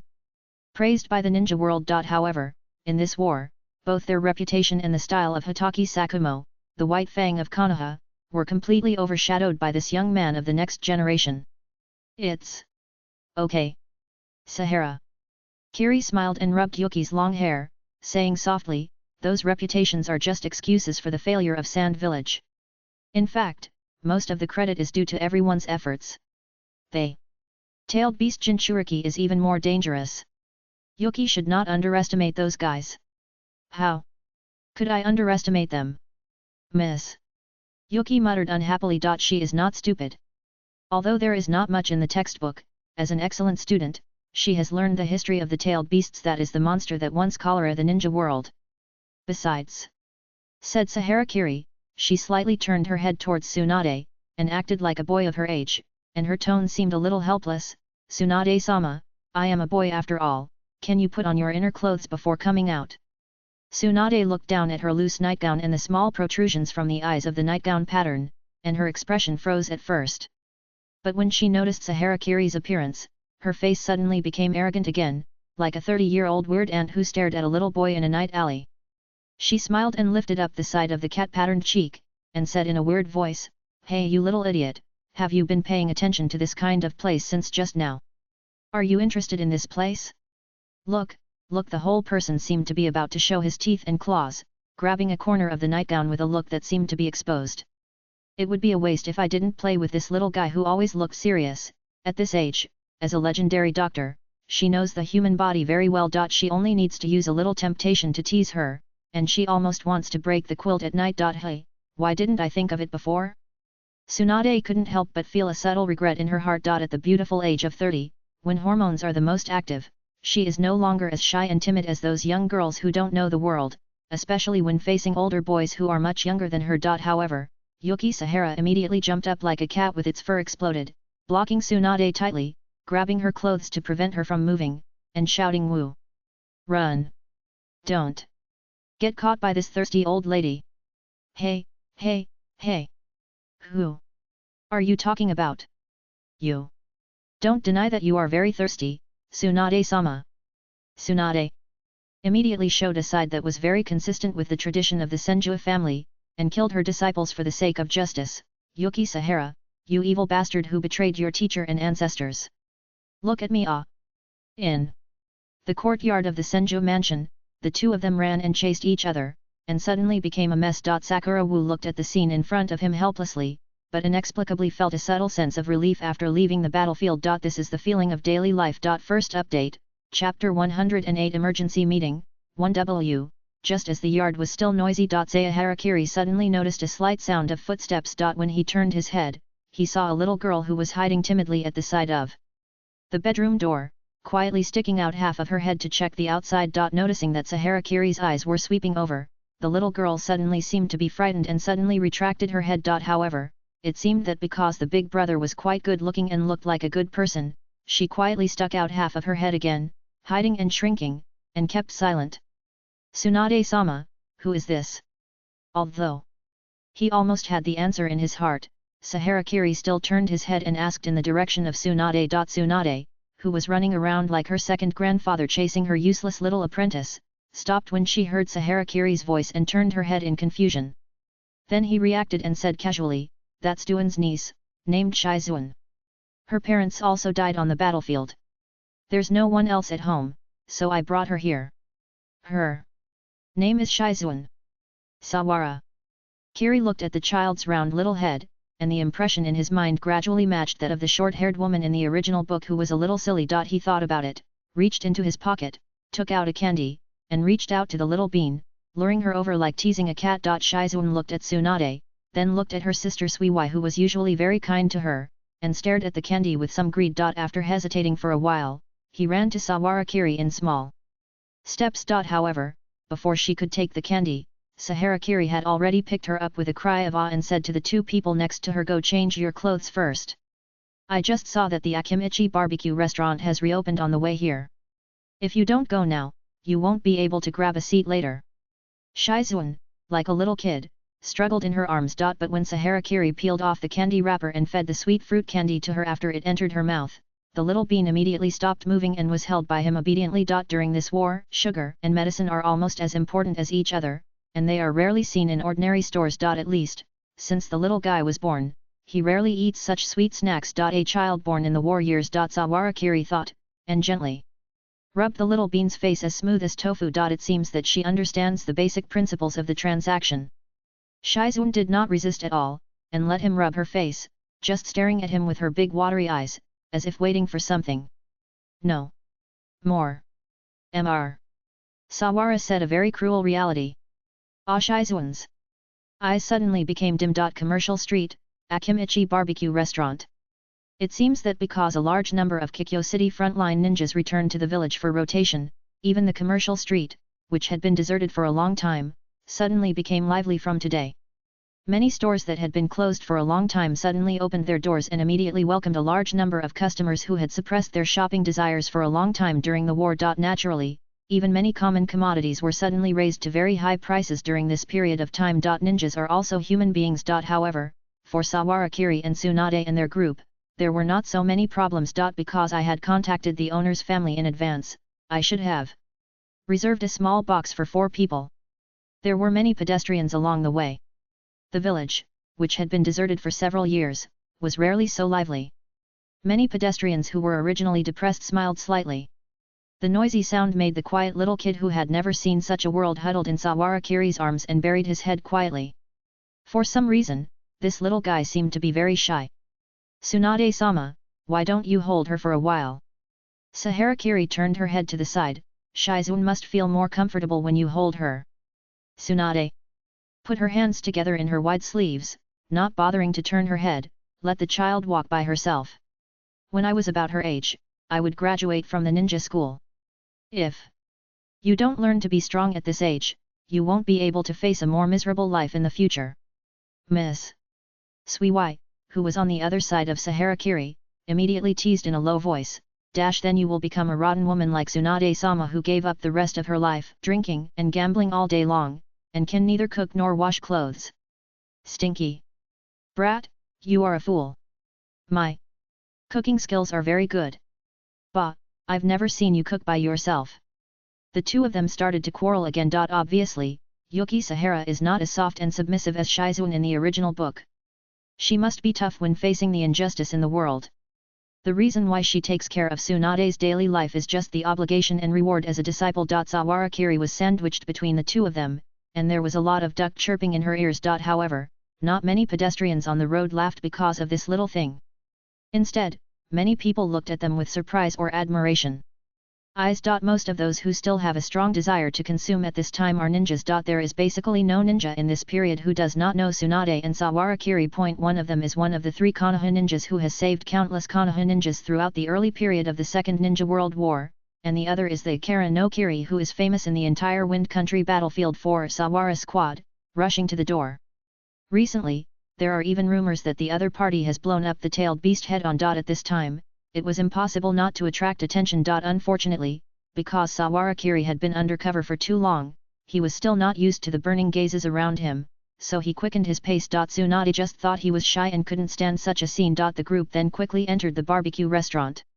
Sizzle. Because they had called in advance, when they entered the private room, the wire mesh, ingredients and charcoal were already prepared, and there was a professional waiter waiting next to them. However, because Sawarakiri had something else to say later, he motioned her to leave and began to turn over the charcoal under the grill, add oil, seasoning plate, and slowly roast the meat slices. Although Konoha village is relatively south of the entire ninja world, it is still quite cold in winter.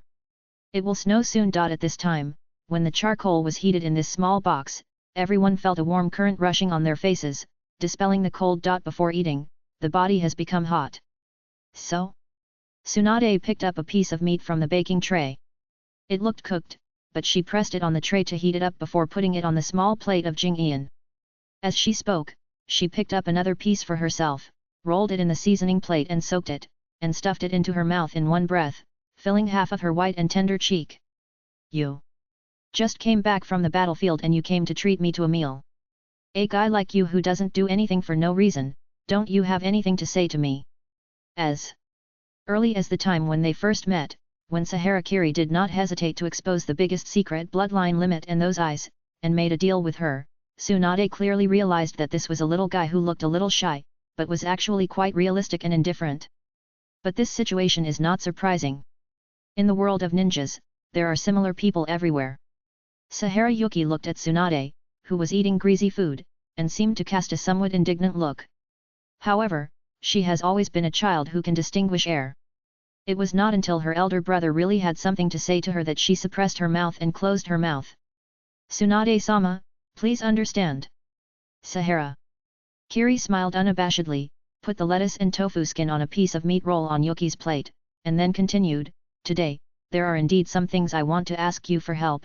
To be precise, it should be a little arrangement for things after the war. Sure. Enough. Tsunade chewed the meat while thinking in her heart. She had expected this when she gave a speech at the Hokage building before, but she thought that this little guy was going to push her up by various means. She never expected that Saharakiri would become famous in the ninja world so quickly. These two are completely different concepts. Although she was willing to do anything to avenge Dan and get rid of that bastard Danzo, it does not mean that Tsunade did not know what she was doing at that time, or did not know who was using her. This is a woman who is impulsive and irritable. When she gets angry, her head gets dizzy easily, but when she calms down, she will inadvertently show her extraordinary wisdom. The two are not contradictory. Noticing her waiting eyes, Saharakiri continued, after this war, I hope to develop a medical equipment with you and conduct a pilot test in Konoha Hospital first. Medical equipment? Do you mean special ninja tools? Tsunade pondered his words and continued to ask. Yes. Sawara Kiri's expression remained calm, and he looked at her with his blue six eyes. As he spoke, he casually picked up an unused knife for cutting beef from the table and gently cut the back of his hand. The sharp knife left a clear mark on the skin, and blood flowed out. Sitting on a specially raised stool, Shizun shrank back and looked away. Sawara Yuki had no expression. Even in a ninja school, it was quite common to practice self-disassembly and reconnection under the guidance of a teacher. This small wound was nothing. On the contrary, when Tsunade noticed the bright red blood, her whole body seemed to be stiff for a moment, as if she was fixed in place. Her fingertips trembled faintly, as if she instinctively remembered something, and it seemed that even her body was a little soft. After noticing this scene, Sawarakiri sighed secretly in her heart, but said nothing. It seems that Tsunade in this world still has a severe fear of blood. The next moment, almost immediately after Sawarakiri left a wound on him. The surface of his wound suddenly showed traces of a seal technique that was as subtle as a blood vessel and difficult to see. At the same time, the light blue yang-style chakra appeared out of thin air like a stream of water, and wiped out the trace left on the back of his hand at a speed visible to the naked eye. Disappeared. Both Tsunade and Sawara Yuki were stunned when they saw this scene. Although Tsunade herself can do similar things, it is because she has the sage body bloodline limit inherited from the Senju clan, which has cell activity and recovery ability beyond the imagination of ordinary people, and the total amount of yang style far exceeds that of ordinary people. But Sawarakiri? Sealing technique. After recovering from the fear just now, Tsunade caught the key point in an instant and frowned slightly. It actually has this degree of effect, almost comparable to my grandfather's in the past. How did you do it? Reversal technique. Sawara Kiri smiled gently, put the knife in his hand aside, and explained, to be precise, it should be in the form of a sealing technique, using the yin escape chakra generated and passively leaked by the pain caused by the injury of the ninja as energy, converting it into yang escape chakra, and restoring it to a state where it can basically move. The upper limit is very high, and the lower limit is also very low. Currently, I have only tested this sealing technique on my own body, and it should be successful. If the main part of the sealing technique is extracted and made into a product. Before he could finish his words, Tsunade, who had just recovered from her hemophobia, had a light in her eyes. It must be a cross-air medical product. Yes. Saharakiri's smile was still kind, and he persuaded, if this equipment can be used on ninjas, then the situation where seriously injured patients cannot be treated due to the lack of medical ninjas will be greatly alleviated. Moreover, this is an unfinished product that can continue to improve its upper limit since it can make people recover. Can this ninja tool be used to improve the physical limit of a ninja? In fact, Saharakiri had this idea a long time ago. The ability he obtained from other worlds is not a fixed one, completely restored from the system. It is not an item carved from the ground, but a product that has undergone information localization and conforms to all concepts in the Naruto world. As long as it does not involve one's own core interests like Six Eyes and unlimited technique, then why not use part of it to exchange for what one needs? Although the performance of the reversal technique in the original Jujutsu Kaisen is quite limited, it only plays an auxiliary role and is not popular, but its principle is quite exploratory. What's more, Sawarakiri looked at Tsunade, who was obviously a little moved. Now, she should have been studying the 100 healing technique, right? If it can play a certain role in promoting Tsunade, it will be a big improvement for the background power he relies on now. Even if you live in a world where one person destroys a country, you still need a companion to do something. Now, it can not only fulfill Tsunade's dream of saving others, but also improve her own foundation. With the superposition of the two, the bond between Tsunade and him will inevitably be greatly improved. If you want to improve Tsunade's bond and resolve her knot, you must use some hard means, but Tsunade was halfway through thinking with her eyes flickering, and her expression suddenly froze. She raised her hand, took the sake beside her and took a sip, and said as if she had given up on herself, "You kid, you know my situation, right? What's the point of telling me this now? I've already..." Tsunade lowered her head and looked at her hands over the fat in front of her that blocked her vision. Even now, when she thought of the moment she saw the blood just now, her hands couldn't help shaking. For a doctor, this is already a complete waste of martial arts. So, what? They. Next moment, Saharakiri's voice suddenly woke her up. Tsunade raised her head abruptly, her face still seemed to have some uncontrollable anger, and she pursed her pale lips tightly, as if she was about to burst into a hysterical roar. However, when she met the calm and peaceful eyes of the young man, her emotions seemed to be smoothed out in an instant. Sawarakiri took the bottle from her trembling hands, picked up a small cup, slowly filled it for her, and then pushed it in front of Tsunade. Saying calmly, "Tsunade-sama. My question just now was, do you want to, not can you. As long as you are willing, I have countless ways to help you overcome that little difficulty," he said, holding up the orange juice in front of him, and motioned to her. "Or are you completely disappointed with everyone in this village and don't want to do anything anymore? Even if it is a way to allow countless ninjas like Kato-dan to survive on the battlefield." Bang! Tsunade's fist slammed into the table, but at the last moment she slowed down her strength, making only a slight muffled sound. "You?" She stared at Saharakiri's handsome face and gritted her teeth. How come this brat always has so many reasons to control her? However, when the three words "little difficulty" flashed through her mind, she hesitated uncontrollably. After a moment of hesitation, she continued, "If I find out that you are just lying about helping me solve the problem, you are dead." Hearing this, Saharakiri's face suddenly showed a gentle smile, which made Tsunade feel embarrassed to get angry. "It's a deal." Almost when Saharakiri's voice fell, the air in the box, which was originally a little quiet and only the sizzling sound of barbecue, seemed to start flowing again, and even the atmosphere became much more relaxed again. Only Saharayuki seemed to look at Kiri and Tsunade with some uneasiness, and suddenly felt a little worried. Stupid Kiri, could it be that he was hooked by Uno with just a little seduction? What's so good about those two pieces of fat? Among all the people, only Shizune was really happy, stuffing beef and orange juice into her mouth, and she was quite good at eating. Tsunade was also like a child, moving her chopsticks quickly, as if she wanted to eat the two siblings of the Sahara family who knew how to make her angry all at once. Just when the barbecue box was full of joy. Bang! Someone suddenly broke in from outside and knocked open the door. Sarakiri and Tsunade frowned almost at the same time and looked towards the direction of the door. Then, they saw an Anbu standing there, looking very urgent. "Tsunade-sama. Sahara-sama.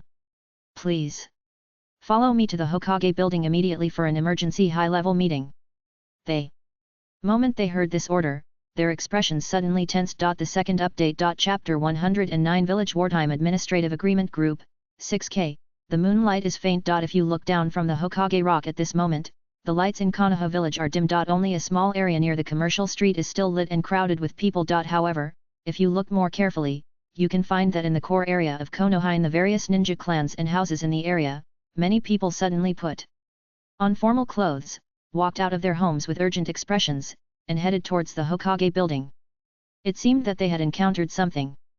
At this moment, Saharakiri and Tsunade had already arrived at the place and came to the consultant meeting room next to the office on the top floor of the Hokage building. There were only a few people in the room. Midaman N, Utane Koharu, and Akimichi Tofu, who had retired but was urgently invited back from the clan, were sitting around the conference table. The two male consultants had already lit their pipes in their hands. When Tsunade pushed open the heavy wooden door with force, the second-hand smoke in the room was as thick as the morning mist, and it suddenly drifted out of the room. Everyone in the room looked towards the door. Sarakiri glanced and saw that in addition to the three consultants, Jiraiya, who was supposed to be on the front line of the Land of Lightning, and Orochimaru, who had just returned to the village, were all there. In addition, there were several ANBU who had taken off their masks, and one or two unknown Konoha ninjas. Noticing the arrival, Orochimaru spoke impatiently, which was rare. Everyone is here, let me briefly describe the situation first. He had just arrived not long ago, and as soon as he entered the door, he learned that Sarutobi teacher was seriously injured and dying. No matter how complicated Orochimaru's feelings were towards his corrupt and incompetent teacher, the friendship between master and apprentice was beyond discussion, not to mention that he was seriously injured on the front line. Hearing this, the young ninja in the middle turned his head and looked in the direction of Midaman and seeing him nod slightly, he continued, yes. My name is Namikawa Daisuke, I hold the position of a special jonin, and I am a member of the 3rd Cage's Shadow Guard. This time, I am responsible for carrying out the frontline interception mission with the 3rd Cage. We were attacked by the 3rd Cage Reikage on the battlefield. Jiraiya, like Orochimaru, was in a very heavy mood, and interrupted while sitting on the sofa. Just get to the point. Yes. Namikawa Daisuke paused, and then said, during the battle between the 3rd Cage and the Reikage, the opponent showed his identity as the Eight Tails Jinchuriki, and used this sneak attack to cause the 3rd Cage to the enemy suffered heavy damage, and the 3rd Generation Lord relied on some kind of sealing technique to fight the enemy to a draw, thus forcing the Reikage to retreat. But after forcing the enemy to retreat, he immediately fell into a coma. After being examined by the medical ninja of the field hospital, it was confirmed that he had suffered serious injuries at the soul level. Now, under the escort of Lord Jiraiya, the 3rd Generation Lord has been transported to the Konoha hospital for treatment. It has been 72 hours since the battlefield. The 3rd Generation Lord still has no signs of waking up. After hearing half of it, both Orochimaru and Tsunade showed a look of surprise on their faces. Tsunade couldn't help but say, the 3rd Generation Reikage, the Eight Tails Jinchuriki. How is it possible? With his strength, what is the need? Orochimaru also showed a look of astonishment. Under normal circumstances, the cage of a village will not be the Jinchuriki of that village. This is a very subtle unspoken rule in the ninja world. Because the cage of a country must be responsible for the country's various political affairs and important matters for a long time, and needs to contact with the daimyo or high-level officials of various countries, while the Jinchuriki is a special weapon that was developed only after the establishment of the ninja village in various countries. It is often used as a human nuclear bomb by various countries. At the same time, due to the incomplete sealing system of many countries except Konoha, it is also extremely dangerous in terms of sealing. Later, the reason why the Whirlpool country was attacked by the Thunder and Water countries during the First World War and destroyed was also because the two countries wanted to obtain a seal with enough stability in order to stabilize the Jinchuriki sealing technique. The two identities are superimposed. If the tailed beast suddenly goes berserk, the position of the cage of a country may cause chaos in the village. You must know that in the original work, even in the era when Naruto was born, the identity of the Jinchuriki was still the source of fear for villagers and ninjas in various countries. Naruto, Gaara, and Killer Bee all experienced discrimination from villagers when they were young. Besides, with the 3rd Reikage strength that is on par with the 3rd Tsuchikage Onoki at the top of the ninja world, why is it necessary to gather the tailed beasts and further improve his own strength? Surrounded by many high-level officials, Daisuke Namikawa couldn't help but feel dry mouth under this gaze. However, under the gaze of Mito Kadoyan signaling him to continue, he had to bite the bullet and continue. According to the 3rd Reikage himself, the reason why he wants to further improve his strength is because of the Jounin Saharakiri.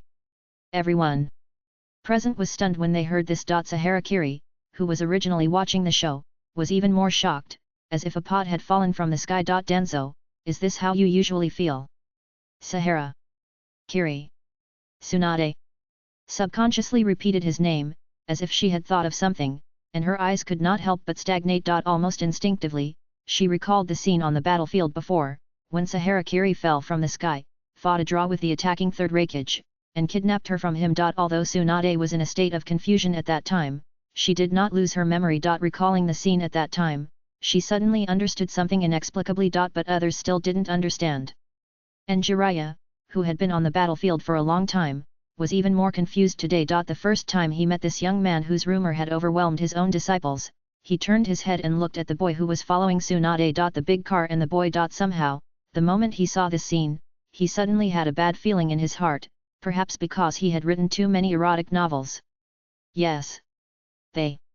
Third generation Hokage said in person that he must not let another Senju Hashirama appear in Konoha. So, we must do everything we can to wipe out Sawarakiri's senior ninja. At this moment, everyone present looked at Sawarakiri with different eyes. Sawarakiri couldn't help but widen his eyes. No, you black-skinned hard-working guy? Look, I told you so. They. Third generation model worker has really set his sights on you. Fortunately, I advised you to improve your strength early on, so as not to be beaten up by that guy on the spot. Praise me, sister. Tong's voice suddenly popped up in his head, with a hint of gloating, and a righteous tone. Sawarakiri ignored her nonsense and kept a straight face. On the contrary, Orochimaru and Jiraiya looked at him with more subtle eyes, even with a hint of inquiry. What kind of outstanding young man is it that would cause the third generation Hokage to try his best to kill him at such a cost? This thought came to the minds of both of them at the same time. Neither Orochimaru nor Jiraiya had actually witnessed the full strength of Sawarakiri with their own eyes.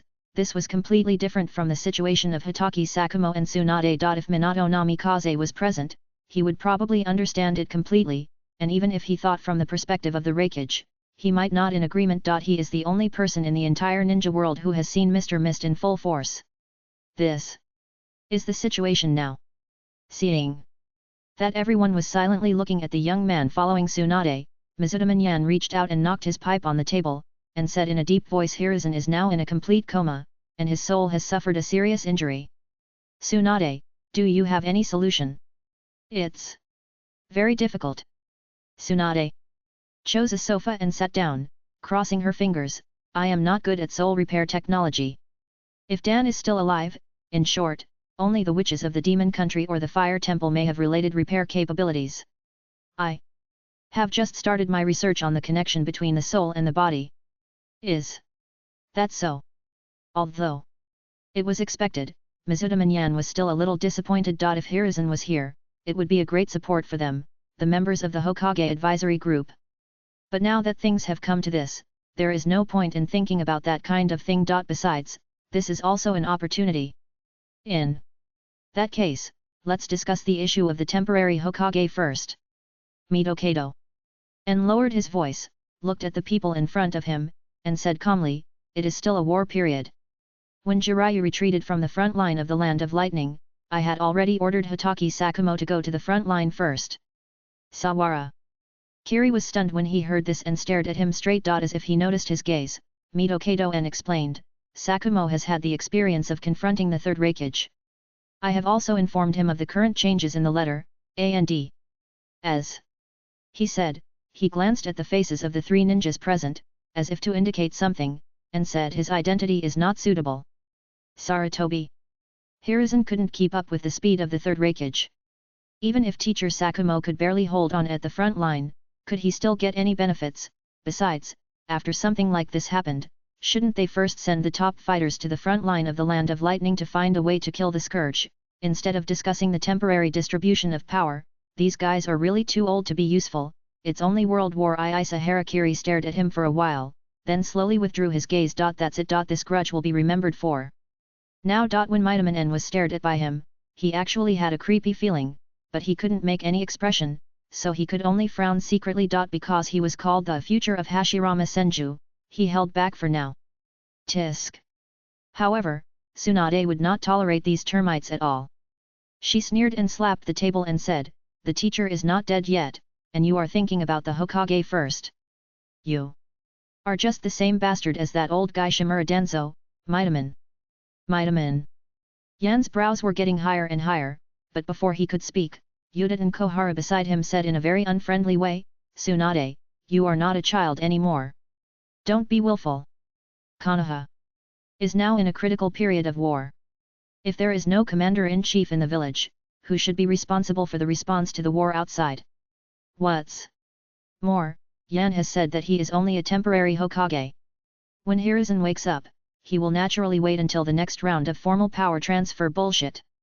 Tsunade's anger is getting bigger and bigger. "What temporary Hokage, then what's the meaning of you guys calling us here? Why? Your next sentence is to ask the three of us to agree with the temporary Hokage you nominated?" Orochimaru, who had not spoken since just now, also raised his head and stared coldly at the three people in the advisory group, as if he had expected this as well. Only Jiraiya reacted suddenly after hearing her words, showing a look of astonishment. The atmosphere in the conference room suddenly fell into silence. Only Akimichi Tofu, who was temporarily dragged from the clan land, smoked silently from the beginning, with his brows furrowed. Back then, he retired early and went back to be an ordinary rich man because he hated the mess in the advisory group and the constant requests from the clan to help do this and that. Now because Danzo and Kagami have fallen, and Hiruzen is unconscious, there are not enough people in the advisory group, so they were forcibly dragged by the two of them. Came over. But in fact, 2 of the 3 votes in the advisory group have been decided. What else can be said? Mitaman Yan and Yuta and Kohara were silent. Their purpose is not difficult to see through. The only difficulty is to reject the possibility of becoming Hokage. However, this underestimated Tsunade and the other 3. Namikawa Daisuke, who was standing in the middle, felt like a wooden man. He was sweating like a pulp and wished that he had not come here today. Sawarakiri did not speak, quietly inhaling second-hand smoke. The whole meeting room was silent for a long time, and no one was going to speak. As the initiator of the meeting, Mitaman Yan had to take a deep breath and continued to bite the bullet and said, "The country cannot be without a master for a day, and the village cannot be without a shadow for a day. According to the temporary vote of our 3-member advisory group, Jiraiya will temporarily serve as the temporary Hokage and command the frontline operations everywhere." Jiraiya looked at them, his face sullen, without even the slightest hesitation. "I am not suitable for this position." Mitaman N was completely stunned. "No, this is the position of Hokage, we have stuffed it into your hands, how can you just throw it away?" Jiraiya did not continue to speak, but just lowered his head as if a little disappointed, and sighed helplessly. He knew who he was. He was dull in small matters and confused in big matters. In addition to his strength that could make some contributions to the village, the little wisdom in his mind was enough to write some erotic novels to relax. Even his lifelong dream was to be a supporting role, to find and lead the child of destiny in this world. He had a clear positioning for his life since he was very young. He was a supporting role. Whether it was by Tsunade's side, or compared with Orochimaru, or as the guide of the child of destiny in the prophecy. It was all like this. When he was very young at that time, he did dream of sitting in the position of Hokage. However, people are animals living in reality. Some supporting characters always fail to see themselves clearly and are hopelessly greedy. Jiraiya suddenly felt a little annoyed. He felt that returning to the village might be a mistake. It would be better to return to the battlefield, so that fewer people would die on the front line. The atmosphere in the conference room became increasingly heavy and urgent. Mitaman Yan frowned as his plan was broken. He suddenly realized that there seemed to be some slight mistakes in his expectations of the 3 young people. He felt that things were gradually out of his control. Slurp. They. Slender tongue slid across the corner of his lips. Orochimaru, who had been silent since just now, finally looked at the 3 of them calmly, sneered and said, "Not everyone is willing to become a puppet for you guys to take for that position. Mitaman Sarutobi-sensei turned a blind eye to you because of old friendship and personality. Do you really think you can still sit in this position after we go on stage?" He stretched out his hand and tapped his temple, as if threatening or mocking, "Don't treat other people as fools like the teacher." Orochimaru, you. Mitaman N slammed the table with a dull sound, and his palm left a deep mark on the solid wood surface, and the ashtray jumped. The communication between ninjas is always so straightforward that it makes the onlookers a little scared. The chakras of both sides suddenly burst out, and the momentum was constantly squeezed, stirring up a storm in the narrow conference room, and even made everyone feel that the 2 would start fighting in the next moment. At least, Namikawa Daisuke, who was standing on the cusp of the storm, had closed his eyes silently, with a sense of peace that his future ended here. Tsunade and Jiraiya stared at him quietly. It seems like he is looking forward to what Mitamon will do. Now Sarutobi teacher is unknown whether he is alive or dead. If he takes advantage of this chaotic time to kill Mitamon and Tatsune, and then thoroughly clean up the Hokage building, go into battle lightly, and continue to solve the problems outside, it is actually a solution to Konoha's current situation. As for what kind of trouble will be faced next, it will be solved sooner or later. One country, one village. This system has only been established for 40 years. No matter what political means are used, there will be people who will continue to try them, right? Besides, ninjas always do things more directly. Orochimaru is even more so. When Sarutobi teacher was awake, he protected these termites, and he said nothing, but now Sarutobi teacher is in a coma. How dare you old men be so arrogant? Then he was in a coma for nothing. It seems that they have noticed the three of them are ready to move, and Mizudaman and Yutane Koharu are both frightened. Some people have been sitting in the office for too long and always forget one thing deliberately and accidentally. The underlying color of power is still violence. Almost at this moment, Mizudaman suppressed his temper and even the chakra that burst out was inadvertently restrained. Orochimaru made a rather boring sound, but did not continue to force. It seems that if it is not the critical moment when he has to do it, even if he is unscrupulous, he dare not break some conventional political rules at will. Saharakiri folded his arms and watched this scene quietly beside him, but what came to his mind was the scene in the original book where Orochimaru killed his mentor with tears. Some things are also paradoxical. Among the three ninjas, the only one who cried for the death of Sarutobi Hiruzen was the seemingly most indifferent and ruthless Orochimaru. On the other hand, after Jiraiya and Tsunade were ordered to return to the village after receiving the news of the death of the third generation, one ran to the women's bathhouse to peek, and the other gambled in the archway street first. Both of them had a subtle sense of casualness of you old thing is finally dead. Even later, even if they ran into their old friend who had just killed his master and had his hands disabled, these two had no intention of touching him at all. Based on the strength they showed.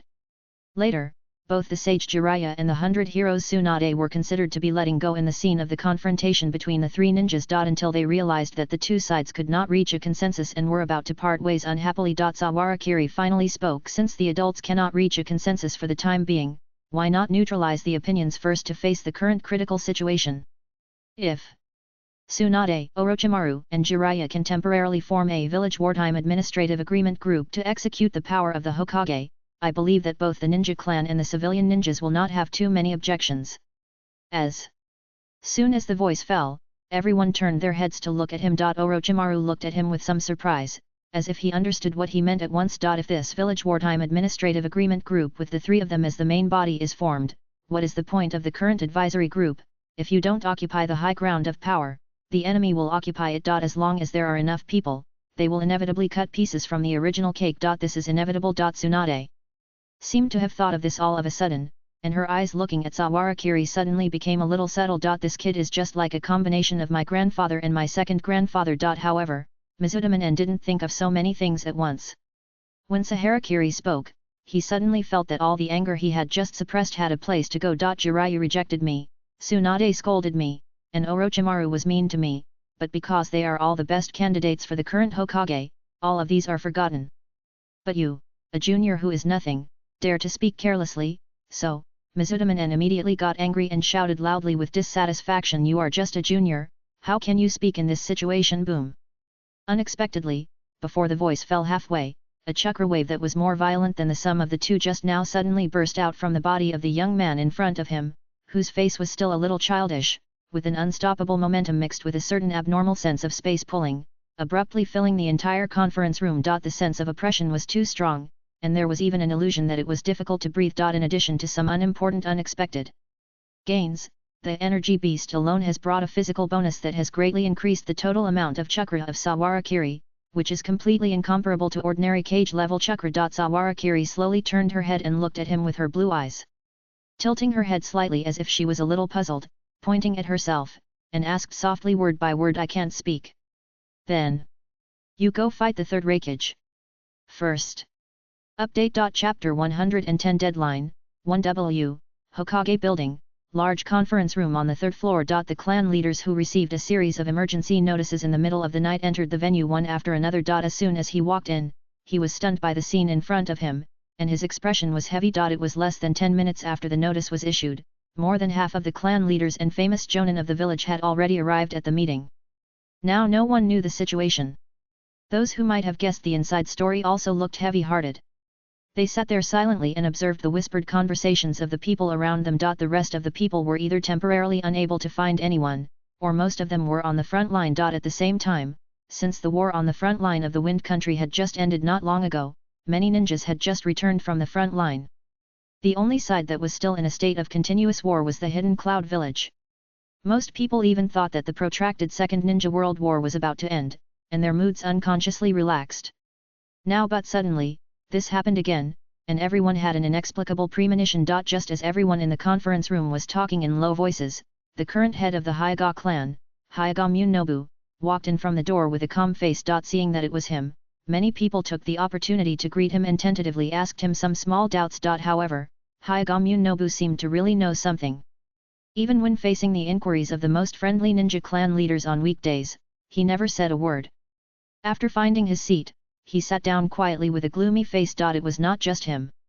When the clan leader Uchiha Yunya and the clan leaders of the Inoshikajo entered the door, they also had similar expressions, as if they had encountered some difficulties. After seeing that they all had this expression, the clan leaders of each ninja clan had a general idea in their hearts, and the voices in the large conference room gradually decreased until no one spoke. It was indeed a big thing. Everyone was waiting for someone to come out and inform them of the result they guessed. Bang!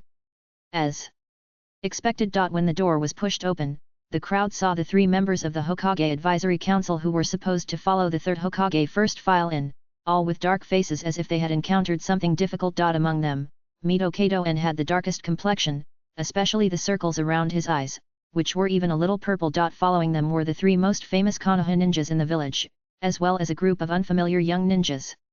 Oh! However, among the young people who were supposed to be hardcore Hokage, Hyuga Munnobu saw a familiar figure. That's a Harakun. Oh, did Lord Munnobu remember him too? Of course. Haha. They.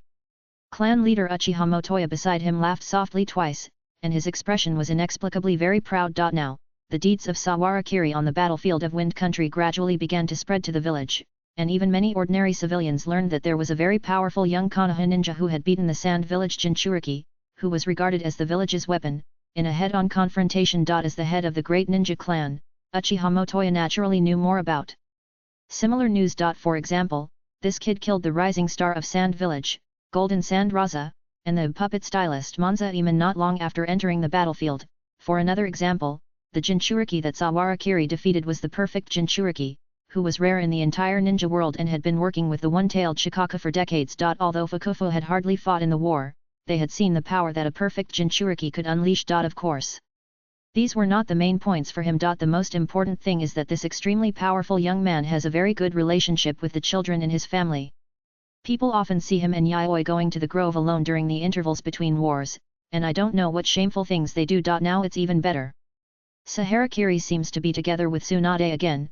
Maybe she has been favored by the Hokage family and is ready to be accepted as a disciple.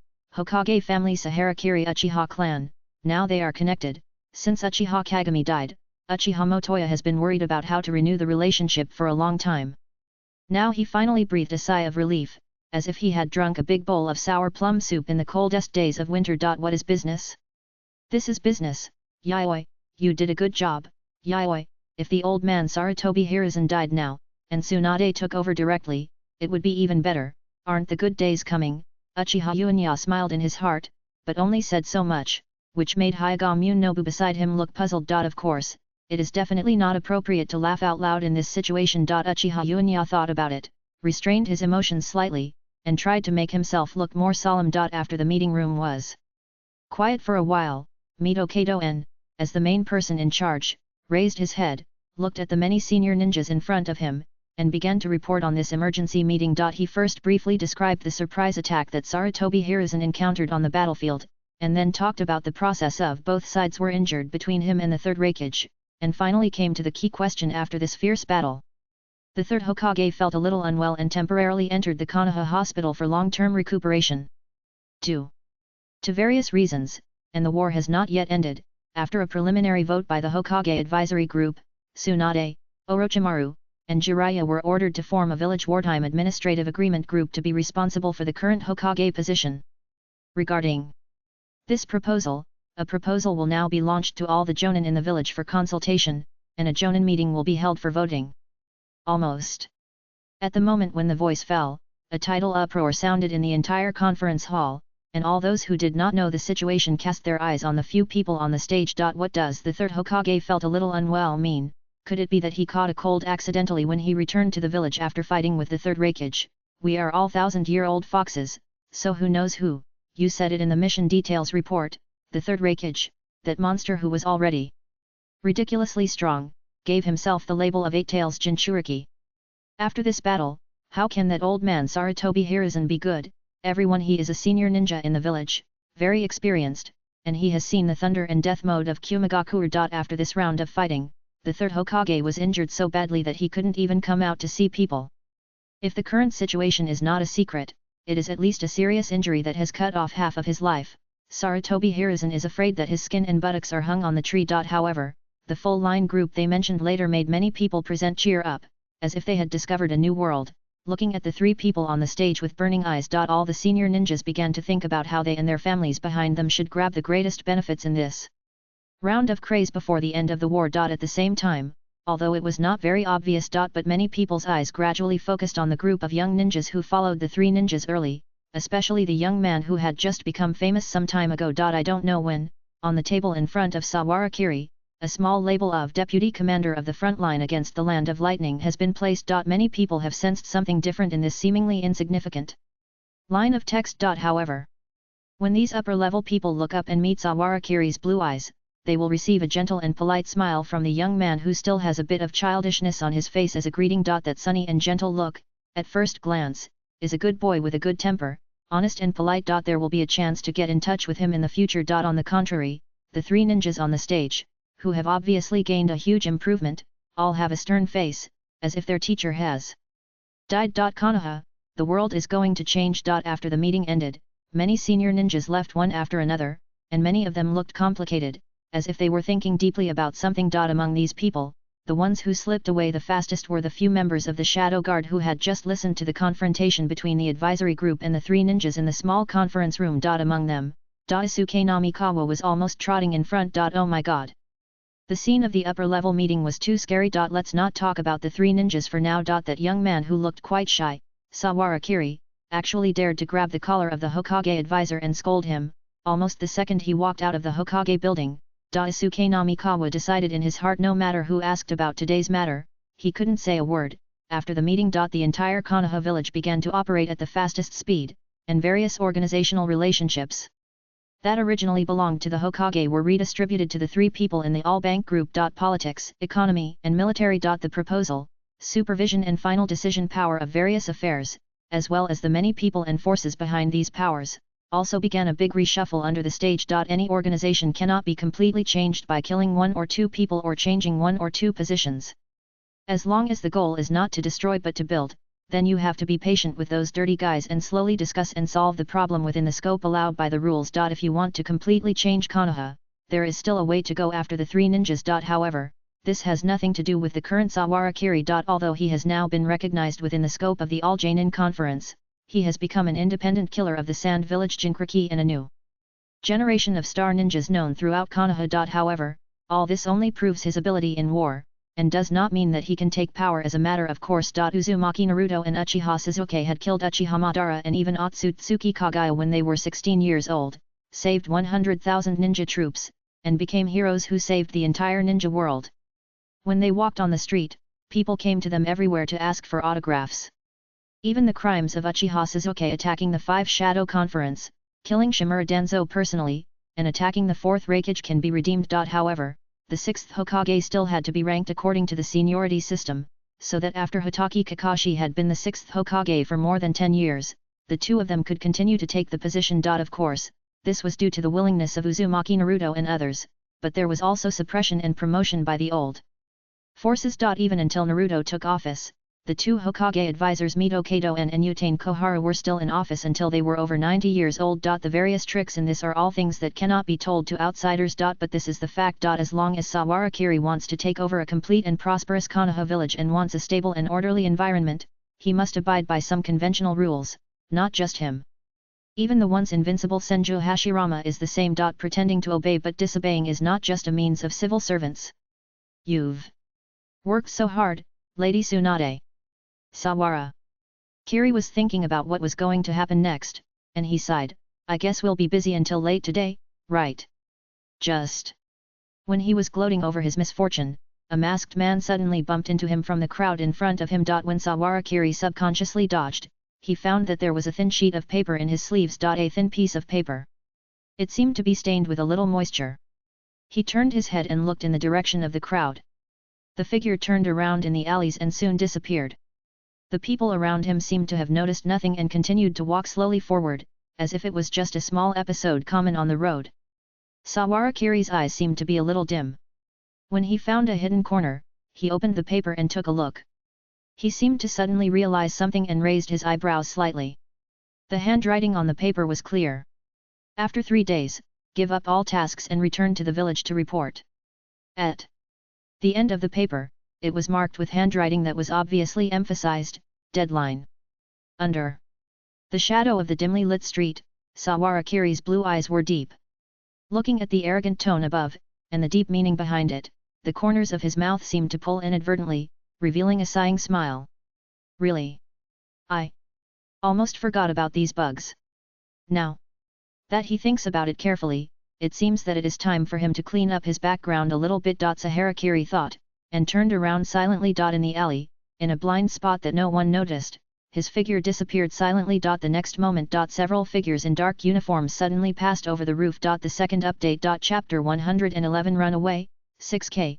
After the meeting, Tsunade and the other two were actually the busiest. However, no matter how urgent the following matters were, they still had one thing they had to do. Tap, tap, tap. In the long underground corridor, there are traps, seals, and monitoring spells everywhere, some obvious and some hidden. Almost the entire corridor is covered with dense seal spells. In the dark space, only the candlelight on both sides illuminates the road. It is conceivable that if there is no corresponding token and identification, what will happen to those who rashly enter here? The expressions on the faces of Tsunade and the other two were all silent. Under the guidance of Mito Kato they walked through this straight corridor. Until a certain wall, his palm suddenly pressed there. The whole stone brick then sank, revealing a horizontal door. The brightly lit medical space inside was exposed. In the center of this pure white space, a wide stone bed spread out medical spells like chains from all sides to the center, until it circled to the body surface of the person in the middle. Sarutobi Hiruzen's shriveled and skinny body lay on the stone bed, with his limbs spread out. A seal spell with the word medicine was pasted on his head. Indistinctly, one could still see the rise and fall of his chest and the most basic metabolic process. However, with Tsunade's eyesight, she could tell at a glance that he was almost using a large amount of yang release chakra to barely hang on to his life. Next to Sarutobi Hiruzen, there was a half-grown boy who looked only about 10 years old, sitting quietly beside him, looking at a loss. Orochimaru looked over. That was the son born to the teacher when he was nearly 40 years old, named Sarutobi Shinnishuk. He looked quite well behaved, but he was a little anxious at such a young age. This was very much like the teacher. Shinnishuk, you go out first. Mito Kato slightly slowed down his tone and said calmly. Uncle. Mitoman Shinnishuk called out to him, as if he wanted to say something, but looking at the three people with serious faces behind him, he shut up and walked out of the stone room. Orochimaru's golden snake eyes fell back on Sarutobi's shriveled body, and his chest could barely be seen rising and falling. He opened his mouth, as if he suddenly wanted to say something. For example, when he was struggling to hold on in the battlefield of Wind Country, the troubles caused by various discords in the rear forced him to use weak soldiers to face the Sand Village army, which was at least 3 times larger than his own. For example, your plan failed in the end. Even if you went to the front line of Thunder Country to support Jiraiya in person, it was Orochimaru, a genius like me, who won the war first. Another example, Hitaki Sakumo and Sawara Kiri, who were caused great trouble by the Hokage, were used to the extreme under his hands, and even made great contributions. Those arrogant, sarcastic, mocking, and helpless words finally turned into an inexplicable sigh at this moment. looking at the lifelike appearance of Sarutobi teacher. He held his mentor's hand. Jiraiya looked at this scene and opened his mouth awkwardly, but he didn't know what he should say at this time. Although Orochimaru and Sarutobi teacher usually don't get along, those who are familiar with the relationship between Sarutobi and Orochimaru all know that from childhood to adulthood, the disciple that Sarutobi Hiruzen is most proud of, the only disciple he personally praises as a genius, has always been Orochimaru. As for Orochimaru, who looks cold and rational and almost cruel on weekdays, he has a complex and almost contradictory personality. When he was very young, he would sigh at the fragility of life when he saw the snake shed its skin, and sigh for the lives that were inadvertently lost around him. With the passage of time, his heart was also sharpened from the outside to the inside, and his entire soul was struggling in pain and rubbed into a thick cocoon. Only the fragile and soft side of the innermost layer could touch his heart. That side could be Sarutobi Hiruzen, Tsunade, or even Jiraiya. But there are only a few of them. Now, one of the few people who cares has been lost, and Orochimaru is frozen in place like a machine, with his head down, as if he has lost a part of his soul. Okay, don't stand here and get in the way. However, just when the scene fell into such a silent moment, Tsunade said unhappily, "The person is not dead, why are you sad in advance? Let me check it first." Orochimaru was startled when he heard it, and before he could say anything, he was pulled away by Tsunade. Looking at Tsunade with both hands on Sarutobi Hiruzen's head, and the surface of her palms gradually lit up with the bright chakra light, Orochimaru stood there for a while, and his expression seemed to relax suddenly. Sometimes, to deal with such sensitive and suspicious guys, who are particularly fragile in their hearts, you have to use a more direct and rough way. On the contrary, people like Jiraiya who always hesitated never succeeded. Tsunade didn't think so much, she just had a bad temper and said whatever she wanted. At this time, she put her hands on the top of Sarutobi Hiruzen's head, her eyes closed, and used chakra as a medium to sense the situation in Sarutobi Hiruzen's brain and the abnormality of his soul. Everyone waited quietly. It was not until a long time later that Tsunade let go of her hands with sweat on her forehead and frowned. "Tsunade, what's Hiruzen's situation?" Noticing that Tsunade had exited the state, Mito Kato hurriedly asked. After experiencing the two battles just now, he finally recognized the fact that none of Sarutobi Hiruzen's disciples were easy to deal with. Orochimaru, who has the greatest chance of reaching the top now, is a ruthless and cruel person with a bad temper, and the remaining two are not much better. As for the next generation of Saharakiri, it goes without saying that he is simply a traitor to his teacher and ancestors and has no respect for his elders. The current Mightyman has clearly realized the true source of the power held by his advisor to the Hokage. Only when Sarutobi Hiruzen is still here, that is a good life. No hope. Tsunade frowned in annoyance and shook her head. Sarutobi teacher's soul has been severely damaged, but it cannot be solved by simply making up for a certain part of the body. His main problem is that the total amount of his soul has been reduced. It seems that he used some kind of sacrificial forbidden technique, but in the process of using it, he forcibly stopped the sacrificial process. Now, if we want the teacher to wake up, the first thing we have to do is to find a way to help him make up for the total amount of lost. I don't know any way to help him do this.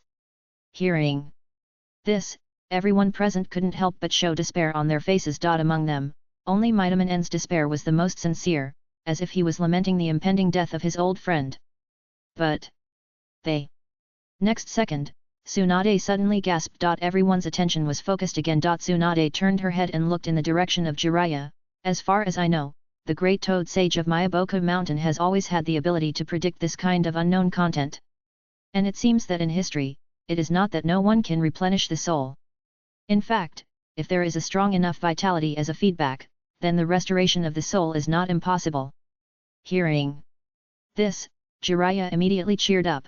"I understand. Next, I will go to Myaboku Mountain to find the great toad sage to ask for a prophecy.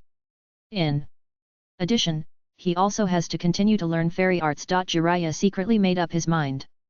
This time, no matter what the price, no matter how many insects he had to eat, he must learn that damn art. He never wanted to face this situation where he could only rely on the teacher again. However, just when they were still discussing Sarutobi Hiruzen's condition, buzz, the ground seemed to vibrate very slightly. Orochimaru raised his head to the sky and narrowed his golden snake eyes. "Thank you for your hard work. Oh, Amakusa, you've worked hard today, too. Hehe, it's really easy to make money from the ninja uncle today." "Shut Up, kid, and go home quickly. No, I know. The young man then carried the empty fishing basket, smiled and nodded to the old senior who was also closing his stall, and strode towards home. On the way out, he was laughing and joking with the merchants he knew on weekdays, and occasionally stopped to chat with the widow on the corner of the street. His eyebrows and eyes followed the skin of the people. When he arrived home, he weighed the purse in his arms to make sure that it had not been stolen by pickpockets on the road. Only then did he finally feel relieved and walked into the house with a grin. Just like the most common hawkers on weekdays. His name is Amakusa Shiro. Of course, this is the alias he made up after sneaking into Konoha. His actual identity is actually a Kirigakuer ninja, responsible for the collection and gathering of intelligence on Konoha's trade. Due to the professional training of Kirigakuer, the overall structure of one-way communication between the upper and lower lines, and the various sealing techniques on his body, Shiro Amakusa, the days are relatively easy. Basically there is no need to worry too much about whether I will be exposed. At the same time, I occasionally feel that if I am really just an ordinary fisherman, then life seems to be pretty good. However, after he entered the door today, the expression on the young man's face quietly changed and turned into a cold color. The hair caught in the gap of the door was gone. He obviously noticed something strange, but the whole person seemed to have noticed nothing. He strode into the door as usual, just secretly holding a kunao in his palm. I'm back. Snap. Almost. At the moment when he pushed open the door, Amakusa Shiro suddenly caught a black shadow in his vision, and the kunao in his hand immediately stabbed at the figure without hesitation. However, his expression was stunned. The wrist was held. Very good, Shikusa. You didn't let your guard down. Hearing the familiar code name, Amakusa Shiro couldn't help but relax his vigilance. When he looked at the face of the figure again, his defenses were completely relaxed. He let out a low breath and then said helplessly, "Boss, you almost scared me to death." The man in front of him was his direct superior, codenamed Shenhu. However, although he would reveal his appearance every time he appeared in front of him, Amakusa Shiro didn't know whether this was his real face. "So, what is the mission today? You were not discovered when you came, right?" Amakusa Shiro asked casually, with a somewhat dissatisfied tone. "This is his temporary base, and this guy ran here and eventually killed himself. It's not safe here, let's talk about the rest later, come with me first." Shen, who didn't answer, but just turned around and walked towards the bedroom of his small, shabby house. Amakusa Shiro was startled, but he quickly followed. However, when he stepped into his bedroom, his eyes couldn't help but bulge out, staring at the passage under the tatami in his bedroom. "No, when did you dig the secret passage in my house?" "Just now." "Hey, Shen," who said, and went into the passage first. Although he was dissatisfied, Shiro Amakusa followed him in. After going down, he found that this was a narrow tunnel that only allowed people to bend forward, and only one person could pass at a time. There were obvious traces of earth escape around it. Until the two of them sneaked deeper into the tunnel, they finally found an empty stone house hidden in the lower level. At this time, a faint candlelight was lit inside the stone house, and several figures were sitting around the candlelight, quietly waiting for something. Hearing the voice from outside, they suddenly raised their heads and said in unison, "Boss Shenhu." When Shiro Amakusa saw the situation in the room, his heart suddenly sank. Normally, if these spies who had a single line of contact met each other, they would most likely face their last mission in this village. And this so-called last time must be so dangerous that most of them would not survive. If not, the village would never use them. Obviously, all the other spies present also understood this, so their expressions were extremely heavy. Shinko nodded to them, led Amakusa into the cave and sat down. And then said, "This time, the reason why I summoned you here is because I received instructions from the village. Do you know anything about this person, Sawara Kiri?" Hearing this, everyone present had a very heavy expression on their faces. Of course they knew who this person was. Recently, all kinds of news have been spread in Konoha's newspapers. A 15-year-old genius ninja, a special ninjutsu developed by himself, and various achievements of killing Raza and exploding the tailed beasts alone on the battlefield of the Wind Country. Any one of them is enough to be called a legend, and is the backbone of the entire Konoha's future. Could it be that the mission this time is to eliminate this major threat to the village in the future? The moment they heard this, all the Kirigakuer ninjas present were ready to sacrifice. Yes. Amakusa Shiro's blood was boiling. The reason why he wanted to become a spy was not to sacrifice this moment. Then, Shenhu continued to speak. "In fact, he is a spy of our Kirigakure village. Ah! Almost. At the same time, all the Kirigakure spies present made a sound of doubt. He? Spy? Is there something wrong with the village's top leader's brains? Shenhu seemed to empathize with this idea, but he still had to lead the team, so he naturally couldn't say such words casually. Therefore, he had to suppress the urge to complain in his heart and continued helplessly. In short, there are many complicated internal factors that led the top management to arrange such a genius to be an undercover agent in Konoha, and the undercover time was more than 10 years. 10 years. There was another round of surprised shouts in the field. Among all the people present, the longest undercover time was only a little over 2 years. Besides, that kid was only 5 or 6 years old 10 years ago, right? Suddenly, the undercover agents present understood what was going on. It is probably those blind guys in the Kirigakure who used a genius with great potential as an ordinary Boy Scout in a certain mission, but he accidentally grew into a towering tree in another village. Shenhu felt his scalp getting harder and harder, and he looked helpless. That's probably what happened. For various reasons, the village finally discovered his talent that he exposed on his own initiative, but this guy is no longer willing to return to the village and has the intention of rebellion. But for the sake of the village, we can't let a genius of this level continue to stay in Konoha village. So, the village issued an order that if Sawarakiri still shows no signs of leaving Konoha after 3 days, immediately mobilize your people to publicize the information stolen by Sawarakiri and the high-level figures of the Land of Fire that he has killed throughout Konoha. In short, force him to return to the village at all costs. As he spoke, he took out pieces of information from his arms. Hearing this, everyone present couldn't help but look a little depressed, but they still quietly reached out to take the information related to Sawarakiri. It is human nature to feel indignant for a genius. However, they had also made a vow to give everything for the village as early as the moment they became spies. In this case, the mission cannot be disobeyed. Sir.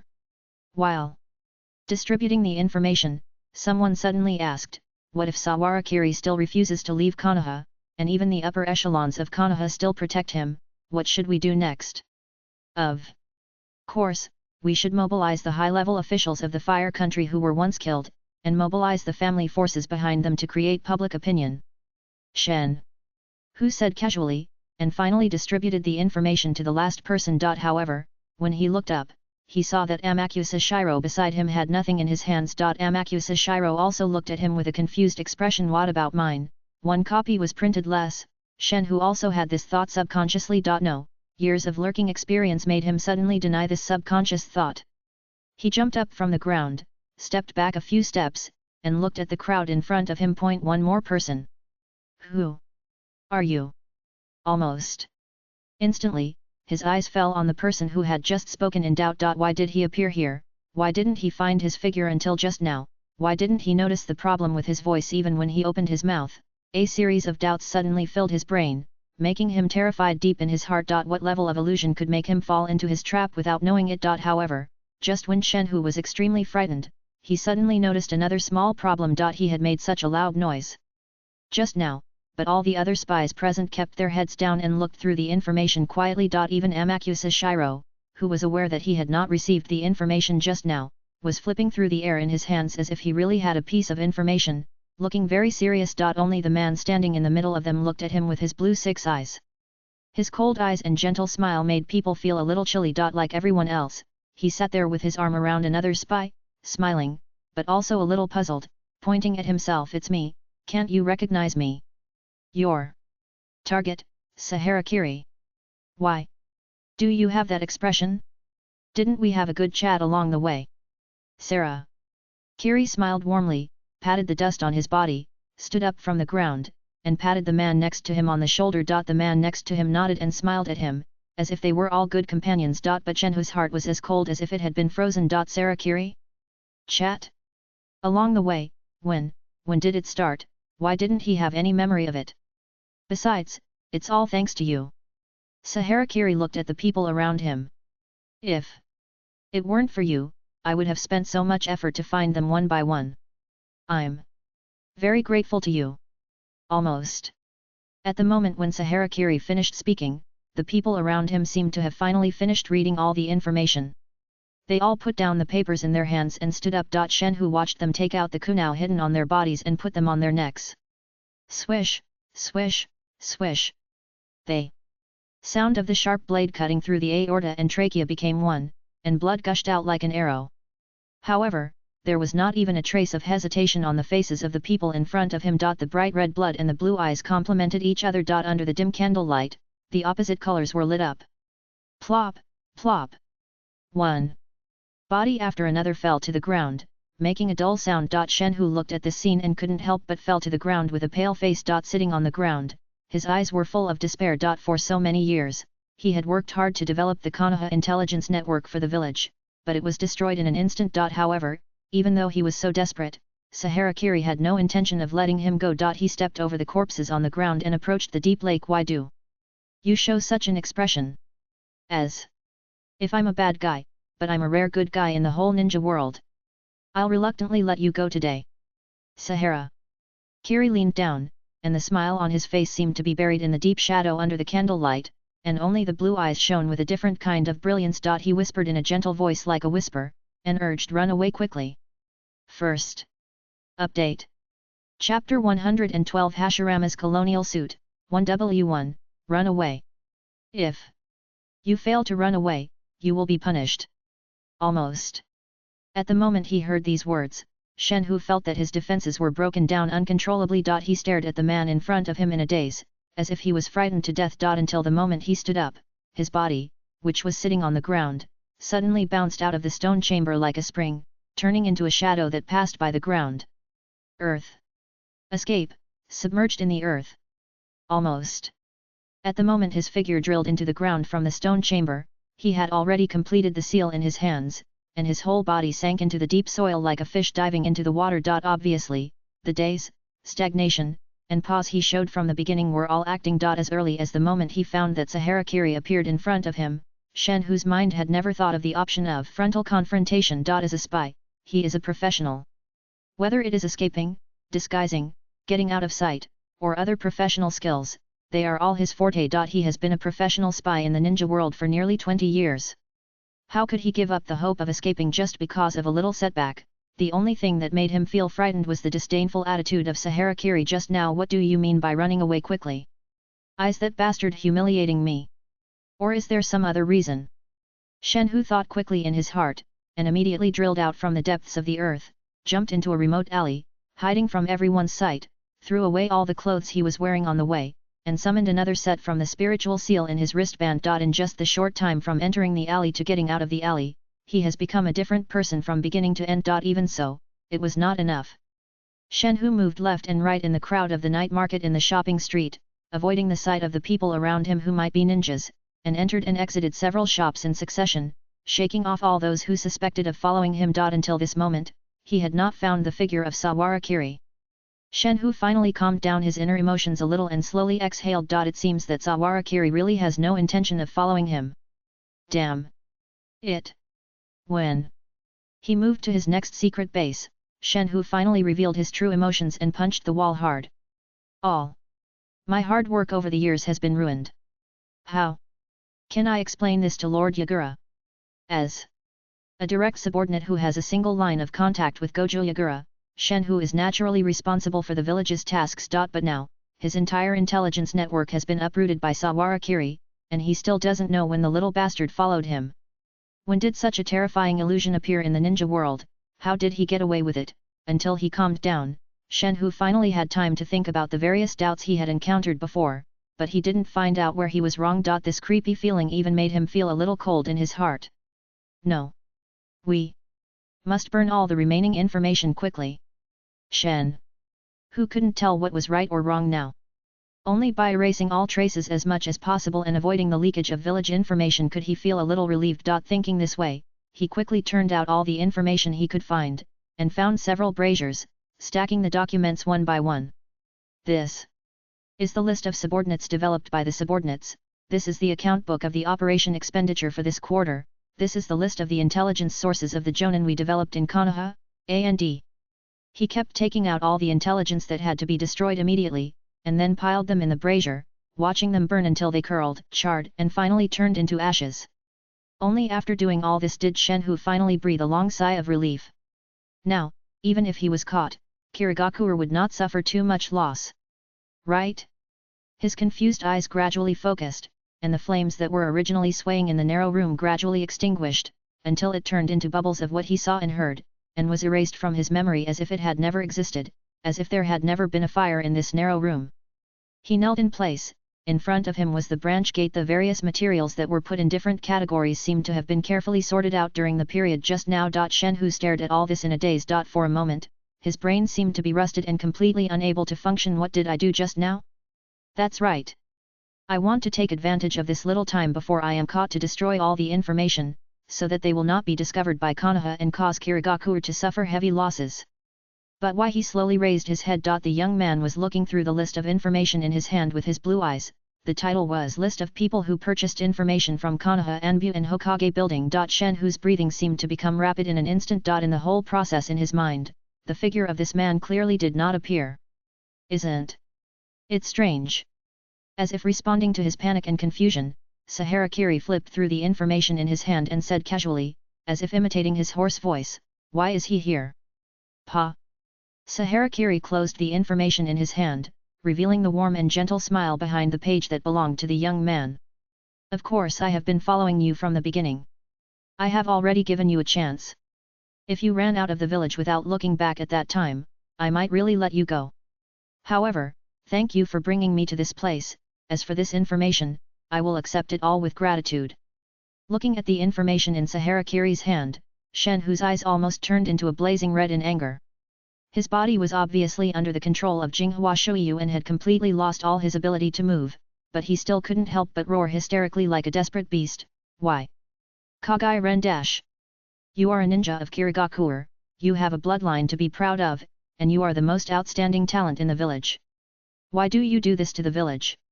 Whether it is job promotion, supplies, or ninjutsu rewards, the village has never lacked ninjas like you who fight on the front line. Why? Why? Even in the entire Konoha intelligence network, Shenhu is one of the very few people who know the real name of Sawarakiri. At this moment, he has reached a truly desperate situation. Even he himself does not think that he has any chance of surviving after being squeezed dry of all his value. Therefore, all he can ask is questions from the bottom of his heart. It seems that he is trying to use this question to arouse the last bit of conscience belonging to the village in Sawarakiri's heart. However, what makes him feel chilled from the bottom of his heart is the fatherly and kind smile on Sawarakiri's handsome face. There seems to be a hint of deep mockery in his blue eyes. And he asked with some confusion, "What are you talking about? Shenhu-kun?" "They." Man called Shenhu suddenly froze, his pupils dilated, and stared at him blankly. The young man in front of him said in a flat voice, "My name is Sawarakiri. 15 years old, male, position is Jonin." Sawara. Kiri leaned down and looked into the eyes of Shenhu, who was kneeling on the ground, and said calmly with a bit of decisive calmness, "I am a loyal Konoha ninja. It has nothing to do with that guy named Hui Yelien." Yu Shen, who seemed to want to continue saying something, but when he opened his mouth, his vocal cords seemed to be tightly pinched by some invisible force, and he couldn't make even a sound. Sawarakiri turned around and sealed all the information into his summoning wristband. Finally, he glanced at him and waved his hand casually. Puff! Shinyu held a kunao in both hands, and without any hesitation, he stabbed it into his throat in one breath and slashed it horizontally. Gushing blood flowed from the artery, and his lifeless eyes stared blankly at the cave entrance. Until his death, he was still thinking about the village Kirigakure, created a monster full of hostility like the abyss, a great monster. Sorry, Mizukage. Sawarakiri walked out of the hut, stretched his waist, looked at the night sky with hidden stars above his head, and couldn't help but exhaled. Shinyu should be the last one in. This way, the Kirigakure intelligence system in Konoha village should be completely destroyed, right? Oh, Boss Yagura must be very troubled, right?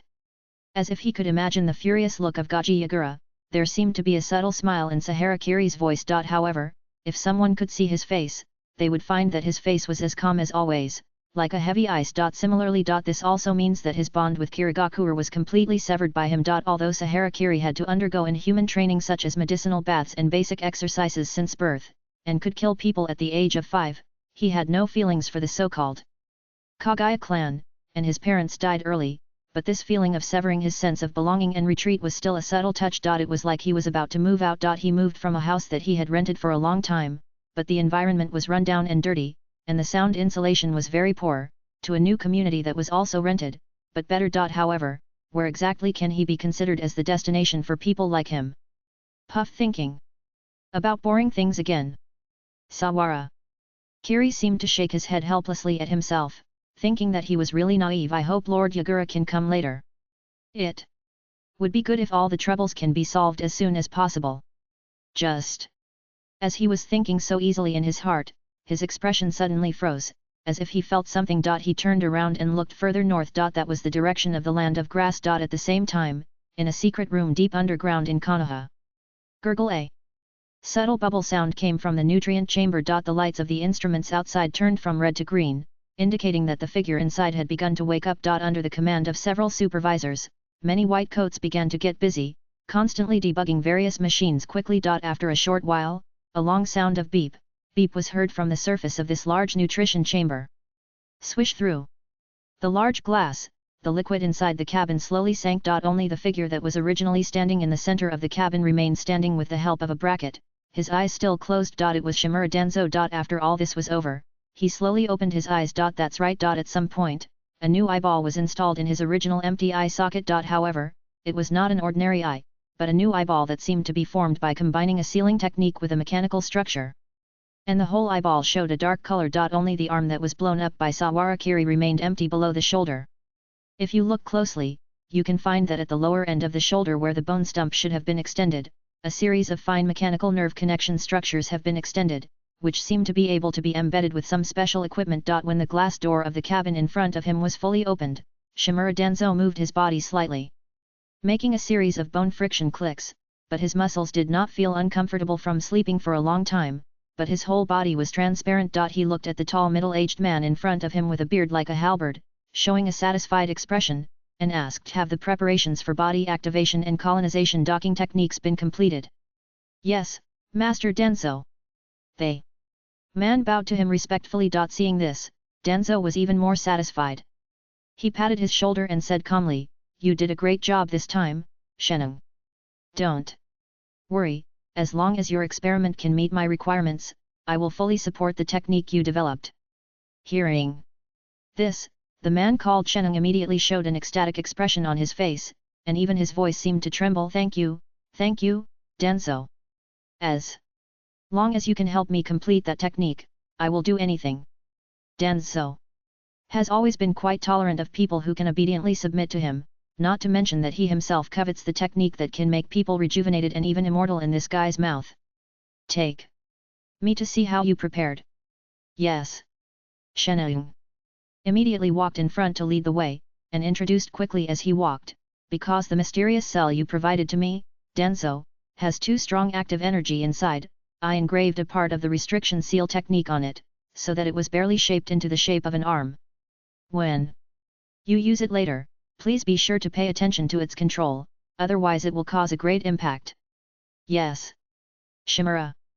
Denzo listened and thought about what happened during this period. Since he was rescued from the Konoha prison by his subordinates, he has gathered a group of former subordinates at the fastest speed, and only the most conspicuous part was not recruited by him. At the same time, because of the loss of Beirahu, a master in research, he had to continue to search for candidates who could help him in the ninja world, intending to further improve his strength in an external way. At this time, he was lucky to find this guy who called himself Sheneng. Recently, Denzo has been busy exploring the weaponization of Hashirama cells, but no matter how he experiments, the result is always the same as what he and Saratobi did at the beginning, and they can never find a suitable carrier. Just at this time, this guy named Sheneng suddenly took a different approach and proposed another plan.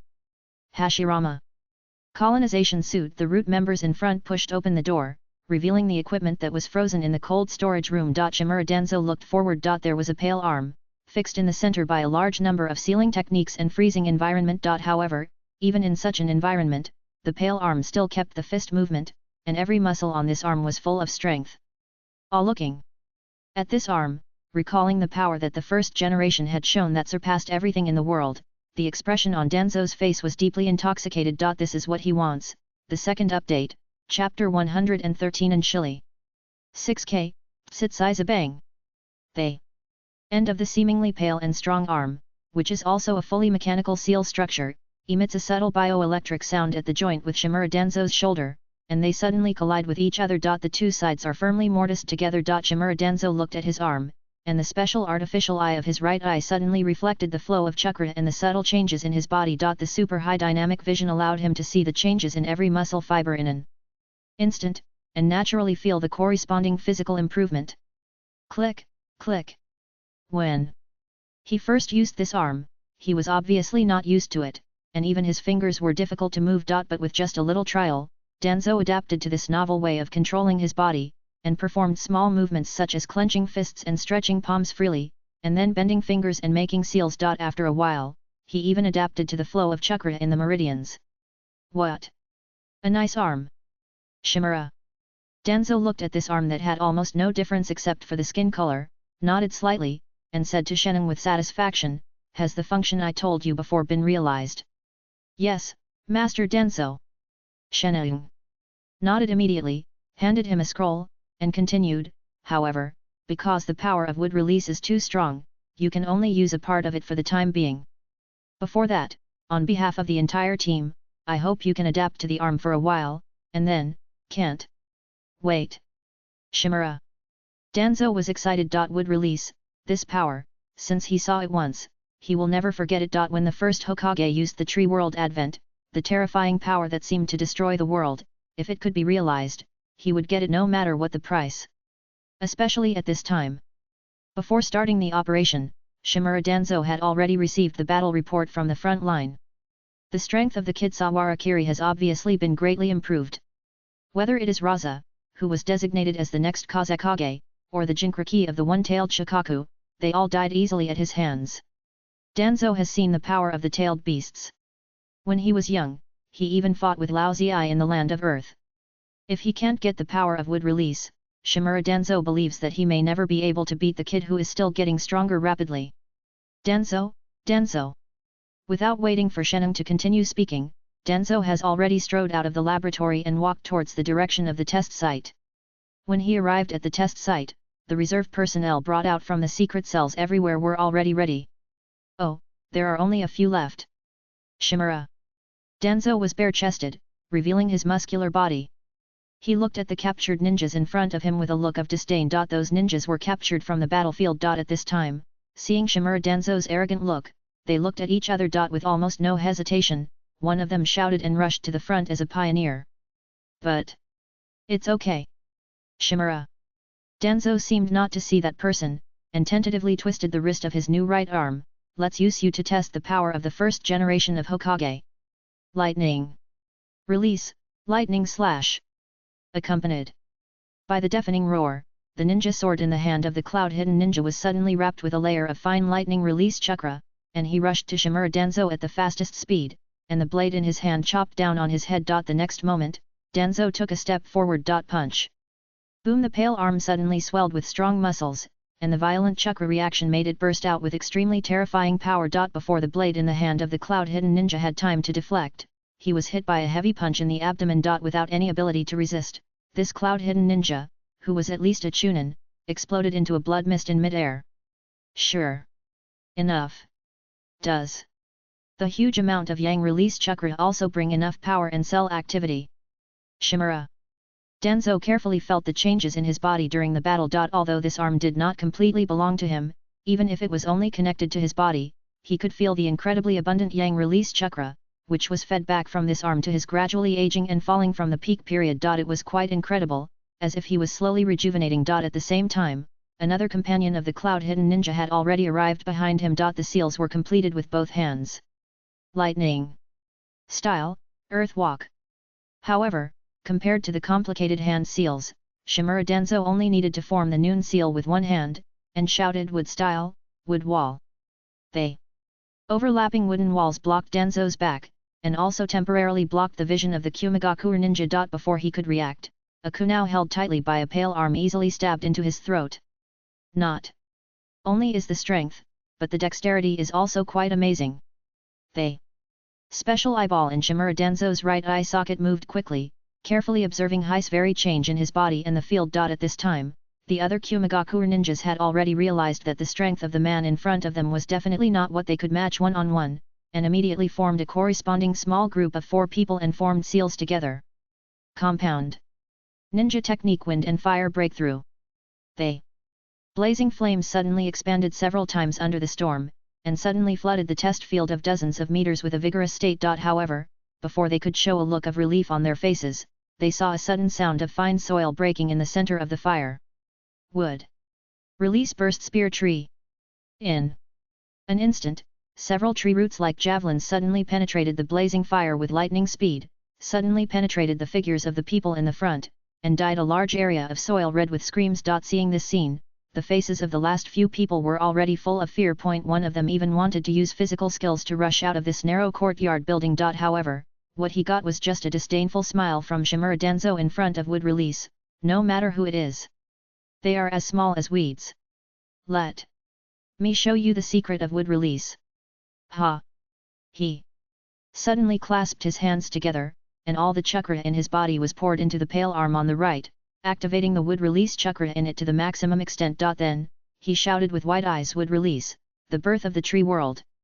In almost an instant, countless branches of giant trees broke out of the ground from bottom to top, struggling like tentacles to crush all obstacles in front of them, and growing vigorously to form towering giant trees all around, directly engulfing the entire range of the surrounding test site. Whether it was the Kumagakure ninjas who stood in place and tried to resist, or the Kumagakure ninjas who stepped on the wall and tried to escape from above, they were all swallowed up by the seemingly endless sea of trees. The lush giant trees continued to spread upwards and sucked all the creatures wrapped in them dry. Watching this scene, Shimura Danzo couldn't help but laugh out loud. Haha. Ha ha ha ha ha ha ha ha ha. Just laughing, for some reason, his voice suddenly changed. The root ninjas who were watching around were still chatting just now. As expected of Danzo-sama, he can replicate the first generation's ninjutsu so perfectly. He is the real leader of Konoha. That's all thanks to this arm. Otherwise, Danzo-sama wouldn't be able to do this. Is there something wrong with Danzo-sama's voice? What? Do you know? It must be because he's too happy. But the Sama's body is twitching. Why? Didn't you say so earlier?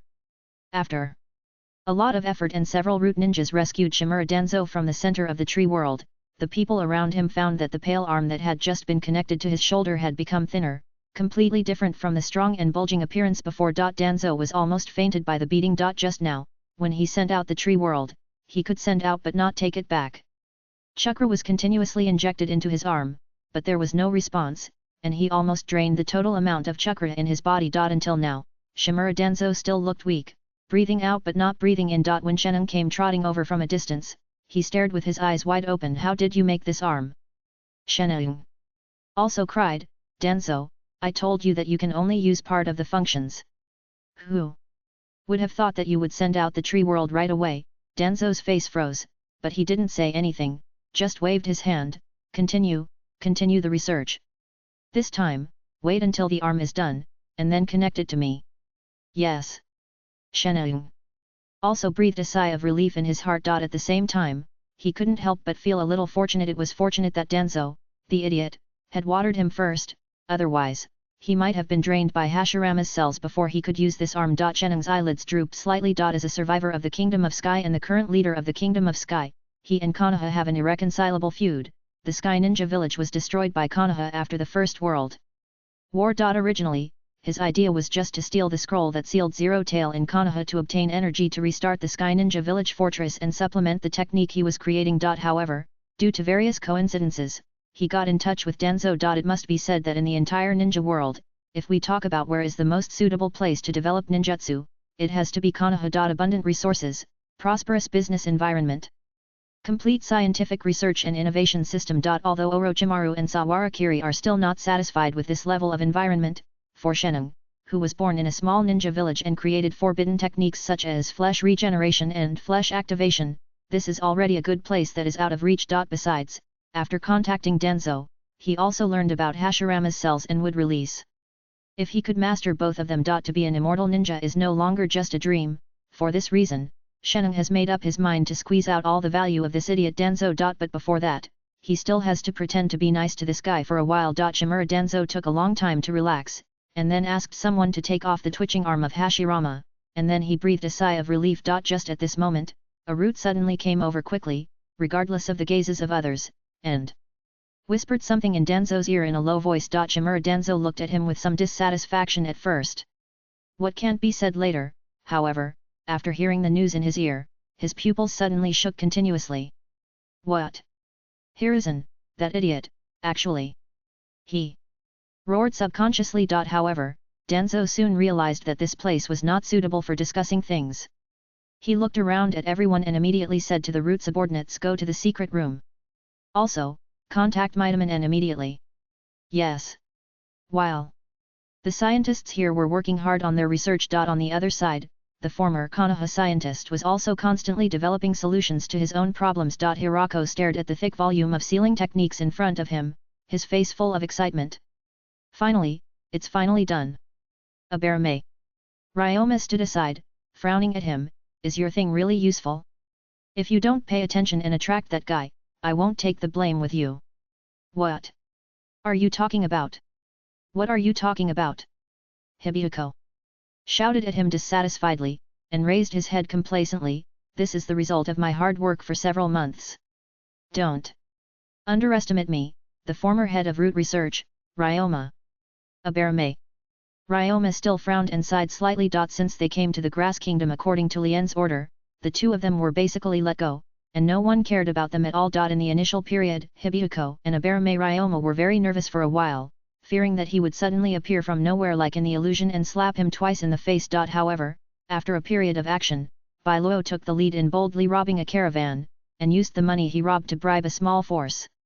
Such a small organization is not uncommon in a place like the Grass Country where there are all kinds of people, and the Grass Ninja Village can't manage it at all. With power, there will naturally be manpower and some foundation. Naturally, you can get all kinds of information from the outside. However, no relevant information was found at all, and Kage Ren seemed to have disappeared out of thin air. At the same time, the sealing technique imprinted in their heads is a hidden danger after all.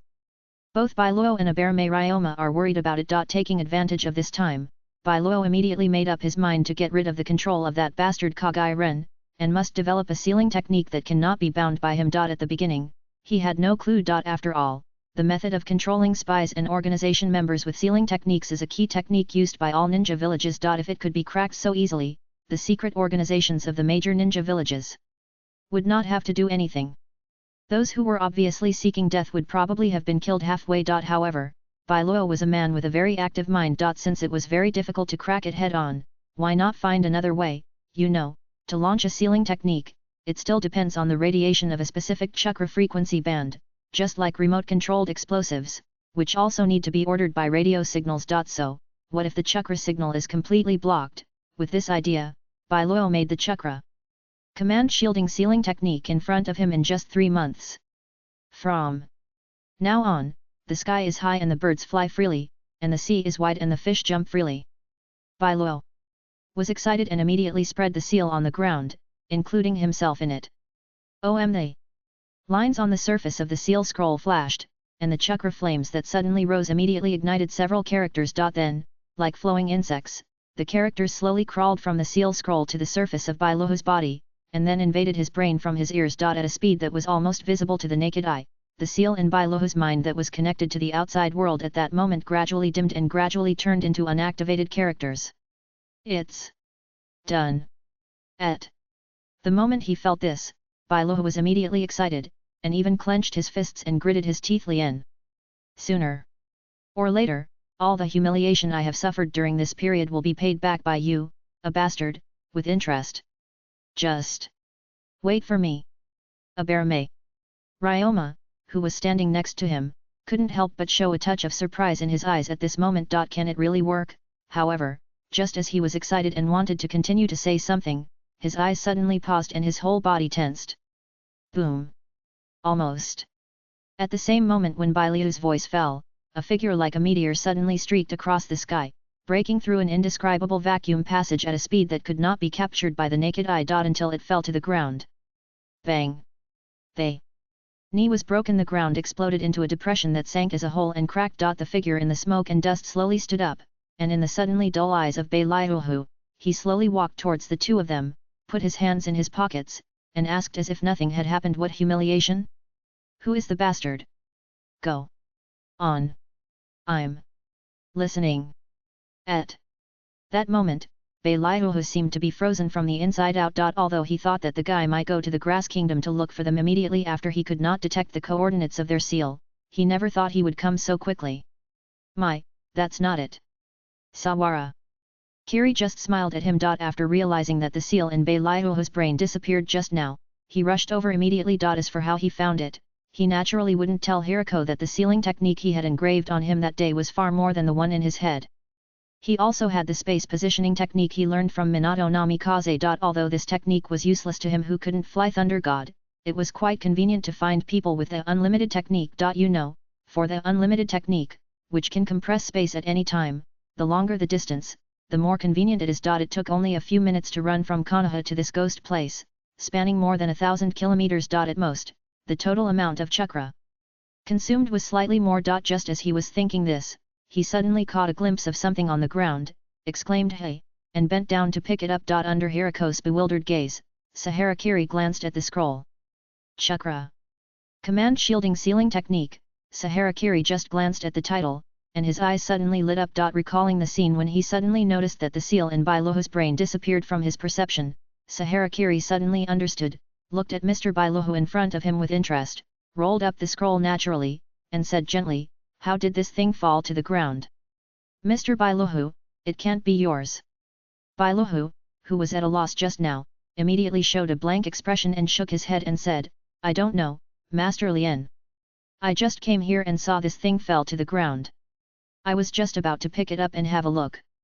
Abarame Ryoma suddenly widened his eyes and looked at him with an incredible expression. But Beiliuhu seemed to be completely unaware of the other party's contemptuous look, and looked as if it was a matter of course. What face does he have at this time? Life must be more important. As if noticing his gaze, Sahara Kiri turned his head and looked at him. "Mr. Ryoma, do you know where this scroll came from?" "Lord Lien, you know me." Abarame Ryoma, who had just looked stunned, almost the moment Sahara Kiri turned his head, his expression became extremely simple and he nodded. "I am a rough man and don't know much about researching this aspect." "Really? Then I'll take it away." Sahara Kiri looked at the two of them with a gentle smile, as if asking for their opinions. "My lord, please do as you please." They two of them immediately bowed and said respectfully. Seeing their flawless appearance, Sahara Kiri focused his gaze on Beiliuhu's face for a few seconds, and suddenly said, "Mr. Beiliuhu." "Here." At that moment, Beiliuhu's temples were sweating, and his whole body was cold. However, Sawara Kiri only gently advised, "You are a very capable person, but don't waste your talent in research." "Thank you very much, Master Lien, for your praise. Then I'll go first." Having said what he needed to say, Sawara Kiri stepped forward and suddenly stepped on the ground. With a bang, the whole person penetrated the night sky like a meteor that shot straight into the sky, and in the vast night, he turned into a light spot that suddenly broke through the clouds and penetrated into the stratosphere in one breath, and disappeared abruptly. Only a sunken pit with a diameter of nearly 10 meters was left on the spot, as if a meteorite had just fallen. Hiryu and Abarame Ryoma stared at the way this adult disappeared. Both of them were a little dazed. Could this guy just fly over like this? Is this guy still a ninja? After a long time, Abarame Ryoma said with a sigh, "Hirako, why don't you just forget it? I think it's bad enough." Hirako stood there in silence for a long time. The technique that he had worked hard on for 3 months was gone in an instant. After Sawara Kiri disappeared, the anger in his mind suddenly boiled like a hot pot and exploded in his brain. Until the end, he looked at the shadow that had disappeared in the depths of the sky, and suddenly roared loudly with his teeth and claws bared as if to vent Hai Garen. "I will never reconcile with you." First update. Chapter 114 Kirigakure Meeting, 1W, Kirigakure, Mizukage Building. After receiving the news, Kirigakure's all the high-ranking officials gathered in the Mizukage's office. The third Mizukage with long black hair still sat in his original position with his eyes closed, his hands crossed and his fingers quietly stopped there, his brows furrowed, waiting without saying a word. Outside the door, one after another, the high-ranking officials of Kirigakure and several ninja leaders came to this office. After noticing that the Mizukage, who usually had a calm attitude no matter what happened, showed this expression, everyone felt a little uneasy. In addition, the conflict between them and the third-generation lord in the past caused them to not even dare to persuade him at this moment. Until a while later, there was a clear sound of crutches on the ground outside, and everyone turned their heads and looked in the direction of the door as if they had seen a savior. The Yuanqi, who was wearing a dark grey monk's robe and had a bald head, and looked old at first glance, walked slowly into the door of the Mizukage's office with the help of a young man. As Yagura Kyuji supported the master, he glanced at the scene in the office, and his heart was startled. It seemed that the news had been fully known by the Mizukage. Until the master sat down with the help of Yagura Kyuji, and everyone was present, the door of the Mizukage's office was heavily closed. The third Mizukage spoke in a cold voice. Since everyone is here, let's discuss the major intelligence front issue that has arisen this time. He still closed his eyes, tilted his head towards the Mizukage secretary beside him, and made some arrangements. The Mizukage secretary behind him immediately stepped forward, picked up the thick document, bowed deeply to the many senior officials present, and then said, "The focus of this meeting is that our village's top-secret spy in Konoha, codenamed Deep Sea 004, whose real name is Kage Ren and alias is Sahara Kiri, has serious rebellious intentions and single-handedly slaughtered the entire intelligence network of our village in Konoha, a total of 167 people." Almost at the moment this sentence fell, most of the people present had a look of surprise on their faces. Because Sahara Kiri is a deep-sea level spy directly under the Mizukage, there is almost only one top-level secret spy in each ninja village. Most of the senior officials present, except for the Mizukage and the master, don't even know about this matter. At this moment, hearing that Sahara Kiri, who became famous in the entire ninja world some time ago, is actually a ninja from their own village, many people are even a little stunned. Sawara Kiri? The Kuro no Kiri on the battlefield between Konoha and Tsunagakuer. I heard that he seems to be a young jonin who is good at swordsmanship. He is only 15 years old this year. Your information is outdated. The latest information now is that he is not only good at swordsmanship, but also good at a special space ninjutsu. He is both offensive and defensive. Ordinary people can't touch him at all. Some time ago, even the perfect Jinkriki of Tsunagakuer, who has always been regarded as their trump card, was killed by him in one breath. Because after that battle, the little guy didn't have even a trace of injury on his body. The Tsunagakuer people have called him Takamagahara no Kiri. This recently updated information immediately made many people who were behind the information gasp. Single-handedly killed the perfect Jinkriki who went all out, and he was still unscathed. What level of combat power is this? Hiss. No, is this our spy? Who threw him to Konoha? They. Scene was suddenly filled with fierce noise, but gradually quieted down under the inexplicable pressure. Many people looked towards the direction of the third Mizukage and the master with obscure eyes. In the entire Kirigakuer, if there is anyone who can silently let a ninja from their own village lurk inside Konoha, it must be these two in front of them. But now it has caused such a result. Let the genius with unlimited potential in their own family become the pillar of another family. This issue of responsibility. Wait a minute. What's going on? Among them, the most shocked person is naturally the current head of the Kagaya clan. The sturdy man with two small tufts on his head and a scarlet mark on his forehead stood up suddenly, staring at the direction of the Mizukage with wide eyes. I haven't heard of such a person in our clan being pulled to be a spy. Lord Mizukage, what's going on? The head of the Kagaya clan looked straight at the third Mizukage, with a reckless and impulsive look. However, only those who are interested noticed that he had completely abandoned his responsibility in this matter with just one or two words, pretending that he knew nothing about it. In fact, a member of his clan disappeared without any signs in his clan's land. Did he really not know anything about it? He is probably the kind of person who is rough but meticulous. Seeing this scene in the field, Gaji Yagura felt a lot of pressure on his body. He glanced at the master Yuanqi sitting in front of him with a hidden look. His thoughts were very complicated and his face was tense. A few months ago, he had just submitted a report of his actions to the village, stating that he had refixed the control seal on Sawara Kiri to ensure the village's ability to control him. At the same time, he did not show any his extraordinary fighting power. However, it has only been a few months. First he killed Raza, then Monzaiman, and then he crossed 3,000 miles of yellow sand, led the Konoha troops to break through the nest of the sand village, and killed the one-tailed Jinchuriki by himself. It can be said that he single-handedly pacified the frontline war of Konoha in the Wind Country. Such achievements have almost determined the position of the next Konoha Hokage. More importantly, the person who did all this is only 15 years old this year. For all ninjas in the ninja world, at this age, even if they can reach the level of ordinary jonin, they can be called excellent geniuses. However, Lien has done many things that are difficult to do even with the title of Shadow. The most important thing is that this person is still the abandoned child who was sent to Konoha as a Boy Scout by the Hidden Mist Village. After just hearing this round of news, even Yagura Kujira himself felt that this matter was a bit too absurd. Besides, who should be responsible for sending such a talented genius out of the village? The person who proposed to carry out intelligence layout in various ninja villages in the past was the third generation Mizukage. The person responsible for the specific implementation of the plan and the design framework was the master, and the selection, assessment, verification of identity, loyalty training, and completion of this series of work were completed by the Kirigakure Enbyu. But the person who is now in contact with Lien is Yagura Kujira. This is equivalent to a game of passing the flower ball that has lasted for 10 years. When it was passed to him, the flower ball suddenly exploded. Who wouldn't be frightened? Therefore, Yagura Kujira is now extremely worried, afraid that he will be used as a scapegoat for this incident and thrown in front of the curtain to be beheaded. This kind of thing is not uncommon among ninjas. The most difficult thing for him to accept was that the strength shown by Sawarakiri on the battlefield of Wind Country was completely different from that when he came into contact with him. Kuratsuki Yagura didn't think he had been deceived for so long.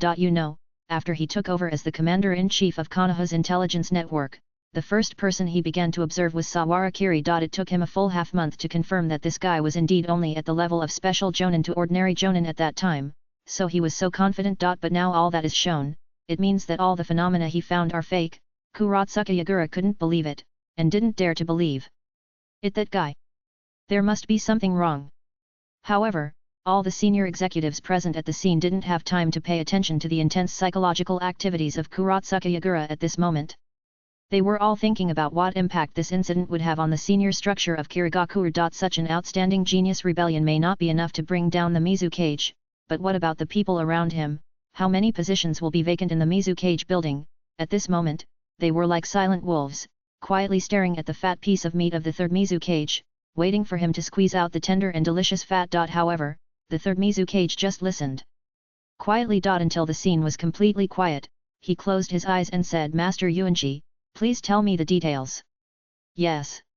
These two powerful people standing at the top of the entire Kirigakure continued the meeting agenda as if they didn't notice the covetous eyes around them. The master sat there and narrated calmly. According to our battlefield and daily intelligence observations, Kage Ren showed a lot of bloodline abilities during the battle, including but not limited to ultra-wide range perception, spatial defense and attack, strong physical and recovery abilities, he said, turning his head to look at the leader of the Kage clan, Chief Kage Raimoto. May I ask if the Kage clan has concealed the bloodline intelligence content in this regard from the village? Bullshit. They. Kage clan leader almost jumped up from his chair and retorted loudly, if the Kage clan had that kind of bloodline, I would have competed for the next Mizukage as a water shadow myself. Our clan has a family tree, and there has been no such spatial attribute ability in the past 1,000 years. After hearing this, the master nodded gently and continued, if that's the case, it means that the powerful strength that Sawarakiri is showing now is all developed by him in the environment of Konoha, right? Everyone present was stunned when they heard this, and immediately understood the intention of the master's words. You see, the Kage clan has never had such a strange thing happen in the past 1,000 years, but it happened in our generation. If we look at the original bloodline limit of the Kage clan, it is impossible for him to have such an accident. This is a very accidental phenomenon. We can't blame those who make the decision, right? When the Kage clan leader heard this, he immediately realized that he was being used. He stood there hesitating for a long time and couldn't say anything. The third generation Mizukage directly spoke and concluded, indeed, the current situation of Kage Ren is something none of us could have expected. However, as a decision maker and supervisor, someone still needs to be held responsible for the poor control of the Kage Ren case.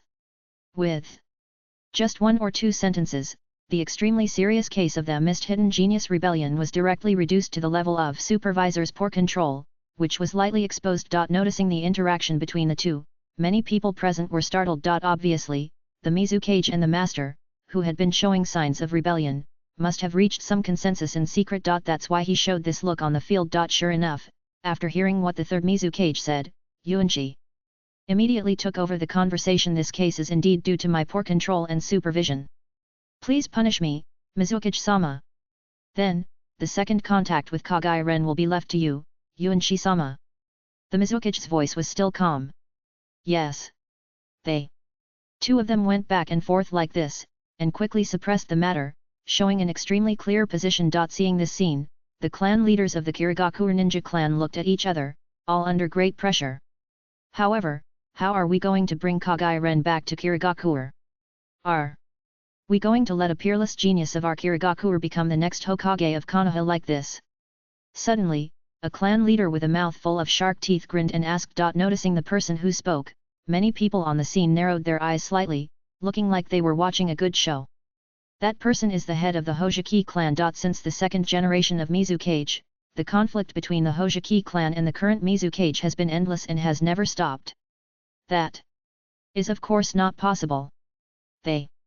Master spoke slowly, smiled gently, and looked at the Hokage clan leader, and said calmly, although there were various problems with the original plan and control, we still have the last trump card. As he said, he turned his head and looked at the young man behind him. Yakura, is it okay? At this moment, Kyujo Yakura immediately realized that this should be his last chance. Immediately bowed his head and responded yes. Last time, I have updated all the sealing techniques for Kagaya-ren. There will be no problem. Hearing this, the master nodded calmly. Chief Hokage, have you heard it? Tisk. Chief Hokage did not say much, but just laughed as if to add insult to injury, and leaned back in his chair. Noticing that there were no other objections from the people present, the third Mizukage nodded slightly. Then, the rest of the matter will be handed over to the master. No matter what, it is imperative to subdue Kagaya-ren and restore the original Konoha intelligence network. If there are any unexpected problems later, he raised his head and looked at the young man behind the master. Kuro Tachibana Yagura bent down, secretly relieved in his heart. I am willing to be punished. They. Third Mizukage said no more, nodded slightly. Let's adjourn the meeting.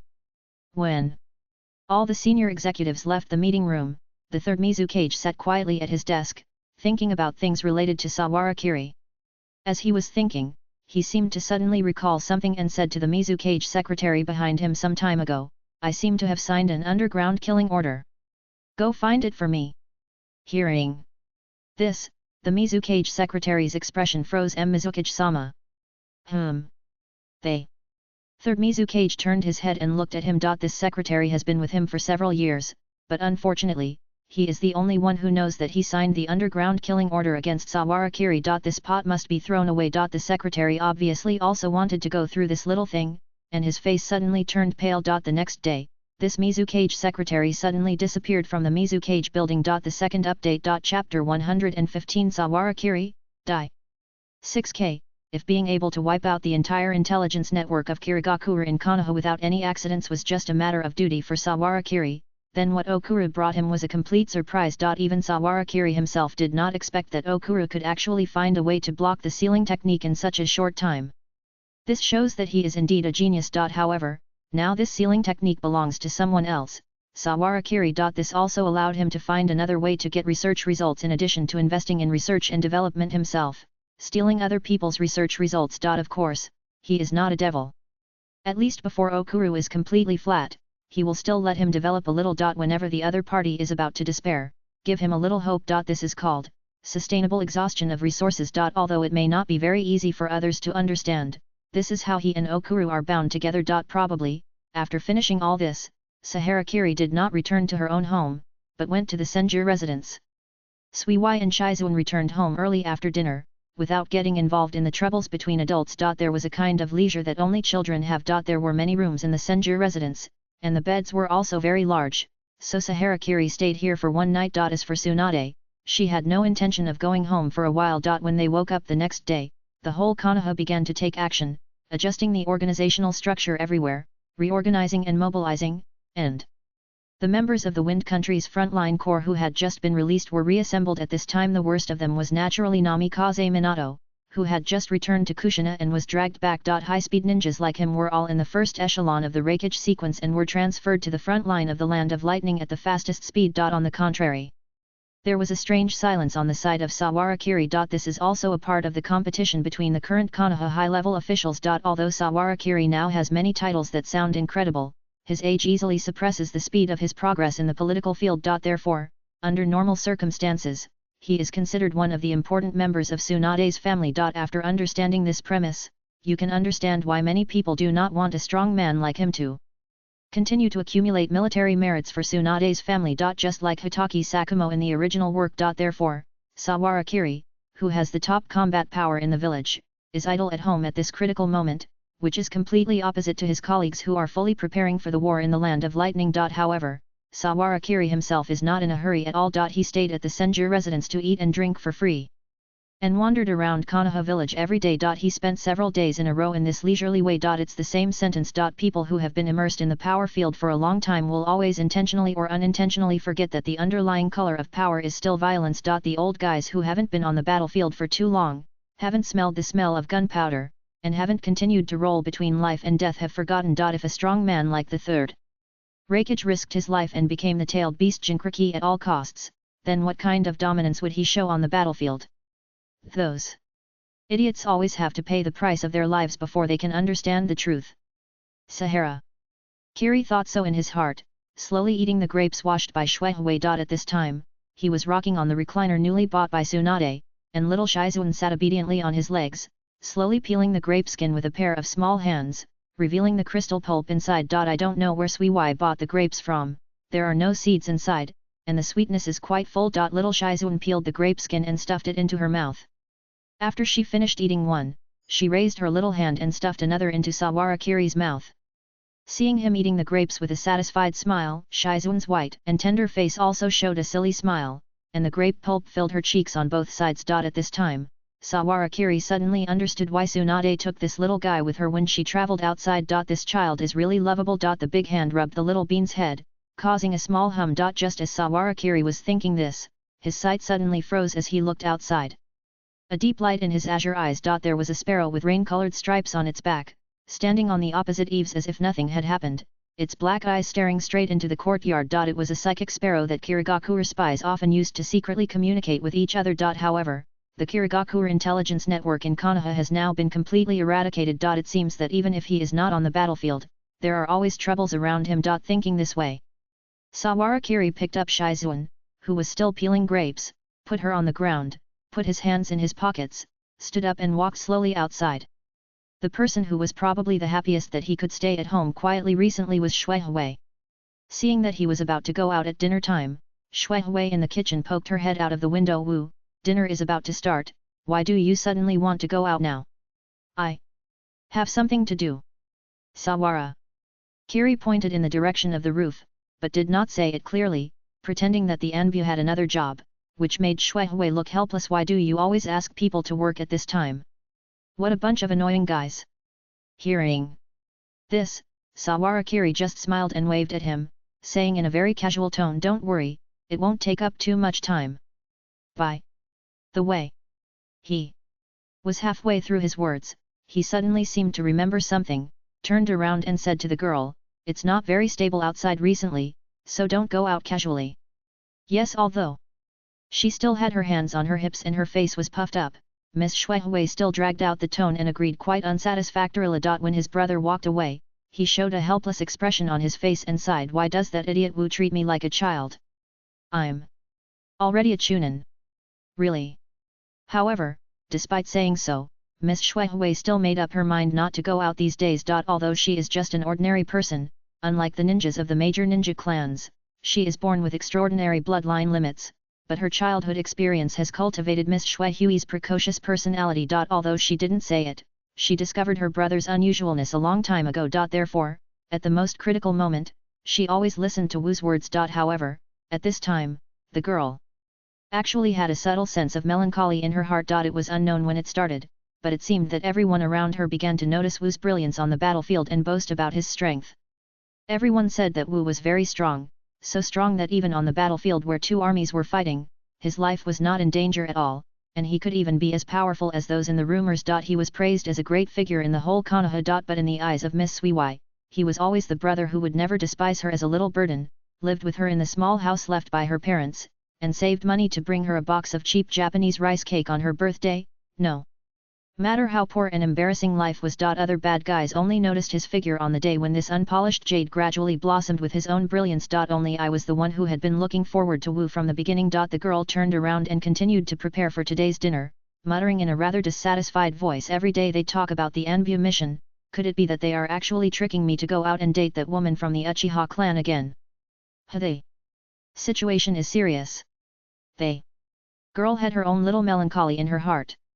Noticing Sawara Kiri coming out of the courtyard, Karitachi Yagura secretly breathed a sigh of relief. He didn't say anything, still dressed in the Kirigakure Enbu outfit, with a short sword on his back. When he stood on the roof and looked in the direction of Sawara Kiri from a distance, he immediately hid his body. Today, he no longer dared to meet with the other party at a certain agreed secret place as in the past. Even just daring to sneak into Konoha alone to meet with him again when he knew that the Kirigakure intelligence network had been completely pulled out, it was already audacious. If Sawara Kiri had given any signal, he, Karitachi Yagura, would probably not be able to leave this village today. However, he still came. This was not because Karitachi Yagura was so brave, but because he had observed for several days and found that Kage Ren had no signs of leaving the village at all.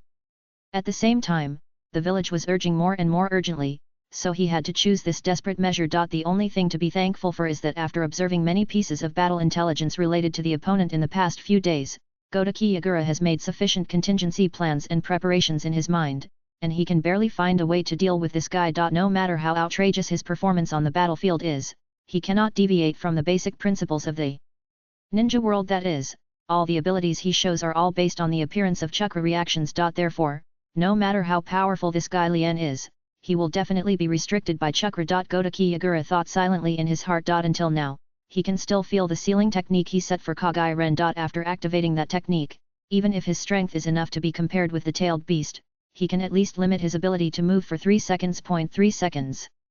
Just 3 seconds. He can set up a chakra sealing technique on the spot. At that time, the special space technique created by Kage Ren will not be able to be activated. If he lost that space ninjutsu, Kage Ren would be nothing more than a jonin who was good at physical and sword techniques. Kyugaji Yagura had enough confidence in his close combat ability. Thinking this way, the two of them avoided the sight of the Anbu and ninjas all over Konoha village, and came from the center of the village to the Nanta River, which was located in a remote area on the edge. There were large tracts of lush forests around them, and farther away was the death forest that was rumored to have been created by the first generation. Within the perception range of the two, there was no human habitation within a radius of at least 5 kilometers. Shua! There! Figures appeared in the center of the forest almost simultaneously. Kyugaji Yagura took off his mask, revealing his childlike face with a scar, and looked at the man in front of him coldly with deep eyes. You actually dared to follow me? Should I say you are bold or reckless? Huye! Ren! Sawara! Kiri still kept her hands in her pockets, and met Yagura's eyes with her blue eyes, warm and polite. The one who should be suspicious is me, Yagura-sama. If I remember correctly, I have already told you, right? It's best not to contact me again for at least half a year.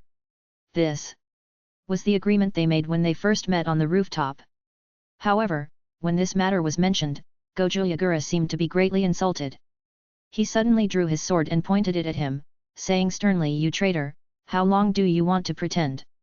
As a ninja of Kirigakure, not only did you not think of the village's kindness to you, you even killed 2 superiors in succession, uprooted the entire intelligence network that the village had set up in Konoha with great difficulty, and caused the village to suffer great losses.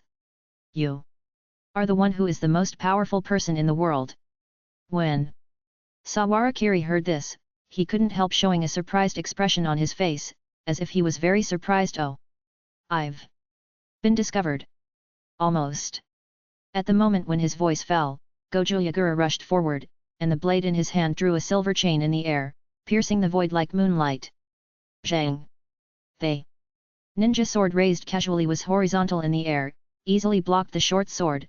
The metals collided with each other, and a series of sparks burst out in a brief moment. The huge force coming from the opposite side even made Gojo Yagura's face stagnate, and he took a step forward. He stared at the man in front of him, gritting his teeth. "You really have such strength? How much have you hidden from the village, you guy?" Clang! The Two ninja swords were cut apart in midair under the huge force, and then faced each other again. Hokage Yagura held the sword with both hands, and his sword-swinging speed and skills in capturing weaknesses were at a considerable level. Just the physical skills alone were enough to overwhelm many ordinary jonin. However, the man in front of him still stood there casually as if he was playing with him, and his other hand was even in his trouser pocket, waving the blade as if he didn't take him seriously at all. Ding ding ding ding ding dash. In the seemingly short distance, there burst out brilliant fireworks like iron flowers. The speed and movements of the two people were so fast that it was almost difficult for others to catch them. Yakura Kyuji was getting more and more frightened. Strength, speed, skills, and the ability to catch the timing. Even though Yakura Kyuji believed that he was qualified to be one of the 7 ninja swordsmen, and even had a higher level of swordsmanship, he was still a little at a loss when facing the attack and defense of Sawarakiri. The level of swordsmanship he showed at this moment was at least one level higher than his. It was completely different from what he showed when they met last time. Yakura Kyuji gritted his teeth in his heart. How could he not know that he had been fooled by this bastard at that time? What kind of genius is this guy to hone such a level of ability at this age? It is simply a monster-like talent. However, the contempt shown by Kage Ren at this moment made him feel relieved. He didn't even use the recorded fire escape sword technique. Are you looking down on me? Then just keep looking down on me. Bang! The next moment, the short sword that was cut 3 times in a row suddenly broke. Kyugaji Yagura threw away the blade in his hand without hesitation and quickly retreated, while completing the seal in his hand. Water. Escape, water formation column. Almost. At the moment the seal was completed, Kyuji Yagura's chest bulged synchronously, as if it had expanded a circle at this moment, and suddenly spit out a huge water ball. The water ball was like a meteorite falling from the sky, suddenly covering the entire area where Sawarakiri was. He easily stepped away and dodged it, flashing dozens of meters away. Kyugaji Yagura was delighted. Following that, the meteorite-like water ball hit the ground, exploding a group of extremely impactful diffusion waves. Boom!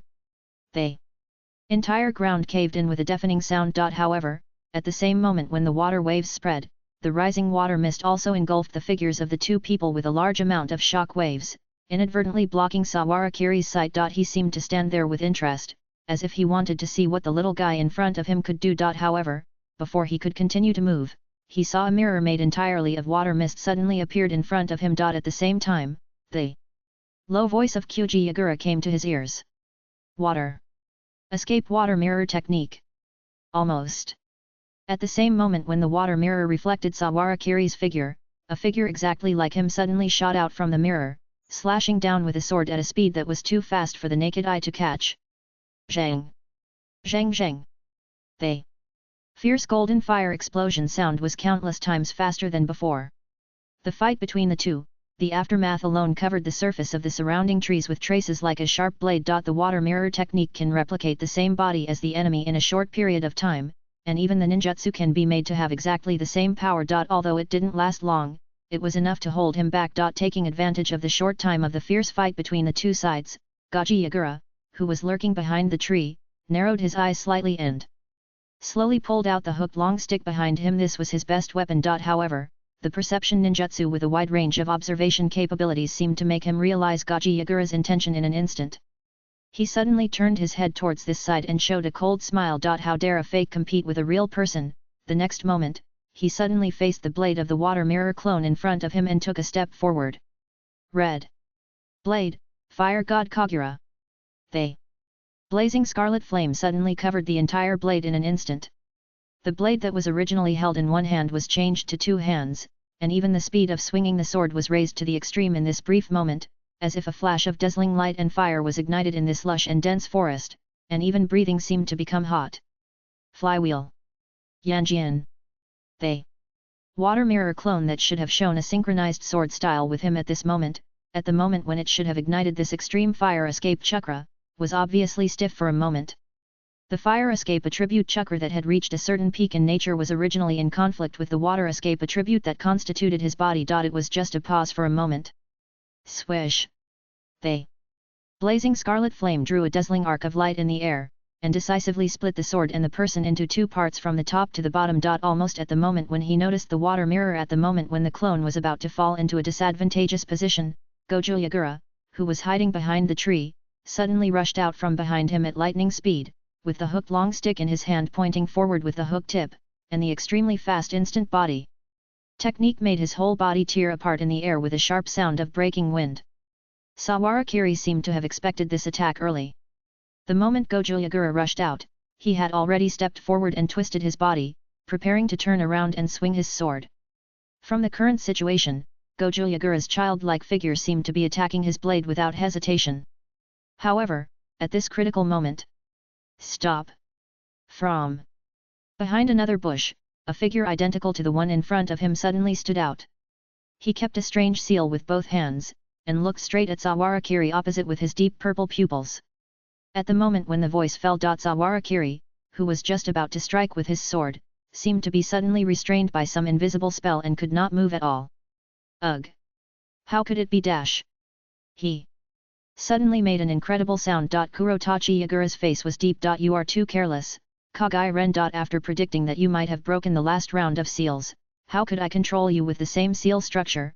The last time I set a seal for you, there were 3 layers. At the same time, there was a self-regulation that after one layer was broken, the rest would be completely hidden. To act with intention and without intention. How can you beat me now?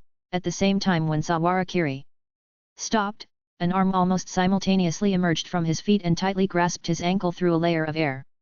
Chakra sealing formation.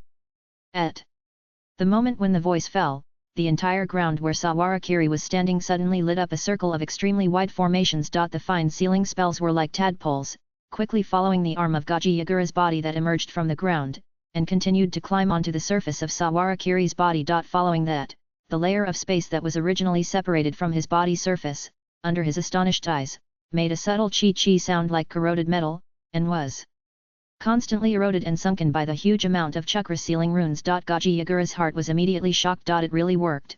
A large number of space spells that originally covered Sawarakiri's body surface were now transformed into the most basic chakra by countless sealing runes and devoured, and at the same time, the last layer of defense on his body surface was also removed. Puff!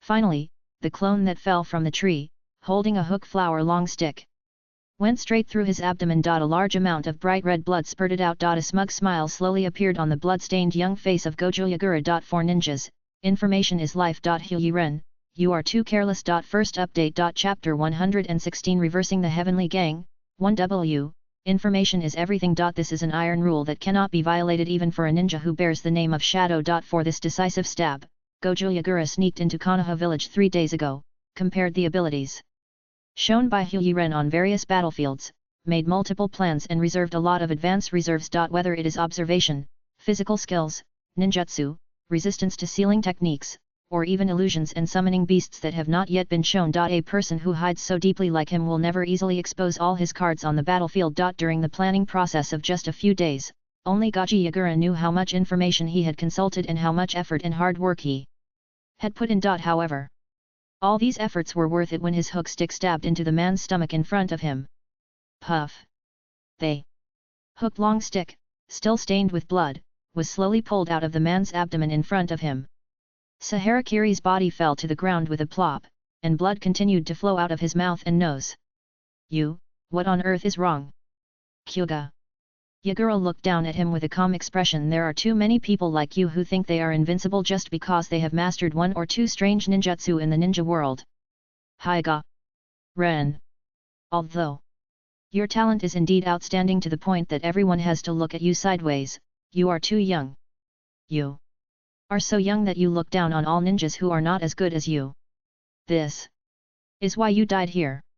It seems that out of his belief in his own victory, or perhaps it is a declaration when the victory is already determined, or it may be just waiting for the poison attached to his hook flower long stick to take effect, Gojo Yagura does not seem to mind chatting with him again. Noticing that Kagai Ren's eyes were fixed on the seal formation on the ground, the pride in Karujutsu Yagura's heart slowly turned into a gentle smile on his face.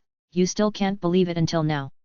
I started to arrange this formation 3 days ago. In order to lead you into this ambush, every ninjutsu and even every move performed in the battle just now were within my calculations. Fortunately, you were completely unprepared. In addition, the seal in your body was also a foreshadowing I had laid long ago. It may be hard for you to believe, but I was certain at that time that you would definitely defect. After all, the death of my 2 seniors can only be your work no matter how you look at it. They 2 seniors that Gojo Yagura was referring to were those who died at the hands of Sawara Kiri early on and were responsible for the top of the entire Konoha intelligence network of Kirigakure. As for tactics, surprisingly, there is nothing to say. The simplest and most direct tactics are often the most effective, the only thing to grasp is the timing of the attack. Okay, hand over your space ninjutsu that combines offense and defense. If you can hand it over, I can let you die a little more comfortably. Gochu. Yagura raised the hooked long stick in his hand and pointed the bloody hook tip in front of him, as if he was narrating, and also as if he was threatening without any fluctuations in his voice. In addition to his own life and death and the danger of the village, this part of the reason also supported him to go all out to kill Kage Ren. The more he studied, the more he found the wonders of the ninjutsu he used on the battlefield. This is a powerful technique that combines absolute defense and absolute attack. After all, who can break through the defense and attack at the spatial level with ninjutsu or physical skills? If he could get this technique, even the position of Mizukage Kyugaji. Yagura suppressed his greed and did not think about it further, so as not to make a momentary mistake because of this thought when he took action later. Although he was also young, he had seen too many powerful ninjas who died because of this, because of his experience in the Kirigakure Enbu. Only. Is that all? Sawara Kiri half prone on the ground, his left hand struggling to cover the wound on his abdomen. The constantly flowing blood and the internal organs flowing out of the wound had taken away most of his strength. However, he still raised his head and looked at him with an inexplicable and playful smile. The blue eyes, even with the blood splattered, still sparkled. The moment he heard this, a sense of crisis rose in his heart. Almost faster than thinking, he immediately swung the hooked long stick in his hand and cut off the opponent's neck with a swish. Probably because the chakra was exhausted, he didn't even make a slight resistance this time. However, Kyujo Yagura's body became more and more tense. It was because he had made countless plans, simulated hundreds and thousands of battles in advance according to the opponent's battle records, and faced countless strategies for desperate counterattacks that Kyujo Yagura had a very clear understanding of the strength of the guy in front of him. It shouldn't be like this. Hyu Ren is a man of great foresight and scheming. But he fell into the trap I set for him without any defense, and then died without any defense. The more rational a person is, the more likely he will review all his actions at the critical moment. Just by thinking about the battle just now, Gojo Yagura immediately found the problem. It was too easy. The heart of Gojo Yagura suddenly tightened. In all his plans, in most cases, he would have to take at least 1 or 2 of those terrifying red space attacks, and then he would have the opportunity to make a final counterattack in a desperate situation, taking advantage of his carelessness. But now Gojo Yagura subconsciously turned his head and looked at the head that fell to the ground and rolled several meters away. He met the pair of blue eyes that seemed to reflect the bright stars. In the center of the pupils, he saw his own reflection. Time seemed to stop at this moment, accompanied by a man's whisper. Shatter, mirror flower and water moon. So, all the scenes that Gojo Yagura saw were like ripples on the water surface caused by stones, and like glass that accidentally cracked under freezing, showing large spider web-like cracks. When he opened his eyes again, his expression suddenly froze. A big hand, at some point, was firmly bound around his neck, and the whole person was like a fish jumping onto the shore. Unable to breathe. In front of him, Sahara Kiri stood there quietly, just like at the beginning, keeping one hand in his pocket, looking at him quietly with his blue eyes. At this moment, all the scenes flashed through Gojo Yagura's mind like lightning. Illusion. His voice was uttered with difficulty from the last crack in his throat, and the purple eyes looking at Sahara Kiri were already filled with horror. A terrifying illusion ability like the Sharingan that has never appeared in any intelligence. When did it start? Yagura stared at the man intently. His expression was as if he couldn't understand. Even in his most difficult plan, there was no such situation. Hyugai Ren, who has always been known for her violent and direct space ninjutsu and fire escape sword technique, actually has a Sharingan-like ability. Even for the Sharingan, there are countless ways to break it for a ninja of his level. However, from the beginning to now, if he hadn't taken the initiative to solve the illusion, Yagura wouldn't even have been able to do it. He didn't realize that he had just experienced such a complete and clear scene in the illusion environment. Touch, smell, taste, hearing, vision. All his 5 senses clearly told him that the environment he was in was real. Even the operation of chakra was not sluggish at all. Can this be called an illusion? However, Sahara Kiri just smiled and looked at him, saying calmly, it should be my side that should be confused. Lord Yagura, when did you start to be so confident that you were not under an illusion? He tilted his head slightly, and the strength in his hands slowly tightened, but his expression was as gentle and polite as at the beginning, with a smile on his face. Kurotachi Yagura was already in an uncontrollable panic. This news must be passed back to the village as quickly as possible. This guy, Kagai Ren, is hiding deeper than anyone imagined. Ninjutsu, taijutsu, genjutsu. What kind of talent is this? What can't he do? Facing such a terrifying opponent who chose to betray Kirigakure, what will happen to the future of the village? Even until the moment before his death, Kyujiya was thinking about the village. However, just as he was struggling to support his weak body and trying to continue struggling, he saw the man in front of him suddenly took a step back and let go of his hand. Plop! Kyujiya's floating body suddenly fell to the ground, making a dull sound. However, his mind was completely blank. He stared at the man in front of him, as if he didn't understand what was going on, and raised his head in disbelief. Saharakiri just smiled gently, looked at him calmly, and imitated his tone. Why let me go? You want to ask this, right? Kuratsuki. Yagura was startled when he heard the words, but subconsciously said, why? But he suddenly stopped in the middle. The deep fear in his heart seemed to deepen at this moment, as if he was controlled by the guy in front of him from the inside out. The smile on Saharakiri's face became more and more friendly. He leaned down, put his ear close to Kyuji Yagura, and said in a gentle voice, because you are not a threat to me, Lord Yagura. This gentle tone further deepened the deep humiliation in Kyuji Yagura's heart. But he said nothing, just forcibly suppressed it. As long as he can return to the village and tell the master and Mizukage about this guy, no matter how humiliated he is, he will do it. In addition, there is another urgent matter. Saharakiri's voice continued, I need you to return to Kirigakure and become my undercover agent. In an instant, Kyuji Yagura's expression suddenly froze. You are the one who is on the other side? At this moment, even Kyuji Yagura, who held an extremely strong belief in his heart, could hardly bear it. His nails almost sank into the flesh of his palms, and a slight blood color was overflowing. But Saharakiri seemed to be completely unconcerned. He slowly put his hands behind his back and circled around him. Aren't you curious? How many cards do I have hidden? How did he get this incredible power that is totally unlike what an ordinary Kagaya clan can control? He has such strength at the age of only 15. If he continues to grow, what kind of monster will he become in the future?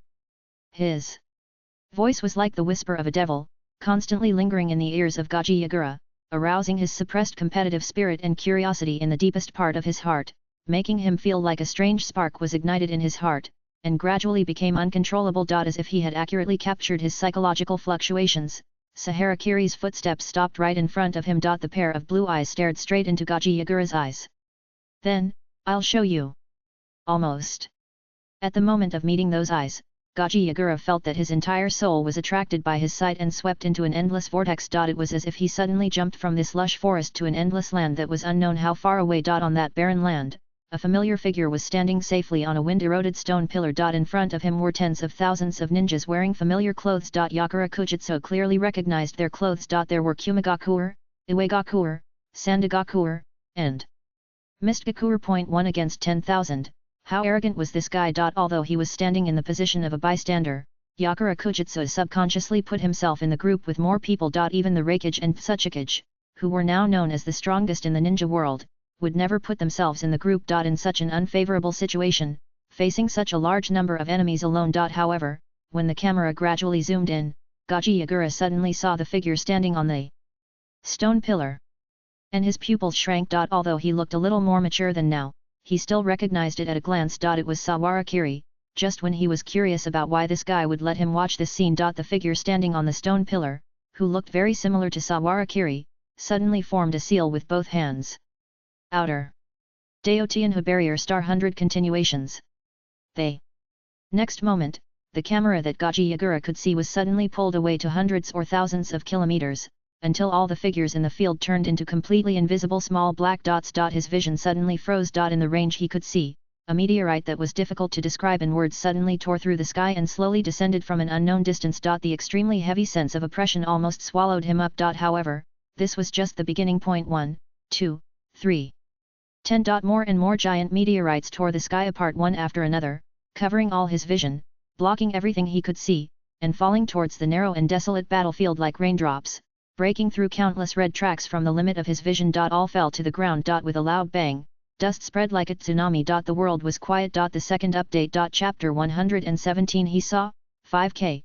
Kumi Yagura sat quietly on the spot, as if he had completely lost consciousness.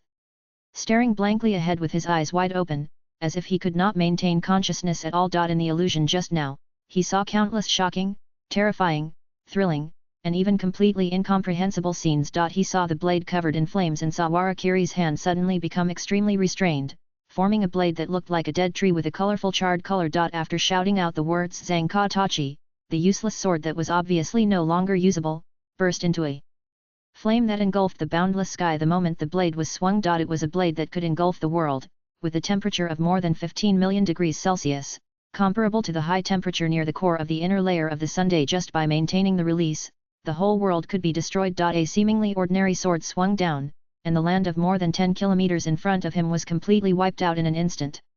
And the ninjas standing in the woods also turned into countless ashes. He saw Sawarakiri standing on the surface of the sea, facing the familiar island in front of him. Countless mist ninjas stood on the shore as if facing a great enemy, and launched a nearly desperate charge towards him, roaring across the sea, trying to swallow him up with all kinds of water-style ninjutsu. However, he was like an island standing on the sea.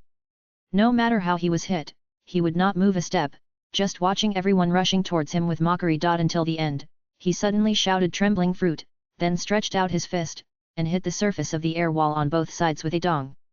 Groups of cracks that continued to spread like spider webs exploded in the void.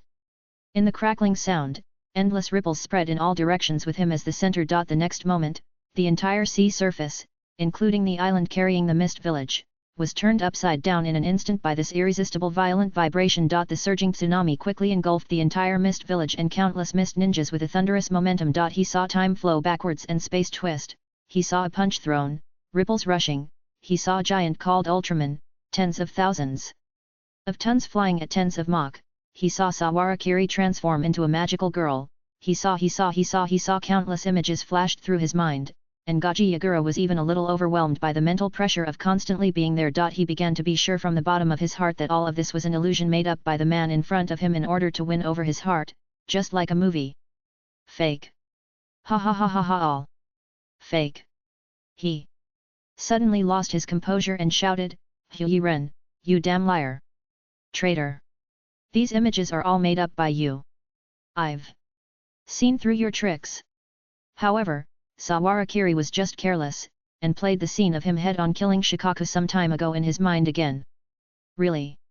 The sky was full of yellow sand, and the cursed monster was everywhere. The huge body seemed to merge with the entire desert, and it spit out the extremely powerful tailed beast ball at him with a crazy roar. Yakura Kyuji had seen the tailed beast before. The three-tailed Isobuki and the six-tailed rhinoceros dog were the most valued weapons in the hidden mist village. However, the tailed beast ball that was fully exerted was completely crushed into a diffused chakra light spot at the moment when the crimson-purple light shone. Yakura Kyuji was stunned. It seemed that he was a little speechless for a while. That was the scene recorded in the internal report. The one-tailed Jinkriki was pierced through the abdomen and died. In the entire ninja world, there are not many people who are capable of subduing the tailed beast, but from there are not a few. However, there is a big difference between subduing the tailed beast and subduing the tailed beast. Fighting with the 8 tails until exhaustion like the third Raikage is one way, and driving a wooden man mecha like the first Hokage, holding the 9 tails head with one hand and the tailed beast ball with the other, and shouting, 9 tails, it's too powerful, it must be sealed, is another way. Can the two be compared? Yakura Kyuji didn't think so. His voice was a little hoarse, as if he gradually calmed down in the face of the cruel reality. He raised his head with difficulty, looked at the man in front of him who was always smiling gently, and whispered, how did you do it? Whether it was hysterical or unbelievable. He is now a dying man. No matter what happens in the future, any information he can get now is a gain. Yakura Kyuji didn't realize that his heart had begun to waver when he said this. It's not just this space ninjutsu. Also, there are those techniques you showed me just now, what are they, Sawara?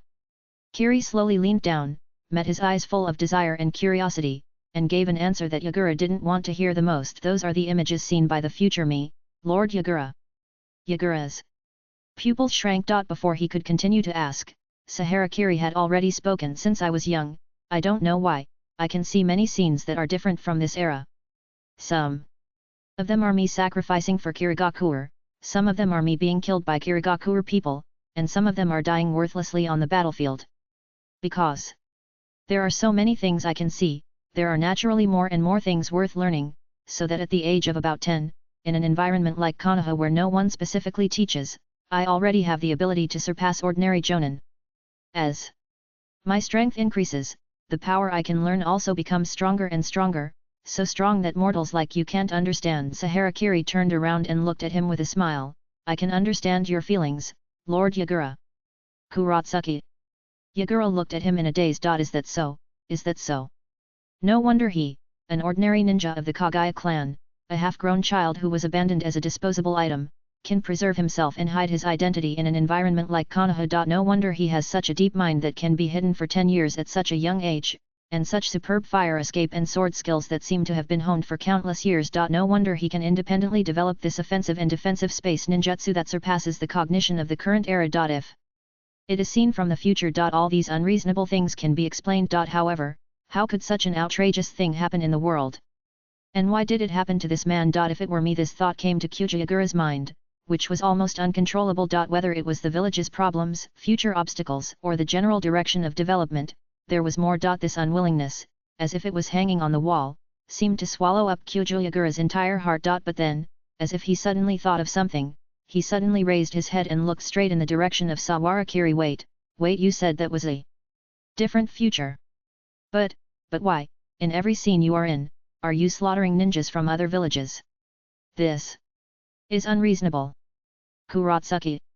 Yagura suddenly asked loudly, looking at Sawarakiri with horror. Under normal circumstances, after realizing that Sawarakiri is a ninja as powerful as the first generation of Hokage, as long as the leaders of the other villages at that time are still normal, they will no longer be enemies with him. Submit and develop peacefully. This should be the real path of that era. But why?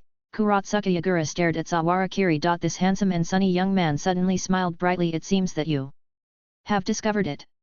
Kuratsuki. Yagura's expression suddenly stagnated. Sawarakiri didn't intend to take his feelings into consideration at all, and continued in a gentle tone. Yes, that's what you think. No matter which world line it is, I plan to embark on the road of completely destroying other ninja villages. The world is too chaotic now. The powerful force that should be used to accelerate development is used by ninjas to fight each other. Don't you think this is a very stupid approach?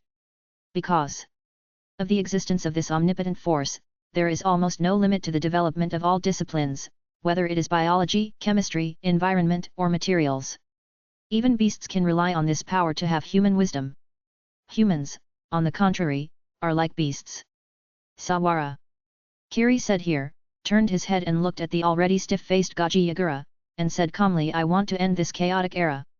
I don't intend to change anyone ideologically, nor do I intend to reason with them. Only the annihilation of the material level can change the world. Only then can we remove all the weeds. I am the strongest destined for this era. But I will never be as soft-hearted as those two adults, Hashirama Senju and Madara Uchiha. They are really too gentle. Koji. Yagura listened to his words, but felt a dryness in his throat and was hoarse and couldn't speak. You lunatic. Do you know how many people there are in the other ninja villages? Do you know how many people you will kill to achieve this goal? Sawara Kiri looked at him strangely and asked back, have you ever calculated how many ninjas have died on the battlefield since the establishment of the ninja village? Is it worth it to eradicate one generation in exchange for at least 5 generations of peace in the future? Have you really thought about this question? Kyuji Yagura was stunned. But when he began to think deeply along the lines of Sawara Kiri, and compared the current natural birth rate and death rate with the ninja death rate to calculate a simple result and data model, Kyuji Yagura suddenly felt that there might be something wrong with his brain. This is not the difference in numbers, but, among these possible victims, are there people he cares about? At this moment, Kyuji Yagura suddenly realized his own narrow-mindedness. Putting himself in other people's shoes, he almost subconsciously said, don't you care about anyone in Kirigakure? You are a ninja of the Kagaya clan. Sawara Kiri looked at him with a very puzzled look and asked, are you talking about the 4th elder of the family who pushed me out for selection and training because he didn't want his second son to be selected as a spy? Or the clan leader who pretended not to know when he saw the missing list? Or do you think nothing of other people's lives or your own, except fighting and breaking each other's bones? They. Kagaya clan. Ah. They.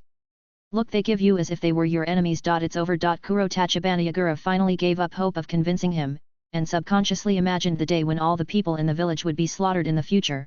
With a sad smile on his face. Sawarakiri patted his shoulder and said in a gentle tone, "Think positively, Lord Yagura. Trust me, be a spy for me.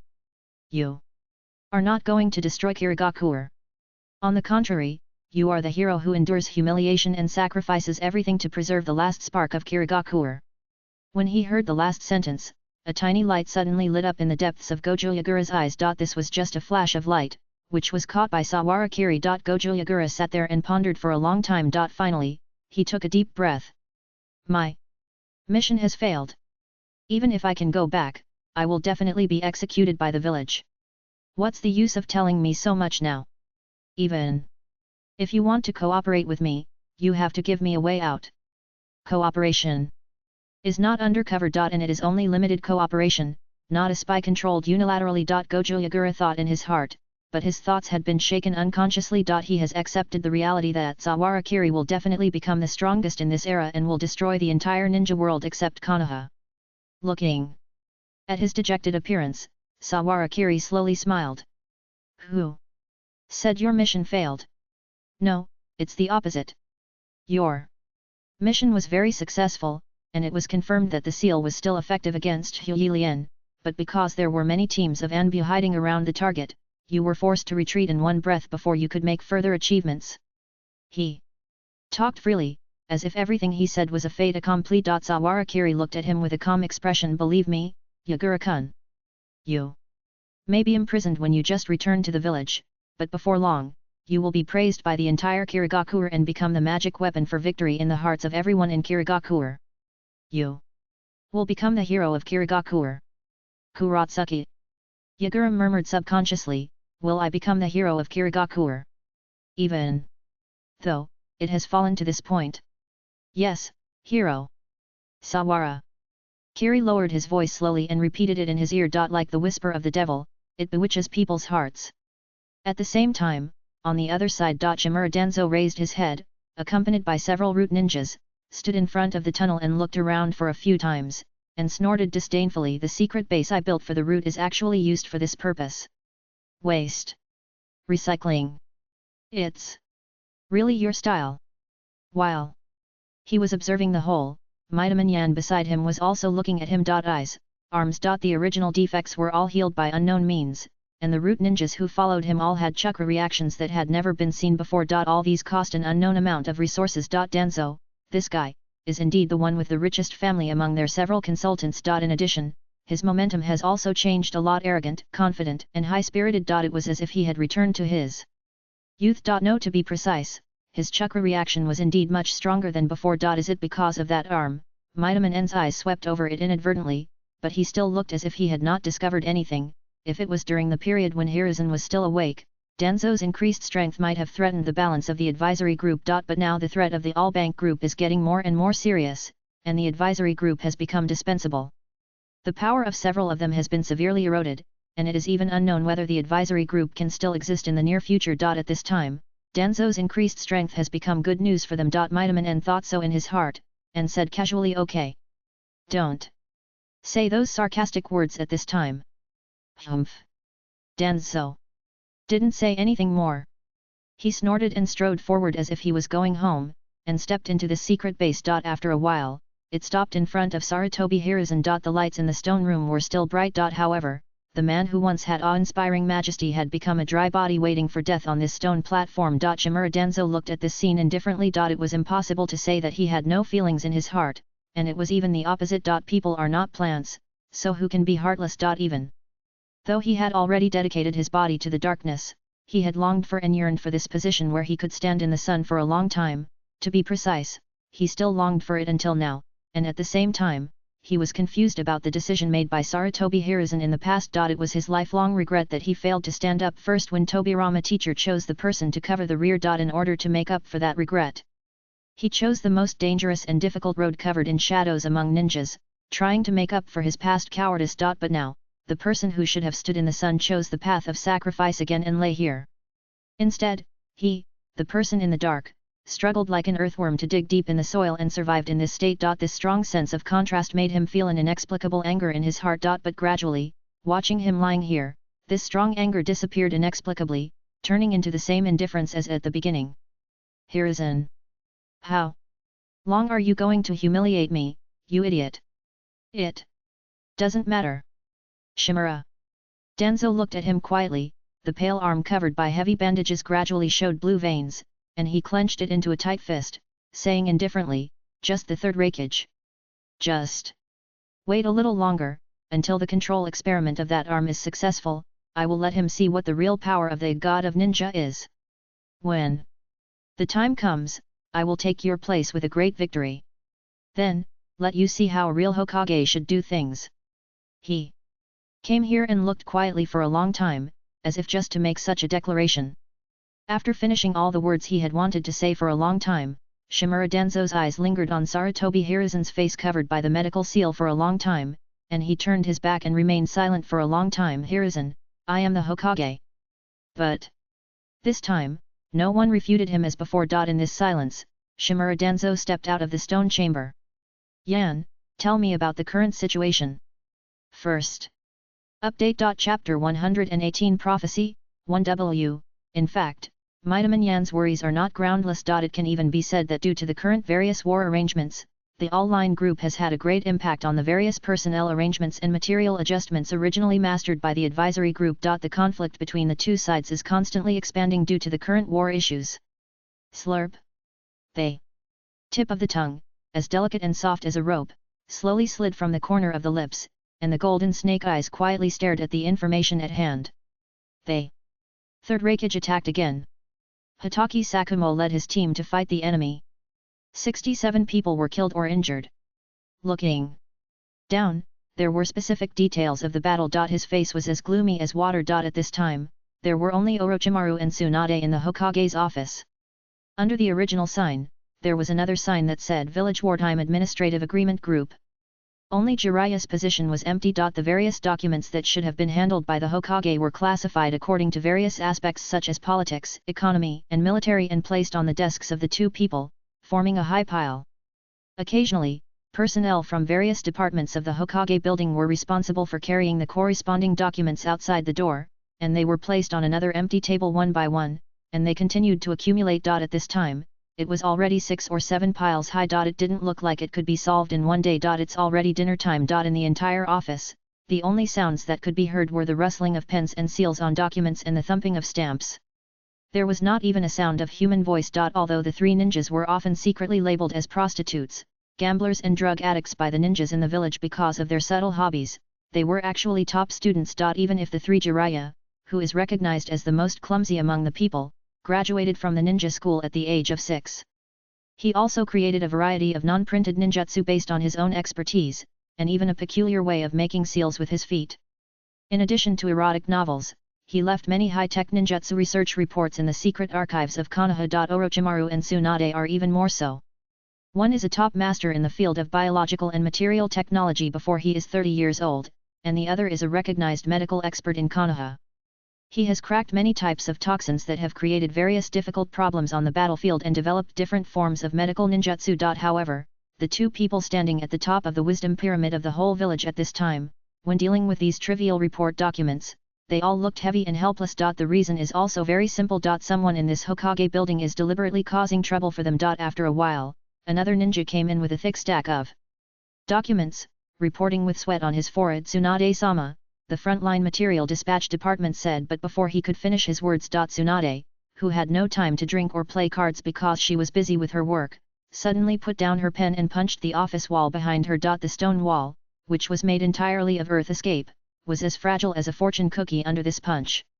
It made a loud bang that was difficult to support, and fine spider web-like cracks spread in all directions, and large pieces of fine stones and dust burst out in a series of creaking sounds. The documents on the desk were blown up by the fierce aftermath. Orochimaru quickly stretched out his arms and pressed down the documents he had sorted out. The whole office seemed to be snowing heavily. The little ninja who was about to continue reporting was frightened by this punch and choked back all his words. Konoha. Swear asterisk. I'm going to personally kill those two naturally evil old bastards, Mitamonen and Udaten Kohara-chan.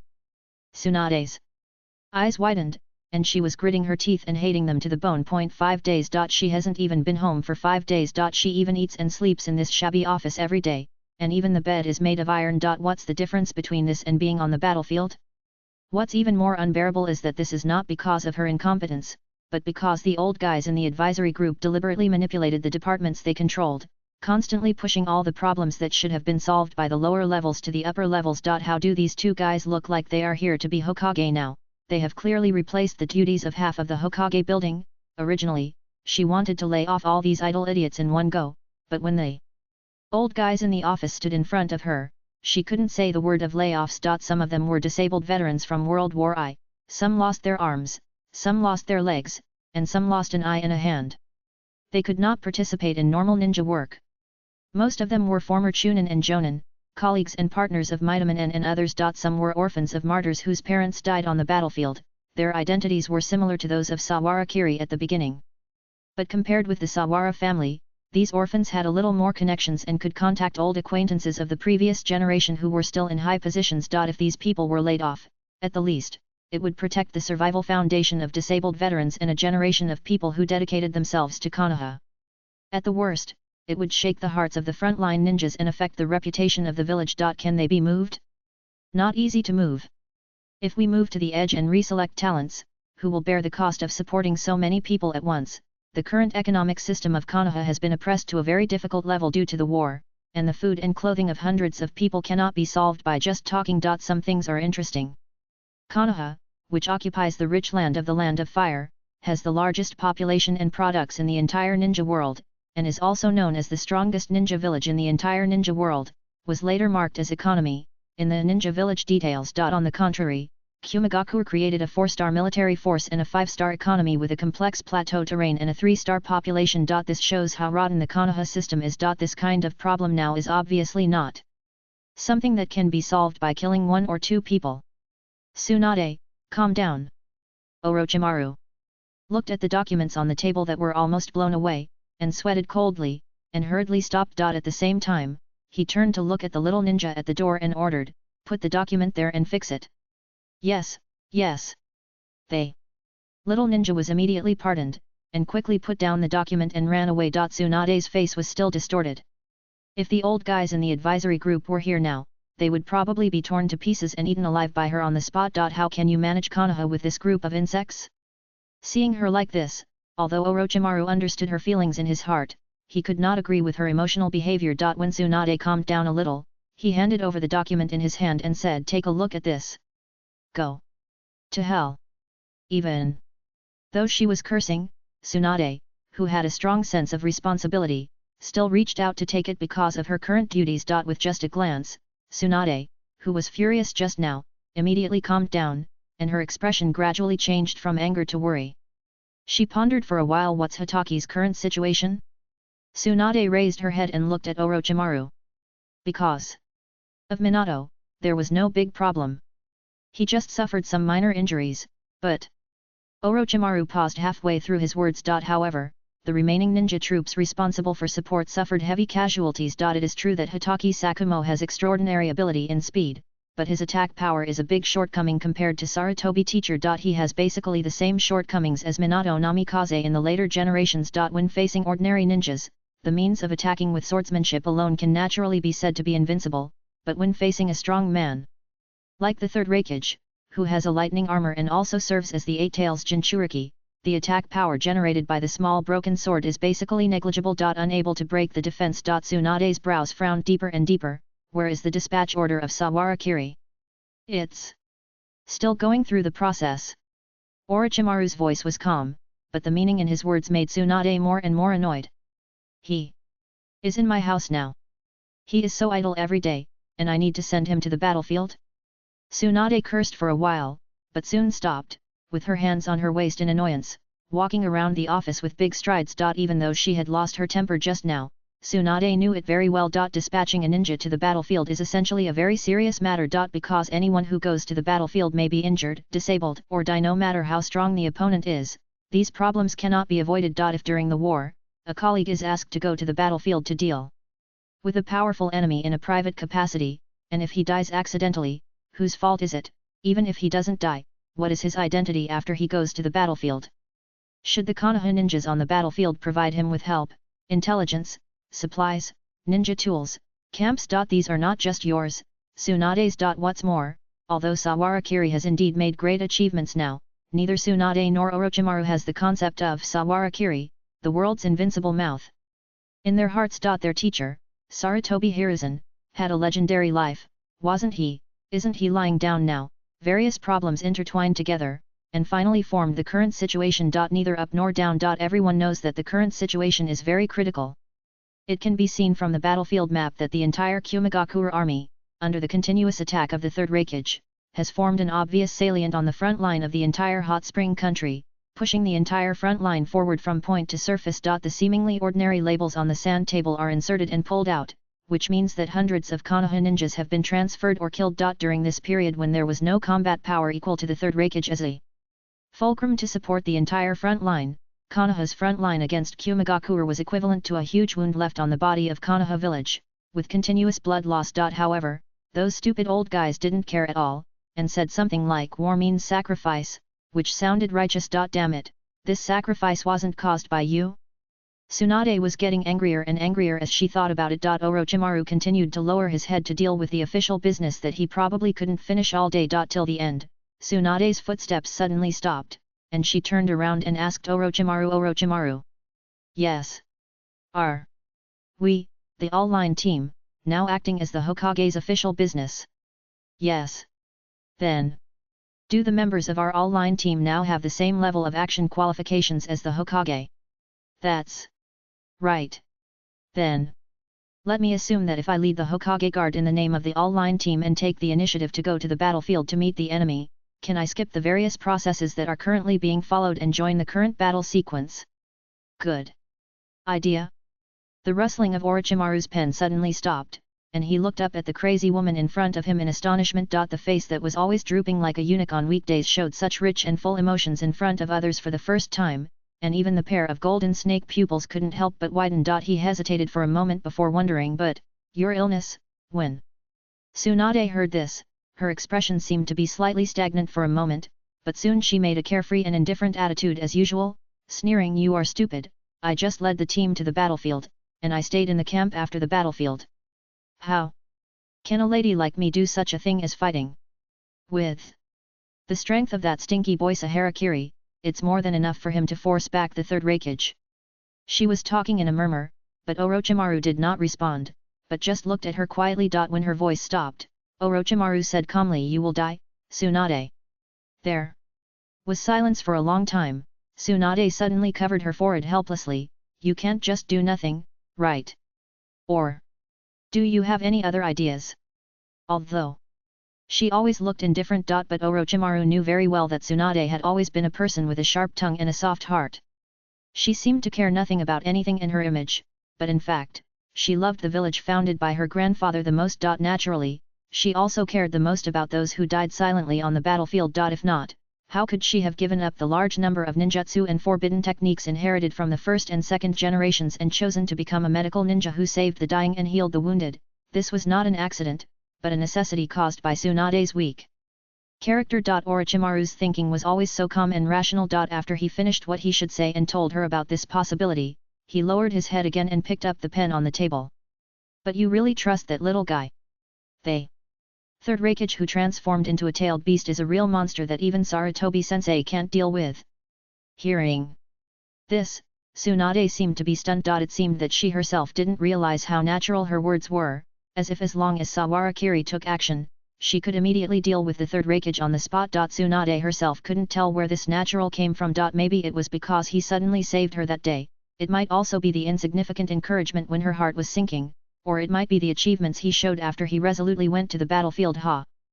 Who knows?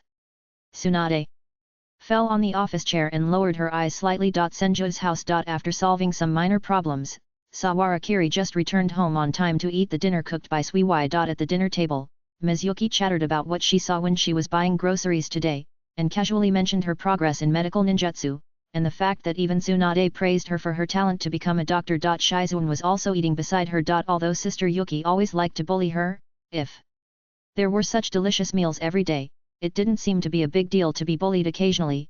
The dishes made by Lady Tsunade were edible, but the taste was not good. Maybe Saharakiri had stayed on the battlefield for too long some time ago, and now he inexplicably enjoyed this seemingly ordinary daily life. But he was only halfway through eating when his expression suddenly paused. Bond level increased. Tsunade bond level, 2-3. Mr. Sahara's face suddenly showed a somewhat confused expression. What's going on? What happened? Mayaboka Mountain. Jiraiya turned his head and looked at the stream flowing in the low-lying areas in the distance, the waterfalls that could be seen everywhere, and the huge leaves growing in the depressions. He sniffed the moist and peaceful breath between his mouth and nose, and felt a little melancholy in his heart. There should be many troubles to be solved in the village now, right? You really look sad, little Jiraiya. They. Sage Fukasaku, who was lying on his shoulder and leading the way, seemed to have noticed his emotional changes and spoke in his ear with a long tone. This summoning beast, which looked only the size of a small toad and was covered with a grey cloak, was actually a strong man who had spent hundreds of years and mastered the power of immortal arts. Even in the entire Mayaboka Mountain, it was the top level, only below the big toad sage. Yes. Jiraiya obviously didn't notice what he said, and responded casually, and then immediately said, Master Fukasaku, the sorcerer I mentioned about the way to heal the soul, could it be? Oh. Fukasaku Immortal leaned on his shoulder and replied impatiently, haven't I said it several times along the way? You have to go back and ask the Great Toad Immortal for this kind of thing. I heard that we used to have a magic weapon called Immortal Talisman in Mayaboka Mountain, but I don't know why it was used up later. If that thing is there, even the dead can be resurrected. Really? Jiraiya suddenly became excited. The face of the immortal Fukasaku darkened. Didn't I tell you that it has been used up? Okay, the Great Toad Immortal is just ahead, you hurry up and take 2 steps. Okay. When the man and the beast rushed into the hall where the Great Toad Immortal was, they saw that the toad, which had obvious signs of aging but was still a huge beast, was sitting there like a human, keeping a sleeping posture. The crystal ball doctor's hat on his head and the snot bubbles on his nose were shaking with his movements when he was sleeping. Until Jiraiya and the others walked in front of it, it suddenly broke with a pop. Seeing that he woke up, the immortal Fukasaku was planning to deal with the old ancestors confused period as usual, and then continue to ask about the business. However, this time, things were different. The Great Toad Immortal's originally squinting eyes suddenly opened, and looked at the little Jiraiya below with an unprecedented solemn look. Raya murmured in a low voice, it's over, it's all over now. Gods! How come so many terrifying gods are coming so soon? Jiraiya, Fukasaku, ah. Second. Update. Chapter 119 7 Tail, 5K, what a remarkable guy. Thinking. Back to the scene where Saharakiri subdued Yagura Kyujiro with one glance, Black Zetsu couldn't help but sigh from the bottom of his heart. This is the first time he has seen a guy like this man in 1,000 years. As Yagura Kyujiro said, information is the life of a ninja. In this 1,000 years, for most of the time, this is an indisputable truth.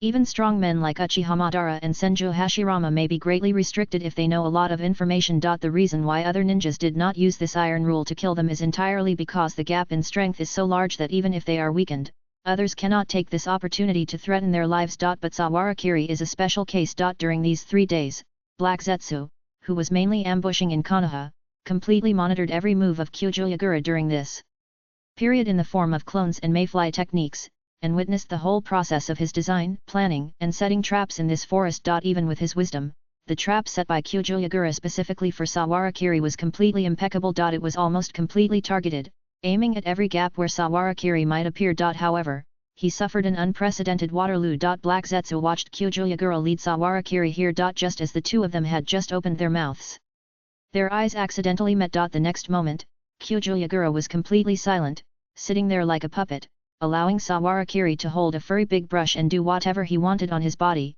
setting up countless sealing techniques. Until the end, he slowly let him put on his clothes and dismantle the complicated traps in the woods to avoid hurting the ninja kids who came here to play. During the whole process, Sawarakiri watched everything quietly as if playing a game. As for what the two said in the illusion world, Black Zetsu had no idea. Sawarakiri, this little guy, didn't know where he got such high vigilance.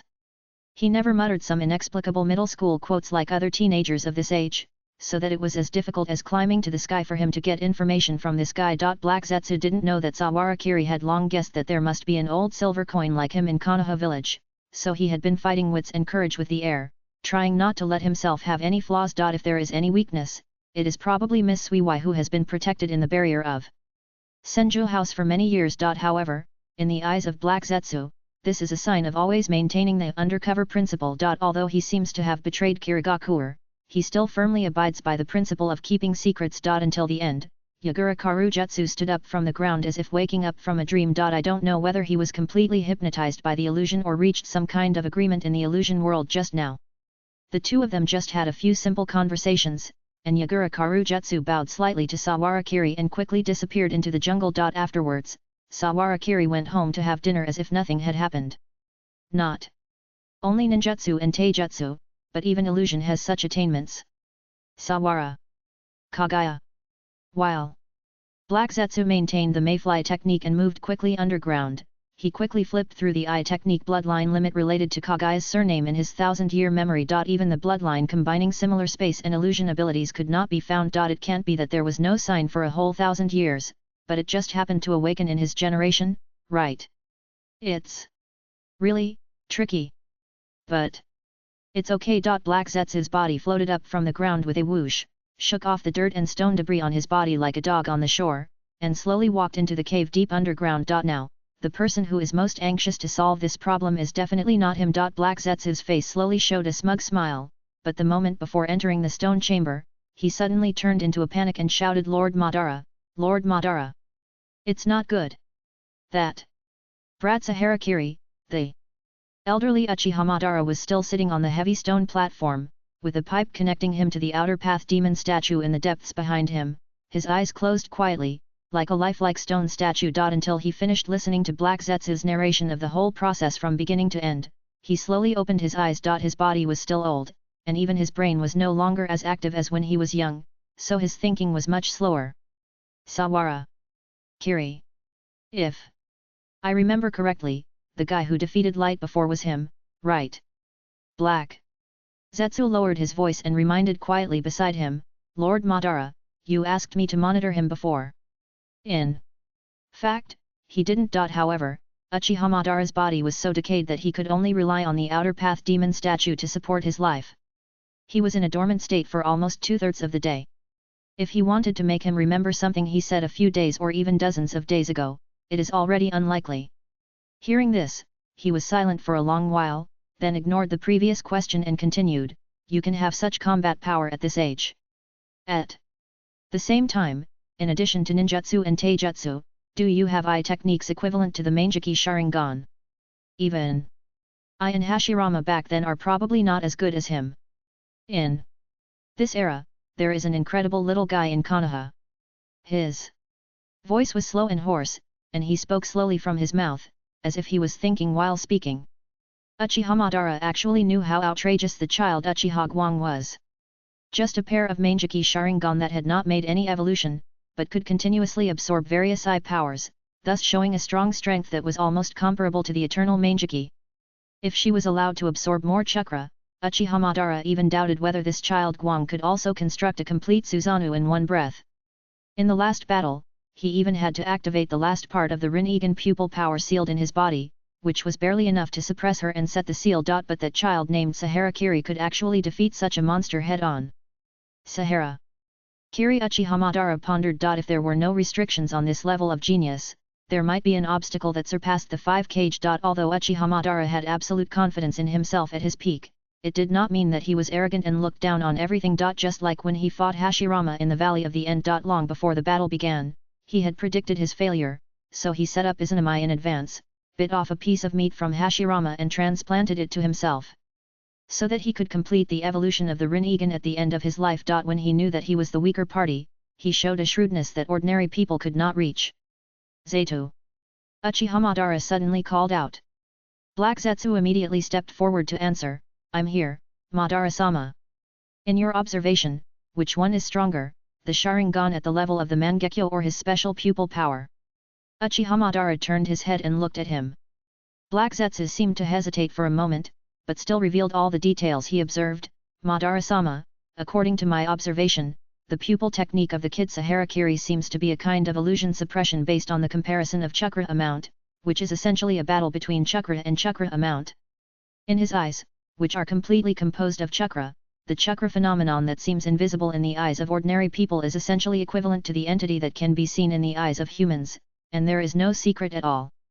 Naturally, the whole process of Saharakiri completely engulfing the will of Karatachi Yagura with mirror flower water moon is of course clearly visible to him. However, seeing does not mean that it can be cracked.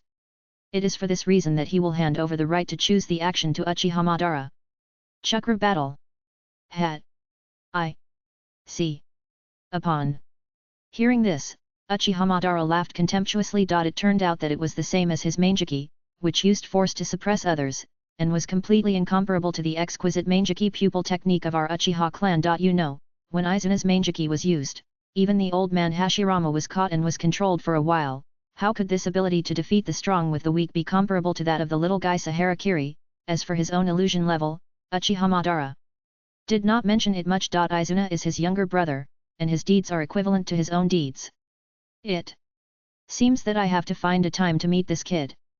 After understanding the weakness of Saharakiri, Uchiha Madara immediately had a clue in his heart. At most, it would just consume a little more of the remaining samsara I power. As long as the pupil technique is transferred into the body of the little guy in the form of a seal during this period, when I am resurrected, I will naturally have a way to get rid of the other party in one breath. Uchiha Madara thought of this, and a contemptuous smile slowly appeared on his face. As expected of me, just as he was thinking this, he suddenly seemed to remember something and turned his head to ask Black Zetsu, what about Guang, has she been obedient recently? When Uchiha Guang's name was mentioned, Black Zetsu's face suddenly showed a strange smile. Of course. But, she has been shouting something like, you can't conquer the world by yourself, you must first lay a foundation, and then she ran out to do some exercises. Is that so? Uchiha Madara paused, recalling the strength of the little guy. It seems that no one in the whole ninja world has the ability to hurt her. Then let her go, just don't let her run away. I understand, Madara-sama. At the same time, in Takigakure village. The mountains collapsed, the waterfalls dried up, countless houses collapsed, and the small village hidden in the waterfalls was now completely engulfed in blood and fire. The raging tailed beast roared and fired one shot after another. The loud explosion of the tailed beast ball seemed to open up the sky, and the clouds gradually dispersed. However, the human figure standing in front of the tailed beast. No, to be more precise, it should be a phantom like a god or demon, but it still stood still and quietly in place. Only the large area of soil under her feet was transformed into dust waves flying towards her sides under the violent impact. The entire land was cut off by a thick layer, making the phantom in the middle seem to be standing on an isolated island in the middle of the turbulent tsunami. However, facing such a dangerous and desperate situation, the girl under the phantom like a god or demon yawned as if she was a little bored, and looked at the seven-tailed Shijiki floating in the air in the distance, with 6 wings constantly vibrating and beating the air, and the whole body was like a giant insect soaring in the air. Ah, no matter how many times I see it, it's so ugly. This guy is really a tailed beast, isn't it a giant mantis that flew in from somewhere? They White Zetsu, who followed the girl, seemed to be defending the tailed beast. Half of his body floated on the ground and he shouted, what's so ugly about it? Isn't it super handsome? A giant rhinoceros beetle.